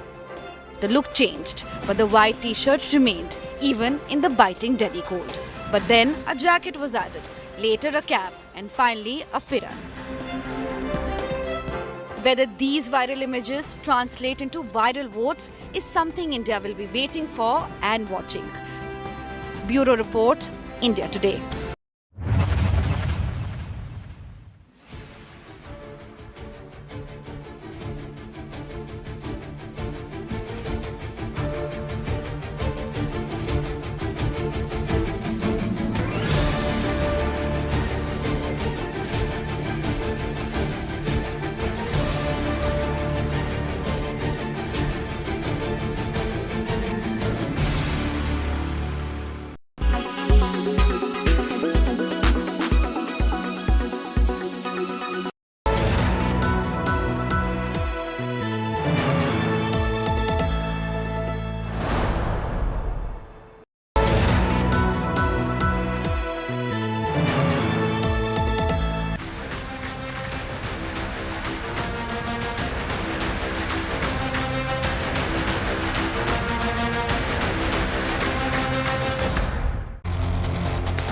Good evening. You're tuned to Mission 2024 here on India Today. I'm Akshita Nandagopal, rounding up over the next 30 minutes all the big political stories of the day. Let's begin with the headlines. Adani Enterprises FPO gathers momentum, gets fully subscribed. Non-institutional investors portion booked 3.26 times. Economic survey tabled ahead of Budget 2023. India remains the fastest growing economy amid global slump. Economy has gained what it lost during COVID. Ahead of budget session in Parliament, President Murmu addresses both houses, Lord's government schemes and hails Nari Shakti in India. आज की हमारी बहनें और बेटियां उत्कल भारती के सपनों के अनुरूप विश्व स्तर पर अपनी कीर्ति पताका लहरा रहे हैं. Politics over budget session. BRS and AAP boycott President's address. AAP calls President Murmu a puppet of Prime Minister Modi. हम लोगों ने राष्ट्रपति के अभिभाषण का बहिष्कार किया है और राष्ट्रपति का अभिभाषण वैसे भी सरकार के लिखे हुए झूठ का एक पुलिंदा होता है. Amid opposition's puppet attack, Prime Minister Modi hails President Murmu, calls on the opposition to debate and not just disrupt the budget session. राष्ट्रपति जी का भाषण भारत के संविधान का गौरव है, भारत की संसदीय प्रणाली का गौरव है.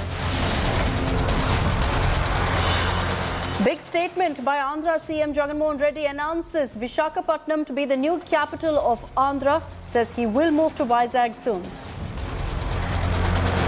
Here I am to invite you to Visakhapatnam, which is going to be our capital.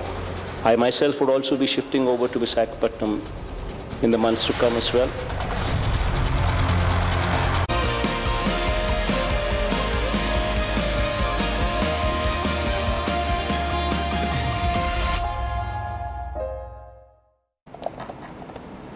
So the budget will be presented tomorrow in Parliament. Today, the budget session of Parliament officially kicked off, and it started with President Draupadi Murmu's address to both the sittings, to the joint sitting of Parliament. And the opposition parties, however, have lashed out at President Murmu. There was politics that played out over her customary address to the joint session of Parliament. Amid its continued face-off with the central government, opposition parties, in fact, went after the president too, and her speech in which she talked about several of the government schemes. You had AAP and BRS in particular boycotting the speech by the president. AAP MP Sanjay Singh called President's speech a bundle of lies prepared by the central government. He further went on to state that the Aam Aadmi Party was boycotting these lies and that's why it didn't turn up for the address itself. Congress's Manish Tiwari also raised questions asking what is the purpose of the president's speech when she doesn't speak her mind, referring to the fact that she was reading the government's speech. Meanwhile, both BJP and Prime Minister Modi came to the defense of the president. The BJP slammed the opposition, accusing them of disrespecting the president by boycotting her speech.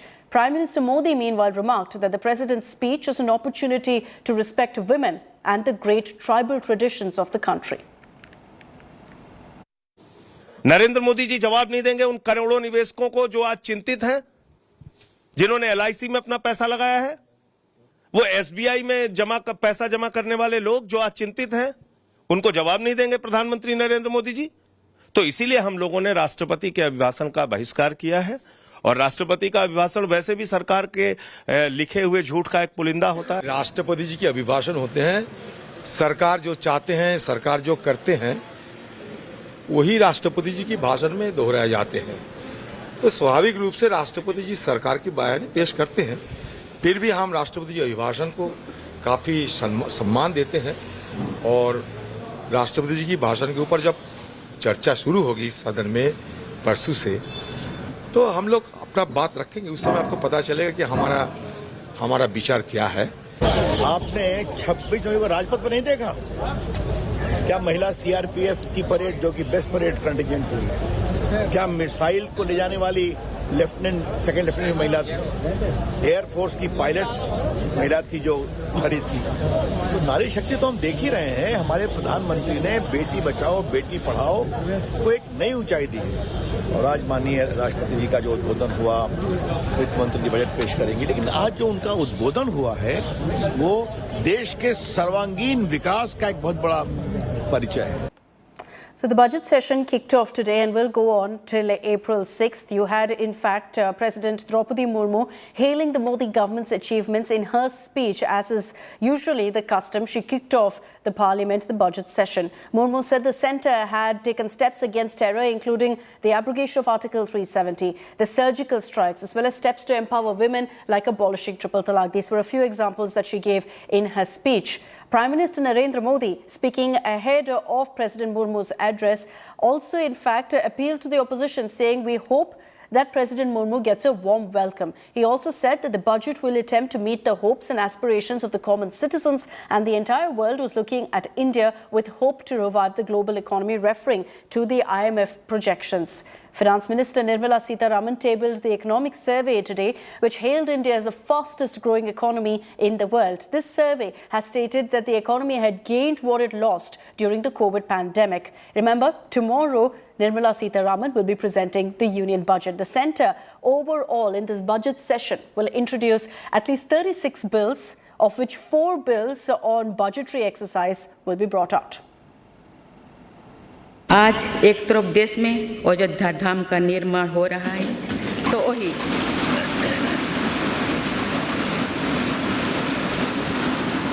वही दूसरी तरफ आधुनिक संसद भवन भी बन रहा है।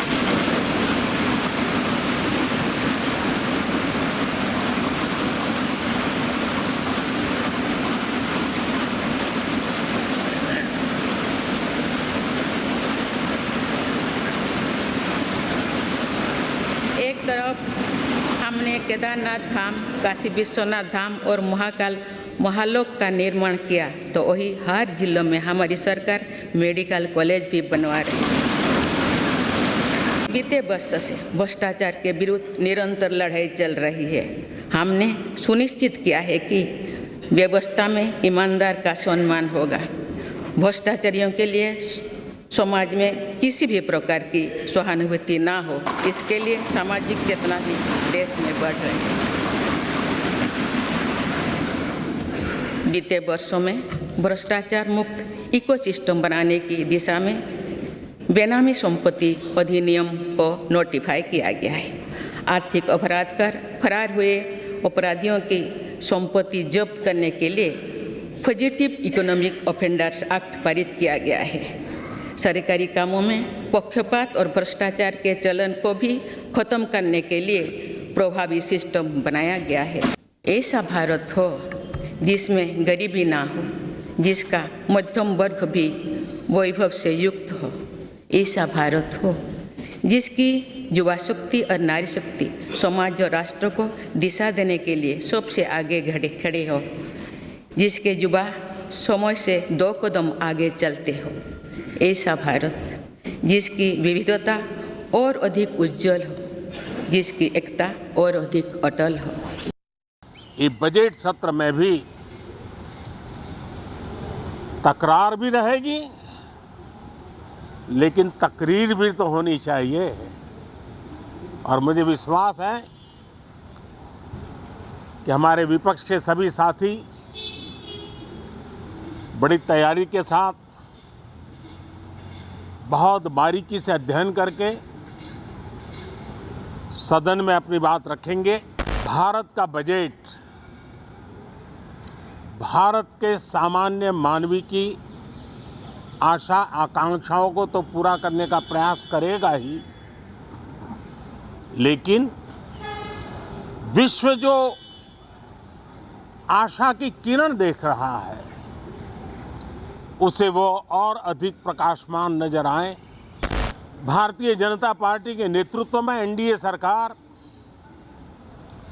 उसका एक ही मकसद रहा है, एक ही मोटो रहा है, एक ही लक्ष्य रहा है और हमारी कार्य संस्कृति के केंद्र बिंदु में भी एक ही विचार रहा है, India first, citizen first.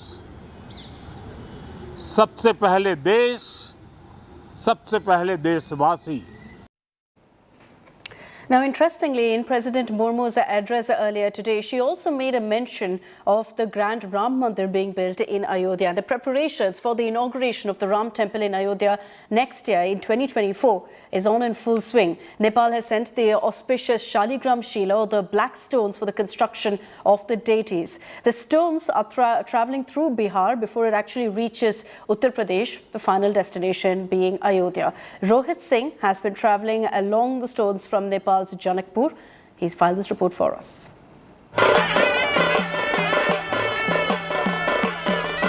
Three huge black auspicious stones known as Shaligram Shila are on their way from Nepal to Ayodhya. By certain claims, these are millions of years old and each of them weighs around 26 tons. Two huge pieces of stones are now being carried from Nepal to Ayodhya, which will be used to construct the idols of Lord Ram and Ma Sita. Two of these stones have been identified by Nepal authorities for the construction of idols of Lord Ram and his consort Sita for the Ayodhya temple.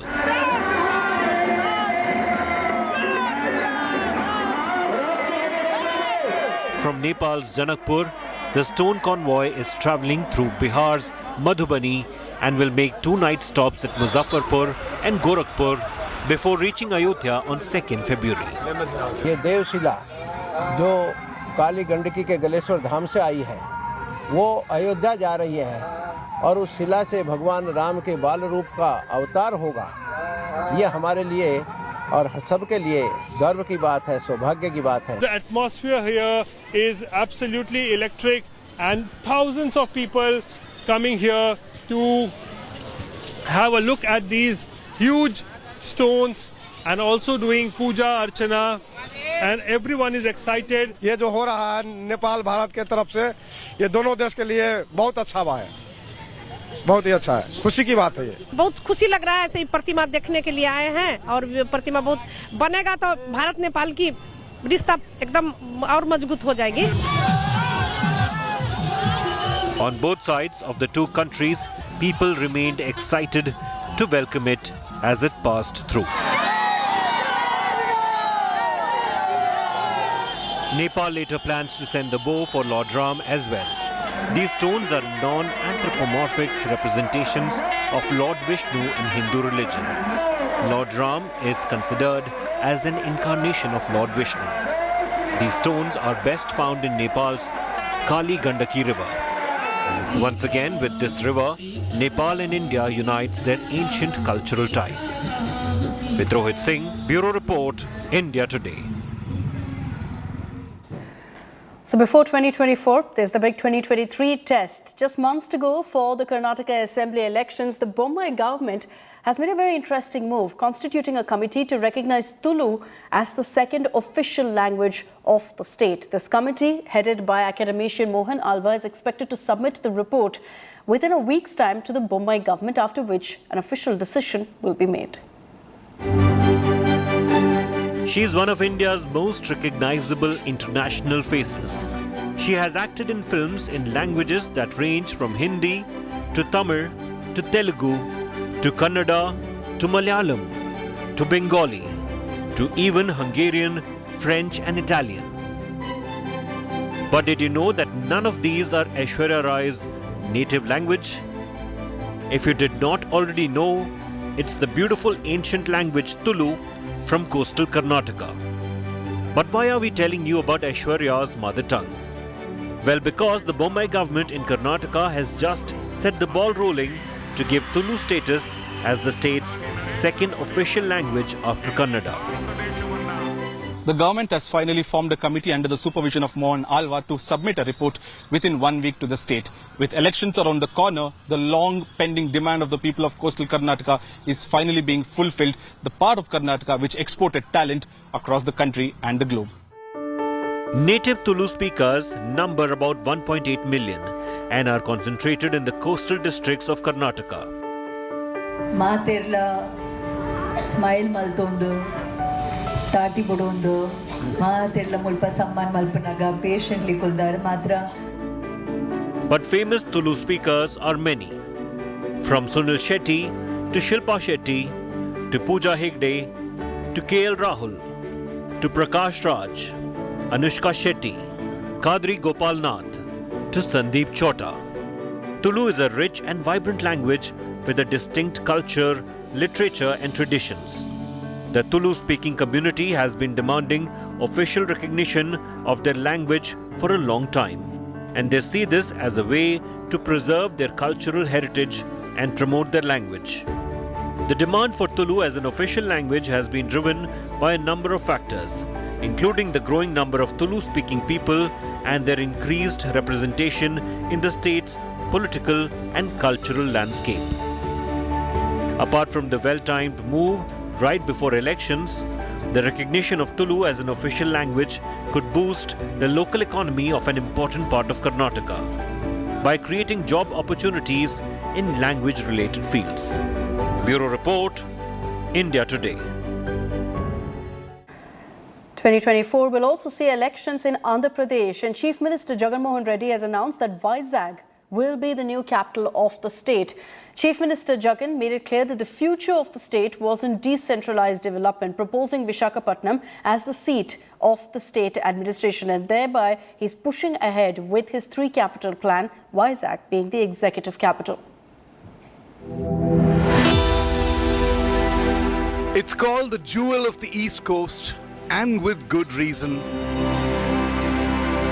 The ancient city of Visakhapatnam will soon be the capital city of Andhra Pradesh. Apparently setting aside plans for 3 separate capitals, Andhra's Chief Minister Jagan Mohan Reddy made the big announcement today. Here I am to invite you to Visakhapatnam, which is going to be our capital in the days to come. I myself would also be shifting over to Visakhapatnam in the months to come as well. The move comes nearly a decade after Hyderabad, the capital of undivided Andhra, became the capital of the newly formed state of Telangana. Since the division, the city of Amaravati has been the capital. Then Chief Minister Chandrababu Naidu had announced grand plans to develop Amaravati into a global smart city even bigger than Hyderabad. But in 2019, when the Jagan tsunami swept the Telugu Desam party out of power, the young new Chief Minister said nothing doing. Chief Minister Jagan then proposed a contentious 3-capital plan, with Amaravati as the legislative capital, Visakhapatnam as the executive capital, and Kurnool as the judicial capital. The proposal has become a vicious flashpoint ever since between the two big political parties in Andhra. In fact, the contentious proposal is currently before the Supreme Court. But with today's executive announcement by the sitting Chief Minister, it seems like the matter is settled. Visakhapatnam is a coastal city located in the southeastern part of Andhra Pradesh and is well known for its natural beauty, beaches and cultural heritage.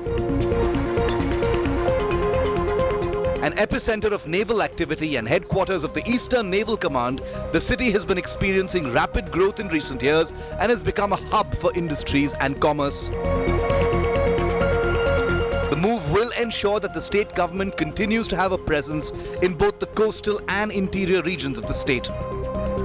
Once things become official, Visakhapatnam, also called Vizag, will become the 3rd coastal capital in the south after Chennai and Thiruvananthapuram. Bureau Report, India Today. And with that report, I'm slipping into a short break here on India Today. Do stay with us. Coming up on the other side, we get you a fact check segment.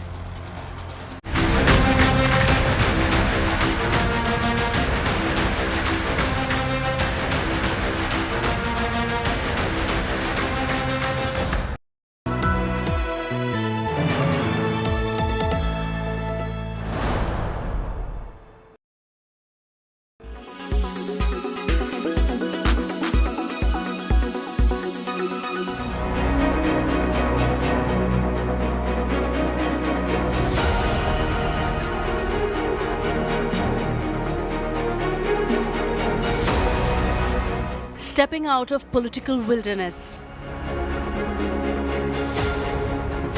The science trek from Kanyakumari down south to Kashmir up in the north. Rahul Gandhi's Bharat Jodo completes in Srinagar. After covering 75 districts, 14 states in 134 days. हम 4 दिन पैदल चले, मैं आपको guarantee देके कह सकता हूं कि बीजेपी का कोई नेता ऐसे नहीं चल सकता है. A key test of the 52-year-old Congress MP's efforts in piecing together the country's fractured opposition. Ahead of the 2024 general elections and in the face of the mighty BJP under Prime Minister Narendra Modi.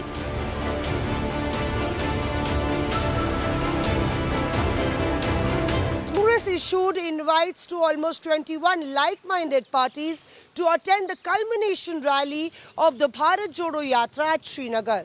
The invite was issued through the Trinamool Congress, to the JMM, to the DMK from the south, the NCP and the Shiv Sena.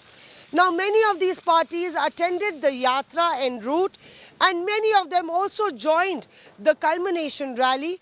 But parties like the BSP, Samajwadi Party, even allies like the JDU and the RJD gave the culmination rally and the Bharat Jodo Yatra a miss. The absence of the opposition in its full strength at the Yatra's finale gave the ruling BJP a handle to attack Gandhi's foot slog as an exercise in vain. The party's IT cell head, Amit Malviya, issued a stinging tweet, calling the march a damn squib.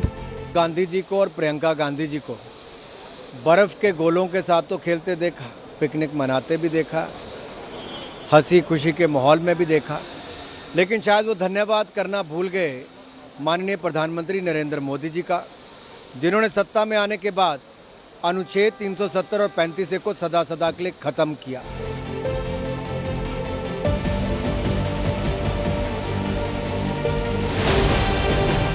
A journey has ended, but the jury is still out whether it will bring the opposition unified on a common path before the 2024 vote. Supriya Bharadwaj and Maushami Singh in Srinagar for India Today.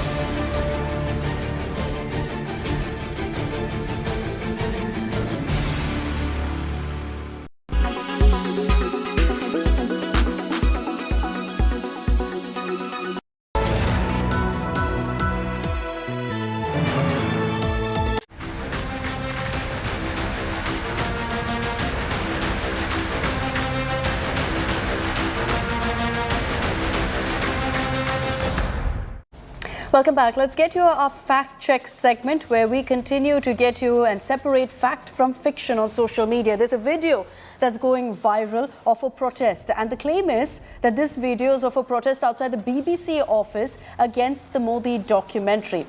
Yes, that protest has happened, but the video that's currently being put out is not the one of the BBC protest. It's an old video of an anti-vax protest that took place in London. We'll continue getting you more such fact checks. That's it from me. Coming up on the other side, we get you an exclusive conversation. Preeti Chaudhary speaking to Omar Abdullah a day after his presence at the Bharat Jodo Yatra.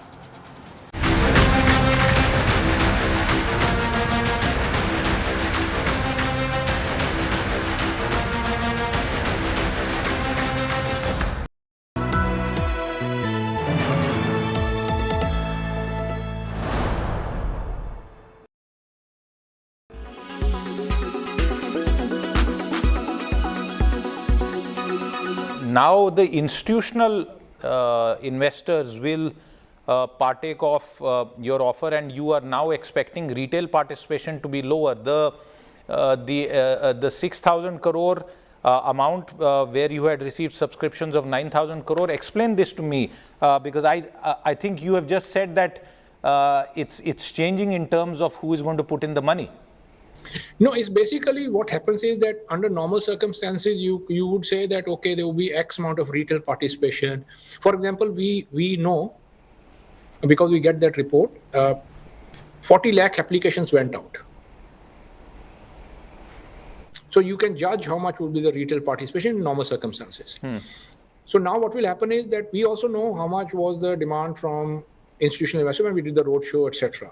So now what will happen is that in FPO, you have the flexibility that the FPO can be filled from any one category.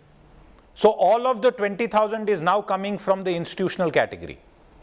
At this stage, now once because now we have issued our report, people will read the report and hopefully media will pick up that this report is bogus, misrepresented, and they will now start asking questions, why did we even push this report, which was full of misrepresentation and lies. Now, when that happens, then we don't know what the final retail and final HNA participation will be. But if you ask me today in terms of where we are, then based on the weekend's information, then yes, significant participation will be from long institutions and long strategic investors. Okay, and why has therefore the retail segment stayed away? You said that 4 million applications have been purchased. And the last number that I know is that only 1% was subscribed. So have retail investors lost confidence in AEL and the group after the Hindenburg report? No, it's just a technical retail investor. Normally, if you are, say, argument's sake, if we look at logically, then if let's say a retail investor gets, bids for 2 lakh rupees. So under, say, normal circumstances with 3,000, though, then you will end up having certain number of shares, 100 say, or less than that. Now, 100 shares you can get in the market also. So it's not lack of confidence, just the lack of logical situation that prevails. Okay, and okay, the retail investors, once now our response has gone out and become public. Yes. Now, if once serious journalists and journalists will pick this up, they will then asking questions on what basis this report full of misrepresentations and half-truths and lies, how was this allowed to make this impact in India?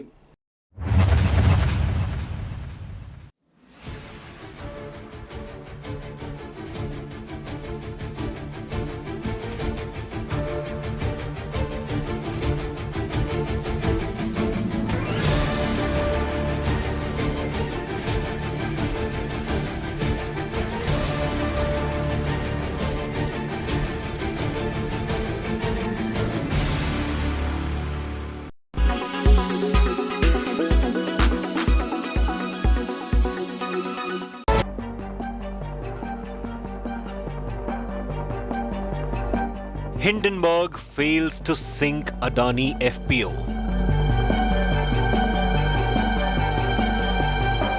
20,000 crore Adani FPO sails through. But who bailed out Adani? small investors hit with uncertainty. Adani versus Hindenburg, big fight decoded. Top focus on News Track.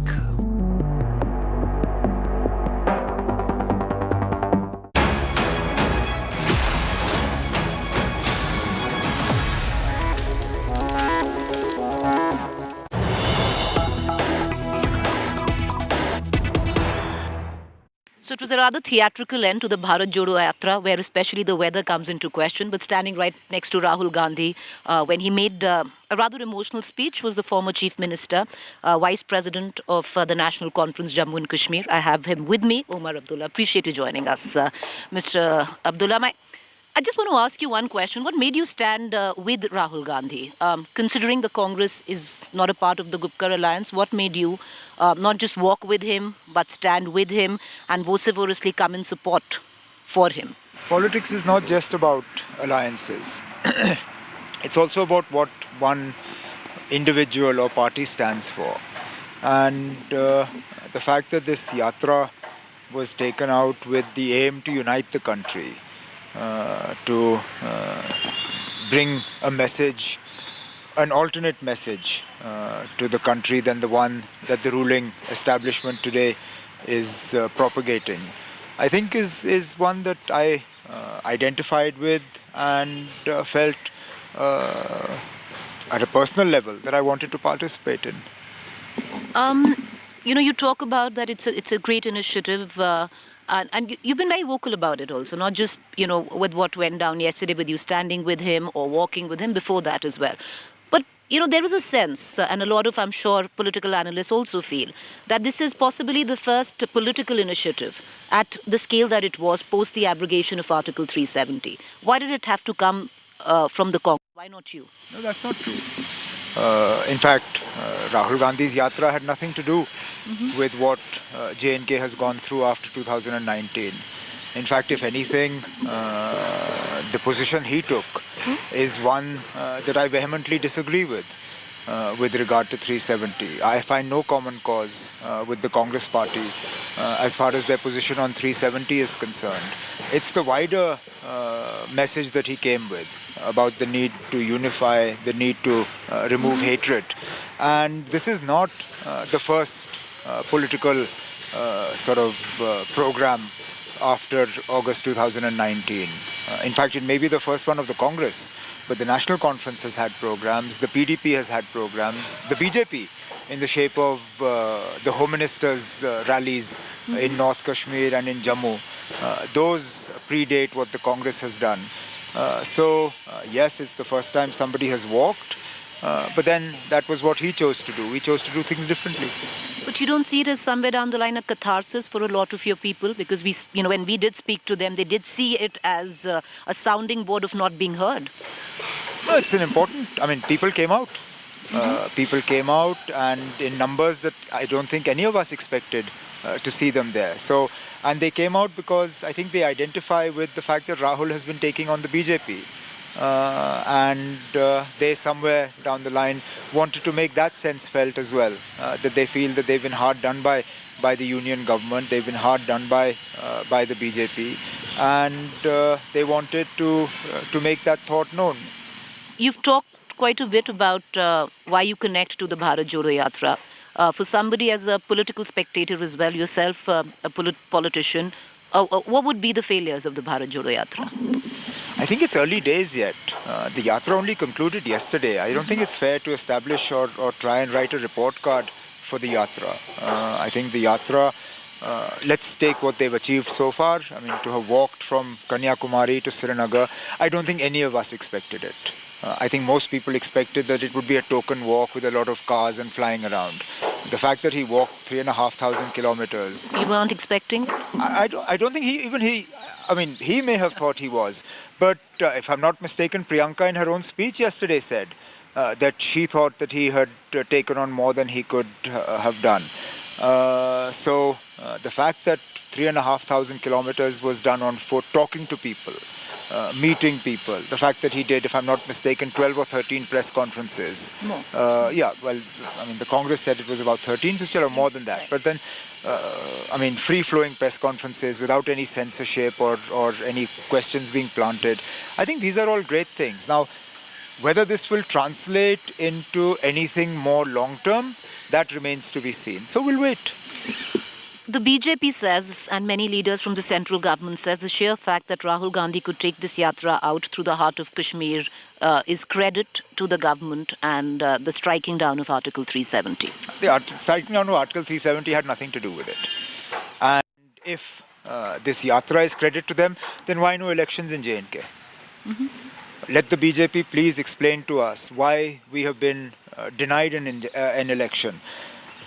The Prime Minister recently said that India is the mother of democracy. Then why have we been orphaned? Why are we motherless? Why Jammu and Kashmir has been denied democracy? They can't have it both ways.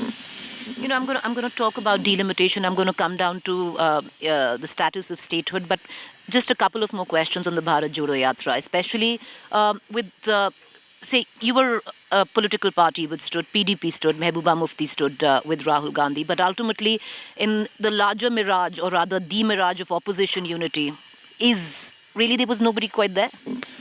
That was disappointing.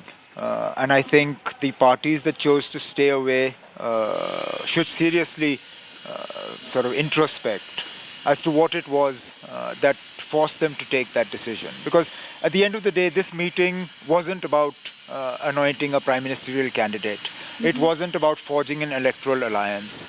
It wasn't about establishing sort of an agenda for the next parliament election. It was simply to give the country a message that there is more than one way of thinking about the country, that there is an alternative to the hardline Hindutva politics of the current government of India. Now, parties that claim to be opposed to the BJP, claim to be secular in nature, claim to want a country that treats all religions equally and is devoid of hatred, staying away from a yatra whose message was about unity, I think is to my mind surprising. And look, from some political parties, I would have expected it. But I'm disappointed that some of my political friends and some of the younger ones chose to stay away. Like?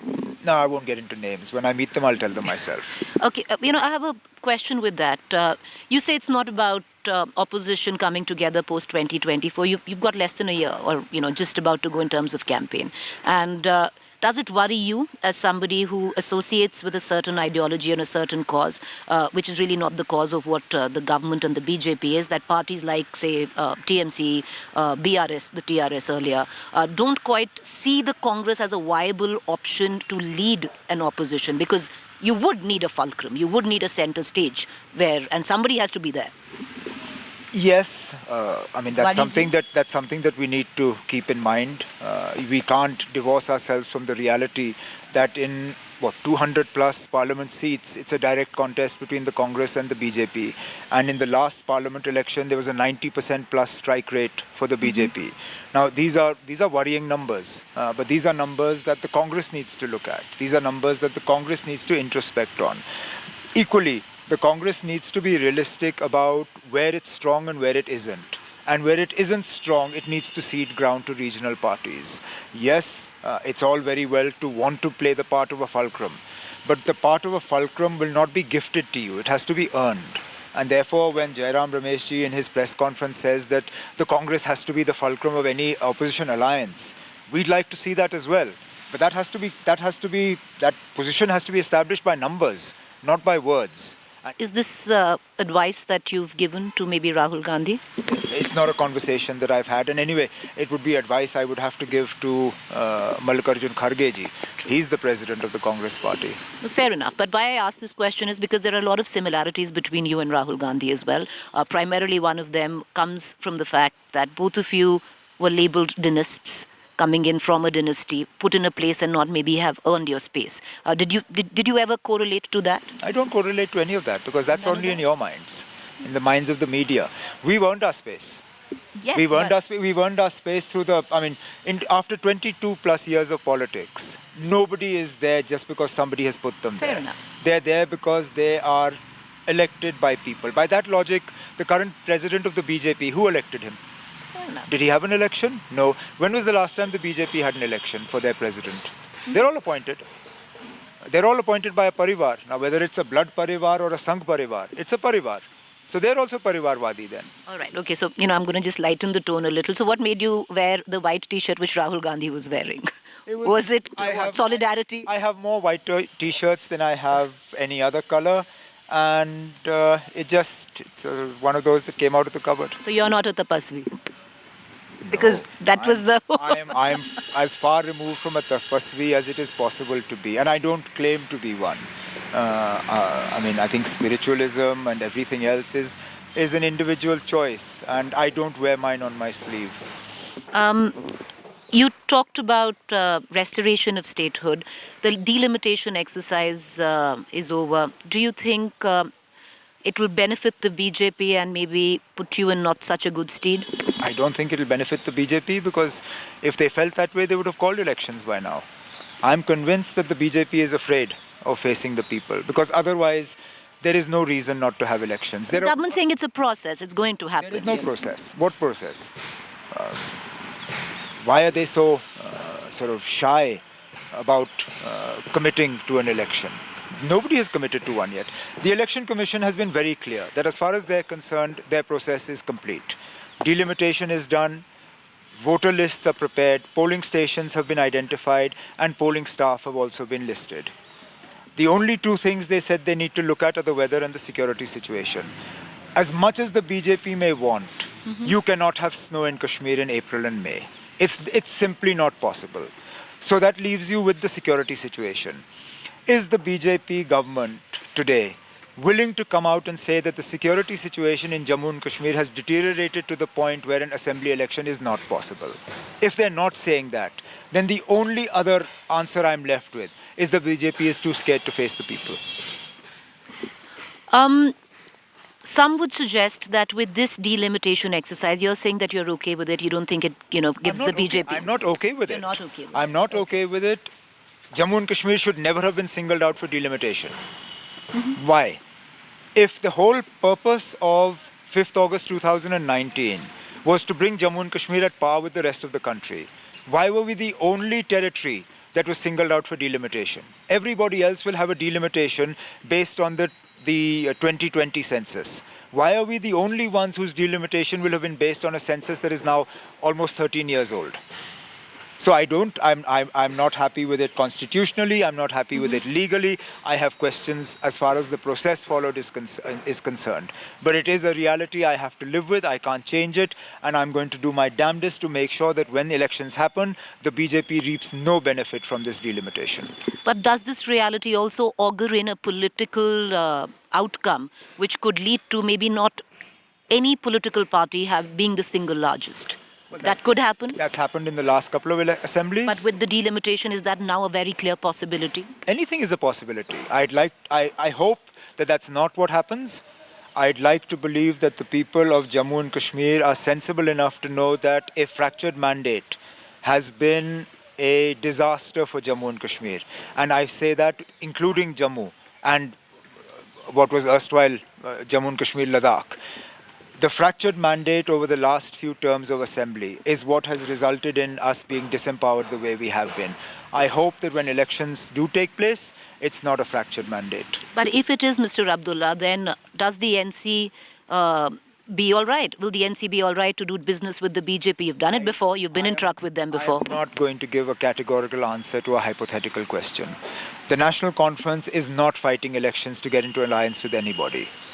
Possibility is good enough. We are not fighting for an alliance. We are not.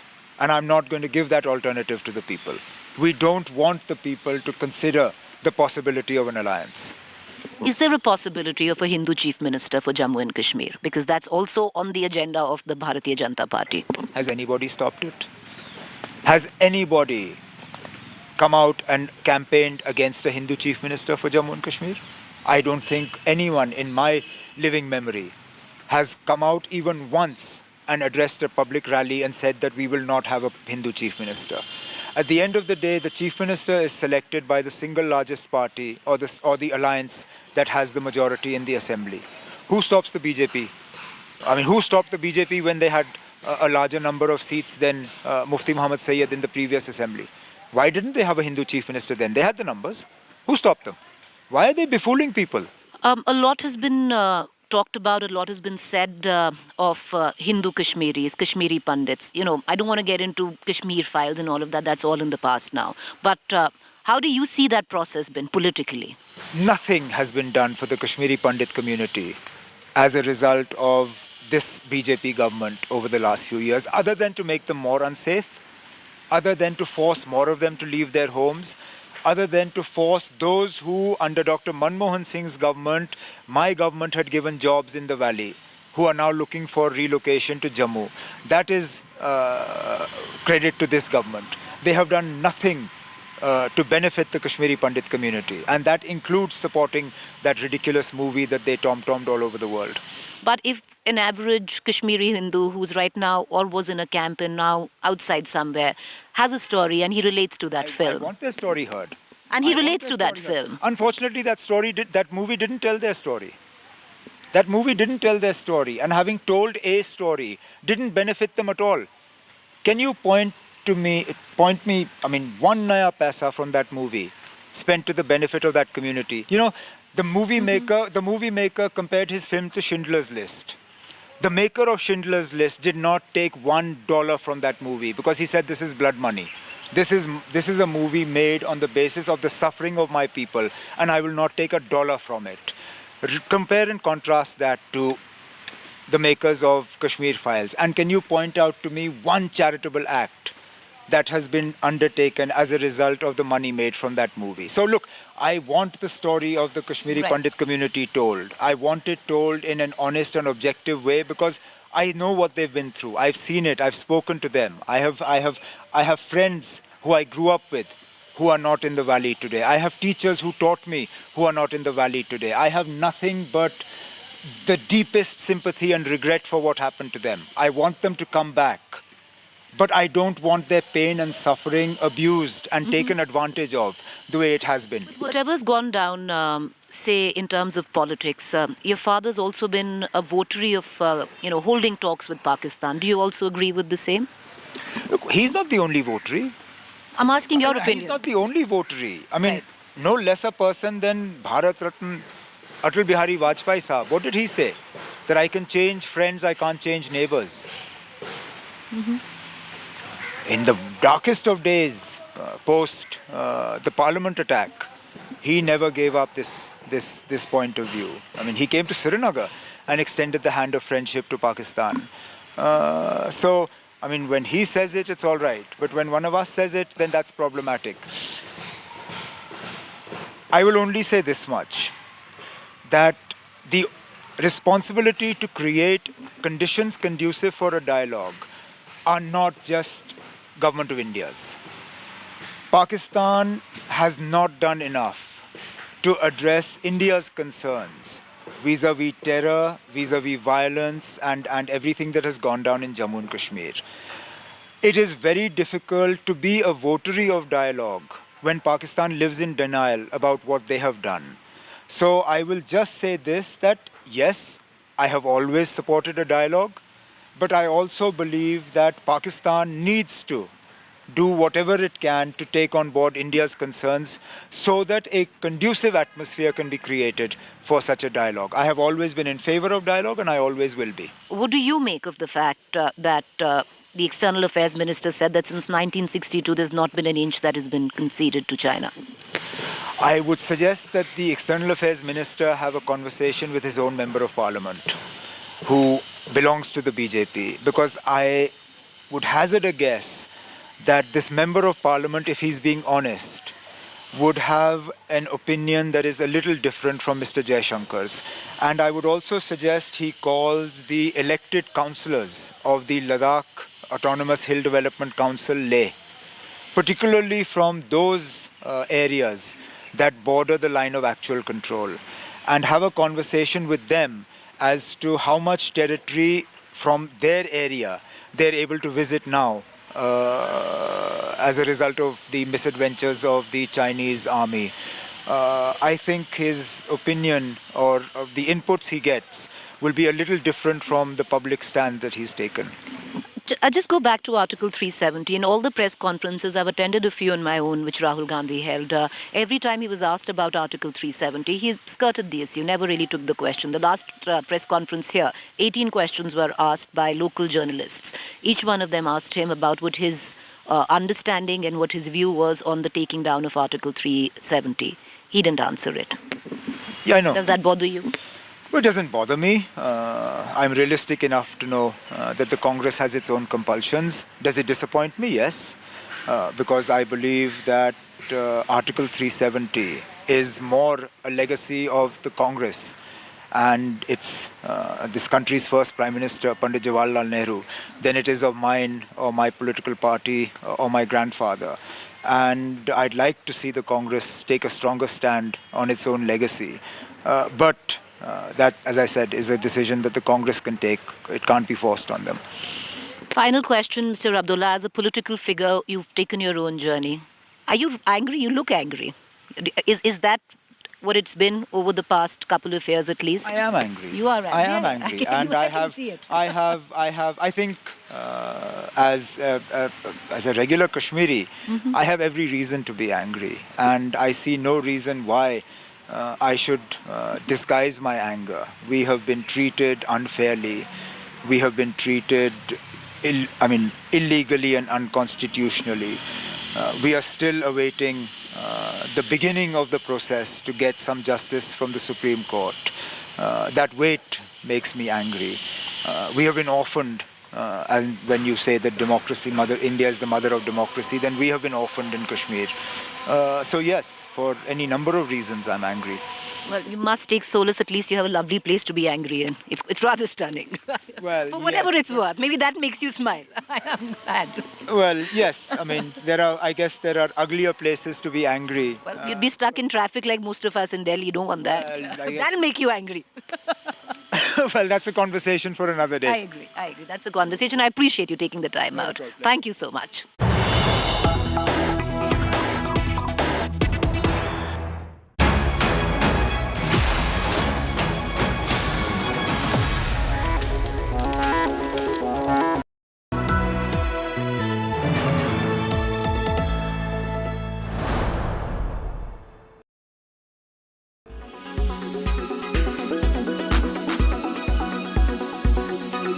How do you respond? Are these charges that are should be investigated? Have they been investigated? Or do you believe Hindenburg has brought out something new? As a research analyst, I must commend the Hindenburg report because they have made a persuasive argument, fully supported and documented with facts, either from government agencies' investigative reports or from the company's disclosures. These have very rightly raised very serious concerns. And you know, the eating of the cake is when you actually eat it. And it's very clear that the market has shown its concern and has gone and agreed with some of those issues raised by the Hindenburg report. And that is why you've seen such a severe fall in the share prices. But what are the specific? Hemendra Azari, what are the specific? They are very specific. What are the specific charges that you believe have still not been answered by Adani's?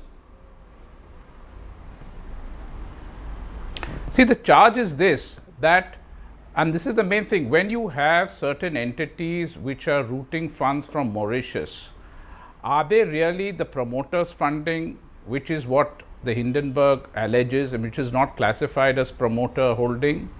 And where is the source of funds? Because they have raised some very valid issues and they've given examples of certain companies which are kind of shell companies, which hardly have any employees, hardly have any business, but they seem to be routing massive amounts of money into the Adani group of companies, and the Adani group of companies in turn is sending monies back. So the central question in money laundering is, what is the source of these funds? Now, when particularly they come from these tax havens like Mauritius, it does raise a very serious concern because these are tax havens. They have been set up really to hide and disguise the original ownership of money. Now, these are the questions which the market wants to know. Now, Adani companies will be obviously very reluctant to part with any information because firstly, as per Adani, they are not related companies to the Adani groups. So, on paper, obviously, they will not know what is the source of these companies' funding. But what Hindenburg is alleging is that actually they are part of the Adani group and they should know. So, this is the question which I think people do not have. Do they support the Hindenburg report or do they support Adani?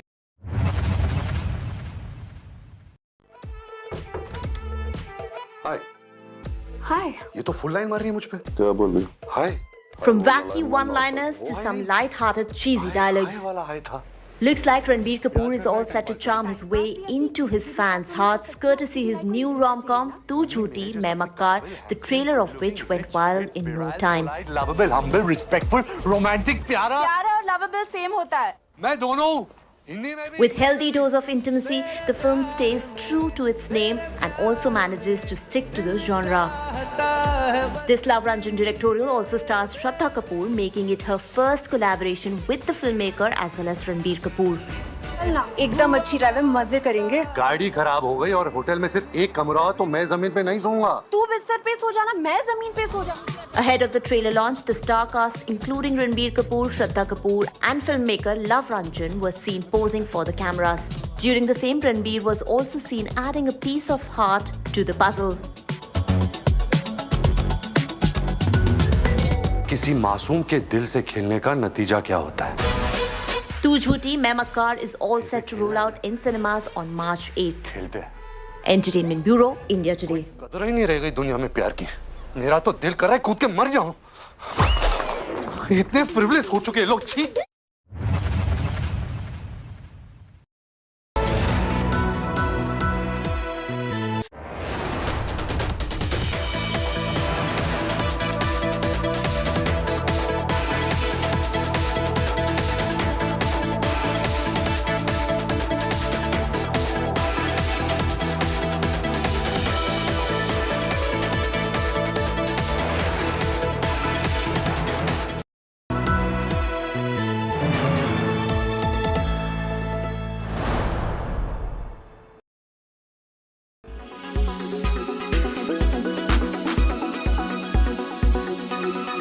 Swami Prasad Maurya ने यह भी कहा कि हाथी चले बाजार कुत्ता भूखे हजार साधु संतों को ब्राह्मणों को उसने कुत्ता कह दिया इसके नाते हम अपील करते हैं और उनके ऊपर 21 लाख का इनाम घोषित करते हैं स्वामी प्रसाद मौर्य का जो भी सर तन से जुदा करेगा उसको राजू दास 21 लाख का इनाम देंगे इसके साथ साथ सरकार से हम मांग करते हैं कि उत्तर प्रदेश में जिसने रामचरितमानस की प्रति जलाई है उसके खिलाफ सख्त से सख्त कार्रवाई करे नहीं तो हिंदू जनमानस खुद उन लोग के ऊपर कार्रवाई करेगा सरकार महिला सशक्तिकरण अभियान चला रही है दूसरी ओर धर्म के ठेकेदार महिलाओं को अपमानित करने का काम कर रहे हैं यही नहीं जिन आदिवासियों दलितों पिछड़ों के बलबूते पर भाजपा ने हिंदू कह के वोट लिया जब उनके सम्मान की बात आती है तो यही भाजपा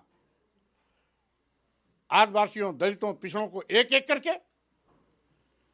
उनके हक और अधिकार छीन रही है संवैधानिक अधिकारों का कत्लेआम कर रही है आरक्षण को खत्म कर रही है मैं तो सदन में मुख्यमंत्री जी से पूछूंगा कि अगर स्वामी प्रसाद मौर्य जी ने जो बातें कही हैं क्या वो दोहा वो सदन में पढ़ सकते हैं अगर वो सदन में पढ़ सकते हैं तो मैं जानना चाहूंगा कि आखिरकार क्यों लिखा है ऐसा हमारे पूर्वज तुलसीदास जी पे पहली बार अटैक नहीं है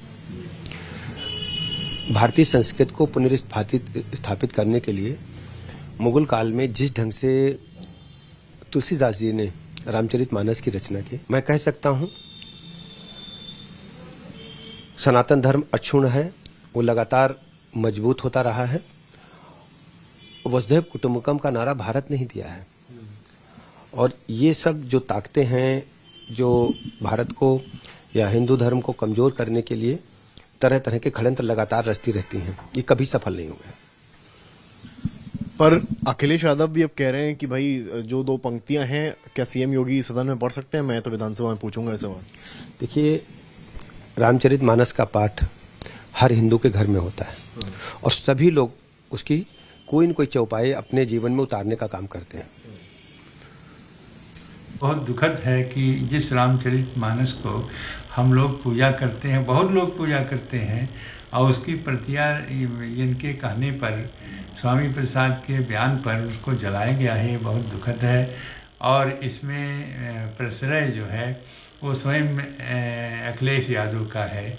तो मैं समझता हूँ कि यह करना ठीक नहीं है, ये देश हित में नहीं है।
Presented by RP Sanjeev Goenka Group, Growing Legacies. Co-presented by Century Ply, आग से बचाए. Co-presented by Macho Hint, fashion बड़े आराम से. Co-powered by Samsonite, tested like Samsonite. Indian Oil, पहले Indian फिर oil. Hyundai Ioniq 5, the all-electric SUV.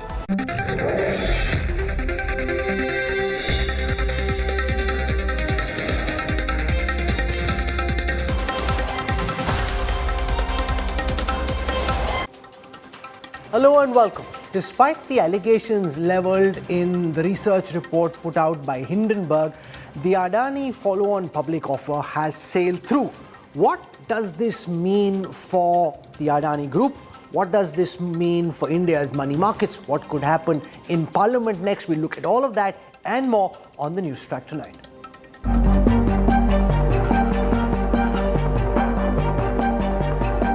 Hindenburg fails to sink Adani FPO.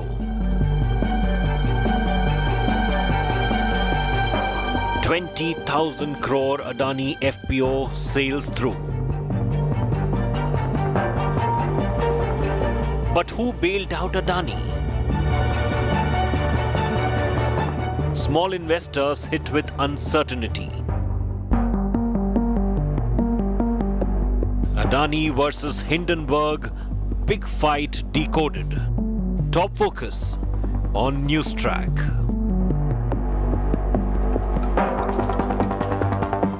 Here's a look at the headlines I'm tracking tonight. Day before the budget, the Economic Survey of India pegs GDP growth for next year at 6.5%. India remains the fastest growing major economy in the world. BRS and AAP boycott the presidential address as the budget session begins. Aam Aadmi Party calls President Murmu a puppet of Prime Minister Modi. Opposition seeks discussion on the Adani Hindenburg report in Parliament. AAP's Sanjay Singh writes to the Prime Minister, demands probe by a joint parliamentary panel. Big twist in the BBC Modi documentary row. Rajya Sabha Member of Parliament and lawyer Mahesh Jethmalani claims the UK broadcaster is taking money from Chinese state-linked Huawei, calls the documentary a simple cash for propaganda deal. Big statement by Andhra Pradesh Chief Minister Jagan Reddy announces Visakhapatnam to be the new capital of the state. Jagan says he will move to Vizag soon.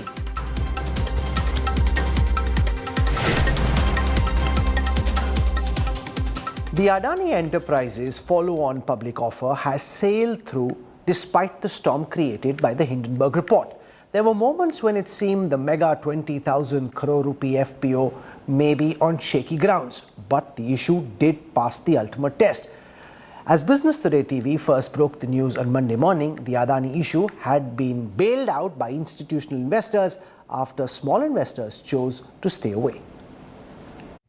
Adani enterprise का FPO एक बेहतरीन मौका है ऐसी company से जुड़ने का जिसने अपने निवेशकों का पूर्व में तो असाधारण रिटर्न दिया ही है और उसका भविष्य और भी उज्जवल है. Gautam Adani exactly a week ago. He had released this video statement hard selling his mega 20,000 crore rupee Adani Enterprises public issue, the biggest of its kind in the country. The bulls at the Dalal Street had no doubt that the issue fronted by the man with the Midas touch would be a super hit. The issue opened on Friday, January 27th and had a calm weekend before the perfect storm hit on Monday, with Hindenburg releasing its report, alleging massive bungling in the Adani Group. The issue was subscribed just 1% on the first day, 3% on the second, but sailed through on the third day thanks to massive support by institutional investors. At 5 p.m. today, the issue had been subscribed 112%. While small investors clearly avoided the issue, even Adani employees do not seem to be too excited about the company's prospects. It is only on the strength of qualified institutional buyers and non-institutional investors that the issue made it through. A lot of family offices run by typically Zydus, Ambani, as well as by Sunil Mittal family have actually subscribed to this offer. Most importantly, on the domestic side, we are going to see a lot of FI interest also. Names like Morgan Stanley, names like typically Aditya Birla Mutual Fund. These are some names which have actually given their allocation for this stock. The Adani Enterprises FPO also became an anathema for small investors because they could easily buy the share much cheaper in the open market. While the issue price band was lower than the share price last week, the Hindenburg report-inspired sell-off pushed the prices well below the issue price. Bureau Report, Business Today Television.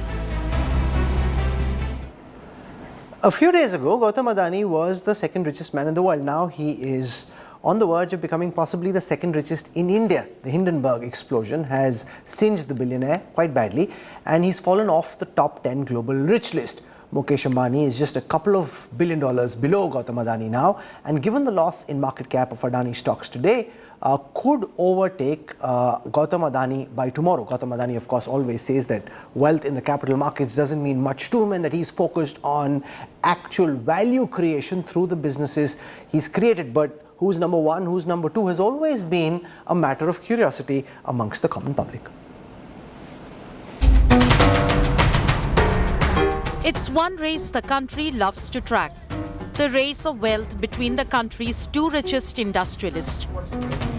For the past few months, Gautam Adani has led the hustings by a wide margin.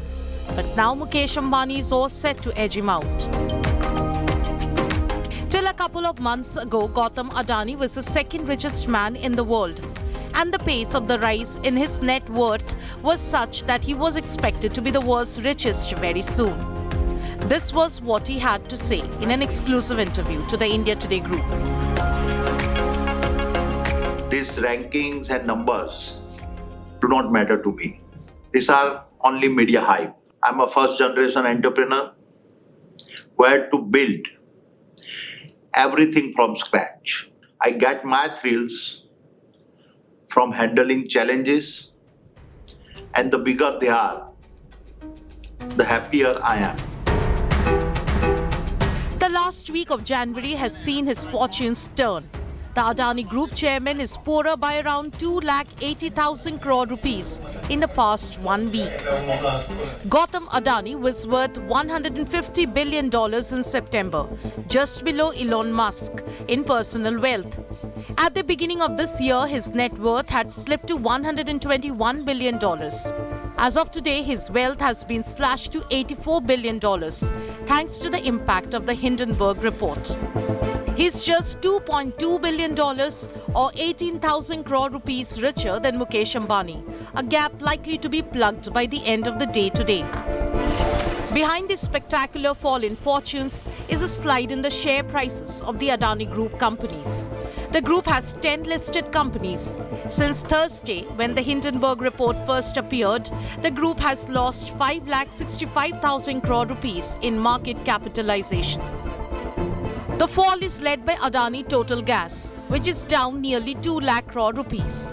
Adani Green Energy and Adani Transmission have also lost more than 1 lakh crore in value. Adani Enterprises, which is currently raising 20,000 crore rupees via an FPO, is down 53,000 crore rupees. According to the Hindenburg report, the stock price of 7 listed companies of the group went up by an average of 819% over a period of 3 years, leaving investors wondering how much more mauling by the D Street bears will the Adani counters take. Bureau Report, Business Today Television. Given the timing of the Hindenburg research report, the expectation of the researchers and the short sellers was obviously that they'd be able to trip the follow-on public offer. That hasn't happened.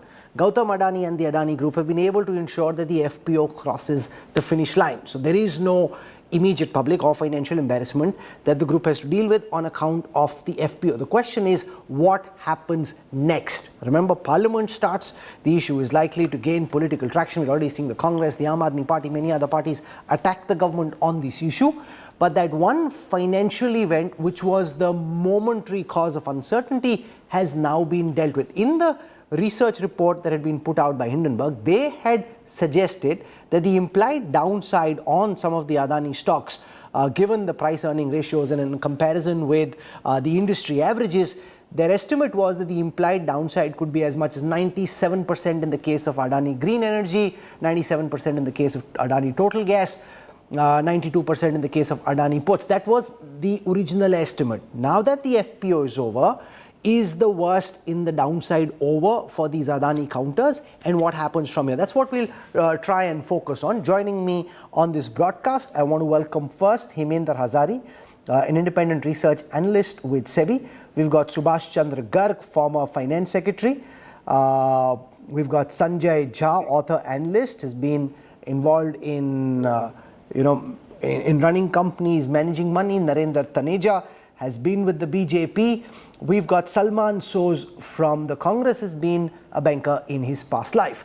So let me start by asking Hemendra Hazari first, because very clearly, if the expectation that the researchers at Hindenburg had, that their short sell and the buzz that they created would be able to trip the FPO, that hasn't happened. The FPO has been able to go through. I'll come to Salman Soz and Narendra Taneja on the political dimension in just a moment, but in the money markets, what do you think happens next?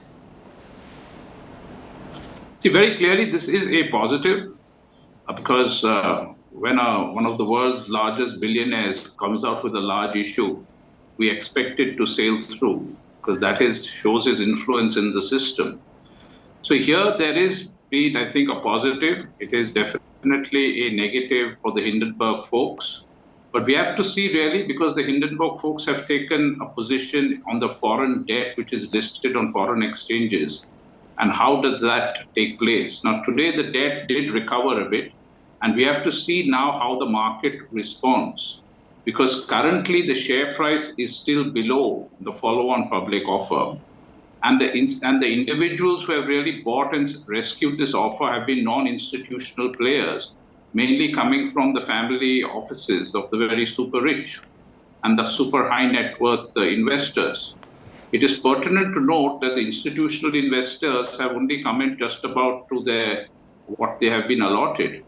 And the concern here is that institutional investors, if they had invested in this climate, their own boards would have raised objections and they may not have cleared it. So it looks like for the immediate future, it is the non-institutional players who will, be examining this issue. But with this 20,000 crores coming into the Adani coffers, their whole debt equity ratio changes because they may partly reduce their outstanding and more expensive debt. What is critical is how does the market take it forward from here? Will they continue to show some concern on the Adani counters? How will the foreign debt prices which are listed abroad take this issue? If the yields of Adani paper continue to remain high, then it will send a very negative signal to the general market. So that is what we have to watch for going forward. Okay, you mentioned the debt of the Adani Group. I'll take out a graphic from the Hindenburg research to basically explain the net debt to EBITDA ratio, which is earnings before interest, taxes, depreciation and amortization in comparison to industry averages. And one of the reasons why the Adani Group came out with this FPO was actually to make more equity available to the common public and to other investors outside of the promoter holding. So for example, in Adani Green Energy, the net debt to EBITDA ratio is 12.1, the industry average is 6.3, and it goes on. And in most companies, except say Adani Total Gas, where it's 1.5 versus 4.1 for the industry average, the charge level is that the group is over leveraged. Now, Gautam Adani answered that question in the interview we did with India Today to say that the net debt to EBITDA ratio has actually been coming down and the leverage situation is now much better than it has been in the past, and the FPO makes the situation even better. Subhash Chandra Gar, if you were in the finance ministry at this time and this kind of a report were to come out, what's your best sense of how the powers that be in government are looking at what's being said? Are they thinking of this as a matter in the money markets, or is this something that the government would be looking at carefully? See, I would tend to look at from the policy and the regulatory perspective. The fact that a large issue comes in the market and is subscribed, but honestly, how it has got subscribed, under what conditions and what terms people, the institutions have put in. The retail investors have not put money there, even employees have not taken their quota. So it's not a normal subscription of the issue. Then the fact that the P ratios or these kind of metric, which are important from leaving something for the retail investors and others on the table, those are highly adverse.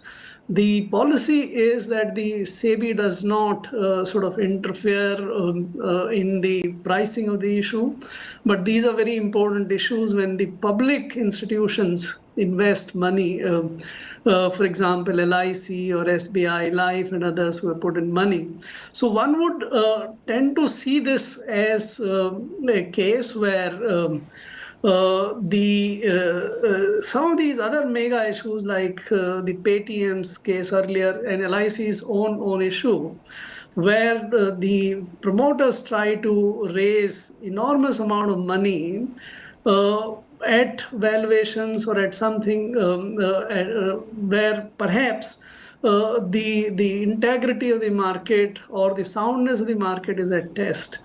So I think, and the report which you referred to, Hindenburg report, does throw up some issues which need to be looked at from the policy and the regulatory perspective. So to me, the experience of this issue would be that somewhere in the system, in the policy making, shareholding, raising issues, we should be doing some serious thinking.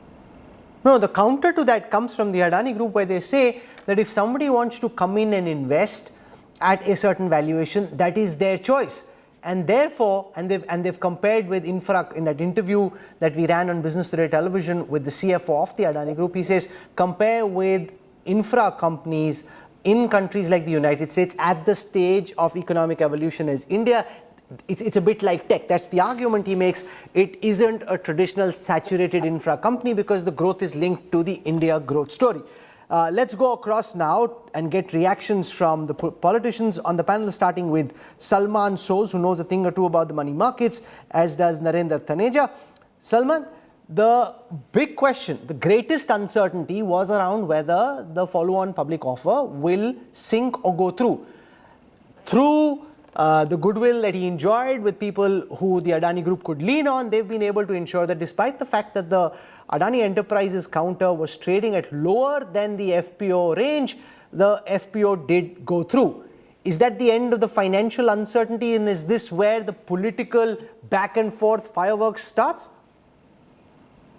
Rahul, I don't think any serious observer had any doubt that this would be subscribed and oversubscribed.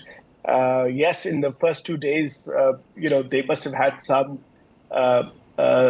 kind of jitters, but overall, I think they managed to get to some big players.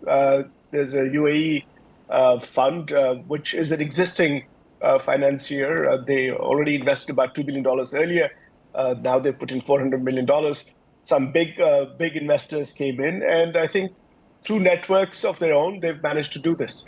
But the big issue is not this FPO. The big issue is corporate governance in India.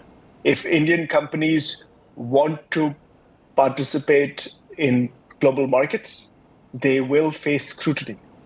And the way things have been happening, and some people might say that this is a defeat for Hindenburg, but it's a 5 to 10 people research firm that has brought India's biggest conglomerate almost to its knees. So I don't know if anybody should be celebrating. I think that would be the wrong way to go. I think, like Mr. Garg said, I think we really need more policy and regulatory work here. No, the counter to what you're saying, Salman, could potentially be this, that maybe there's a certain amount of froth at the top of the valuations. According to critics, maybe a lot of froth, and that's now been corrected. And what is left, even if the valuation has come down from where some of the price earning multiples had led these Adani counters to, they are now better priced and possibly, arguably, for some people who are watching, a good opportunity to enter, which is the role that a short seller sells. While it's brought the value down, it's given many people who could be watching, who thought that the Adani stocks had kind of fled away and they didn't have a chance to dig their teeth into it, an opportunity potentially to enter as well. I think if people want to take that view, they're welcome to take that view. My feeling is, and I think anybody who is a serious observer of economic policy and how markets work would say that Indian companies need to clean up their act. Regulators need to clean up their act. The cozy relationships between government and big companies, these need to be scrutinized and they need to be ended. I know it's not going to be easy to do that, but some hard work needs to be done. Otherwise, what will happen is at some point, some of these big companies will come under attack and they will bring down entire markets out here. And that will cause a chain reaction throughout the economy. So if we want to not get into a situation where things become too big to fail, even the biggest fail. And when they fail, they take everyone down, especially those retail investors who put hard-earned money into the stocks of some of these companies, who've trusted these big players thinking that they're playing fair. I have no problem, whether it's Mr. Adani, whether it's Mr. Ambani, or any of the big players. Everybody has a right to make money. However, they have to do it the right way. And by the way, one other thing that is very critical is that taxpayer money not be used improperly to help the big boys who can take care of themselves. I've still not heard, during these days, what I've seen is everybody has been getting very excited about Mr. Adani's situation. The BJP has been getting very excited about Mr. Adani's situation. Everybody is trying to help him, saying that, oh, this is an attack on India. I never hear so much excitement about or so much anger about the fate of MSMEs, which have been destroyed because of the policies of this government. Okay, Narendra Taneja, in the Hindenburg report, there are allegations of stock parking, alleged offshore funds and shell companies tied to the Adani Group surreptitiously owning stock in Adani-listed companies, which Hindenburg says is a violation of SEBI rules. The Adani Group has responded to most of those charges to say that these are matters that have already been investigated by the ED, by the Department of Revenue Intelligence, and these matters have been settled in India as per procedure, and that this is old publicly available information that's been regurgitated by Hindenburg Research with the aim of putting downward pressure on Adani counters. But the likes of Salman Soz, Jairam Ramesh, Rahul Gandhi, Arvind Kejriwal, K. Chandrasekhar Rao will use this opportunity to attack the BJP, saying, Shud ki sarkar, he's helping his friends, etc. How problematic do you see that being in the next few days once the budget has been presented and the parliament session actually begins in real earnest? Well, Rahul, I'll speak more as an energy expert. You invited me as an energy expert and not as a BJP leader.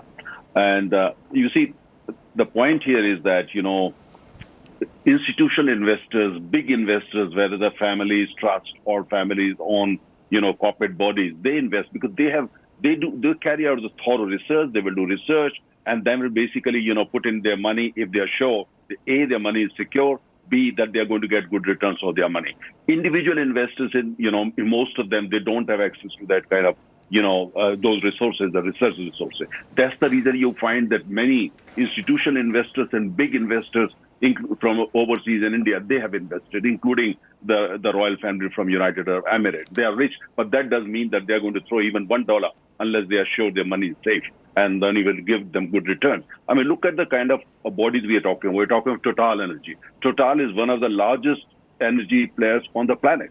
They know the business very well. And it's a joint venture we are talking about. And the same goes for Green, for instance. The Green kind of look at the investment plans of India as a whole and of, Adani Group for that matter, other groups also, the setting up gigafactories and so on and so forth. What does it mean? It means that there is a kind of secure market for that. As India is, transiting from fossil fuels to renewables, the whole world is talking about. It's happening all over the world, by the way. So I think, that's the way to look at it. But when you look at India's corporate history since 47, many of us in our country still suffer from this socialistic mindset. If you have got fire in your belly, if you have the killer instinct, you want to grow big, you want to be one of the largest corporations in the world, these people for absolutely no reason will turn against you. So you have to take this Agni Pariksha. Tata went through it, Birla did it during the Congress time, Reliance did it during the Congress time. So this is nothing big deal. You enter into it, you will also face it. Because we still have this, oh, you're growing big, there must be something wrong. Is a government job, any government, Congress or BJP or state, for instance, TMC or Aam Aadmi Party here or anywhere, is the government job to facilitate. If you have got an ambition, you want to grow big, you have to follow the law. Of course, they are regulators, but then there is the government job to support. I mean, any person, for Mr. Soz, we know that he's a corporate person. He knows the economy very well. And I could see he was struggling with the words because he knows the truth. The fact is that nobody is going to put in a single dollar or rupee unless the person is sure, investor is sure the money is going to come back. Institutional investor, whether LIC or other, is their job. They're investors. That's what they do. And do you think Mr. Soz or Mr. Rahul Gandhi, Jairam Ramesh, they've got their own research body, they do thorough research, they know more than the LIC for that matter, any other corporate body which is in the business and investment? So let's keep politics out of it. This is about India. This is about, tomorrow we would like to, as an Indian, I would like to see 20 large corporations in India, which are like $20 billion plus companies. That's how we're going to grow. That's how we're going to create jobs. That's how we're going to do. Congress can create jobs by just like Yatra.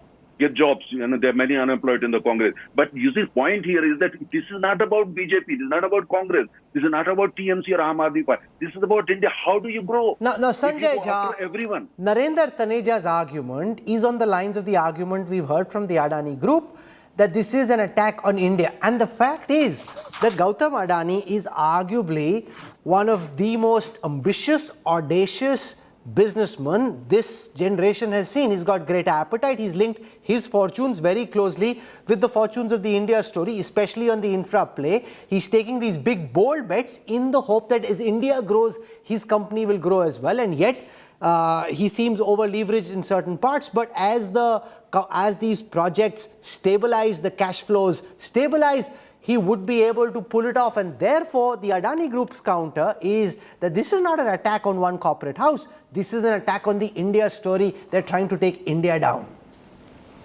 Rahul, that is outrageous rubbish. And I think it's about time we bit the bullet on this conversation. I think there's no need for, I think every panelist is being politically correct. The elephant in the room is Prime Minister Narendra Modi's proximity to Gautam Adani. And I think, there's no need for us to pussyfoot around on that subject. Mr. Adani's wealth grew by his overall wealth. 85% of it has happened in the last 3 years. And we are talking about an obscene amount of over $127 billion. We are not talking about some chicken feed here. And you're talking about a company who in 2022, out of the entire stock market capitalization growth, Rahul, 80% came from one group. And I want to ask a question through your rather respectable channel. Where was SEBI? Where was the Ministry of Finance? I mean, today, if Hindenburg has talked about stock market manipulation, it was palpable to anyone who was probably even a kindergarten exposure to what, stock market trading is all about. I mean, this is a daylight highway robbery. And I challenge Mr. Adani's group to take Hindenburg on a defamation case in New York. Because Hindenburg has put a lot of stuff in the public domain. And I think, as you rightly mentioned, this is a bailout. This FPO is a bailout. Let's not even waste our time discussing it.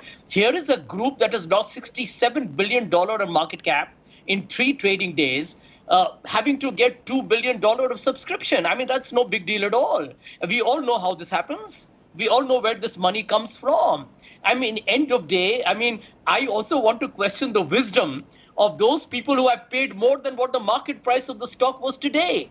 I mean, it's irrational, it's bizarre. So the fundamental point, Rahul, that we need to address here, we are all adults and we all know what politics is and the economics is and how the two, kind of get conflated. The truth of matter is this, that today there is an enterprising individual who's grown big on infra, but this is also a manifestation of blatant crony capitalism. But, if you ask Mr. Adani or someone in the group, their response will be that most of the projects that they've won have actually been won through tender. Take, for example, any of the corporate groups would have wanted to bid for any of the ports or airports or anything else, they could have done that as well. This is because Mr. Adani has higher appetite for risk and more belief in the India story. Salman Soz has his hand up. But all of it is won through tender, which is an open, which is a tender which other companies could have jumped in and done as well. So why hold it against him if he just has greater belief in the India story? Salman Soz. Rahul, Salman comes. Just 2 points, Salman. I would love to hear you. Can I make this 2 short points? Okay, then I'm done. Sanjay, go on. Yeah. Number one, I think I would like everyone to kindly Google how the Mumbai airport was frankly taken over. I mean, this is legend stuff. I mean, I can tell you, I live in Mumbai. I have lots of friends in the banking industry. I'm a former banker myself. And I can tell you something. I mean, the way it was taken over, I think it was far from transparent. And I'm just being highly charitable. Point number 2, SEBI has been aware of suspicious transaction reports, which are called STRs, for a long time. 1.5 years, even Mahua Moitra, I think, put out her letter to SEBI. I want to ask, what's going on there? So at the end of the day, you have a regulatory capture by this government. So tomorrow, if Rahul Kanwal were to make bridges, who knows, you could be richer than Mr. Adani in 3 years. It's possible I could become one if we were all trying to, be sycophants to the BJP ecosystem. So I think the bottom line here is the way it has happened in India, it's shocking. And the Hindenburg acquisitions are there in the public domain. Watch and see what happens. I believe a can of worms is out. Mr. Adani's future is depending upon his ability to make transparent disclosures on his overseas tax havens and how have they played a role in his stock price. So you made your point, but I want Salman Soz to respond to the counter from the Adani Group that these are all projects that have been won in tender.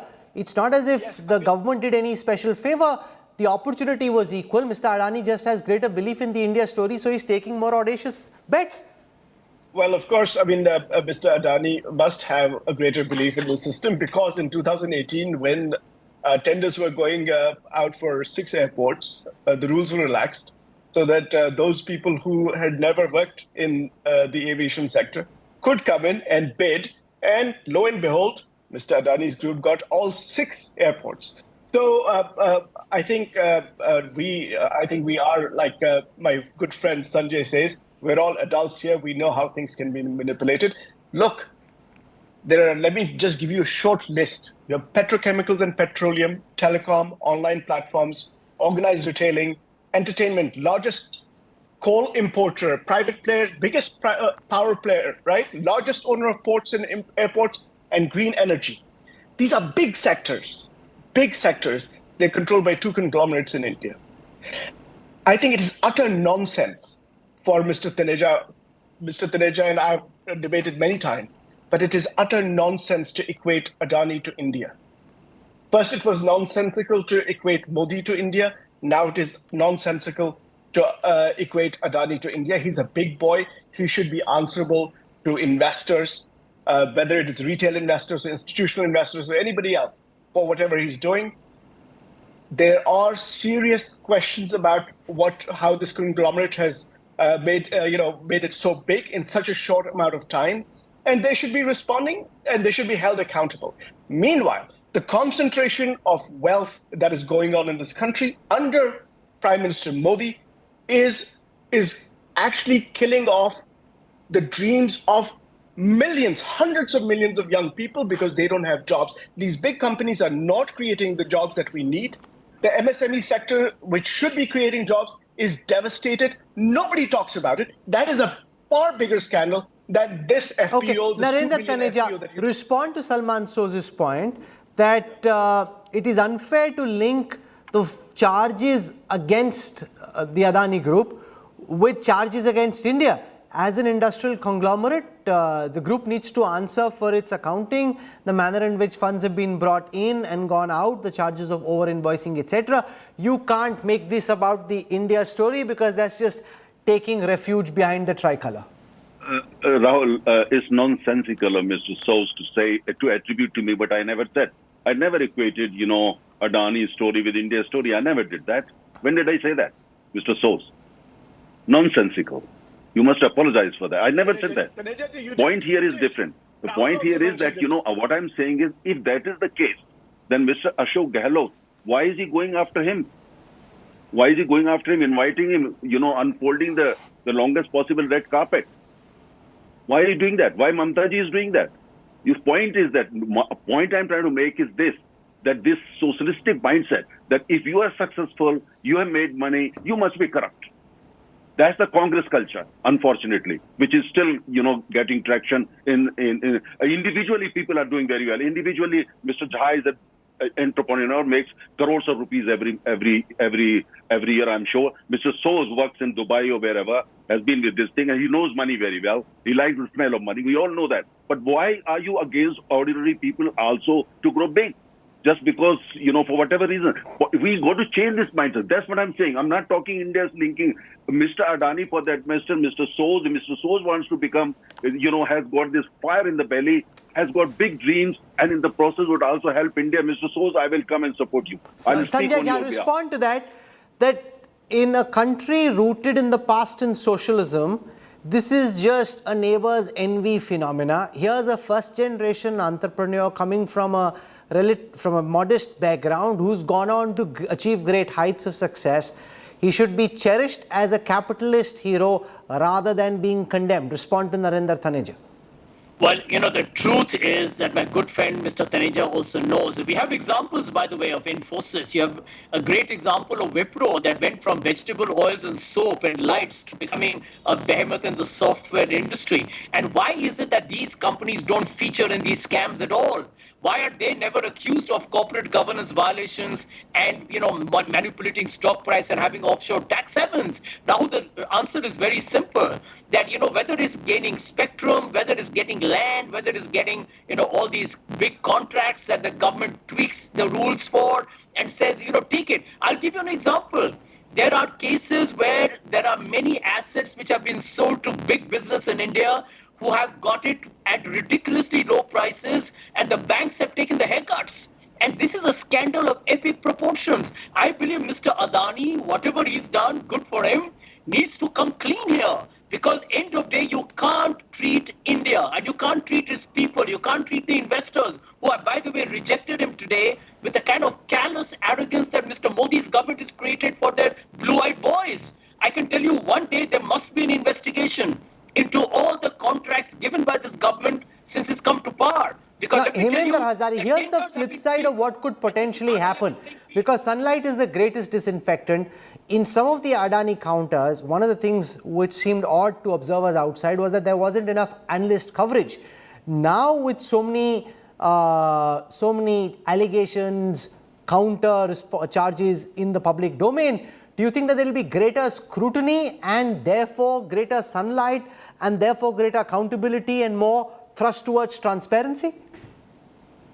Even though with the follow-on public issue and all the controversy, you will find one thing, that there are very few people from the capital market who have publicly supported the Hindenburg report. And that is because of the perceived closeness of the Adani to the ruling government.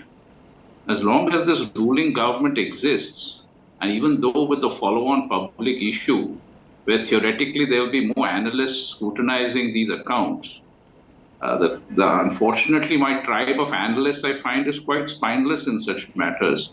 So I don't think you're going to see that type of coverage that Hindenburg report has done with the sell-side analysts. And that is the way we have seen, in all along the history. If you see ILFS, you're getting to see these reports tell you actually the true nature of corporate India, how they operate through very opaque companies. The monies that are rooted are always layered, so the true origin is never known. This is the way corporate India actually operates. And this is how the public is getting an insight into that. But unfortunately, everyone in the financial sector in India knows actually how it operates, but no one will speak about it. And that is why the Hindenburg report has come out, because it is based abroad. I don't think anyone would have had the courage here to put out this report. Because in the kind of environment we are currently living in, all kinds of pressures may be brought onto such organizations and such individuals.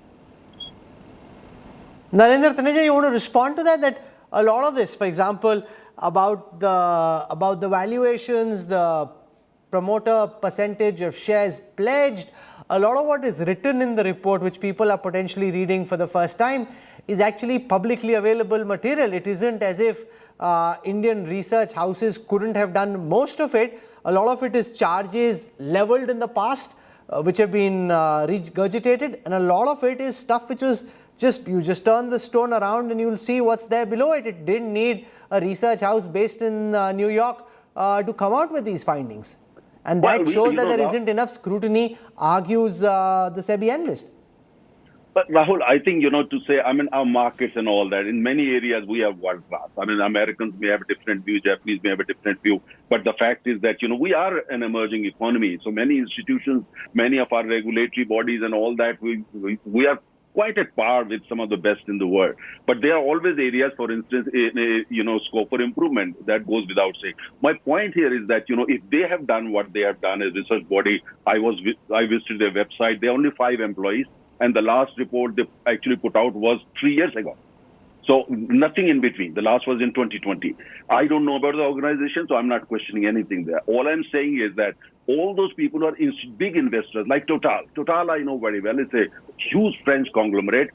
They would not really have joined hands with anybody in India like they've joined hands with Adani without thorough work, without really studying everything. Just because a politician says something, you see a company like Total, which is not a government company, would put in money, join hands with XYZ. They would never do that. Or for that matter, a sovereign fund. For that matter, the royals from the United Arab Emirates. That's not how it works. We all know how the global corporate works. You and me, Rahul, we are familiar with it. It's not that, they're all saints and they're all running monasteries. We all know what happens behind the scene. We all know there are You think India is rising? IMF report last night said that India is the brightest, economy on the planet. Do you think everybody is happy about it? Do you think we don't have enemies on the planet? Do we don't have corporates, for instance, which are not happy with India's story? That's a fact. I'm not talking that you're linking anyway, Adani Group with India's story at all. But all I'm saying is that as we are growing as an economy, there are going to be challenges and there are going to be questions. But I think if there is scope for, improvement and all that, all good suggestions must be welcome and the government must listen to that. Okay. But that said at the same time, the last line, that said at the same time, if people, individuals who have got fire in the belly, want to grow big, celebrate it, don't go after them just because you're a congressman and you hate anybody who is successful. The big focus on the first, of course, is going to be on the budget. And Subhash Garg will be back, as will some of the faces that you've seen today, to talk about the budget. So, Mr. Garg, before I wrap up, give our viewers a sense, if you were in the finance ministry right now, what would you be working on? What should they expect in the big budget tomorrow? See, I think this time is to just wrap up the budget speech and the documents. That's at about 9 o'clock in the evening, prior to the budget day. Everything must be sort of tied up, printed. These are the last minute, and then. So I don't think I should be discussing right now about what might come into the budget, etc. We'll discuss it tomorrow. But on this issue, I think it's a very important issue. India needs capital market development. India needs big industries to come up and all. And the kind of issue which came up probably would have added to the India's story. But the way the whole thing worked, with almost entire shareholding with the promoter group and all, it was actually not for the larger public participation to take place. And the public participation did not take place either. Only a few people have sort of sailed the... so I think it leaves a little bit of a bad taste in the mouth. And I think we need to do a lot more to make development. Okay, so it's good to have a conversation. And it's important to see what happens next. The last word politically at least hasn't been spoken. What happens in the financial markets is again something that we'll be tracking very closely, and we'll be back very early in the morning tomorrow. Our coverage starts at 7 a.m. You can track Modinomics 23 all through the day on India Today TV, on Business Today TV. We'll be live with the union budget. Nirmala Sitharaman in action, our reporters, anchors, editors on the ground. So catch our coverage on the India Today network all through the day tomorrow. I'm slipping into a break. I'll have more for you when we come back on the other side. Stay with us, back in a moment.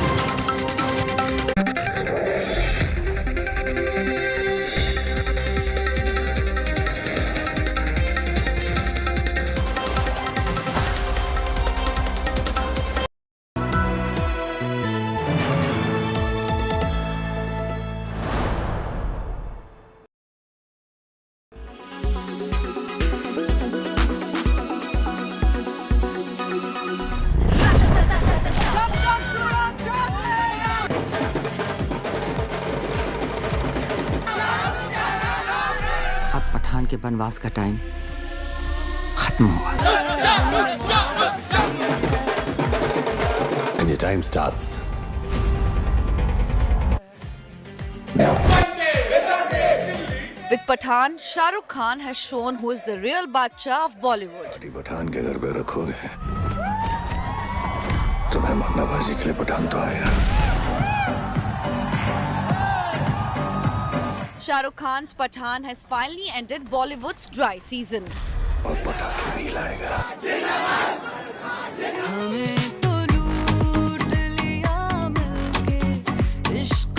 Leaving Bahubali and KGF 2 far behind.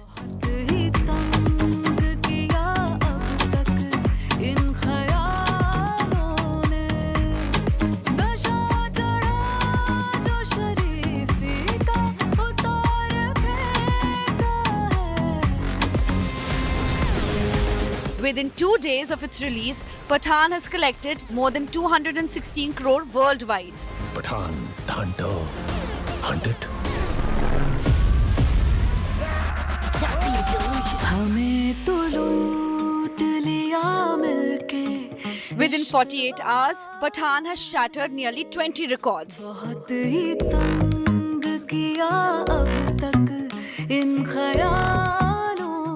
The film has collected more than 106 crores worldwide on the day of its release, which is more than any other Hindi film.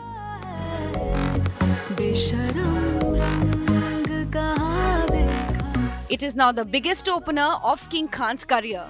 It is the fastest Hindi film to enter the 100 crore club.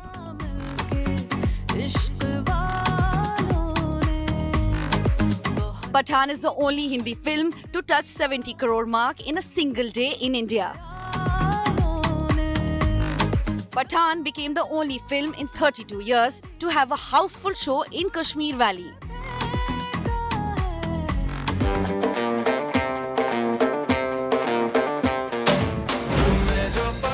According to trade experts, Pathan could surpass lifetime box office collection of Bahubali, The Conclusion and KGF 2.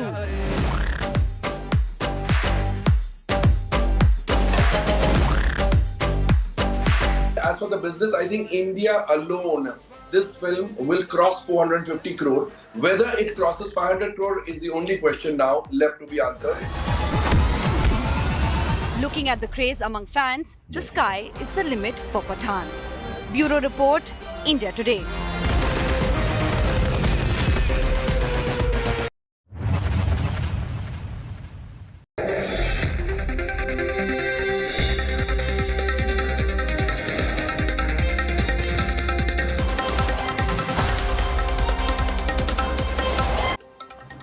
Prime Minister Modi spoke ahead of the budget session. The Prime Minister said the budget will attempt to meet the hopes and aspirations of India's common citizens. आज के वैश्विक परिस्थिति में भारत के budget के तरफ न सिर्फ भारत का लेकिन पूरे विश्व का ध्यान है। भारत का बजट भारत के सामान्य मानवी की आशा आकांक्षाओं को तो पूरा करने का प्रयास करेगा ही, लेकिन विश्व जो आशा की किरण देख रहा है उसे वो और अधिक प्रकाशमान नजर आए। मुझे पूरा भरोसा है निर्मला जी इन अपेक्षाओं को पूर्ण करने के लिए भरपूर प्रयास करेगी। This is where I wrap up the news track tonight. I look forward to seeing you early in the morning tomorrow as we track Modinomics 23, the India Today Group's coverage of the Union Budget for the next financial year. Do tune in starting 7 a.m. tomorrow morning. News Today comes up next on the other side of a quick break. Stay with us.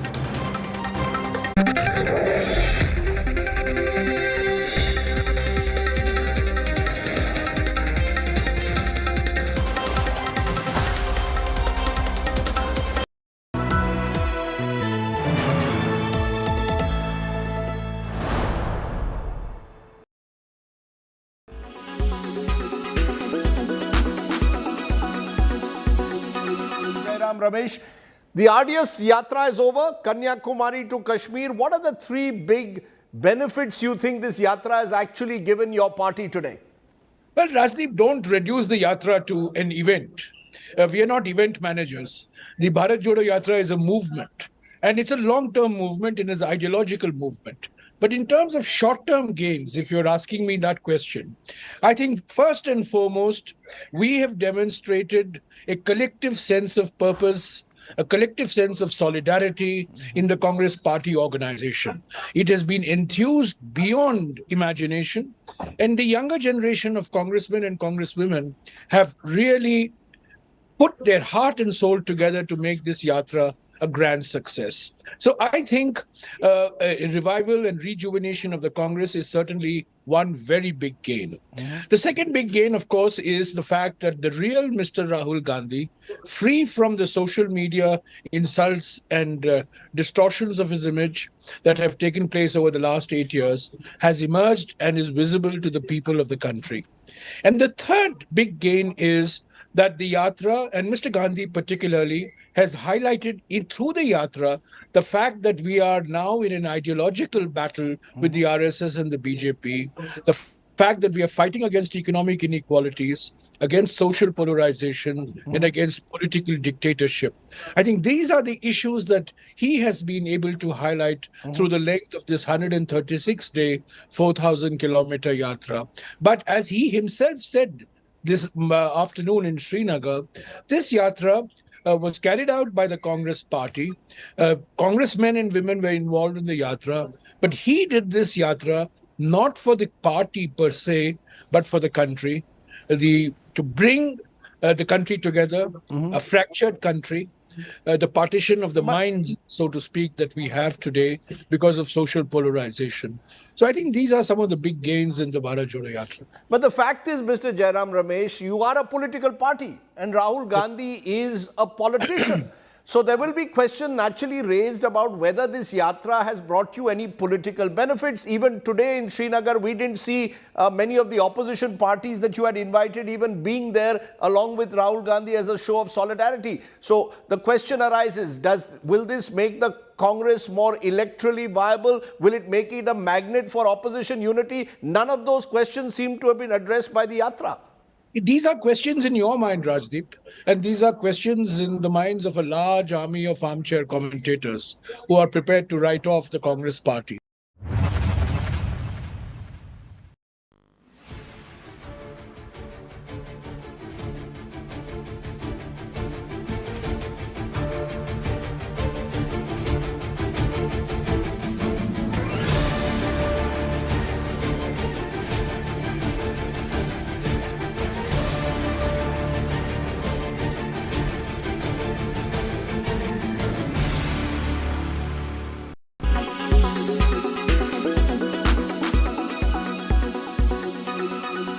Make your media plan smarter with India Today Live TV on your connected devices. Amplify your brand with 100 million smart internet viewers. To advertise, mail us at sales@aajtak.com.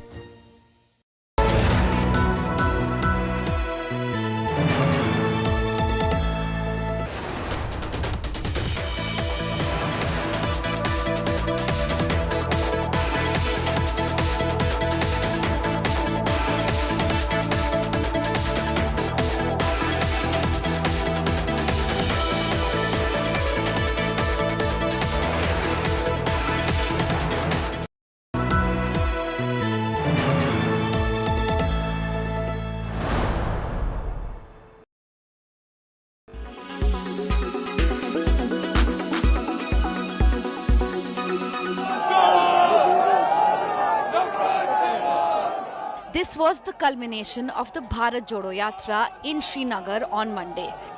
The journey of reinvention has seen many images, many faces of Rahul Gandhi. When he set out on the 4,000-kilometer yatra, a clean-shaven Rahul was the man on a mission. To unite the country was the stated agenda, but to tide over upcoming elections was the bigger goal. That goal required political muscle, so all Congress leaders put their weight behind the Gandhi heir.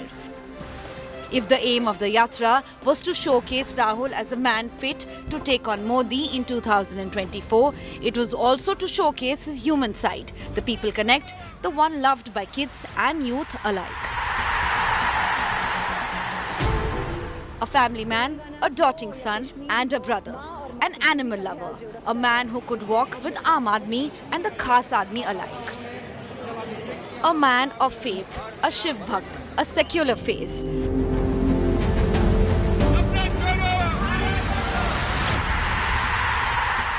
As the yatra continued, the beard started to grow. The look changed, but the white t-shirt remained, even in the biting Delhi cold. But then a jacket was added, later a cap, and finally a firan. Whether these viral images translate into viral votes is something India will be waiting for and watching. Bureau Report, India Today.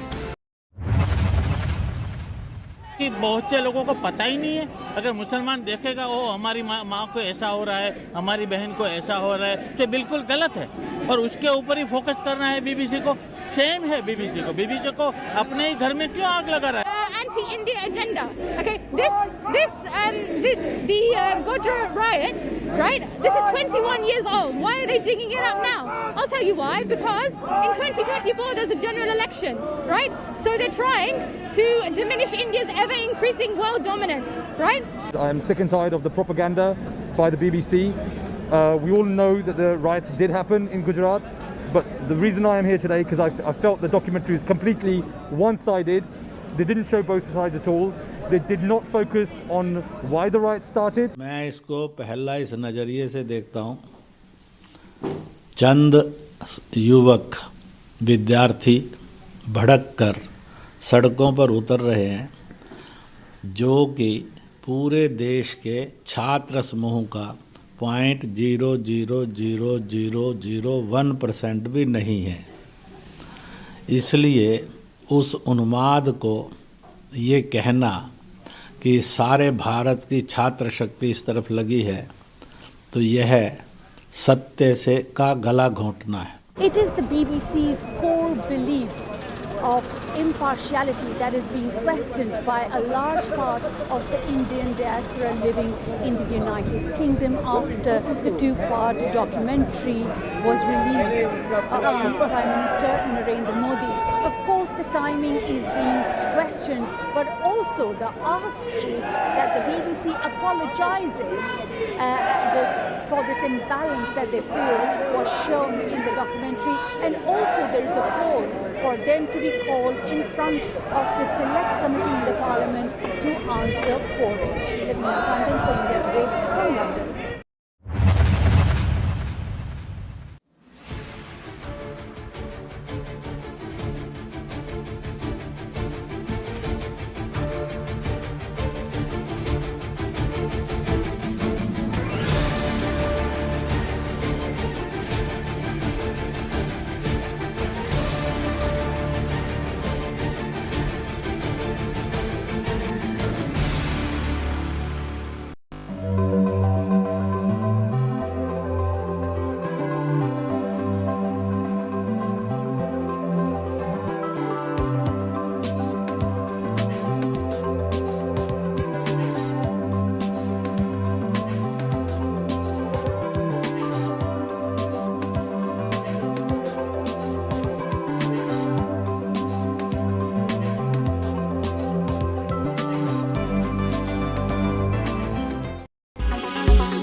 Make your media plan smarter with India Today Live TV on your connected devices. Amplify your brand with 100 million smart internet viewers. To advertise, mail us at sales@aajtak.com.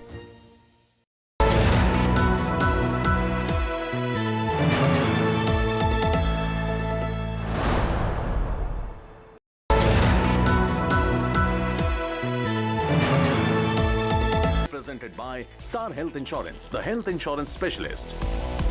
Co-presented by Panasonic, create today, enrich tomorrow. Co-powered by Samsonite, tested like Samsonite. Indian Oil, pehle Indian, phir oil.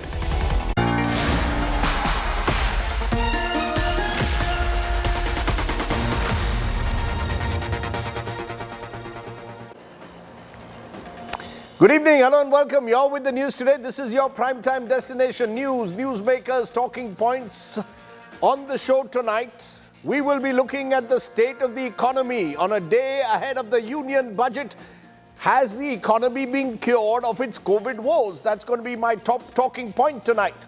We'll also be talking to Sonam Wangchuk. Why has he been on a stir in Ladakh? But importantly, what are the risk factors facing the economy? Let's turn though first to the top headlines at 9. The state of the economy debate. Let's tell you what's making the headlines. On the show tonight, Adani Enterprises FPO is fully subscribed. Hindenburg research. Even as the political fallout continues, the Adani Group claims that now that its FPO is fully subscribed.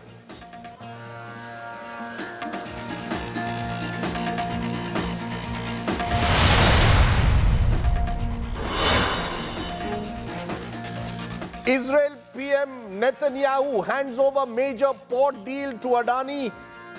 It is likely to become one of the biggest port projects in Israel. The Haifa port is handed over to the Adani Group.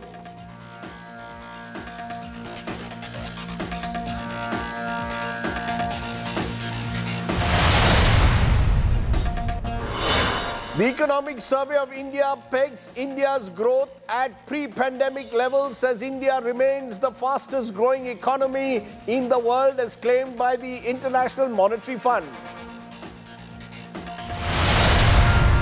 President Murmu delivers first address to Parliament, says today's government is a stable, fearless and decisive one. Opposition calls the speech a bundle of lies. Statement by Andhra Chief Minister Jagan Reddy announces Visakhapatnam to be the new capital of the state. Jagan says he will move to Vizag soon. Supreme Court Collegium recommends names of Allahabad High Court Judge CJ Rajesh Bindal and Gujarat High Court CJ Arvind Kumar for elevation to the Apex Court. One of the country's legendary jurists, former law minister Shanti Bhushan, passes away aged 97. The man who represented Raj Narayan in the legendary case in the Allahabad High Court, which resulted in the unseating of Indira Gandhi as Prime Minister. A big development in the Morbi bridge collapse case. Oriva Group MD Jaisukh Patel surrenders after over 90 days on the run. 7 other accused move bail pleas. Self-styled godman Asaram Bapu convicted and awarded life term in rape case. He was accused of rape by a 16-year-old minor in 2013.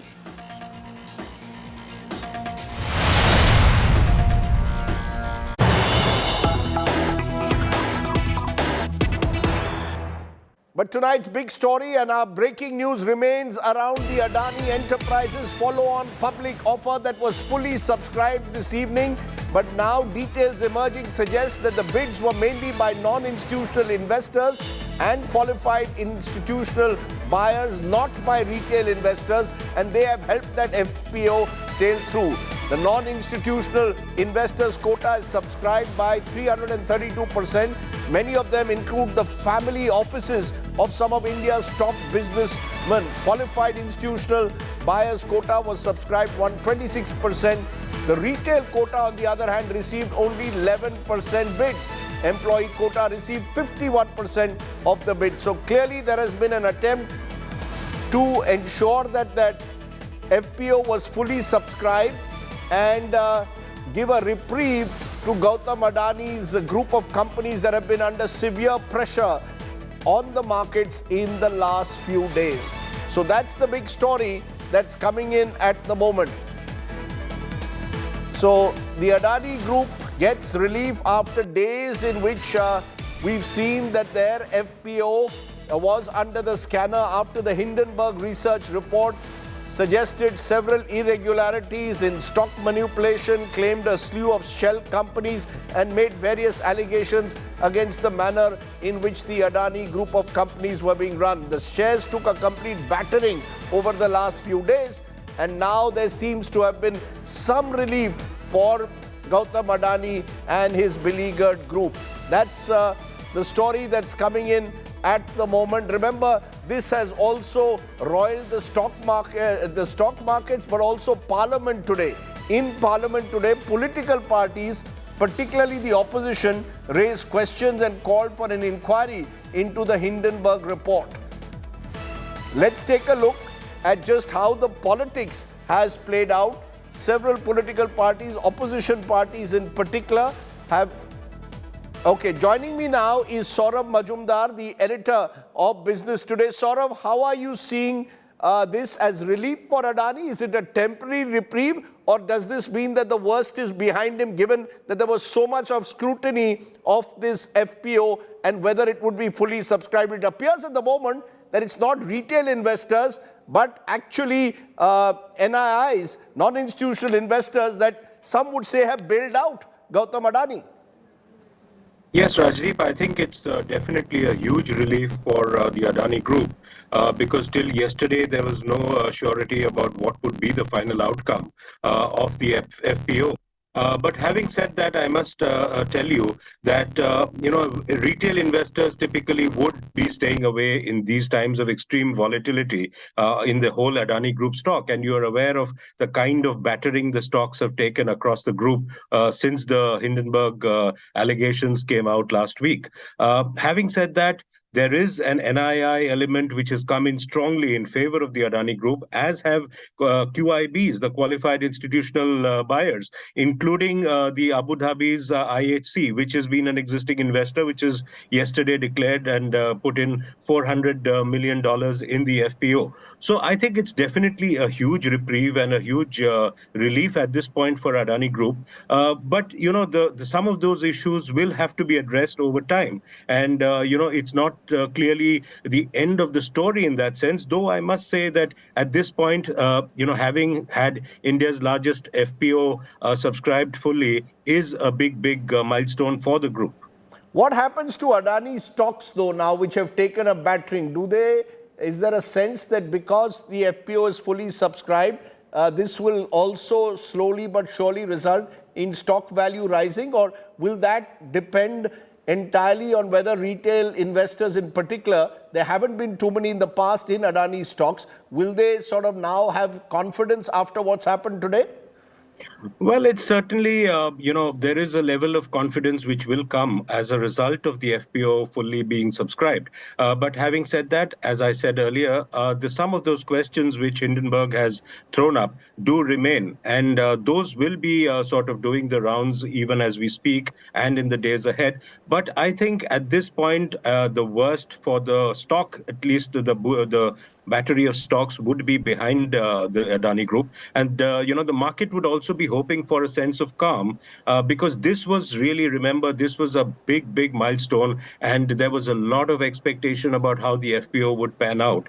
And, there is also, you must remember, Rajdeep, that when investors put in money, there would be the question that why have people put in money when the stock, the offer price of the FPO is at a higher level than the market price. Now, there is this argument that when you put in, if a large investor were to put in money in the secondary market, there is a possibility of the stock rising sharply.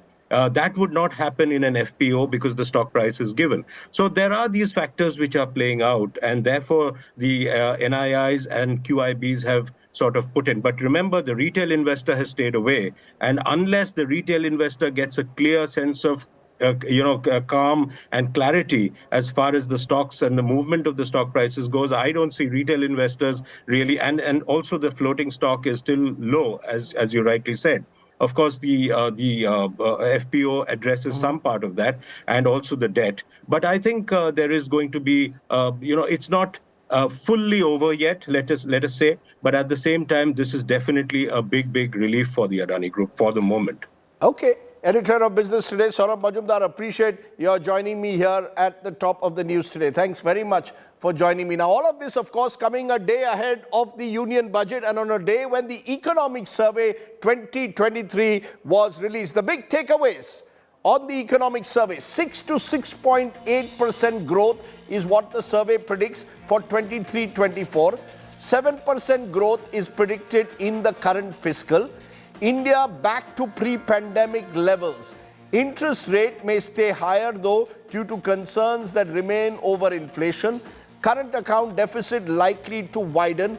Unemployment down, but higher capex needed for job creation is what the survey says. So how should we see the survey? India at one level, both the IMF suggesting now that we are the fastest growing economy in the world. On the other hand, concerns particularly remain over slowing global growth rates. Some of those projections missing their targets. Pranjul Bhandari, Chief Economist, India and Indonesia HSBC joins me. Madan Sabnavis is Chief Economist at Bank of Baroda. Rajiv Kumar was former Vice Chairman of Niti Aayog, and Dr. Arun Kumar, noted senior economist, joining me. Earlier, we also spoke to Dr. Arvind Virmani, member Niti Aayog. And I want to start with what I asked Dr. Virmani, because at the very outset, Dr. Virmani, these numbers that have come out on the economic survey, 6.5%, do you believe that it gives us room for comfort Is the worst over in a way for the Indian economy, and therefore going ahead, do you see positive signs here, or are there global headwinds that we should be worried about, Dr. Virmani? So there are two questions there. So first thing is the recovery complete? And as those of us who have been following this over the last 3 years have been saying, that we had the first wave and the second wave, and the first wave had a stronger negative effect, and we had recovered from it by the time the second came, and it had a negative effect, but it proved to be slightly less than the first wave. Now, I had personally predicted a recovery in FY22, and of course, everybody knows now that we got hit by the Ukraine war. So that clearly raised the uncertainty level across the world, not just in India, and there were fears of a very bad negative effect of that. But from the data which is now available on India, we know that the effect was not that bad, or we managed it reasonably well, partly because we didn't have to face the full negative effect of the oil price rise. So our basket, in a sense, has risen less, but both the growth and the employment effects have been lower than we anticipated. So in conclusion, yes, we have now normalized both from the pandemic and the effects of the war in FY22. So that is the first part of your question. Pranjul Bhandari, how do you see these numbers that the economic survey throws up? Do you also agree that in a sense, India has fully recovered from the pandemic, or is it, as some are suggesting, still a huge gap between expectation and performance? Budget estimates 22-23, GDP growth rate was supposed to be 9.2% in real terms. Economic survey now pegs it for financial year 23 at 7% in real terms. Thank you, Rajdeep. So look, India's GDP growth is actually, the levels is back to pre-pandemic levels. So from that sense, yes, the recovery has happened. But, you can look at it in a more nuanced way. Had a pandemic not happened, India today would have been much stronger and much larger economy than it is right now. It is currently about 8% lower than where it could have been had there been no pandemic. So from that perspective, I think the growth challenge remains, and India continues to, have a challenge of working on increasing growth over the medium term. Now, how do you increase growth over the medium term? I think the best thing you can do right now to increase growth is to actually not obsess about growth. I think 2023 is a very challenging year. The global economy is extremely volatile. I think it's a time to not obsess about growth, but to actually make sure that there is macro stability in our country. Prices are low. There's a lid on inflation. The trade deficit is low. The rupee is stable. And the fiscal deficit is falling, which basically means that the government is not pushing out the private sector by borrowing too much in the market. I think if we focus on these indicators of macro stability, we will set a very good stage that when the global cycle turns and global growth begins to recover, India will actually experience a takeoff. And so from that perspective, I think the best thing we can do to secure medium-term high growth is to not obsess about growth in 2023. That's interesting the way you're putting it. Rajiv Kumar, you want to respond to what you heard Pranjul just saying, that don't obsess about the growth numbers, worry about macroeconomic stability. In fact, the economic survey does refer to concerns over the rupee, remains concerned over inflation. Should that be the concern in the next 12 months? Hi Rajdeep, the way I would understand Pranjul is that don't obsess about short-term growth or immediate growth, but yes, focus your eyes very laser-like on the medium term, and that's the good news about coming out of the economic survey, because what the Chief Economic Advisor brought out today was that there has been a substantial, a good amount of cleaning up of the banking sector, the NPAs are down, the credit growth is rising already across all the sectors, and with the cleaning up of the banking sector, there has been a whole spate of reforms over the last 7 or 8 years. And this, he said, as a result, is that the rate of growth of potential output has gone up from about 6% to between 7 and 8%. Now that's the very good news, and I actually believe that, which is that we have laid the foundations, and once the capex, private capex cycle begins, which it will, as the credit growth indicates, and the global conditions become favorable, Indian economy may well be in a sweet spot, not in FY24 maybe, but then going forward from there, it can achieve higher rates of growth, and that's what we should be worried about. That's what we should be focused upon. Are we really at a sweet spot, Arun Kumar, as someone who's been a critic in a way of this government and its handling of the economy? Do you believe that the economic survey masks the darker aspects or the more troubling aspects going ahead? Is it masking some of that by suggesting, for example, that inflation will remain relatively under control? Should we be worried? Do you see any risk factors? Yeah, so Rajdeep, you're right. There are many risk factors, but let me sort of step back and take on from where Paranjul left.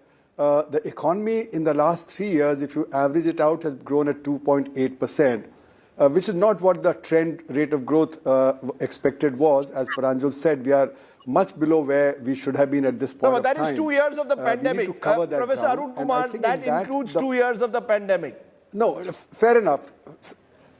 Yeah. So as Pranjul rightly said, that includes the thing. We should have been at 8% above. So we are not back to where we were. We need to catch up on that, and that will take quite some time. And the problem really is that the unorganized sector is not captured in the data.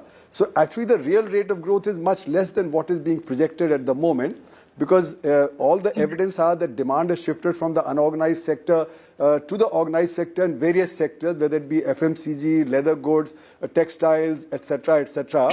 So the rate of growth is much less than what is being projected, and inflation rate is come down, but that doesn't mean the prices have come down, and therefore the unorganized sector is getting hit by continuing inflation, and therefore their purchasing power is getting hit. So on the one hand, they're losing jobs, on the other hand, they're losing purchasing power because of inflation, and that is keeping the demand down, and that's why RBI's data suggests that capacity utilization is only at about 72%, which is what was there earlier, and that means private investment will not begin to take off unless capacity utilization rises. According to the RBI's recent survey also, the consumer confidence is still at about 85, whereas pre-pandemic it was at 104. And also some sectors in the services sector have not fully recovered. So the point I'm trying to make is that we are only looking at the organized sector and its data, and on that basis we are projecting the unorganized sector, the real problem, where the problem of demand is coming from, where the problem of unemployment is coming from, and which is facing the problem of inflation. And add to that the headwinds coming from abroad. The headwinds, we don't know how long the Ukraine war will last, what will happen to our exports, which have been falling in the last few months. The deficit in the current account is expanding, and the capital flows may actually come down, especially with what's happened in the stock market recently. The investor confidence, the sentiment of the investors would be down. So therefore, the capital flows may actually come down, and that may aggravate the balance of payment problem. So you're discounting. You're giving us exactly the opposite picture that, in a way, Rajiv Kumar is. Let me try and see if there's a middle ground. Madan Sabnavis, do you see a middle ground between these two extreme positions that I've just heard? Professor Arun Kumar warning about various risks that lie ahead in the next 12 months. Rajiv Kumar suggesting that actually we could be in a sweet spot. Okay, see, the way I look at it is that when we look at a number of 6 to 6.8%, numerically it is impressive, given the fact that the rest of the world is going into a slowdown. Second, it's also true what the economic survey says, that whatever lost ground was there has been recouped. But the reality is that even before the pandemic struck, I think we had a number of problems. We had low economic growth, I think it was less than 4%. We also had problems in terms of employment generation. We had problems of consumption not increasing. So therefore, we saw the consumer goods industries continuously underperforming. And we also saw the investment rate in the economy being very stagnant. So what we see today is that while we have a growth rate of say 6.5%, which is definitely good, we have an investment number, gross fixed capital formation rate, which is in the region of 27 to 28%. If I compare that with what it was at the best of times, it was in the region of 33 to 34%. So definitely we are far off from our potential, what we had when growth was 8 to 9%. Now, it's quite interesting that today we're talking in terms of a medium-term normal growth rate of 7 to 8%, when there was a time when we spoke of 8 to 9%. So definitely our expectations have come down. So the way I look at it is it's a long journey for us, and it cannot be achieved in a couple of years' time. It's going to be a very slow process as we keep growing. And the important thing is job creation, because the moment you create jobs, you create income, you create spending, you create investment, which becomes self-fulfilling. You know, we are discussing this, Pranjul Bhandari, on a day before the union budget and heading up to an election year, a general election year in 23-24. There is the challenge of fiscal consolidation on the one side. There will be pressure on the other hand to give SOPs to various groups. There is a concern over how do you stimulate investment, how do you stimulate demand on one side, and on the other hand, a slowing global growth that clearly is there. Given these conflicting sort of challenges in a way, and I'll put up some of those numbers there in a moment, how do you see the government navigating what appears to be a difficult year that lies ahead? Yeah, I think the best thing the government can do tomorrow is be boring. Basically, play it safe, play it like Rahul Dravid, not be in a big hurry, to score a lot. And when I say this, I mean things like, they've promised a lot in the past. They've done some good things in the last few years. They've promised that they'll bring down the fiscal deficit year after year till it goes into sustainable levels.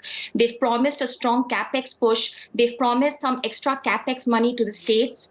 They have tried to do some improvements in our tax regime. Just continuing with all of these, trying not to sort of announce anything big, announce a major program just because it's a pre-election year.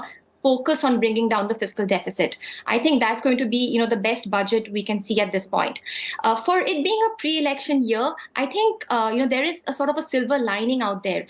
Last couple of years, I think, have been bad for rural India and also for the informal sector, as Dr. Arun Kumar also pointed out. But I think going ahead, both of them could see some improvements, as in we are seeing real agricultural wages rising. So rural demand could be a bit better in the next couple of months. The informal sector had faced back-to-back shocks, the lockdown, then the huge commodity price shock last year. If we don't see any new shock this year, perhaps the informal sector will come back. And if these things happen, then the pressure to do any pre-election, spending on SOPs, I think that pressure could go away. So my sense is, be boring, focus on macro stability, try to bring down the fiscal deficit over time, because that is going to create a kind of confidence in the economy so that when the global cycle turns, India's growth can take off. It's interesting you're saying that. There are some reports suggesting a 26% jump in direct taxes that could give the government more room for SOPs. Do you go along with that, Pranjul? Well, look, I think at this point, any increase in direct taxes, and I think, 26% looks very exaggerated to me. I think if a nominal GDP growth is going to grow by about 11%, then we'll see tax growth in the about 11 to 14%. So 26% seems very exaggerated. But yes, if we do see any increased revenue, my sense is it should go for capex. And we've seen that in this government. They do a lot of capital expenditure. For them, it doubles up as a social welfare scheme. You create capacity, you build a new bridge, you build a new highway, but you also give employment to the person in the short run who's building, that infrastructure. So my sense is any extra money, put it to capex. Rajiv Kumar, we had a Mood of the Nation survey only last week. 73% of the people surveyed said the job situation they faced was serious or somewhat serious. And at least over 60% felt that their incomes had not changed over the last 6 months or had worsened. So there are serious crises, particularly still at the bottom of the pyramid. Going ahead, looking ahead to what happens tomorrow and beyond, do you believe that the government needs to address those serious situations that exist in sectors of the economy? Professor Arun Kumar has gone on in the last several months now talking about what he believes is an MSME sector that is still to fully recover to pre-pandemic levels. It is quite clear, Rajiv, that the K-shaped recovery, which implied that the MSME sectors had suffered much more and has not recovered, is a fact. But the economic survey also points out that the rate of growth of credit to the MSME has been more than 30% last year. So the credit has started going there because of several schemes that the government undertook. Now, what you need is that the extra money should go into the incentivizing the growth to the MSMEs by various means, but which will be in the nature of a capex measures and not handouts of any kind. The fact of the thing is that if the government increases the capex the way it has done, it's gone up 63%, I believe, in the first half of this year over the last year. That will then have the multiplier effect, as the economic survey points out, of up to 4, and that will then create jobs as well as create the improve the infrastructure and the MSME sector. Now, the informal sector, the way to grow it is to make it more competitive by improving its access to credit. Now, for which there is the account aggregator scheme that has come along, for it to give it better technology, access to technology, and make it globally competitive so that India can connect with the regional and global supply chains. And that is what is happening to a large extent because of the redefinition of the MSME sectors. You're saying this, and there is, of course, those who believe that our new logistics policy, for example, could be a trigger for that. But, I've just seen a tweet put out by the former Finance Minister P. Chidambaram, who says there is insufficient acknowledgement of 3 stark facts in that economic survey. He claims that world growth and world trade will slow down, that many advanced economies will go into recession, and the global security situation will deteriorate. If all 3 materialize, the economic survey is silent about how to manage the Indian economy. Now, this is, of course, an opposition leader, Madan Sabnavis, but do you believe that not enough attention is being paid to the possibility that global headwinds could continue to result in a slowdown of the economy and then its impact on demand, on consumption, on investment, indeed on jobs? See, Rajdeep, if you look at our experience in 2022, when we had all these global headwinds which were there, the Indian economy has still performed well. And there's a reason for it, because we are not that globally integrated. Ours is basically a domestic-oriented economy. We are not being driven by exports. How much ever we like exports to be an integral part of our growth story, but the fact remains that it is a domestic story. That's one of the reasons why we have seen this kind of decoupling. So while this is a genuine threat, because we have been affected more on the monetary side, because the flow of funds, foreign direct investment, FPI gets affected. We've also seen the currency coming under pressure. But in terms of basic demand, I think because we are domestically oriented, that gives some kind of strength to us. And that's the reason why the economic survey probably has not harped too much on the global headwinds coming in the way of growth. So I think the number which we're talking of, 6 to 6.5%, is very realistic, because if you also break it down into the various sectors which constitute this GDP growth, we can see almost every sector showing some potential, either statistically or in the real sense, like agriculture or the public administration sector. So I think it's a fair kind of a judgment taken by the economic survey. Professor Arun Kumar, on the other hand, I've had a government spokesperson who sent me a message on WhatsApp while you were sort of giving the darker side of what lies ahead, saying, please tell Professor Arun Kumar we are the fastest growing large economy. Look at the IMF numbers. That is having an impact. There is job creation that's slowly but surely happening. The numbers are looking better now than they were 12 months ago. Why only present the glass as half empty? So definitely, I mean, things are better than what they were 12 months back, but that's not a point of comparison. I think the point of comparison should really be what's happened on an average over the last 3 years, and whether we've gone back to the trend that was there earlier. And as Pranjul rightly pointed out, we are way below where we should have been if this pandemic had not come. So we have not recovered from the pandemic's impact in that sense. And what I'd like to point out is that, you see, at this point of time, what we need to do is we need to incorporate the unorganized sector data into our growth rates. That we are not doing. We are assuming that the unorganized sector is growing at the same rate as the organized sector, because of the 39 sub-sectors of the unorganized sector that are measured in GDP, 29 are measured by the organized sector data. So therefore, we are largely assuming that if the organized sector is growing, then the unorganized sector is also growing, which is not correct. Now, what's your assumption of the unorganized sector at the moment? So what I've been arguing is that if you look at various sectors like textile, like leather goods, like, What's the data that you have to say that the unorganized sector is not growing? Over the last... because the demand has shifted, you look at the FMCG sector, you look at the textile sector, you look at the leather goods sector, you look at the luggage industry, look at the retail trade sector. In all of these, the demand is shifted from the unorganized to the organized sector, and there's a decline of about 10%. Some of the unorganized sector people say there's a decline of 30%, but even if you take a 10% decline, that's a very large decline in the unorganized sector. And that's why the rate of growth is much less than 6 or 7%. That only represents the organized sector growth. And that's why the problem of demand keeps coming back into the Indian economy, which is there, as Madan Sabnavis rightly pointed out, before the pandemic also demand was low, the rate of growth was dropping, and the same thing is happening now. So that's why my argument is that we need to step up our investment in the rural sector.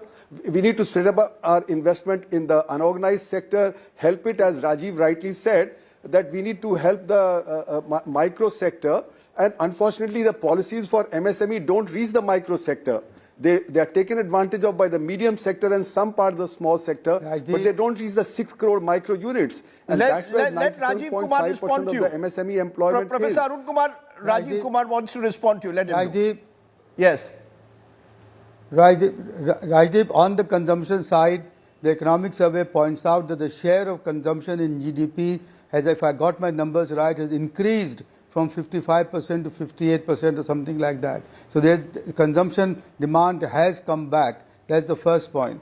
The second point that I wanted to make was that about the global headwinds, the economic survey points out that our FDI inflows have now gone up to $82 billion and increased from 2.3% of GDP to 2.6% of GDP. So therefore, India's story is very positive abroad. Because of all the turmoil that is going on, foreign investors would find India to be the place to bring in the money. That's the second point. The third point that I wanted to add here was that on the MSMEs, the credit growth and through the emergency credit lending, etc., has now been quite good, and the NPAs in the medium and small enterprises has actually remained very stable.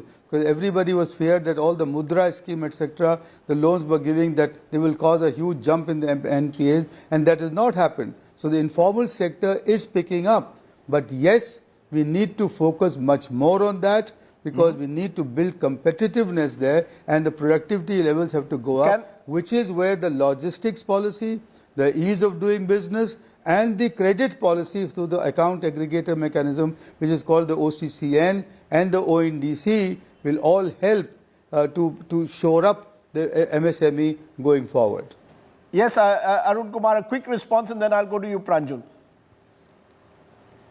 Yeah, a quick response is that if your GDP data is incorrect, then your consumption data will also be incorrect and your investment data will also be incorrect. And the rise in the consumption propensity of the economy, the share in GDP, reflects the organized sector's rise in consumption. You have the rise in the automobile sales, etc. The unorganized sector doesn't buy automobiles the way the organized sector does. So therefore, what I would argue is that the consumption has not yet revived back to where it was earlier. And that's why the RBI shows that the consumer confidence index, and that's from the organized sector, that has not gone back to the pre-pandemic level. It's still at about 85, whereas earlier it was 104 pre-pandemic. Sure, you made that point, but is that the challenge, Pranjul? While you said that you would like to see a boring budget wherein the finance minister plays like Rahul Dravid, I don't know whether she's ever watched Rahul Dravid bat, but you don't want the finance minister to take any risks. However, as I repeat, this is going to be a big lead up into an election year, 9 state elections, then the big general elections. There will be temptations on part of the government to try and ensure that there are some big ticket schemes that are announced. How do you stimulate, put cash in the hands of people? As I said, our Mood of the Nation survey also pointed out people's incomes have been hit in the last 3 years. How do you ensure that people have more cash in hand? Rajdeep, I hear your point. But also, if you look back into the last couple of decades of India's growth, every time we start growing at a high clip, it just lasts for 1 or 2 years and it then comes crashing down because either we have an inflation problem or we have a trade deficit problem and then interest rates have to be jacked up and growth comes down. We're very rarely able to sustain high growth for long periods. And I think that is the big challenge at this point. For any government or for anybody looking at India over the next 5-year horizon, I think it's very clear that this 2023, 2024 is a year for macro stability, bringing down the fiscal deficit, bringing down inflation, bringing down the trade deficit, creating a macro stability stage on which growth can take off in the medium term. And I'm saying that because there are many things that look exciting about medium term, and I think the economic survey today bought it out very clearly. We have the whole public digital infrastructure, which can have many user cases, not just in your, e-commerce or services, but also digitization of manufacturing, digitization of agriculture. There are lots of gains to be had over the medium term. Then there are these startups, who've started with a lot of these services and e-commerce, but over time, hopefully they become more ambitious. They get into manufacturing, they get to services. We are increasing our global market share in exports of high skills goods and services like automobiles, mobile handsets, drugs and pharma, IT services. There are a lot of exciting things for the medium term. And if the price you have to pay is 1 year of slightly slower growth so you can maintain macro stability, then please do it. That's how I look at how the next 12 months should pan out. Very interesting the way you're putting it. I just want to, for a moment, also once again turn to what I asked Arvind Virmani on similar lines. Looking ahead, Mr. Virmani, what do you see happening, therefore, in the next 12 months? Do you see the next 12 months being a tough period in a way for the economy, given what you've read already in the economic survey, the global headwinds that we keep speaking about? Right. Okay, if you have the time, I'll tell you because it's rather important. So, the two factors which will play here is the supply chain diversification versus the supply chain disruption. So disruption versus diversification. That was very high in the last year, but remains in play. What does it mean? One of the things that has happened is that for India, the diversification factors actually played out quite well for us last year, so that exports grew. Last year, I don't mean the latest data, which was negative, before that. So for a 12-month period, we had this inventory cycle in the US where the demand shifted from China to India, and now there is a reverse inventory cycle. So we've kind of been caught in the inventory cycle, which resulted from these two forces of diversification and disruption. So if we look forward, there is no crystal balls, but it's a matter of judgment. What I see the market is doing is they are taking a pessimistic view. I've heard people talking about 6%, 5.5% growth, but I am reasonably confident that we will hit 6.5, and that is partly from this explanation that when the inventory cycle plays out, the interest rate affects both the Federal Reserve and the international community will decide that they can start lowering the interest rates because of inflation. So that's another factor. In my view, the global inflation will go down much faster than, again, the markets and many people believe. So inflation goes down, interest rates will tend to go down, and the effect on the negative effect on the global economy, and through that to us, will be less. So that is my personal judgment and my confidence that we will get 6.5. Okay, so we're getting varying views. As I end, I want to ask each of you, since a lot of the attention will be on the finance minister now tomorrow. If you were finance minister, 30 seconds each, starting with you, Madan Sabnabis, the one thing that you would like to see in tomorrow's budget. See, I think what I would like to see is that we finally do address the concerns of the middle class, and we give certain tax breaks, savings breaks for the salaried earners, because I think this issue has been deferred every year, saying that you have to wait for some more time. So given the fact that we will be looking at the government moving along the fiscal prudence path, lowering the fiscal deficit, but definitely there should be certain things given to help both consumption as well as savings. So tax breaks is what you recommend. Professor Arun Kumar, 30 seconds. What's the one thing you'd like to see? So what I'd like to see is that the micro sector be taken care of, agriculture incomes to be raised, and indirect taxes to be lowered, especially on petrol and diesel, because that will reduce the level of inflation in the economy. So employment and inflation are the two things that I'd act on. Okay. Dr. Rajiv Kumar, what would you like to see? I would like to see measures which will trigger the private capex cycle, which will improve the investment, private investment in the economy, and improve therefore the investment cycle.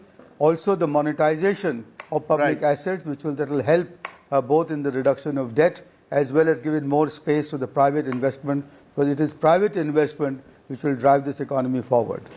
Final word to you, Pranjul. What would you like to see apart from the finance minister batting like Rahul Dravid?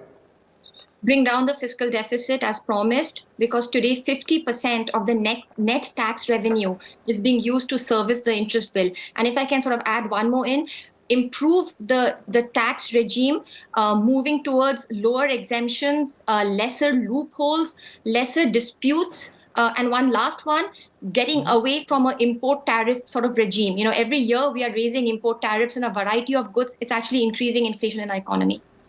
That's an important point there that you ended with. Clearly, the budget is already written. It's already out there in that Bada Khata. So whatever we recommend, or we know that the finance minister can at best think about it without necessarily putting it in those budget documents. But clearly, we are possibly heading towards a tough year in many ways, but also some would argue a year of opportunities. I thank all my guests for joining me on the state of the economy based on the economic survey that's come out today. Let's take a break at this point. When we return, we're turning to Ladakh.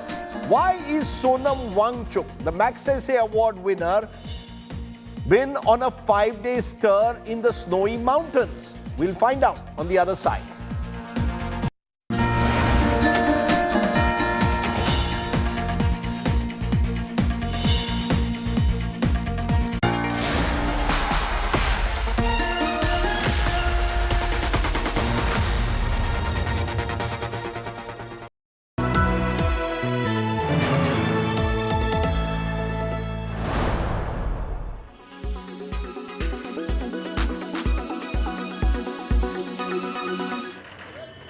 It's a new fad in India.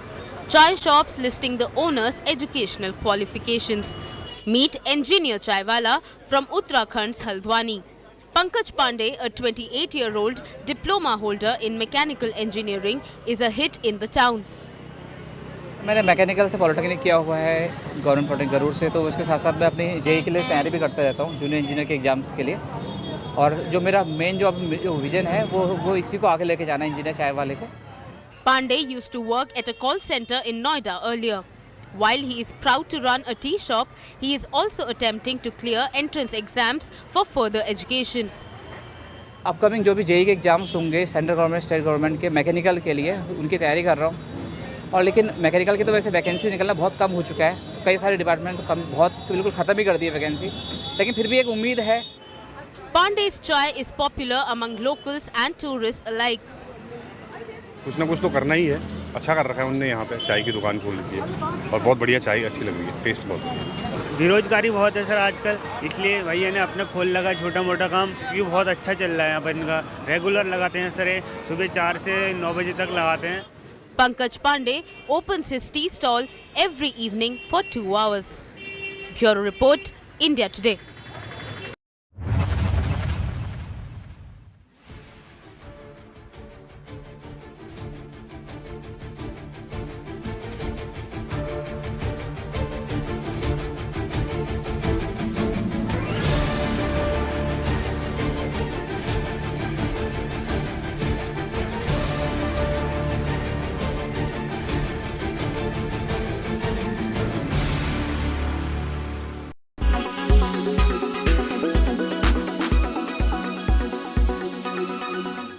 Make your media plan smarter with India Today Live TV on your connected devices. Amplify your brand with 100 million smart internet viewers. To advertise, mail us at sales@aajtak.com.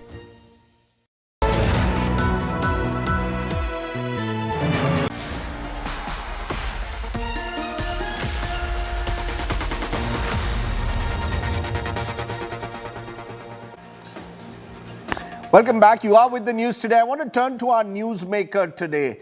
Remember the film Three Idiots? Well, it was based around Sonam Wangchuk, the Ladakh-based climate activist who, in a sense, has focused on Ladakh's environmental issues. Now, he's just completed a 5-day climate fast in minus 20 degrees. It finally concluded last night, but he is raising several concerns. Why is one of India's leading climate activists on a hunger strike in the snow in the peak of winter? Let's try and find out. I spoke to Sonam Wangchuk earlier yesterday, and I began by asking Sonam Wangchuk that why was he on, what was driving him to do this? Did he really believe this fast was necessary at the moment?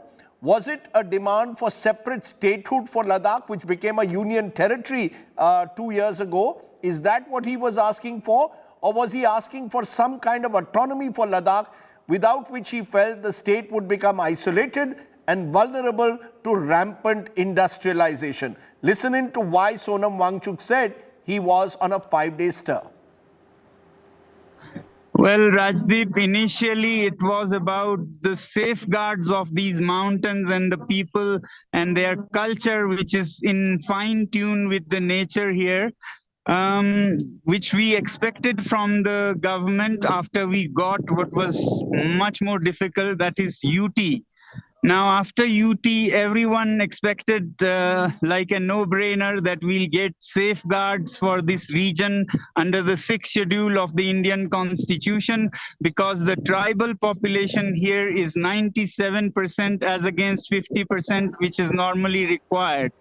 And initially, the government had assured Law Ministry, Home Ministry, even the Tribal Ministry. Mr. Arjun Munda personally wrote to me assuring that it is being done. And then for 3 years, nothing has happened. It's dilly-dallying, and government has evaded answering anything, and very soon it became like a crime to speak of 6th schedule safeguards for Ladakh. So that's when I saw that it's taking very long, and everybody has a responsibility to voice it. So then I started this idea of a climate fast for 5 days. As you asked about statehood, yes, now it is becoming even stronger.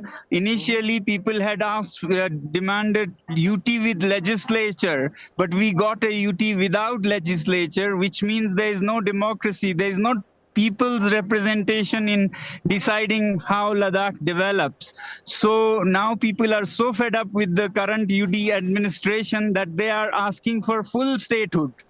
Sonam Wangchuk, listening to you, there will be those who will say that you're now making a transition in a way from being a climate activist to now being a full-time political activist. Are you in a way politically challenging the establishment, the existing ruling arrangement in Ladakh? Are you in a way preparing yourself, some would say, for a political career potentially? Well, actually not. My approach was about the climate effects of blind development, industries, mining that will come if Ladakh is left open. Ladakh is very sensitive, and its glaciers are important not just for Ladakhis, but for 2 billion people, half of which on the Indian side and the other on the Chinese side. Whole of North India depends on glaciers from Ladakh and the Himalayas. So it is not party political. Even the current demand, every party has raised voice for it. So 6th schedule was the first point in the election manifesto of the BJP.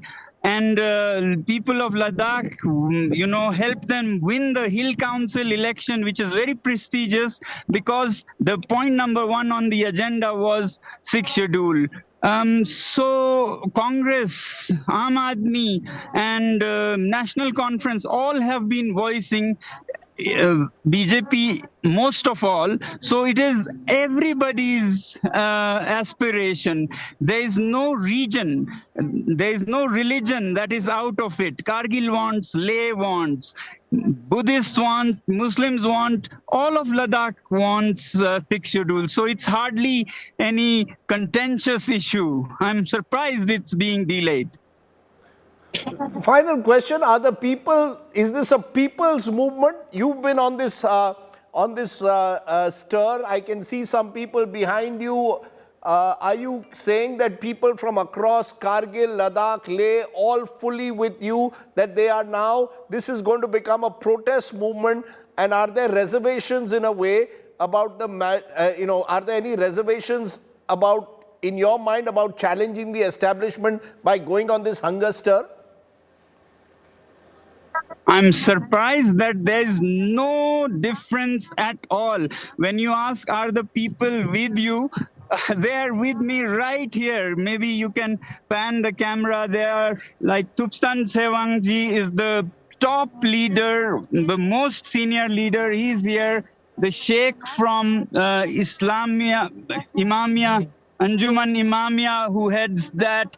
People from Kargil are here. People from Leh are here. They are here on my last day of fast, the 5th day, joining me for an anshan. The Christian community is represented here, and all of them are praying and keeping a one-day fast. Very interesting, those images you are showing us. My final question, Sonam, what's next for you? Will you continue? You're ending this stir now. What next for you? Well, I very much hope that, I very much hope that this loud voice from everybody in Ladakh, all regions, all religions, all political parties, reaches the highest levels. But if not, then I had always said this is a symbolic anshan, sanketik anshan. The next, if it doesn't happen, it will be 10 days of fast, and then next it will be 15 days, 20 days, till I keep breathing, I'll go on. Very interesting. A part of the country that often gets neglected. In the focus also on Jammu and Kashmir, do not forget that there is now restiveness in Ladakh. Sonam Wangchuk, appreciate your joining us. He's a symbol in a way of that restiveness in Ladakh, demanding greater autonomy. Thanks for watching. Remember, just a reminder that tomorrow our special coverage starts from 6 a.m. onwards on Union Budget 2023. What will Nirmala Sitharaman's Bara Khata have to offer this time? It is the last major budget before election year next year, and therefore will be looked at very closely. Special coverage here on India Today on Union Budget, and we have a stellar lineup of guests who will be joining us right through the day to decode Budget 2023. Thanks very much for watching. Stay well, stay safe. Jai Hind, Namaskar.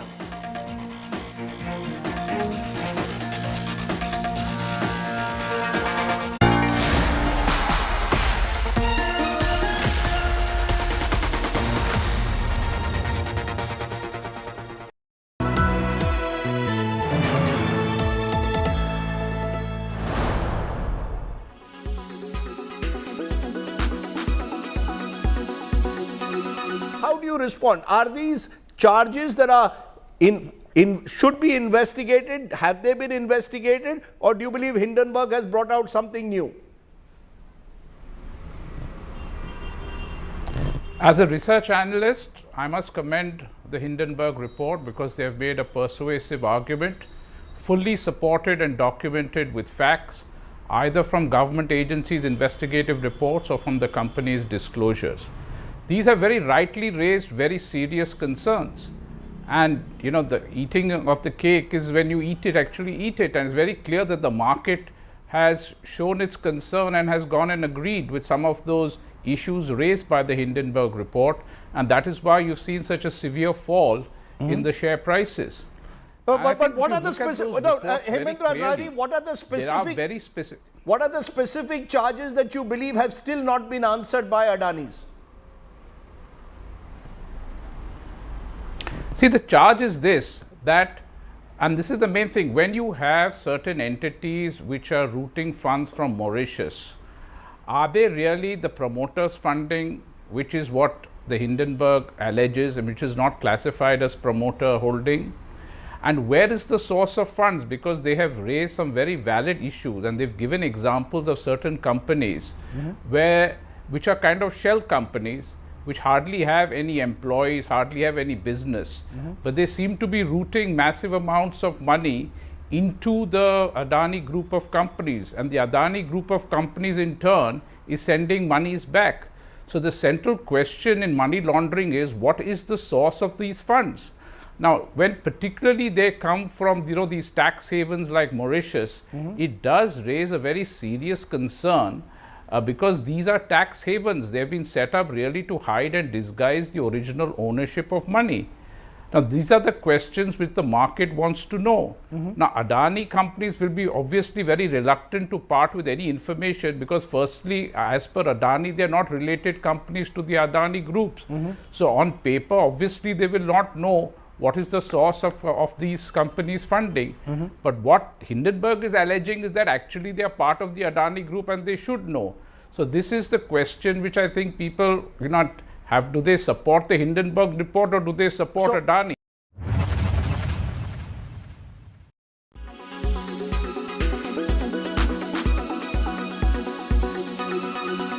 Make your media plan smarter with India Today Live TV on your connected devices. Amplify your brand with 100 million smart internet viewers. To advertise, mail us at sales@aajtak.com.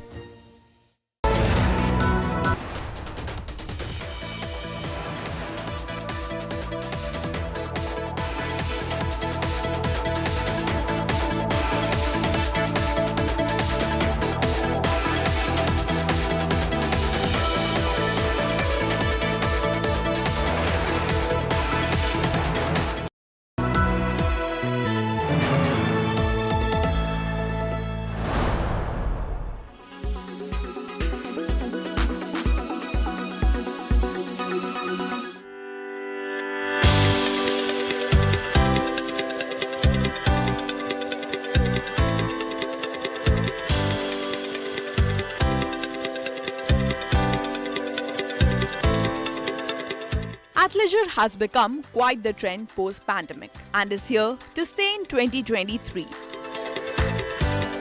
It's a hybrid style of inculcating athletic wear in our everyday outfits. I think the word here is most comfortable, in fact, not just comfort. You feel, very liberated in those clothes. It feels like a second skin, literally. And, you can go out in them, you can sleep in them, you can go to the gym in them. So, yeah. Initially popularized by women, athleisure has branched into men's clothing now. The market acquisition of athleisure is growing rampantly. They are even replacing traditional activewear and even cutting into jeans sales. I would say the total market size for the sportswear is somewhere close to 10,000 crores, out of which I think 20-25% is occupied by athleisure and growing at the rate of 25 to 30% year on year. Athleisure has carved out a niche for itself in the clothing industry. Nowadays, everybody is so, especially post the pandemic, everybody's just so, health conscious, and you see so many people out on the road doing some sort of activity or another. And, every other corner there's a gym or there's some people doing something physical, which is great. So I think, people tend to be usually in their athleisure outfits, I would say through the day. Yoga pants, gym wears, leggings, shorts have unapologetically become our go-to outfit. Be it casual dinners, going to a mall or office, athleisure is here to stay. The craze over sneakers has made some of the top international Co-powered by Samsonite. Tested like Samsonite. Volkswagen Tiguan, India's safest SUVW.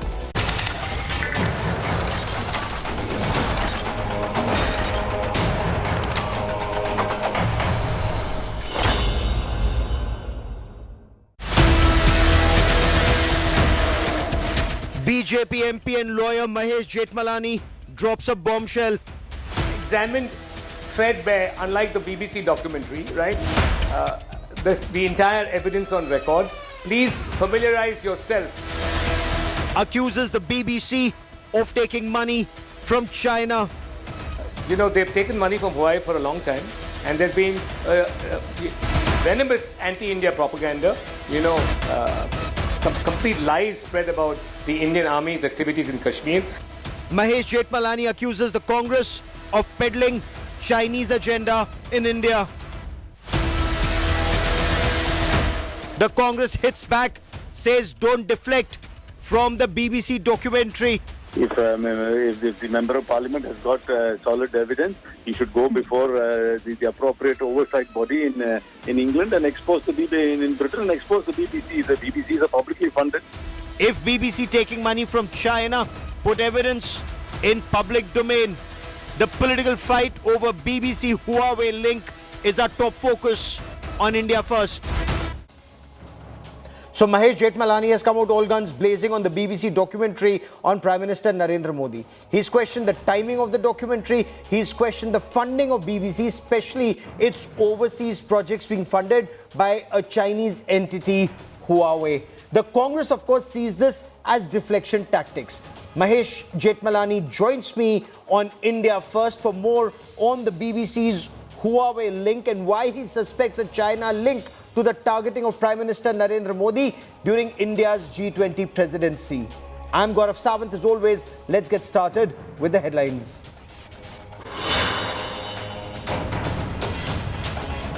Adani Enterprises FPO gathers momentum, gets fully subscribed. UAE-based firm, a major buyer. Opposition seeks discussion on the Adani report in Parliament.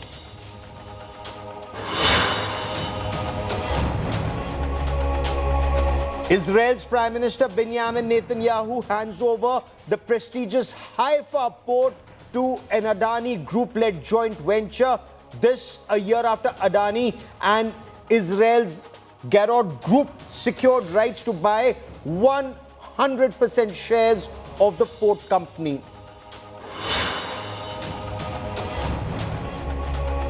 A day before the Budget Economic Survey of India pegs the financial year 24 GDP growth at 6.5%. India remains the fastest growing economy in the world.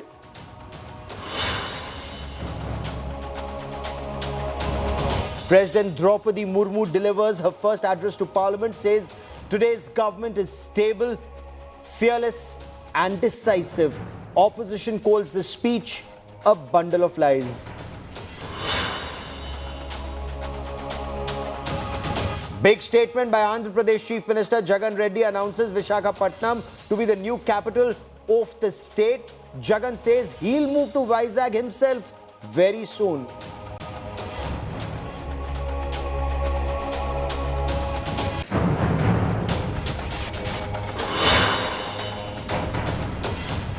The political fight over BBC's documentary on Prime Minister Narendra Modi is our top focus on the show. In a fresh salvo, the BJP has alleged a China funding link to BBC and the documentary that questioned Prime Minister Narendra Modi's role in the 2002 Gujarat riots, claiming that BJP is anti-India. BJP's Rajya Sabha MP and lawyer Mahesh Jethmalani said it's a cash for propaganda deal between BBC and Chinese entity Huawei, which incidentally is banned in several countries. In another attack, Mahesh Jethmalani said the BBC has a long history of spreading disinformation about India, and then went on to allege that this suits the Congress's agenda.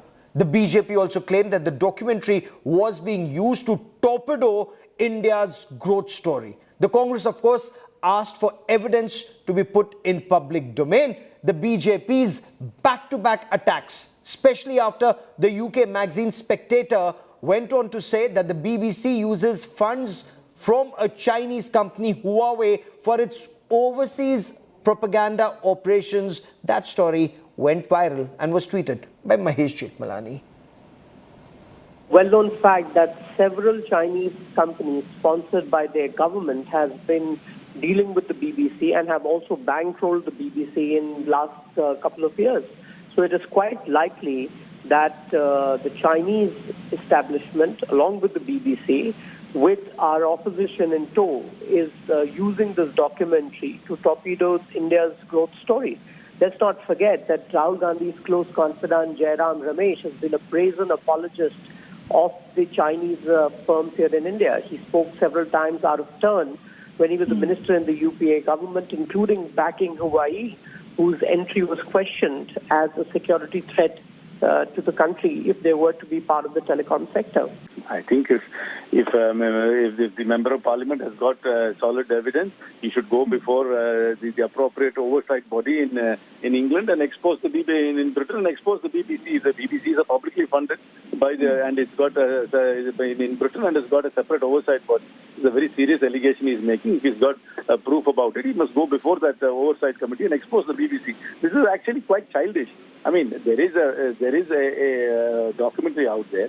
If the government believes that the documentary is factually incorrect, they must come up with a counter narrative instead of banning it. And in this modern age, nothing can be banned technologically. You'll always find a workaround towards it, and people will watch it, and people are watching it. People will disseminate it, and people will distribute it. So banning is all a very crude method, and to rubbish the motives of the documentary without actually addressing the points raised in the documentary is also quite ridiculous. If they really want to talk about China, they should actually talk about the Chinese incursions into Indian territory and the infrastructure that are building into land which actually belongs to us. Huawei has been banned in at least 7 major countries, including India, the United States, Australia, and Canada. The company is infamously known for using its product to spy on other nations. It's seen as an extension of the Communist Party of China. It's also been in the dock for allegedly conducting shady business practices. The stringent ban also because Huawei's close links to the Chinese government. Now, this company was started in 1987 and has been in the line of fire. It got several major contracts, but they stand accused not just spying for the Chinese government on foreign countries, but also on their own people, especially not just Han Chinese, but also in Tibet and in Xinjiang.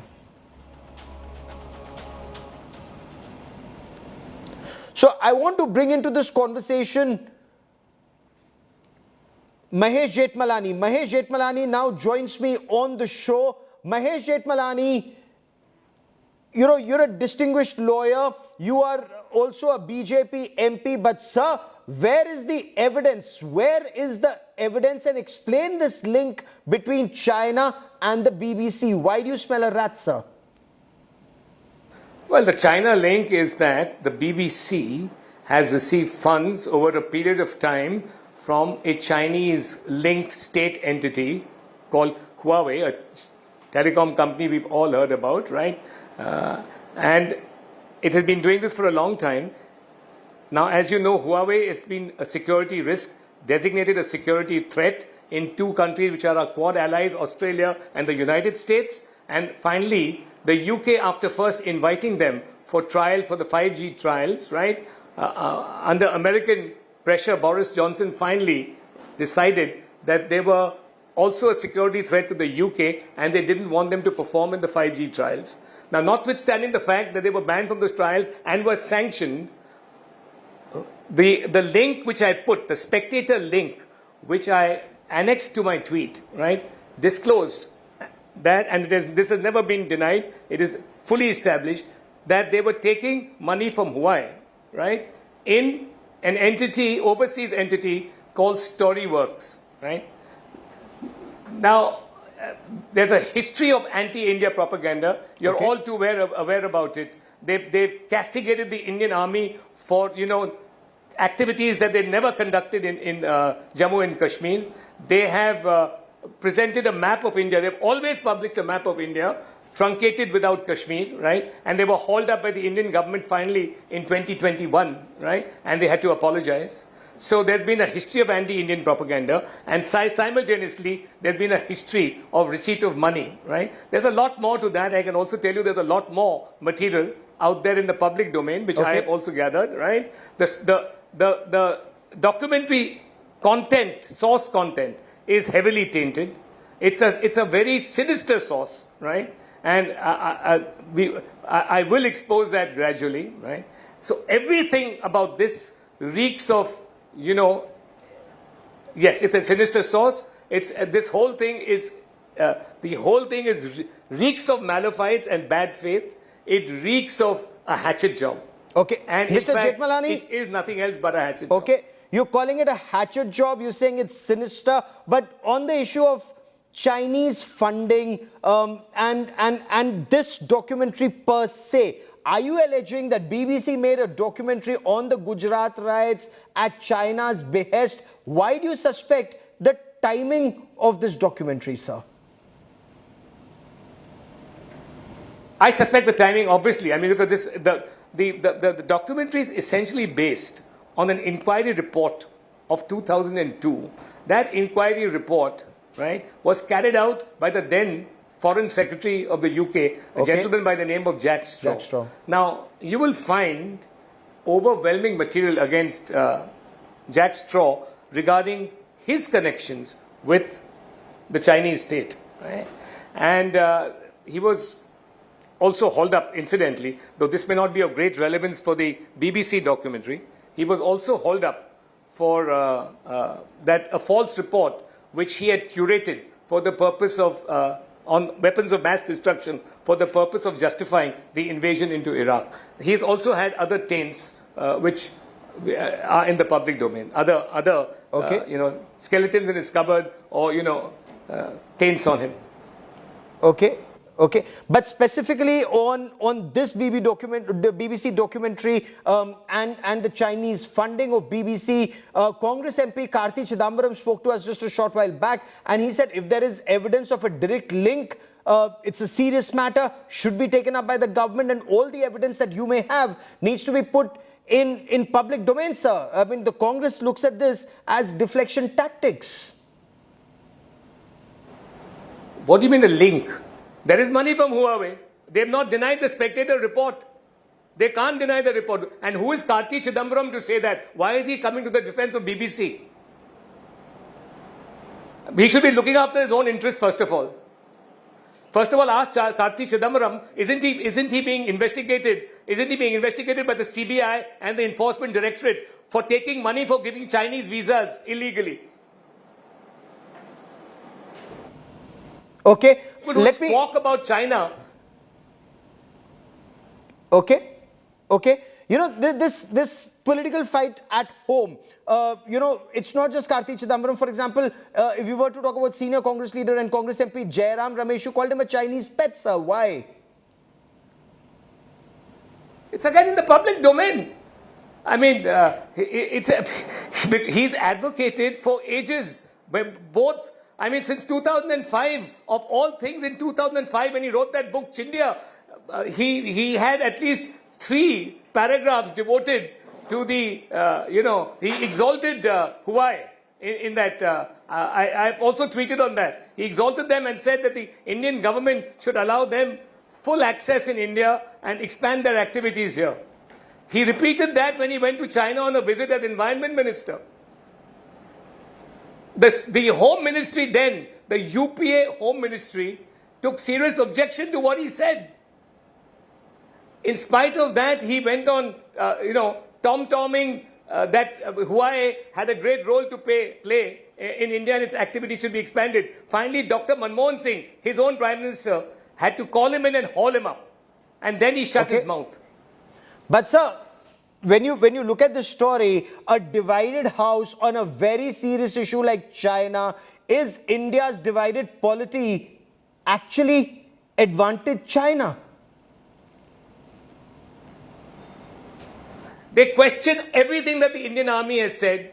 First they did it. Now, of course, the weight of evidence. And I saw I must return your compliment, Gaurav, your show showing the evidence of Pakistani leaders acknowledging Uri and Balakot, right? And saying they fear more, including then Prime Minister Imran Khan, has now that weight of evidence has forced them to keep their mouth shut, which is why Digvijay Singh was silenced by both Jairam Ramesh and Rahul Gandhi on the fag end of this Bharat Jodo Yatra. Right? Now, the same thing is happening on China. They keep talking about as if China has been victorious in Doklam, China has been victorious in Tawang, China has been victorious in Galwan. And we've got a bloody nose, pitai hui hamari. Which kind of Indian uses that language? Are you a nationalist Indian or are you a hater of the Indian Army? Okay. For joining me here on India First, Mr. Jethmalani, many thanks. Let me now widen the scope of this discussion. Clearly, this isn't the last on this issue. Both the Congress and the BJP officially chose not to be a part of the debate at this stage. Joining me are two very well-respected analysts. I have Ambassador Vishnu Prakash. Ambassador Vishnu Prakash has been the spokesperson of the Ministry of External Affairs. He's dealt with foreign media organizations.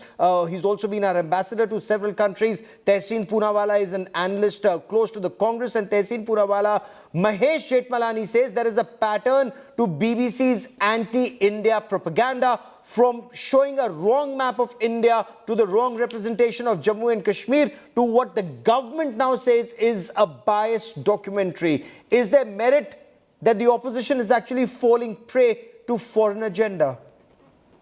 Good evening, Gaurav. Thank you so much for having me on your show, and good evening to all your viewers. There are two aspects to this debate that I want to bring in. Aspect number one, before the government of India actually came down with a heavy hand and banned this BBC documentary, this documentary was already 6 days prior to that in public domain. And I, for one, when I got it on WhatsApp, I thought, what is new in this documentary that hasn't already been discussed? And the most honorable Supreme Court has given the most honorable Prime Minister clean chit. So there is nothing more to it. But somebody obviously in the Prime Minister's office decided to be more loyal than the king and decided to come with a heavy hand and ban something. And you know, Gaurav, more than anybody, in this internet age, nothing ever can be banned. And that's obviously sparked of a reaction that, gave the documentary traction that the government hoped it wouldn't have got. So point number one, nothing can be banned, and you should not ban anything for the sake of whatever has happened in the past. You cannot ban things. Two, the government and the law minister in particular claims the clean chit from the Supreme Court, which they've got. The same Supreme Court that they're fighting against today, and they want to change the system, and the Supreme Court has given the government a clean chit. Now, to the most important point with regards to this documentary and this whole Chinese conspiracy and Congress conspiracy, as Mr. Jethmalani puts it. Do you know, Gaurav, when the UPA demitted office, the fiscal deficit with China was $36 billion. Today, it stands at $101 billion. The telecom company that you're talking about, rightly so, that is banned in 5G trials, is actually operational in 4G, 3G, and 2G, even today in India. And what can happen in 5G that cannot happen in 4G? You know, Gaurav, when you cover national security, and you know, I have a lot of respect for you. China attacked AIMS. You know how they attacked our servers. They're waging war against us. It is this government that is not tough against China. We are with the government. I am saying the government's got my question is, why is our opposition falling prey to China? Fair enough, I take your point, but let me bring in Ambassador Vishnu Prakash, because Ambassador Vishnu Prakash, your assessment of the BBC when you were in government and you've been our ambassador in different countries, does the BBC, as Mahesh Jethmalani alleges, peddle an anti-India agenda? And your take on the Huawei funding of BBC? Good evening, Gaurav. I have no means to confirm or contradict what Mr. Jethmalani has said. But, well, is it possible? Yes, it is very much possible. China has a motive to undermine India, which we all know. Huawei doubly so. And Huawei's links with the Chinese establishment are very well known. So everything is within the realm of possibility, but there is no direct evidence, at the moment at least, in the public domain, pointing to the culpability of China in this documentary. But why are we surprised about BBC? I've had enough occasions of dealing with BBC when I was a spokesperson. And I very clearly remember that they were on their website trying to project Kashmir as a separate entity. For them, they have, I must compliment them, they have an impeccable track record of maligning India. And nothing about India is good as far as BBC is concerned. Our legal system is bad, our democracy is faulty, our human rights record is bad. When the Islamic jihadists target India, they are militants, they are not terrorists. When Hindus get killed in Kashmir, there is deafening silence. When a terrorist gets eliminated, is brutality by Indian security forces. I mean, that is BBC for you.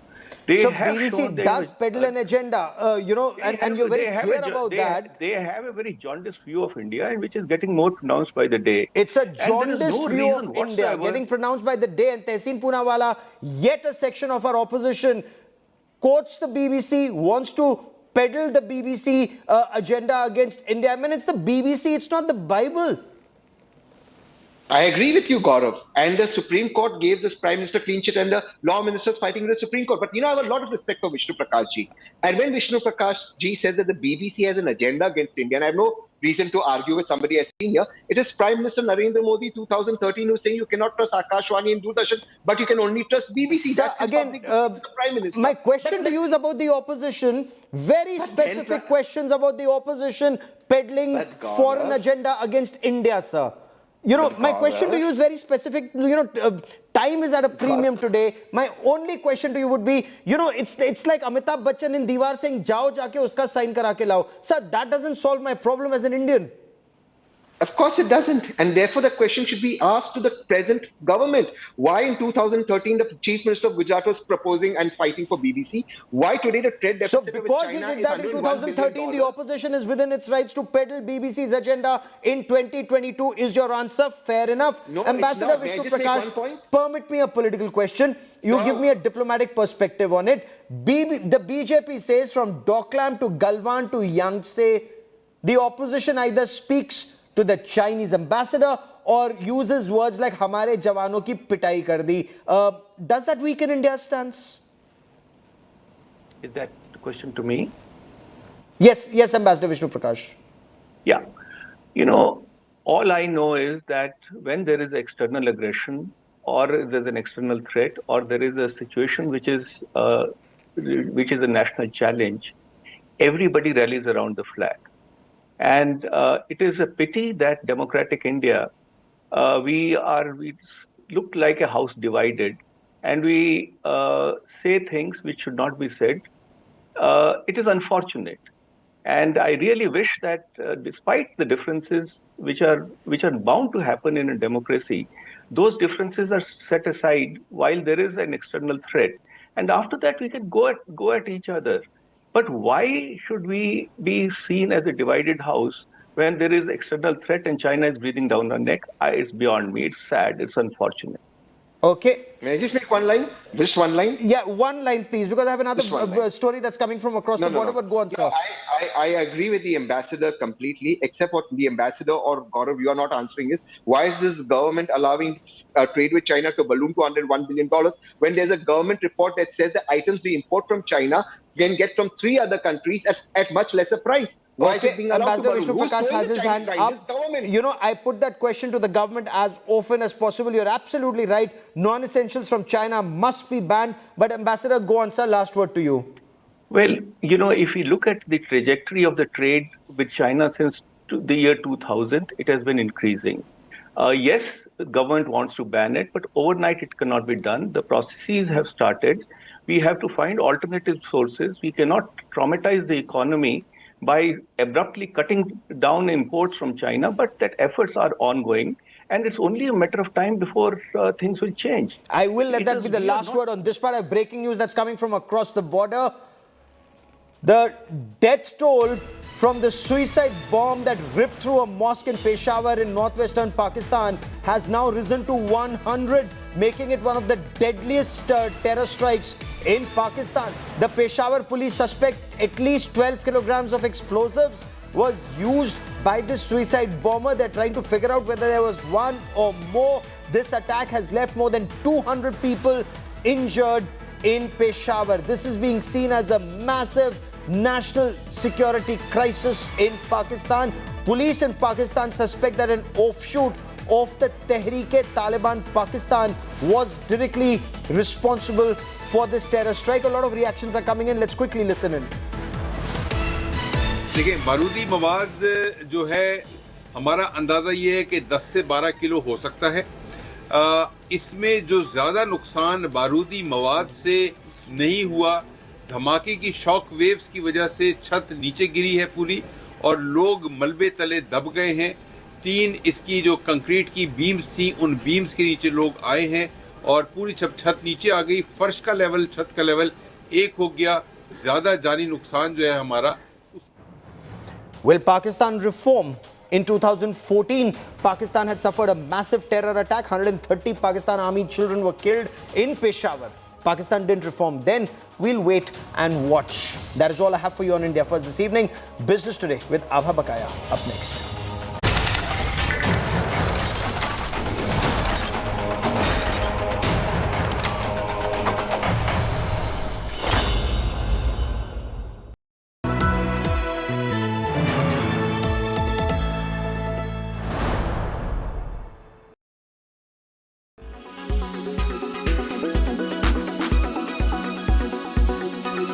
How do you respond? Are these charges that are should be investigated? Have they been investigated? Or do you believe Hindenburg has brought out something new? As a research analyst, I must commend the Hindenburg report because they have made a persuasive argument, fully supported and documented with facts, either from government agencies' investigative reports or from the company's disclosures. These have very rightly raised very serious concerns. And you know, the eating of the cake is when you actually eat it. And it's very clear that the market has shown its concern and has gone and agreed with some of those issues raised by the Hindenburg report. And that is why you've seen such a severe fall in the share prices. But what are the specific? Hemendra Azari, what are the specific? They are very specific. What are the specific charges that you believe have still not been answered by Adani's? See, the charge is this, that, and this is the main thing, when you have certain entities which are routing funds from Mauritius, are they really the promoters' funding, which is what the Hindenburg alleges and which is not classified as promoter holding? And where is the source of funds? Because they have raised some very valid issues and they've given examples of certain companies which are kind of shell companies, which hardly have any employees, hardly have any business, but they seem to be routing massive amounts of money into the Adani group of companies, and the Adani group of companies in turn is sending monies back. So the central question in money laundering is, what is the source of these funds? Now, when particularly they come from these tax havens like Mauritius, it does raise a very serious concern. Because these are tax havens. They have been set up really to hide and disguise the original ownership of money. Now, these are the questions which the market wants to know. Now, Adani companies will be obviously very reluctant to part with any information because firstly, as per Adani, they are not related companies to the Adani groups. So, on paper, obviously, they will not know what is the source of these companies' funding. But what Hindenburg is alleging is that actually they are part of the Adani group and they should know.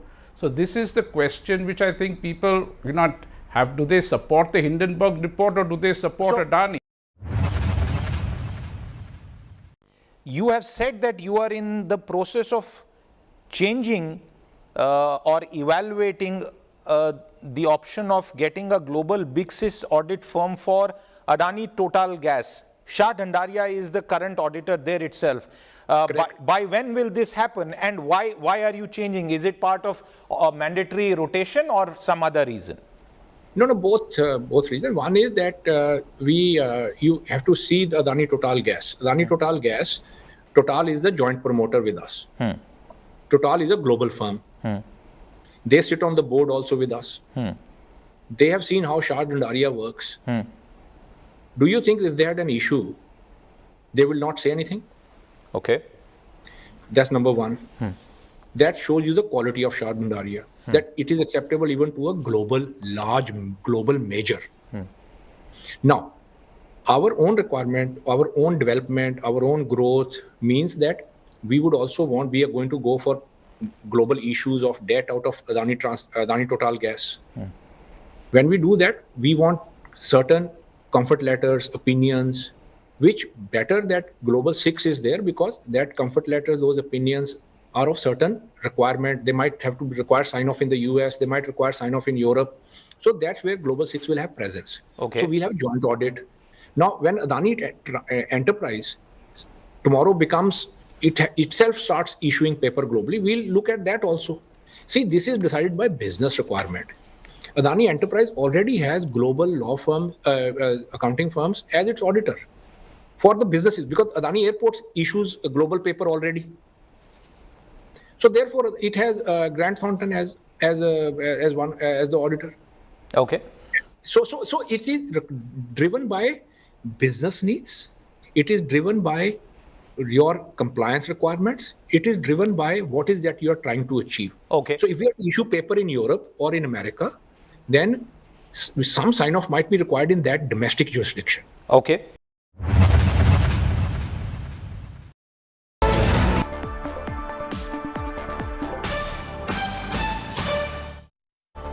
Hello and welcome to Business Today. I'm Abha Bakaya. The Adani Enterprises follow-on public offer has received bids worth 50.81 million shares against an offer size of 45.5 million shares. What does this amount to?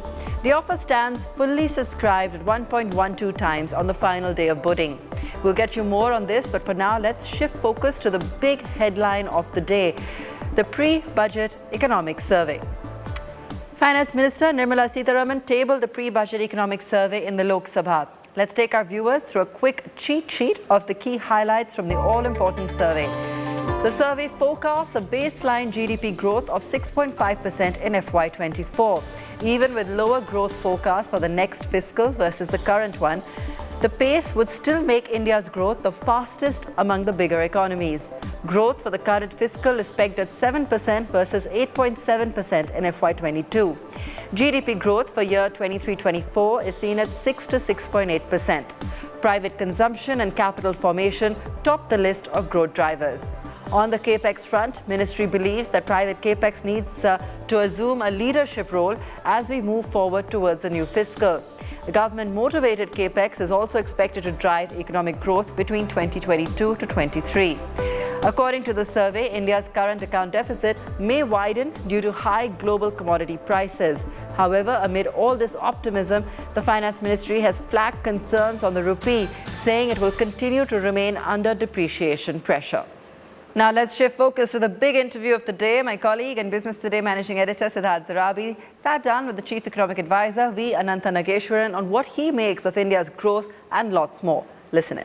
You look at the actual growth outcomes, 8.7, and estimated for this year by NSO is around 7.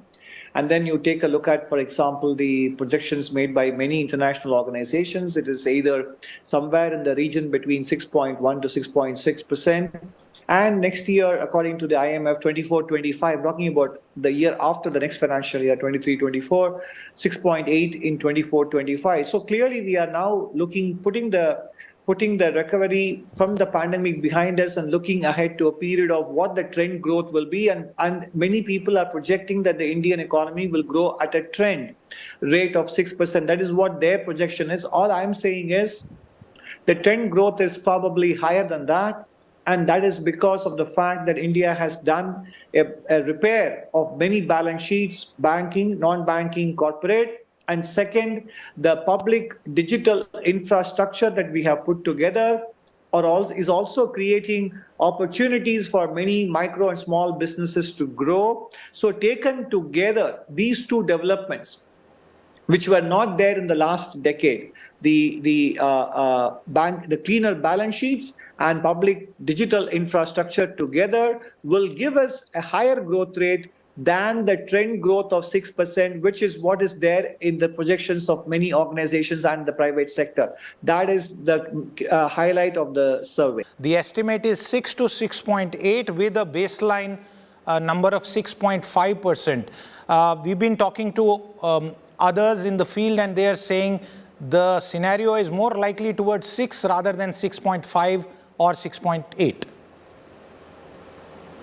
No, I think, when it comes to these point estimates, we need to understand that economic forecasts are at best conditional statements. You make certain assumptions. Obviously, when these assumptions, if the assumptions materialize, hopefully your forecast will materialize because it is subject to so many influences, domestic, external, etc. That is why the range is important. We have also acknowledged in the survey that the downside risks are slightly higher than the upside to our baseline number of 6.5%. However, if some of the adverse developments that could come, if they don't come, such as higher commodity price, further interest rate increases in the United States, and further strength in the US dollar, and overall cost of living increases in the Western world, leading to higher rates and higher commodity prices translating into a higher import bill, etc. If those kinds of things don't materialize, then I think the chances of us achieving 6.5 or better increase. So that is why I said economic forecasts are conditional statements. We just need to understand what the overall trend is, and numbers give us a false sense of precision. Okay. You spoke about the downside risks, and that is a point well taken, because we live in a significantly uncertain global macro environment. And many of the things that we have witnessed post-COVID, there are lingering effects. What are the positive upsides as far as the Indian economy are concerned as you look ahead into the year? No, I mean, the positive factors are what I mentioned, which is that the momentum in the economy is still good. Second, credit growth is in double digits. And if you look at the purchasing managers indices, they are in expansion territory. And if you look at the first half GDP growth numbers, private consumption and capital formation are doing quite well. And private sector capital formation, based on data they submit in the earnings reports, is also higher than what it was in the previous financial year. And overall exports, both goods and services together in the first 9 months of the year, is running at 16% above the previous years, April to December 2021. So I think if you put all these things together, along with the fact that corporates in general are feeling confident, and unbeknownst to us, which we are so far not measured rigorously, the contribution that is made by digitization is increasing formalization and financial inclusion, contributing to more economic activity and also efficient economic activity. All these factors are positive drivers of economic growth, not only in the present, not only for the next financial year, but beyond as well. Infrastructure and a capex boost, and the government has really taken on a lot of the sort of responsibility in that regard. You also made the point about private investment. Government and private, what will drive growth in the year ahead? In terms of capital formation or investments, you mean? Yes. Look, public investments, both the center and the states and public sector enterprises put together, have been rising. And according to data, if you take all these three entities together, central, state governments, public sector enterprises of the union government, I think from what I gather, if I recall correctly, they have gone up by about 2.8 times in the last 8 to 9 years. And that is a very big jump. So naturally, I think what will happen is the momentum will now shift to the private sector, because they have strong balance sheets, good profitability, and uncertainties are there, but fading slowly. So ultimately, we need both public and private sector to invest. Just as we say in the global context, the emerging and developing economies need concessional financing, non-concessional financing, private sector financing, etc. In the domestic context as well, we need both public sector and private sector investments to continue to happen. And which proportion will they be depends on the economic cycle and the context. How large India's economy will be by 2030? If you could please expand on that for our viewers. Look, these are, again, as I said, with respect to the earlier question about GDP growth. These point estimates are an interesting exercise, but of limited utility. They give us some sort of a rough idea of where we see things, but they cannot be taken as precise proofs or precise guidance, because ultimate outcomes are subject to many factors beyond our control. So if we look at the numbers, $3.5 trillion will be likely size of India's GDP by March 2023, roughly thereabouts. And historically, over the last 30 years, India's dollar GDP has grown at a rate of 9% in spite of rupee depreciation in these 30 years. And there are episodes when the rupee has strengthened, and in those periods, India's dollar GDP has even grown at double-digit rates, like, for example, in the first decade of the current millennium. So, in general, if we take a 10% growth rate in dollar terms, because let's say the US interest rate cycle peaks at some point and dollar strength also peaks at some point, which probably it already has, then we can look ahead to 10% growth in India's dollar GDP. And in general, when you grow at 10%, the value doubles in about 7 years. So if, subject to a lot of assumptions, if India's dollar GDP grows at 10% per annum from 2023 April onwards, by 2030, you could be looking at a $7 trillion economy. Siddharth also caught up with a slew of economists on the back of the economic survey and what they expect from tomorrow's budget. Here's a slice of that conversation. I'm coming to you, Rahul.